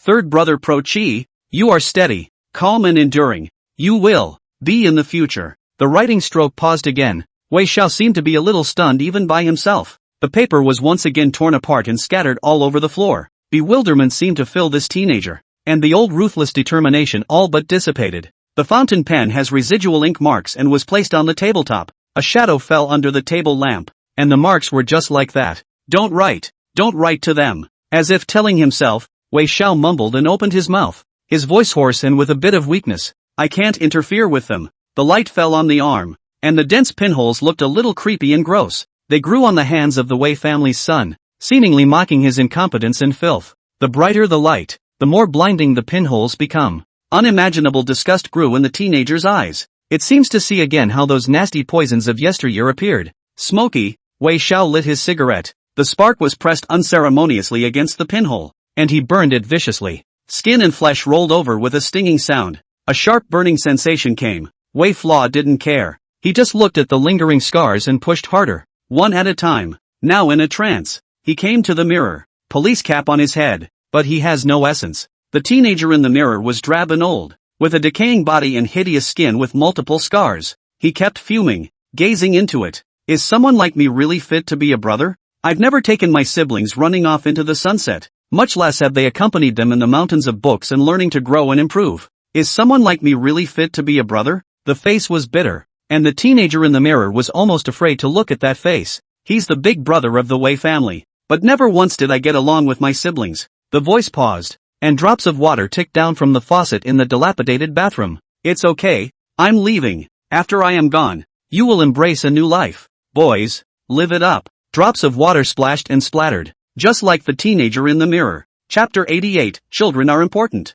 Ward, the second son of the Wei family, a newcomer to business. When the initial Wei Pengsheng entered the ward, he faced the middle-aged in the hospital bed with nothing but disgust and condescension in his eyes, but now he disheveled and bowed his head. Approaching the hospital bed for the first time, lifting the covers, the man's arm, with its pale skin and scars all over it, the pinholes, the tattoos and the remnants of them, looked harsh, described as withered and unrecognizable, aging, a little cooler, the life almost dying out. After New Year's Eve 95, Wei Pingsheng had never scrutinized Wei in this way, so he never knew, either, what the bones had carried all these years. The instruments sound sharp and the memory retrospective continues. November 97 was a cold month. Today, Wei Xiao is slim, but spirited. Inside the small room, all kinds of newspapers and magazines were laid out in front of them. Loco Hills Morning News, Tenkai Pharmaceuticals brings a boom in employment. Dongcheng Evening News, new enterprises, new opportunities for reform and opening up.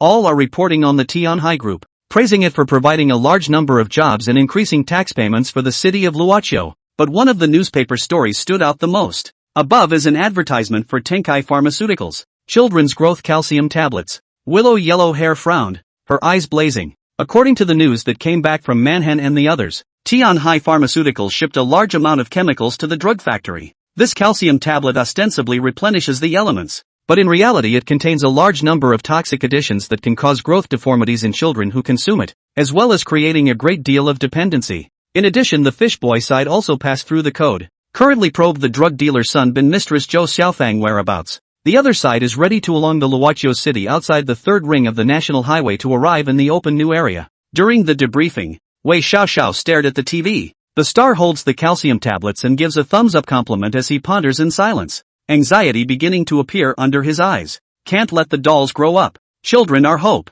He thought of the other side's tactics, from Hong Kong Island to pharmaceutical companies to the Southeast Asian countries and drug cartels behind it. Sky High Pharmaceuticals has a lot of influence, and this time there was clearly an organized and premeditated effort to poison children. A moment later, Wei Flaw got up, unprecedented ruthlessness in his hoarse voice. Yellow hair. Next, spend money to hire 3 assassins to attack and kill drug lord Sun Bin and Zhou Xiaofang on the national highway. Tell them that the goal this time is to rob each other and kill people. Afterward I will participate in the killing and rescue in the name of stumbling upon it. Lu Huangmao sniffed with an anxious expression and stared at Wei Chou. Boss, should we tell the other side to hold you still ahead of time? For show. Otherwise those real killers, usually very decisive. You have the possibility. Wei Flaw narrowed his eyes and shook his head, his expression ruthless. You have to do it for real to enter the heavenly sea. He didn't care if anything happened to him. Lu Huangmao began to make arrangements, while Wei Chou also followed the previous plan of arriving near the national highway at noon and began to follow. The state highway is less crowded, but safer than the highway. Drug dealer Sun Bin with his mistress Zhou Xiaofang stopped halfway to drive very slowly. Watching from afar, a gray and white van began to approach the deceleration. Wei Xiaoxiao raised the bottle of wine and swallowed it in a big gulp. The hot sensation burns the esophagus all the way from the mouth to the stomach. Wei Flaw laughed maniacally, his eyes gradually turning scarlet. Next moment, bang! The sound of violent impact was accompanied by a large number of sparks from the metal on the ground. The van frantically rammed and stopped Sun Bin Santana. The car door pulled open and 3 machete-wielding killers got out and viciously wrenched open the door. Sun Bin's demeanor changed as he pulled out his sidearm and pulled the trigger. Fire erupted and one of the assassins died instantly, but the other 2 outlaws didn't care, roughly shattering the windows of the car and swinging their knives down. The blade was close at hand, and Sun Bin gritted his teeth and roared in a hideous rage. Wei Flaw drunkenly rushed forward, like a maniac, tearing away a killer. The bottle ruthlessly aimed at the killer's forehead smashed down.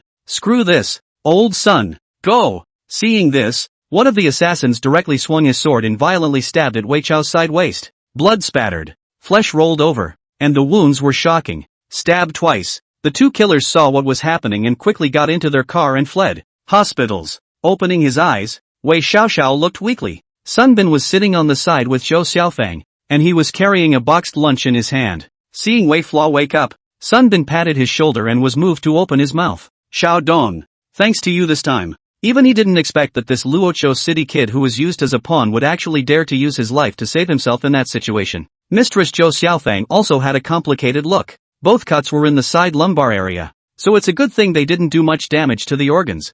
Sun Bin put down his boxed lunch and stared at Wei Flaw. You kid, get well. Turn around and I'll take you to really see the world. A few days after the stitches, Wei Xiaoxiao was always in the hospital room, and the person sent by Sun Bin was close to him almost 24 hours a day. Taking advantage of the fact that the wound was much better, Wei Xiao quietly came to the ward toilet and unlocked the door, after which he took out the razor blade. A miniature locator was forced into his teeth, the latest Sony 97 model he had smuggled in. Meanwhile, Wei Xiao bit the towel and stared at the side waist wound that was gradually healing before. The blades were sharp and cut down hard. Hiss! With beads of sweat beating furiously on his forehead, Wei Xiao placed the bug into the bloody flesh, after which he pulled on the cotton thread and blocked it with the bloody flesh. After doing this, he was shaking with pain and almost fainted. The body is too weak, but the wounds could not heal, and Wei Xia could only pry open the bloody flesh of the wounds from time to time, cover them with gauze, and swallow antibiotics in large gulps to prevent infection. Sun Bin did have an impact on Wei Flaw's sacrifice of his life to rescue him,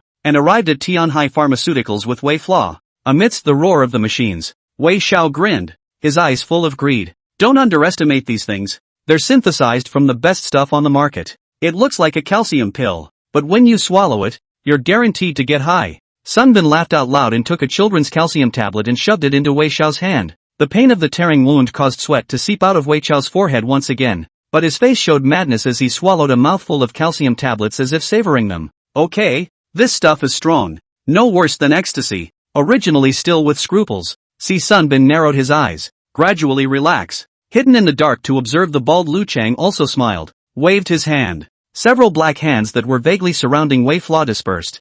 Pharmaceutical factory tour a lot. Wei Flaw big mouth drinking, face red, drunkenly shot Sun Bin. I'm going to run a drain. Taking advantage of the trip to the restroom, Wei Zhao's eyes gradually cleared, wrapping the medication in plastic and carefully placing it inside his teeth again. The medicine he didn't swallow just now. There's still some of it left. This drug is important, and one must stop the drug from becoming widespread. Side pains to the point of numbness, gums oozing blood. Wei Flaw struggled to bring out the finished medicine and blew outside. The recording of voices on the wire was confusing through the gauze of blood and flesh. There are also doctors who are adjusting drug company ratios. The caffeine in it still needs to be adjusted. The target of action is constantly stimulated by the substance while it is being taken, and the same dosage soon doesn't have the same effect as if it had been smoked in the first place. I would suggest continuing to increase the dosage to increase the addiction first, and rest assured, these are drugs that we have studied and have formal therapeutic effects that are very insidious. Wei Xiaoxiao carefully recorded, from the flesh and blood to dig out the wiretap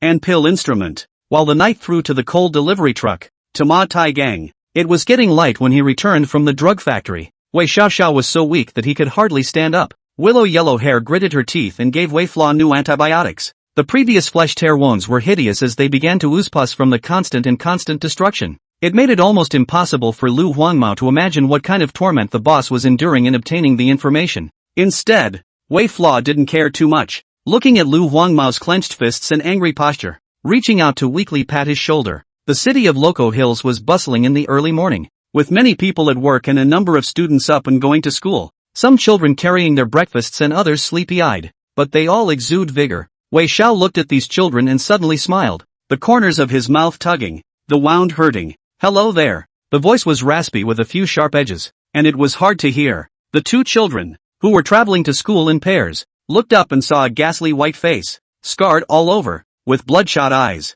It's hideous. The child screamed in terror and took off running.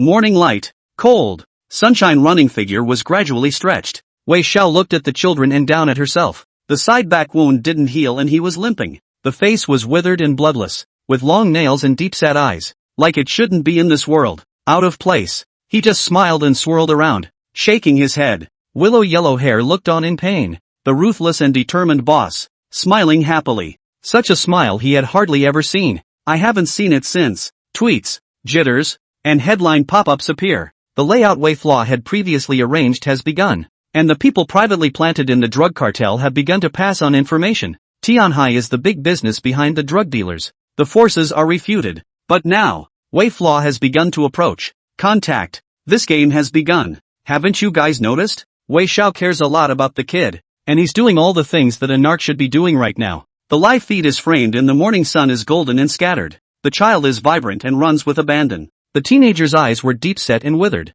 and he smiled bitterly, but there was also relief in his eyes. He's watching the kids. Those represent new life and hope. Vibrant and weed-like. Chapter 89, The Real Battle. Ward. Wei Pingsheng traced back along the brainwave memories, and his hands actually shook a little. Lift the shirt of the withered figure in the hospital bed. Sure enough, on the side waist, that wound in 97 was hideously scarred and the flesh rolled up into a ball. It was a mass of dead flesh that had failed to heal for a long time and had been created by repeated tearing. Wei Pengsheng was silent. The aged narcotics police officer Ma Taigang examines the wound and suddenly thinks of the picture afterward. Brainwave retrospective images reappeared, gradually overlapping with his memories. 97 years. It is? Bugger? As a narcotics police brigadier, Ma Taigang had been exposed to a lot of things, and intelligence was quite an important training course. The wire in front of him was stained with blood. The smell of rust was strong, and the dark brown in the light was shocking. Also next to the wiretap was a copy of the pill, wrapped in plastic.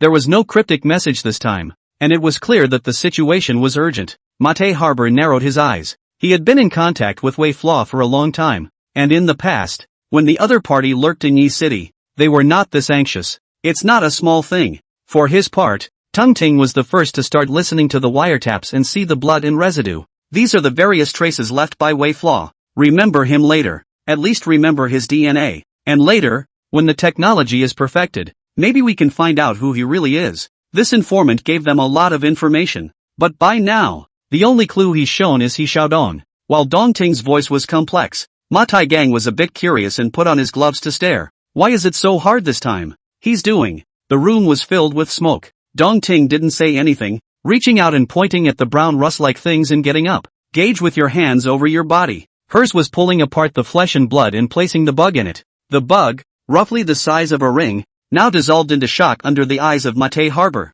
How is that possible? He thought of the memory of Wei Chao's withered, flabby posture. It was truly unimaginable just how ruthless Wei Flaw had been to make it this far. This kid, is he crazy? Sources are precious and information is urgent. Dong Ting, without stopping for a moment, began to listen in, and late at night, the desktop was filled with papers memorizing the ingredients of all kinds of potions, caffeine, dulcolax. The drug ingredient list of the latest calcium tablet from Tenkai Pharmaceuticals is also on the tabletop for comparison. Dong Ting rubbed his forehead, looking tired, but still looking at the new record. Pharmaceutical inspection report proposed by the pharmaceutical supervisor of the city of Lakyu on Tianhai Children's Growth Calcium tablets. The drug was tested for compliance and authorized for sale. The test report is contrary to the results of the laboratory tests conducted by Tung Ting, a highly addictive, almost toxic presence for long-term use. Now brightly, as a test-qualified healthcare medicine, has been prepared in Luoqiao City, and even Dongchang Province on sale. A comparison of the main ingredients in the bug and the main ingredients on the public apothecary list begins. Dong Ting's brows furrowed as his face grew ugly. After that he removed the plastic-wrapped pills and began lab tests, drug testing, ingredient extraction, and various types of numerical analysis. In the end, a horrible truth was established. Ma Taigang was also there, and Dong Ting handed the report over, his expression unprecedentedly grave. It's something that, initially, may be fine, but because of the large amount of illegal drugs added to it, it's highly addictive when used over a long period of time. It can even become sexually manic as a result, which can cause irreversible damage to the mind and the psyche and the developing skeleton. Also, if taken as a calcium tablet, it is likely to cause malformations in children when delivered by pregnant women. A child's formative years pose the same risk of developmental arrest. He suddenly looked at the wire. The ring-sized bug was splattered with blood and dimmed to a crisp by the light. It's like images floating in front of my eyes. An informant hidden in a drug dealer's lair has to hide himself without revealing anything while tearing apart flesh and blood to preserve evidence. These drugs and perhaps the other side will force the informant to try them. Obtaining the original drug is almost impossible. Bugs and reports piled up, heavy and depressing. Dong Ting got up. This old police officer who was now the tiger of criminal investigation in Dongchang province and full of glory raised his right hand and straightened his clothes. Salute. I don't know your code name, I don't know your name, but I know that you're just like me. All doing the right thing. Yes, do the right thing. They walk in the light, while the other, covered in silt, hibernates in the shadows. Perhaps this lineman will never be able to wait for the glory that is his. And perhaps no one will ever know that there have been people who have walked in the darkness with their hearts set on the light. Late at night in Loco Hills, 25 years ago, homes were lit up. Open new area of Water Conservancy family area. An old man watched. Suddenly got up. Incredulous. Tenkai Children's Calcium. Sky High has a great reputation. Other medications are very effective. And we made an appointment to buy calcium tablets earlier. But then it was suddenly taken off the shelves.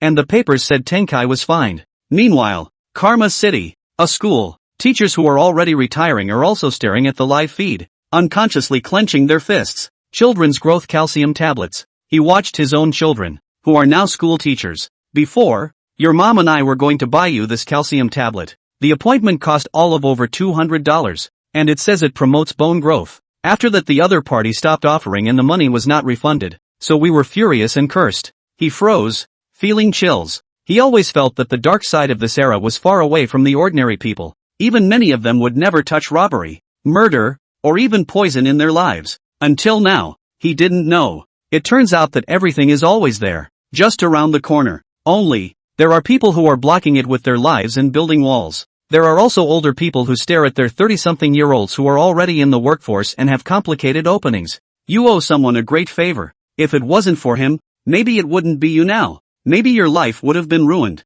The old man's voice trailed off as he stared at the picture. But now, it's his life that's ruined. Bleep, pop-ups are starting to appear new. Someone found the 97 pharmacovigilance report. In 97, a statement was made in response to Tenkai's development of children's growth calcium tablets, Luanjin Quinta calcium tablets being taken off the shelves. The pharmaceutical because of the suspected use of class 2 controlled drugs caffeine, special drugs such as dulcolax and other ingredients in excess, prohibited the sale of, against the violation of obtaining a qualification certificate listed for sale, in accordance with the regulations of the penalty of 2 million yuan. The news was screenshotted, with old type notices digitized in a black and white mimeographed paper gesture. The memories of the times are gradually being lifted from their dusty burials and surfacing. Images from nearly 30 years ago are fixed in front of us. A number of viewers of the pop-up also looked on, frowning. The power behind Tianhai Pharmaceuticals is so strong that even if it violates the law by using addictive drugs, the company is merely fined, not even suspended.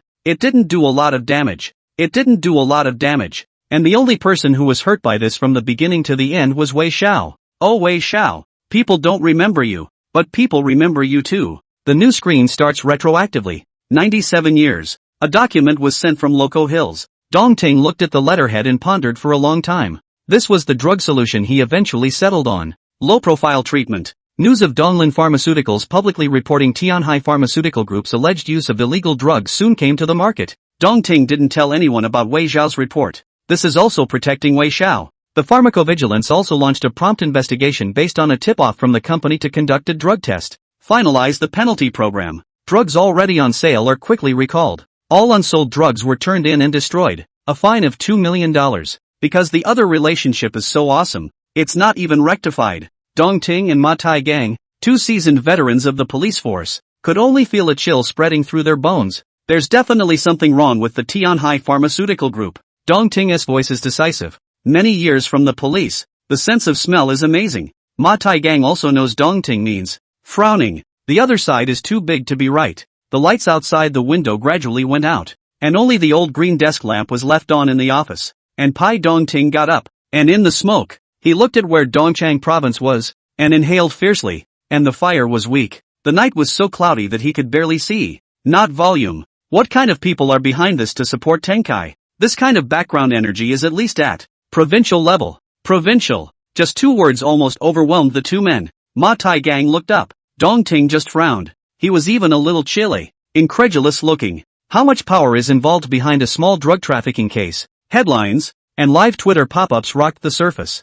Provincial. What the hell is going on here? Who are these drug dealers? Or who are the people behind Tianhai Pharmaceuticals? How terrifying are the overseas interests represented by the drug dealers and that bald guy? Wei Flaw. Do you realize what kind of opponent you're fighting? In the neighborhood, Dongting, now elderly, but suddenly stood up and stared. It's the only thing he hasn't accomplished in his life. The battle, to date, remains unfinished. After that incident, he was always investigating in secret, and until Tianhai closed down, he never found out who was really behind it. After all these years, he's almost spent his whole life. These became more and more the standard by which he measured the power behind the other side. A provincial criminal investigation expert spends his entire life without ever unearthing the identity of the other side. The enemy is too strong and too well hidden. Dong Ting coughs. He smoked too much in his youth to solve the case and now his lungs hurt. But he just looked complicated and opened his mouth to his grandson. To the hospital. He wanted to go to the hospital, to see Wei Xiao,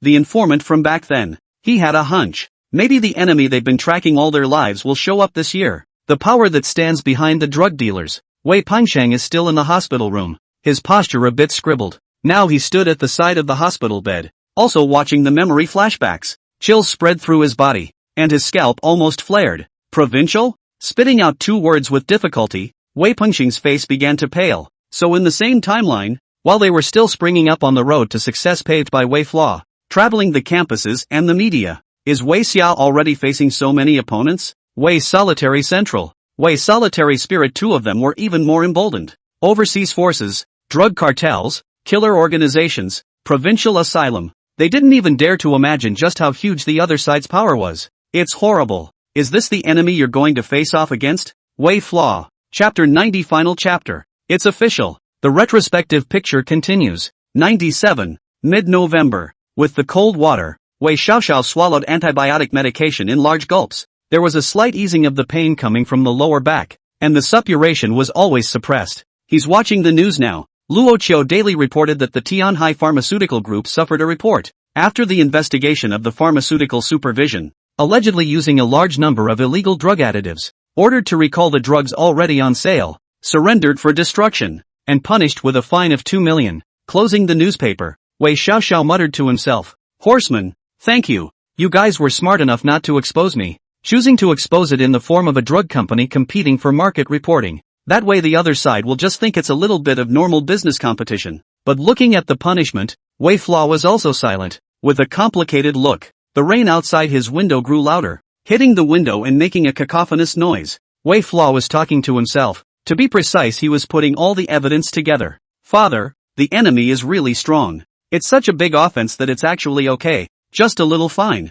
He thought about the details of his parents' whereabouts coming to light and the drug dealer's precision in finding the family home, and suddenly realized a horrible truth. A provincial person, perhaps in collusion and complicity with overseas interests, thus leading to the exposure of parents who have been lurking in the shadows for a long time. Drug trafficking chains such as Tianhai Pharmaceuticals are also maturing. The sound of the rain is harsh, and under the desk lamp, Wei Xiaoxiao writes the chain of evidence in solitude, also by means of the arrow relationship diagram. Try to analyze all the pointers. Provincial, drug dealers, killers, corporations, overseas powers. For the first time under this extreme pressure, he did not choose to smoke. The wound is still not healed, and constantly staying up late. Wei Xiaoxiao was once too tired to open his eyes, but he just kept stimulating himself with cold water and washing his face. Stimulate yourself through icy touch and force your mind to stay in its clearest state. Willow Yellow Hair looked on and couldn't bear to hand over the cigarettes. Lift your spirits, boss. Wei Flaw didn't lift his head and continued to write the chain of evidence.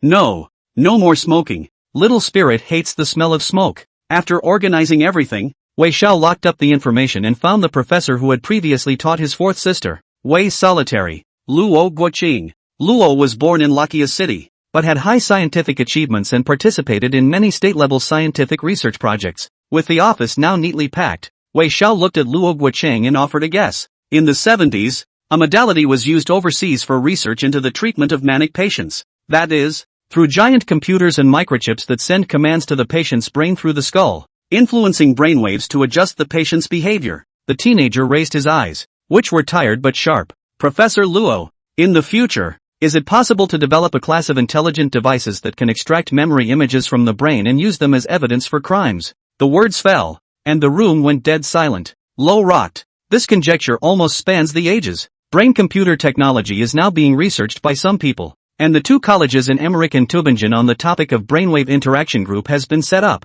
and is currently attacking electrodes to be implanted into the brains of experimental subjects and interacting with computers through bioelectricity, or brainwaves, and is now showing some results. According to the response of my friends in overseas scientific research, The preliminary realization of mouse movement operated by brainwave intention should come out in 98, when the other side will probably hold a seminar on scientific research results. But extracting memories may be possible in the future. But I don't know how many years it will take. After all, it's difficult. Wei Flaw suddenly laughed, his voice hoarse. Just have a chance. He had a complicated look on his face, eyes downcast. I'm willing to pay for it. And in the future, Professor Luo, you can bring Wei Solo to study it, and this money won't be less. Luo Guocheng became more and more curious. So whose brainwaves do you want to study? Why the research and what is this brainwave for? He didn't believe that Wei Flaw would make this request out of the blue. After all, Wei Flaw's layout of cultivating Wei Solitary has already proved that this teenager has never been the one who has to look at 3 steps and think of 10 when he takes 1 step. With a meticulous mind, Wei Flaw didn't respond to anything and just looked out the window. I'll set up a brainwave subject funding organization, and you'll be the de facto controller from now on. If you get the chance, push that kid. After all, the subject is very fruitful. Realizing that the teenager in front of him was not in the right state, Luo Guoqing nodded his head, didn't say anything, and began to think about the possibilities. Wei Flaw is gone. It was raining heavily, and the teenager stepped through a patch of mud to get to the valley. The biting cold and his feet full of thin mud made him look wretched, but he just stared at the tombstone and opened his mouth. Dad, there must be something wrong with the exposure of your whereabouts. The enemy is strong and their hand is well hidden. I need to leave a pawn behind. Will Solitaire research brain-computer interfaces and extract memories in the future? And then I'll keep investigating from now on to dig out the man behind the curtain. One day, my sister will begin to use her brainwaves to trace my memories without being pushed by Professor Law. The pawn in me is then alive. Wei Flaw was excited, and his eyes began to brighten as he spoke.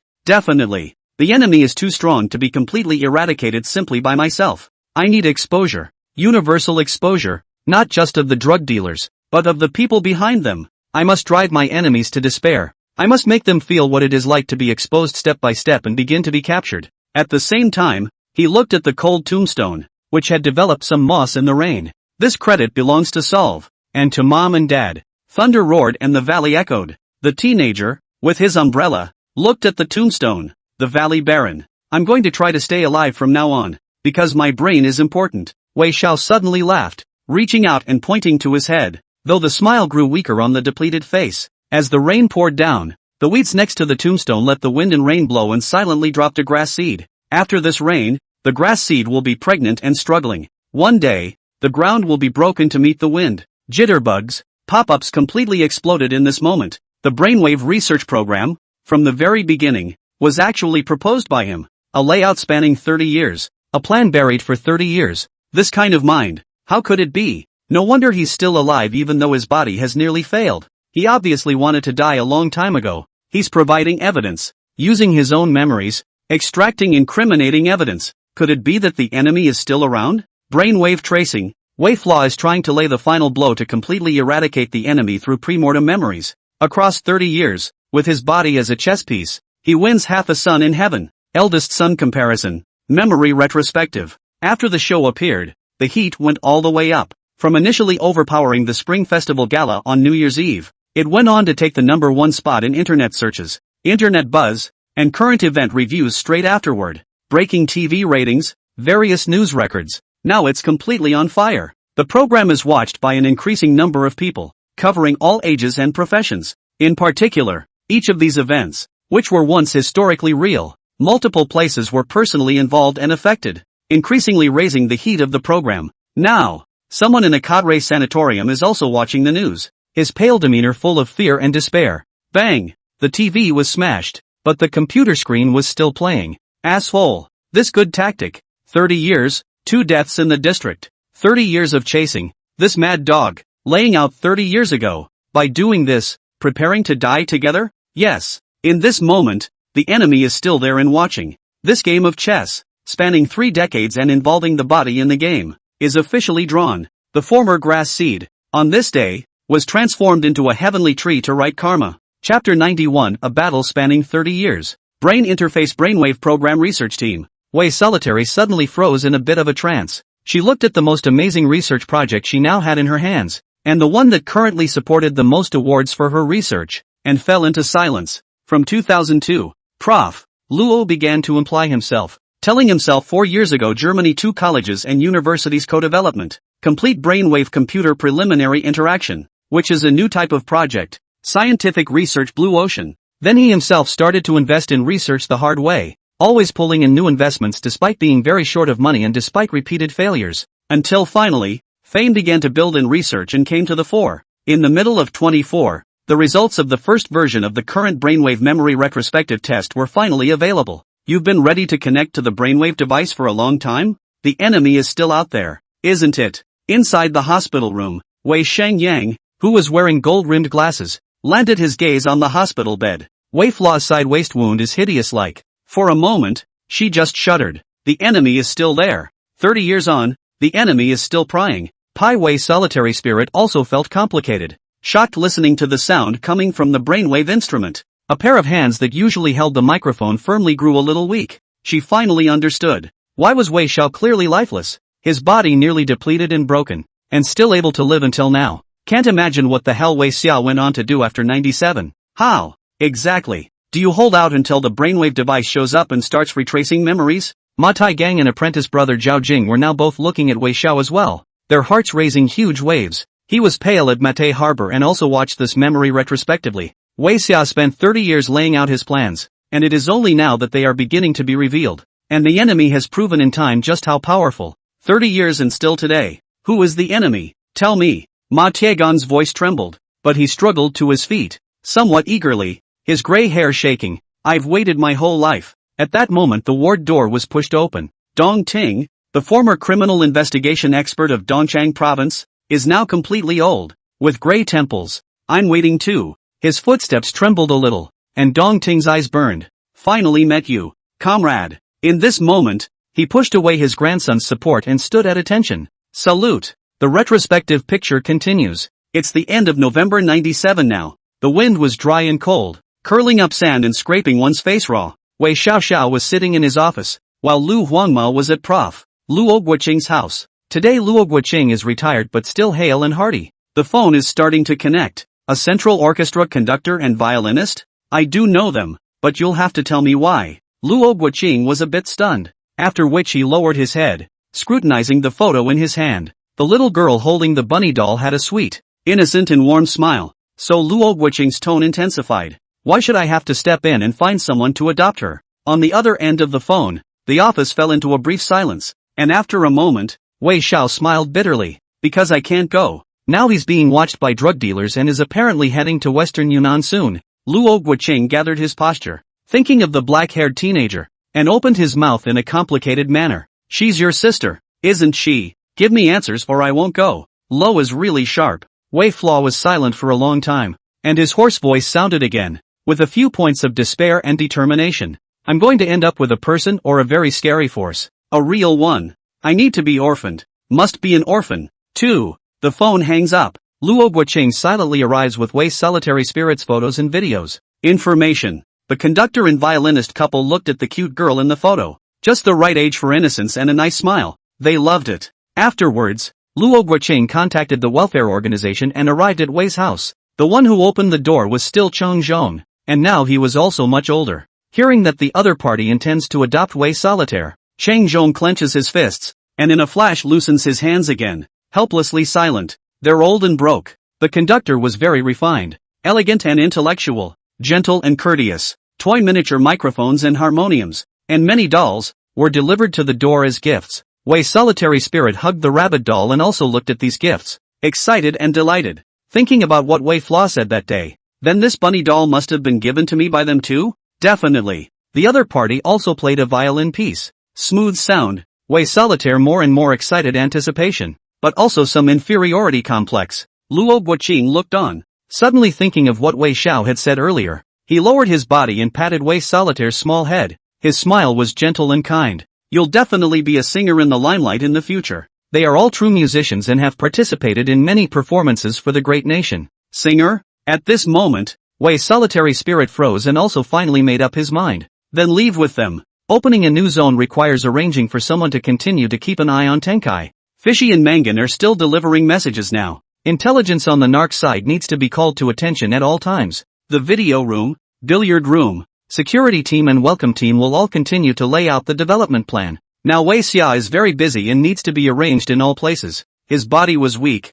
but he also got the news that Wei Soling had been adopted. Chung Kong, there was a supplier at the Lokocho department store who was Russian. Go his way, spend a little more and get a better name brand electronic piano. Enough to spend nearly 10,000. A brand new electronic piano also began to send Luo Guoqing hands. Luo Guoqing gave the piano to Wei Solitaire in the name of a fundraising raffle. Leaving the photo, Wei Soling smiled happily and also began to learn basic music theory under the leadership of her foster parents. After that, Wei Xiaoxiao used a storefront in front of the school rent-free for 10 years as the price for Luoqiao Municipal Radio. To do a teenage radio program, Wei Solitary Spirit was selected to broadcast as a member of the junior group singing group in the name of Being Drawn. Wei Soling began to understand music theory, and her singing and vocal skills continued to be perfected, and she rose to prominence in school. Afterwards, Wei Xiaoxiao chose to give half of the profits on negotiating the cooperation between the security team under his name and the nightclub. The premise is that the other party must host a 9 p.m. warm-up event and invite the children of the conductor and violinist of Loco Hill's current central orchestra to perform. Wei's solitary spirit fame began to go from school to society, although still confined to Luoqiao City, but began to have media interviews, called the child star.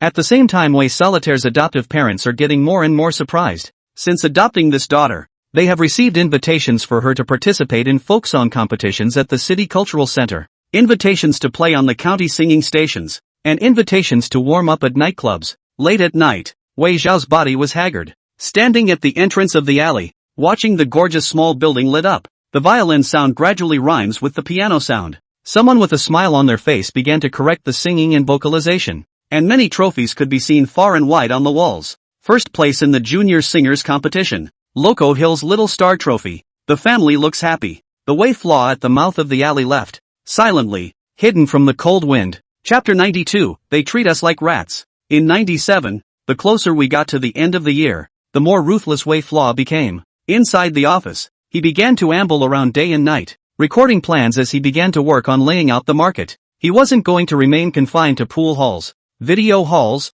and now, they were involved in a new industry, jade. Along with economic development, luxury consumption will become a new profiteering industry. From the edge of contact with the channel began to process and sell jade. At the same time, the jade store to obtain funds, then began to turn to Luo Guoqing held the holding of the Scientific Research Fund. Research funds and brain machine research associations are starting to get bigger. At the same time, Cozy Eye's video hall, Kamesa's billiard hall, etc. began to make a profit, and the money gained was invested in the brain machine research fund in addition to staff costs. Without exception, late at night, Wei Xiao was exhausted, rubbing his forehead, his eyes full of blood, and now they're still on to me. The other party has already begun to prepare their vehicles and should be leaving for Western Yunnan at the end of this month. Lu Huangmao clenched his fists, and the worry under his eyes grew heavier, but Wei Flaw didn't care, even though he was leaving soon. Before he was about to leave, Wei Xiao recalled Manhwa and Fishboy, too dangerous. After the Tianhai Pharmaceuticals calcium tablet incident, he already knew that they alone could not bring down the other side. The singing now resonates across the stage as Wei Flaw begins to set up his new assignment. First, Hong Kong Island is about to return. Cantonese songs and that entertainment industry are far ahead in development and are bound to be all the rage. So you guys start spending money to have Cantonese and local song and dance programs select Xiaoling to sing and perform in the name of invitation. Secondly, Fish, you are responsible for inviting Xiaoling to record a demo tape in the name of a talent scout and pitch it to the two record labels, Pacific and New Age. Thirdly, Manhwa, you find someone to customize sequined performance clothes in a Wenzhou clothing factory, and after that use the name of opening a store and start selling them across the street from Xiaoling's house. Fourth, Yangtze River. This is the dance teacher business card of the Cultural Palace. Use the name of tutoring experience. Let her take a little spirit, and then eventually use the name of appreciation. Accept the little spirit, the price she can set herself, namely to teach the little spirit to enhance the typhoon. All the arrangements were completed, and in the crowd, Wei Xiao turned her head and looked at the little girl who was singing tenderly on the stage with a soft smile. There were media outlets around taking photos and people applauding. The spotlight is on the stars and they shine brightly. Mangan and Fishboy were a bit silent, watching the show and looking back at the boss as well, their minds heavy. Willow Yellow Hair clenched her fists, clapping and hooting, compliments converging. The shutter press is crisp. Boss, you're the one who should be standing here, right in the middle of the stage. It's your radiance and awesomeness that deserves all this applause and attention. He mumbled something, only his voice grew more bitter, and eventually faded into the crowd's cacophony. As in the past, the stunning teenager gradually disappeared. Sick bay, the instruments sound slow and harsh. At least the sound was hard to hear compared to Wei Solitaire's exposure to various musical instruments since she was a child. But now, standing in front of the hospital bed, she was suddenly silent, like a dream. November 97, which she always considered to be the most important turning point in her life. Foster parents take themselves away. From there, it started with expensive name-brand electric pianos. This is followed by invitations to sing from various companies, singing program invitations, county level, and city level. Even she remembers that her adoptive father was happy that day and said so at home. A relationship didn't run before, but today they suddenly reached out to the family. The other party not only curbed the previous arrogance, but also uncharacteristically sent a lot of gifts, seemingly very humble and terrified. It turns out that behind all the good fortune, it was Lu Huangmao who led the bribery, solicitation, and threats, even directly pinching the other side of the black material, forcing the other side to give themselves resources. Myself, never had much luck, right? So, my top pick is you? Wei Solitary Spirit's face was pale as she looked at the hospital bed. Dong Ting's voice was pale and complex as he also looked at the screen. Behind your good fortune is his dominance and shock. In 97, he had a lot of energy already, but he barely left himself any. Jitterbugs, headline pop-ups have been popping up and shocking to watch. Where he's going, Western Yunnan, a drug dealer's stronghold, and he might even die. Wei Sun didn't care if he lived or died. He still cared about his family, and his brainwaves afterward. As evidence and the last move, he's raising money. He's prepared for the worst. Jitterbugs, beeps, taking advantage of the heat of the live broadcast, one after another began to analyze the discussion of the big anchors. Jitterbug Live even has a couple of sociology professors who turn on the 9-box analysis. Who exactly is it that Wei Flaw is dealing with? According to him, the enemy is still around right now. So is the other side watching as the heat has skyrocketed this time? Just from the fact that Tianhai Pharmaceuticals retreated from the storm in one piece, it can be seen that the other party is really strong, and after 30 years have passed, it's hard to say if the other party will hide even deeper. If the other side is watching as well, then Wei Flaw's move will be an extermination. Beep, an upvoter is also watching. Shocked. Now how to deter that enemy behind the scenes is all in the memory of the man in the hospital bed. I wonder how much he's really mastered since 97. But we can be sure of one thing. What Wei Flaw remembers is true. It also means that once the information about the person behind the curtain emerges, the vision of the two people 30 years ago will be completely confirmed. Use memories as evidence to accomplish a shocking capture. Nursing homes. The color scheme is plain, but it's in all the right conditions, with a year-round heated pool, sandy beach, dense forest, and everything in between. There are even near-luxurious yachts parked. It says it's a sanatorium, but it's almost comparable to a large luxury resort. A few old men sat among them, but they did not have the slightest bit of complacency or enjoyment in mind. Now they were all looking at the screen. Some were grimacing, some were clenching their teeth in anger, some had complex expressions, and some were calm and indifferent. 30 years, this kid is really tough. Now that the eldest son is comparing memories retroactively, the heat can't even keep the TV stations down. There's a real potential for a big mess in front of the country once things come to light. In the crowd, an old man snapped, his voice devoid of emotion. Get someone to do him and destroy Cerebro. I want to see what else he can use as evidence. Many people frowned and didn't say anything. Another slim old man also growled and spoke with anger. Maybe Wei Flaw really knows something. When the time comes, they'll have to die together. No way. We've had little to no contact with those gophers and would never be exposed. The retort rang out, only it didn't seem as firm. They all saw the ruthlessness and meticulousness of this eldest son of the Wei family. What if, in case he does manage to drag everyone down with him before he dies? Chill rose from the bottom of his heart and gradually spread. This life they've played all their lives, set up countless games and won every single one of them. They come from families that are invincible, with powers that are contrary to the heavens, and have never been intelligent. But now, there was such a person, like a viper, who began to launch a general attack on them. The coldness dispersed again, and it actually pierced the bones.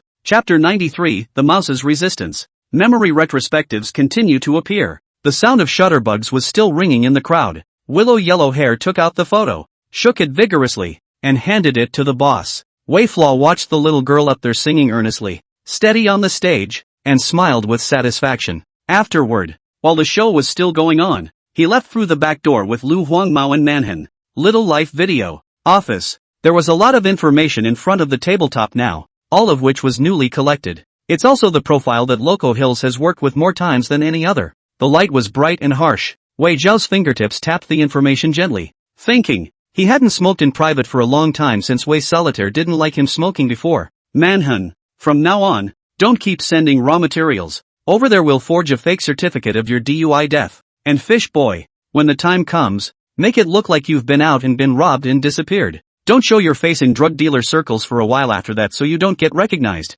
Wei Xiao finally spoke, and Manhwa froze, then became a bit anxious. I'm close to getting the key information. The person told me to deliver to the new location in a few days. Before the words left his mouth, the stern voice directly interrupted. I said, enough. Now these people are like rabid dogs. Next, it's my turn. His voice was hoarse, but Wei Chi's eyes were cold. Mangan was silent for a long time and nodded helplessly, also looking on with some concern. Boss, what are you doing? This time Wei Flaw didn't respond. He just calmly flipped through the information and started arranging the new task. The desktop held 2 pieces of information, and with the sight of them began to reveal the words in them. Zhang Weiman, Section Chief of the Water and Power Division of Lakia City. Sand and Gravel Monopoly Merchant in Loco Hills.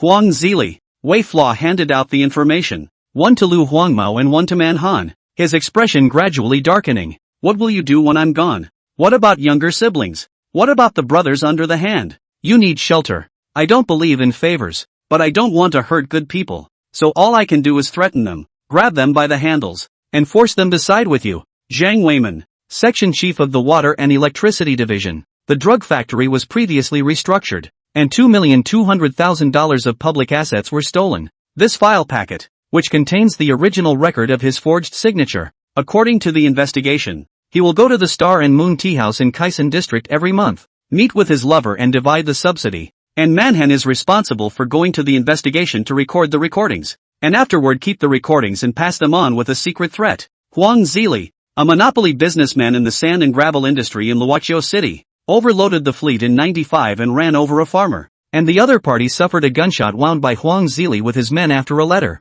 The folder has the petition materials, the original mediation paperwork, and the private accountant's fingerprints. Chung Kong, you are responsible for traveling and threatening by all means. The 2 men were instructed to start leaving. Star and Moon Tea House. A miniature tape recorder in the hands of a Manchu in waiter's clothing was placed in the corner of the room, after which he left. Until late at night, Mangan takes out the tape and plays it. Inside, it was clear that Zhang Weiman and his lover were discussing the division of the subsidies dialogue. Manhan began copying the tapes, burying the originals under an old camphor tree, along with Zhang Weiman's handwritten agenda and crushed tea leaves for bioverification evidence. The next day, Mangan arrives at the kindergarten, disguised as a parent picking up a child. Taking advantage of the mixed flow of people around him, he quickly glued the duplicate tape to the inside of Zhang Weiman's grandson's school bag and quickly left. In the evening, happily watching his grandson go home, Zhang Weiman took over the school bag. Before he could speak, he saw being pasted tape. His face changed slightly,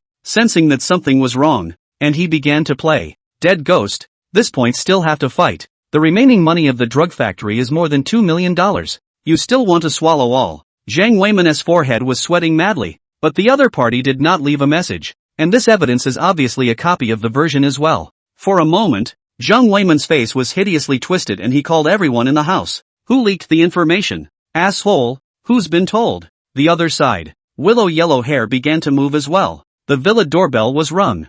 Huang Zili's wife was puzzled to open the courier, and her face was ugly. A broken fingernail, an end page of a compensation list with compensation information that blatantly involves human life. Meanwhile, a number of villagers were converging at the village hall. What is stuck to the public notice board is a half list of compensation lives, with no dollar portion shown. Some people are talking about what kind of compensation this is. Sharp-eyed note the word Huang Zi. Think of the village that sand and gravel tycoon. A moment of discussion. He also apparently received a phone call from his wife, and at the same time knew that the report was posted on the public notice board. Now he had a hard look on his face as he looked at the papers that had just been newly delivered and designated for his own unsealing. Above is a complete scan of the station's address, accompanied by a copy of the material. Written on it is a follow-up material to the Provincial Inspector's Office registration number return receipt. Huang Zili ruthlessly rubbed it to pieces in shock and anger. It took him a lot of effort to use all his contacts to suppress the incident in the first place. Now it was actually known.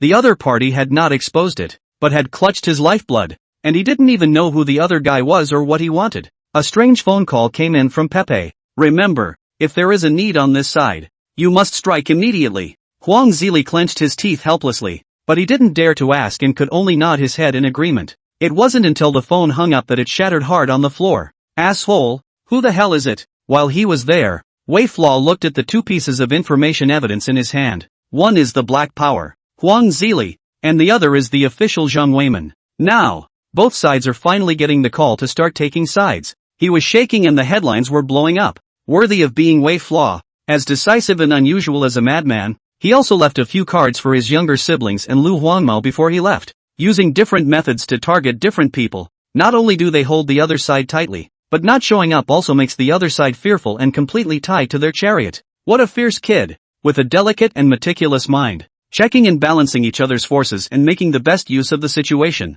No wonder he can lay down a chess game of 30 years. Both Huang Zili and Zhang Weiman have now become undercover agents on his side, so that even if he follows the drug dealers and leaves, he doesn't have to worry about his younger siblings and Lu Huangmao experiencing a crisis that he can't cope with. Ward, Dongting smiled. The smell of disinfectant water was pungent, and he coughed slightly as he stared at Wei Chou. This kid is still setting up for his family while he has time left at the end. His pale, cloudy eyes fell on the ward. Suited and booted Wei Pengsheng, trench coat flamboyant Wei Soliang, gown dazzling Wei Soling. It seemed everyone was radiantly bright and the crowd was gorgeous, as is their life. But Pei Dongting just withdrew his gaze and looked on with complexity. See more, he's going to start a new life altogether afterward. A life he loathes the most. It's also a narc gray man. The most tortured life. At the edge of the hospital bed, Wei Pingsheng froze. He looked at Wei Chuan, who was covered in wounds, aged and dried up, almost down to his bones. After that he'll start a new life? Isn't that enough?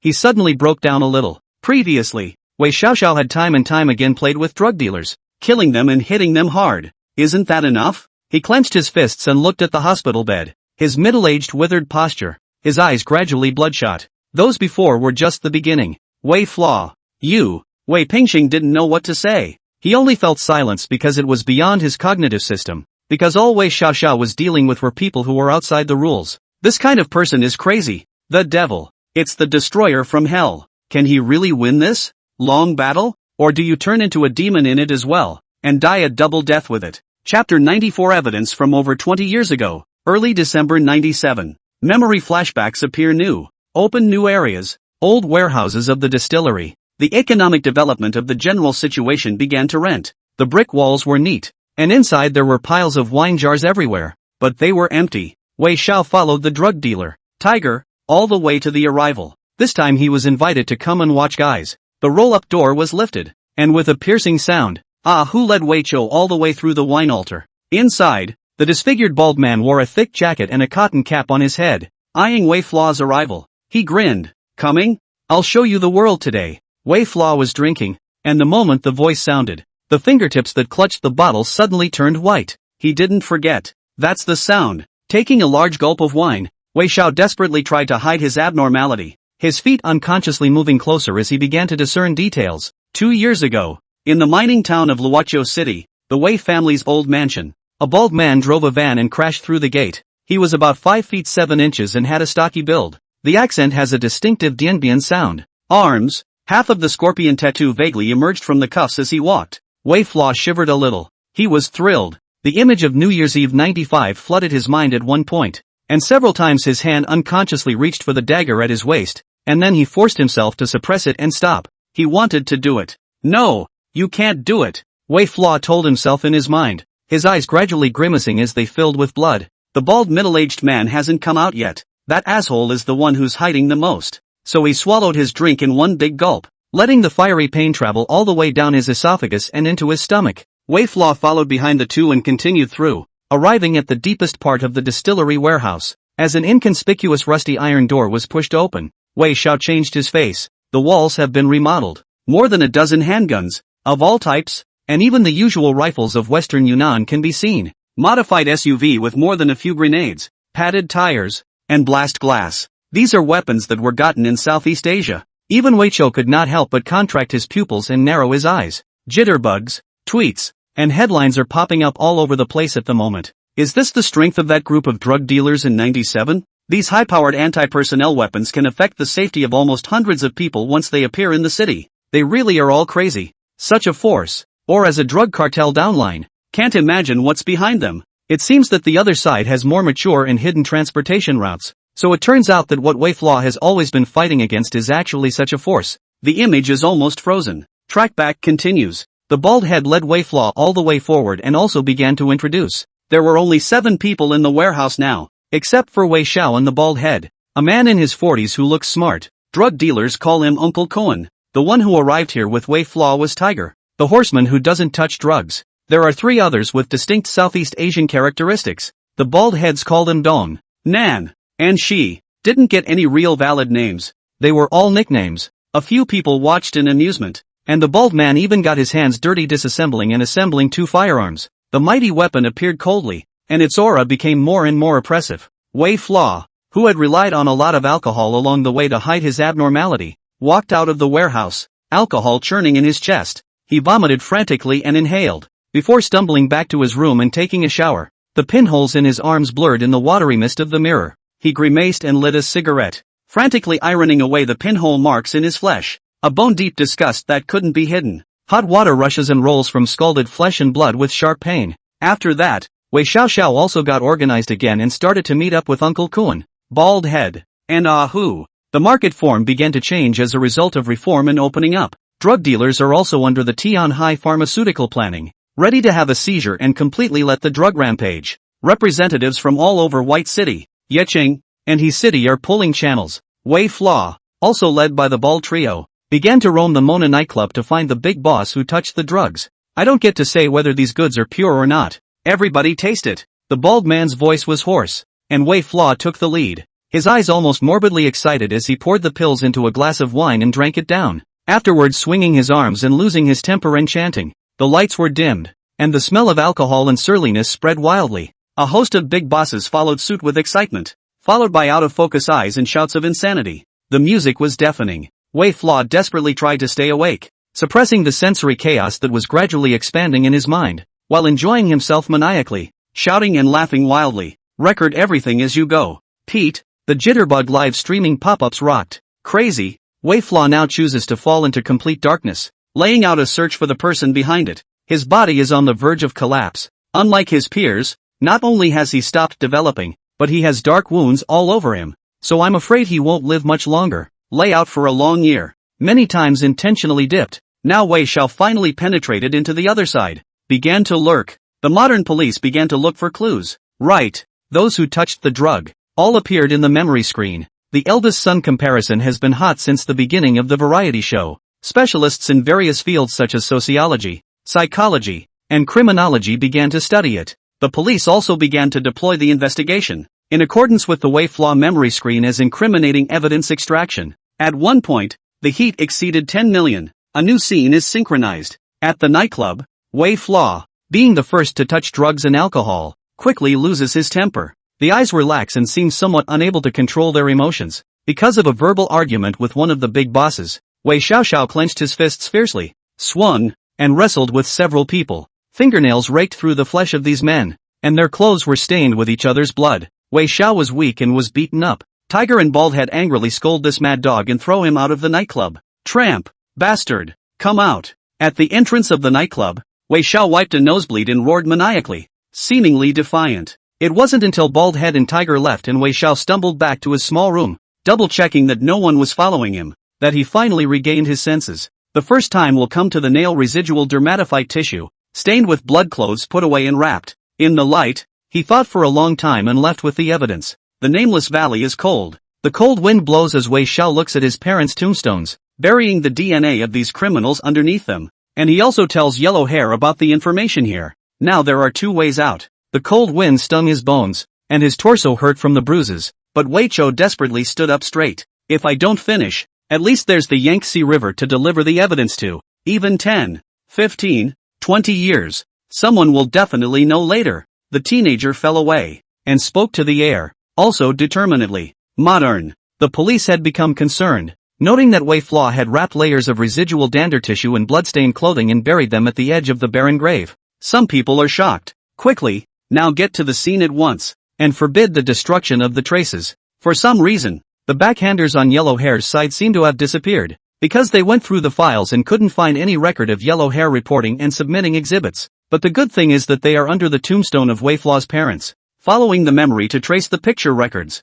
the police find the evidence that was wrapped. Artificial amber, plus the addition of formaldehyde chemicals to immobilize DNA and inhibit the activity of DNA-degrading enzymes. There is very little residue, but enough. Headlines: Twitter pop-ups rocked Pepe. Traces are still there. Wei Fla has already begun preserving all traces of residual DNA. That's what he's going to do when he infiltrates the other side. He began to take on drug dealers, and after finding a way out for all his family, he gave it all up. How can such a man, who is more ruthless to himself than to his enemies, and even goes so far as to ruin his own life with his own hands, spare any villain? Chapter 95, Did you get the doll? Ward. Wei Solo's eyes were bright, staring at the screen. The young man was bruised all over in the cold wind, but he still stood upright in front of his parents' grave, muttering to himself at the tombstone in a determined tone. She could never forget this scene in her life. Wei Xia thought it would take 10 years, 15 years, and the police would always obtain the evidence, but it was 30 years before the police obtained this evidence,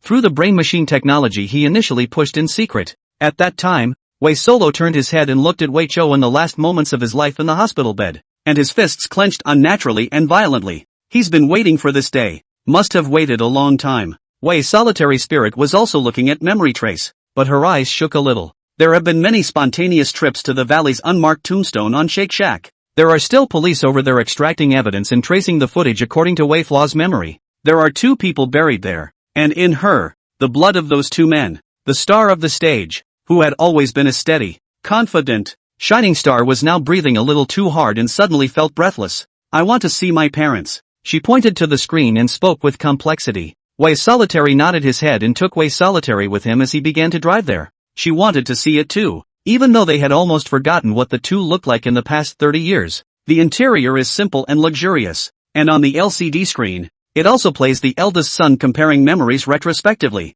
New images began to appear in the eyes of both men. Late 97. Under the environment of reform and opening up, there are signs of selling New Year's goods in every household in Lakia City. And Wei Fla was known as a sick dog on the road because he touched drugs and engaged in drunkenness and fights with several drug dealers during this period. Until Sun Bin, the external representative of Tianhai Pharmaceutical Group, came. What a thing to do. You kid, those are our really big customers. What about you fighting with them and making a scene? Sun Bin looked at the dazed Wei Chou, his gaze moving from the face wound to the other party's arm bruise. Frowning. Previously, Wei Fla had saved him and his mistress with his life, and he did begin to accept Wei Fla as a friend. Drug dealers have very few friends, so he was a bit hateful and persuaded Wei Xiao. After all, they'll both have to rely on each other for food in the future. Wei Fla didn't say anything, skimming his mouth and looking brash. It doesn't seem to matter. Sun Bin was somewhat helpless and could only shake his head and leave. Now once again awake from his previous groggy state, Wei Fla made sure the other man was gone and began to take out one of the glass bottles. Glass vials are a common chemistry class supply on the market and hold various tissues such as blood, dander, or hair from each character. There were also labels on it, and Wei Xiao carefully negotiated each name. Boss of Chunhua nightclub, Ma Yuan, age 37, illegal possession of 6 firearms, suspected of maiming 2 people due to monopolizing the business, intentional injury resulting in the death of 1 person, involved in drugs, evidence of firearms hidden in a hidden compartment under the sofa in the 302 room of Chunhua nightclub, and bloodstain records are as follows. 9 Dragons business owner, Lu Minfu, age 44, suspected of extortion, coercion, allowing others to touch drugs, and intentionally injuring 6 people resulting in permanent disability. Huaxian real estate owner, Zhang Shuichang, age 51. The room was dimly lit, and Wei Xiao carefully recorded everything, then carefully stowed the bottles all away and held them in her arms. Afterwards, at his signal, a serious fight broke out at the Cozy Eye Video Hall. On one side, there are the old city muckrakers, and on the other side, there is a security team that is gradually changing the structure of the industry. The 2 sides fought out their fires, and soon the video room was ablaze with a large fire. No one noticed in the panic that someone had left in a hurry while the night was still young. With the bottle in hand, Wei Xiao stood on the other side of the old alley, and Lu Huangma was there this time. Go do some shopping. The Loco Hills department store is still open. There's a bunny doll in there, white and pretty. Words to hear obvious pause. Wei Fla hoarse voice with a few points of warmth and softness. Unlike the ruthless man who didn't change his face in front of drug dealers and fought several times to the death. Willow Yellow Hair didn't know why the boss suddenly said that, but he didn't ask. When Big tells him to go, he goes. A small raw video hall. Screaming and chaotic. Some people were still fighting. Others were putting out fires. And there was even a mess as surrounding residents called the police. The firelight reflected in Wei Xiao pupils. And there was gradually a hint of warm color in the deep obscurity. Willow Yellow Hair quickly rushed back with brand new bunny dolls. Wei Flaw wrapped it in layers and flattened it together with the pink bow, not creasing it. After that he took the bottle and the bunny doll and started to reach the valley where his parents' graves were located. The winds of the night pierced through the barren woods, and unknown beasts howled. Accompanied by the shrill sound of crows, the teenager stood in front of the grave and began to dig through the dirt. The glass bottles and bunny dolls were wrapped in layers, pumped out of the air, and carefully preserved in a steel box. Wei Flaw's nails were covered with dirt, but he didn't care, just a giggle at which. Spirit, will you see it later? Brother wants to visit you, but the other side is watching too closely. The city is dangerous, and the only way to get rid of them is in the wilderness. In the night wind, the teenager pushes the dirt up. The pure white fluffy bunny doll completely disappeared from his sight at this moment. Only weeds remain on the ground, standing barren in the wilderness, waving in the wind. Modern. In front of the grave, a vehicle stopped. There were many people who had previously clocked in to pay their respects, but because of the police lockdown and the unearthing of evidence, the site was deserted except for a large number of flowers and greeting cards left behind. Wei Solitaire and Wei Solitaire got out of the car and looked at the scene in front of them. The valley is barren, and the two tombstones leave no names, only traces of moss that tell of long, lonely years here. That's their mom and dad. The police were still digging, and someone saw the two men, frowned, but didn't stop them. These two, they knew, were the sisters of the son of that Wei family whose memory traced back, also the daughter of the two men in the unmarked tombstone. The iron chest is now rusted, and the police took away the bottle in which the information was recorded, as well as DNA preserved in artificial amber. The scene was soon left with only the remains of the crate. Inside was another bag wrapped in layers and covered in dust. Wei Solitary Spirit's feet stumbled for a split second. Stumbling and running ahead, she reached out, shaking a little, and opened the package. A stuffed doll.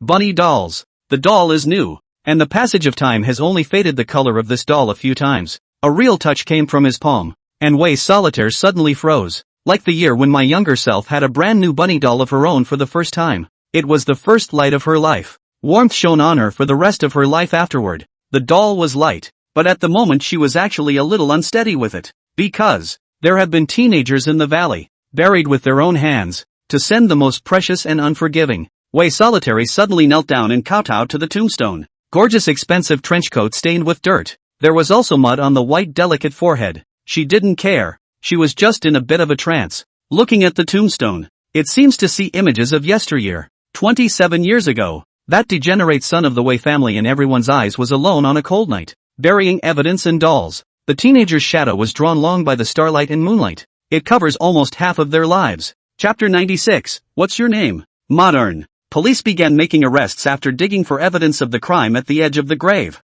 Industry City Dinghuan Nursing Home. A balding old man who was playing chess looked in panic at the police who rushed into the scene. What are you doing? Former legal entity of Chunhua Entertainment. Ma Yuan. Suspected of illegal possession of firearms. Intentional injury resulting in death. Drug-related. Take it away. The other side. Riching Huafu. Villa area. There was a knock on the door, and the figure in the wheelchair looked at the officer with obvious disorientation in his eyes. Nine Dragons trading boss. Lu Minfu. Suspected of extortion, coercion, allowing others to touch drugs, and intentionally injuring 6 people resulting in lifelong disability in 97. Come with us. The police did not cover up the arrest and synchronized the live footage. In 97 and Wei Flaw touched drugs, beating a group of people, excluding those who have died. All were pulled out from various places by the police to complete the arrest. The pop-ups were rocking at this point as well. What a ruthless tactic. After 30 years, the tactics left behind by Wei Xiao continue.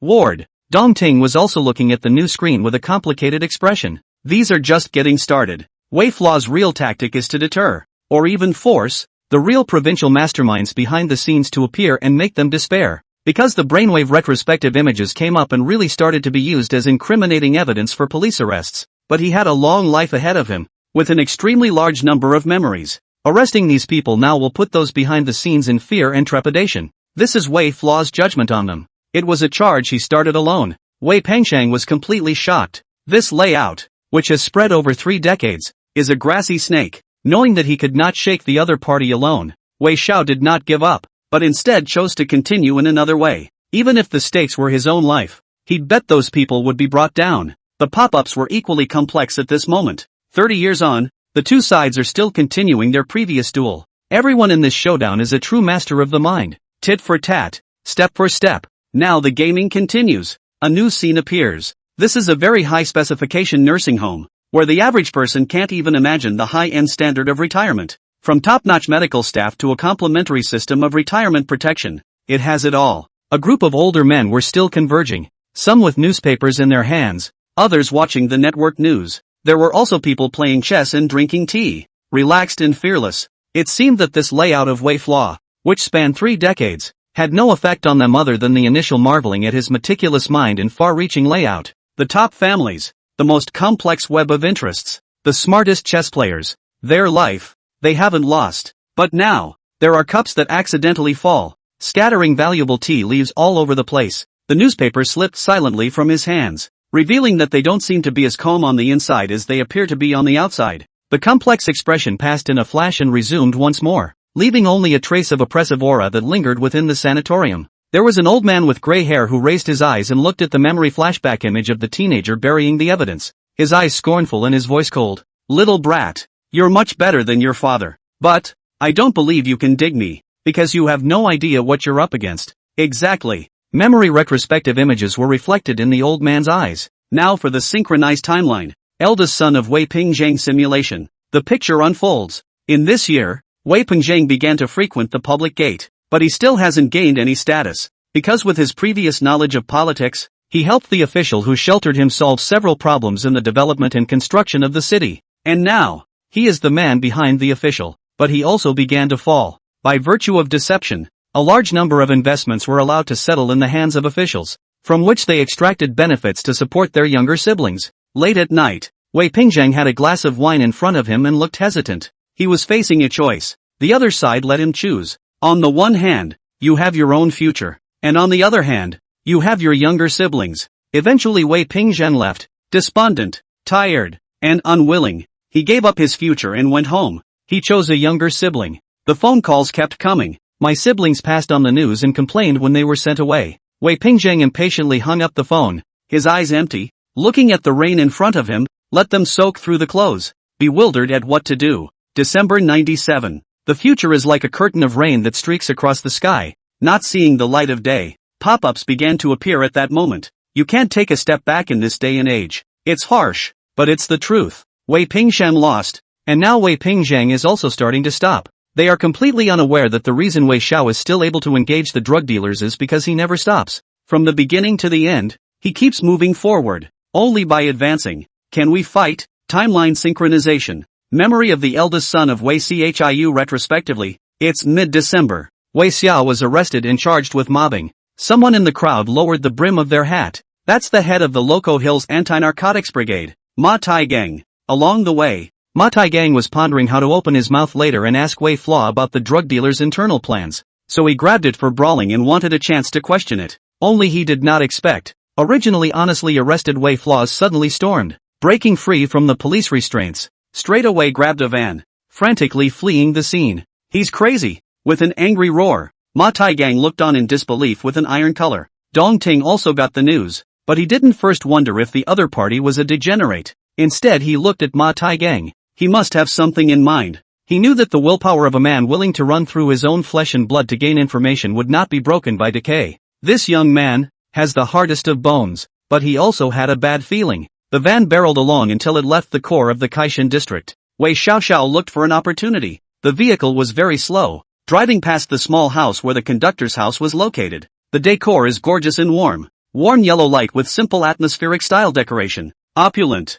Wei Solitaire is still learning the piano and has a gorgeous dress. Like a little princess. She's had a good life. Just been lonely looking at something. The night was too dim for Wei Xiao to see. The vehicle began to accelerate. And seeing that there was a roadblock ahead, Wei Xiaoxiao deliberately drove into it. Then he was arrested again. Ma Taigang looked at the van, frowned, and spoke domineeringly. Are you leaving? Don't go with them. Just eliminate their downline in Loco Hills. Wei Flaw looked at the other party's eyes with worry and complicated eyes. Ma Taigang suddenly thought of earlier, that calcium tablet from Tian Hai. A frown creased his brow at the thought of the punk informant paying a price for access to the drugs, and he spoke again, his tone heavier. You can't go. Standing in front of himself was the captain of the narcotics police in Loco Hills, iron-faced and unselfish Matthew Harbour. Wei Flaw suddenly smiled and got out of the car. Ma Tai Gang gritted his teeth and looked at the teenager's back as he left. What the hell is your name? He knew that the other party must not be He Xiaodong. The sky was overcast and suddenly a light rain began to fall.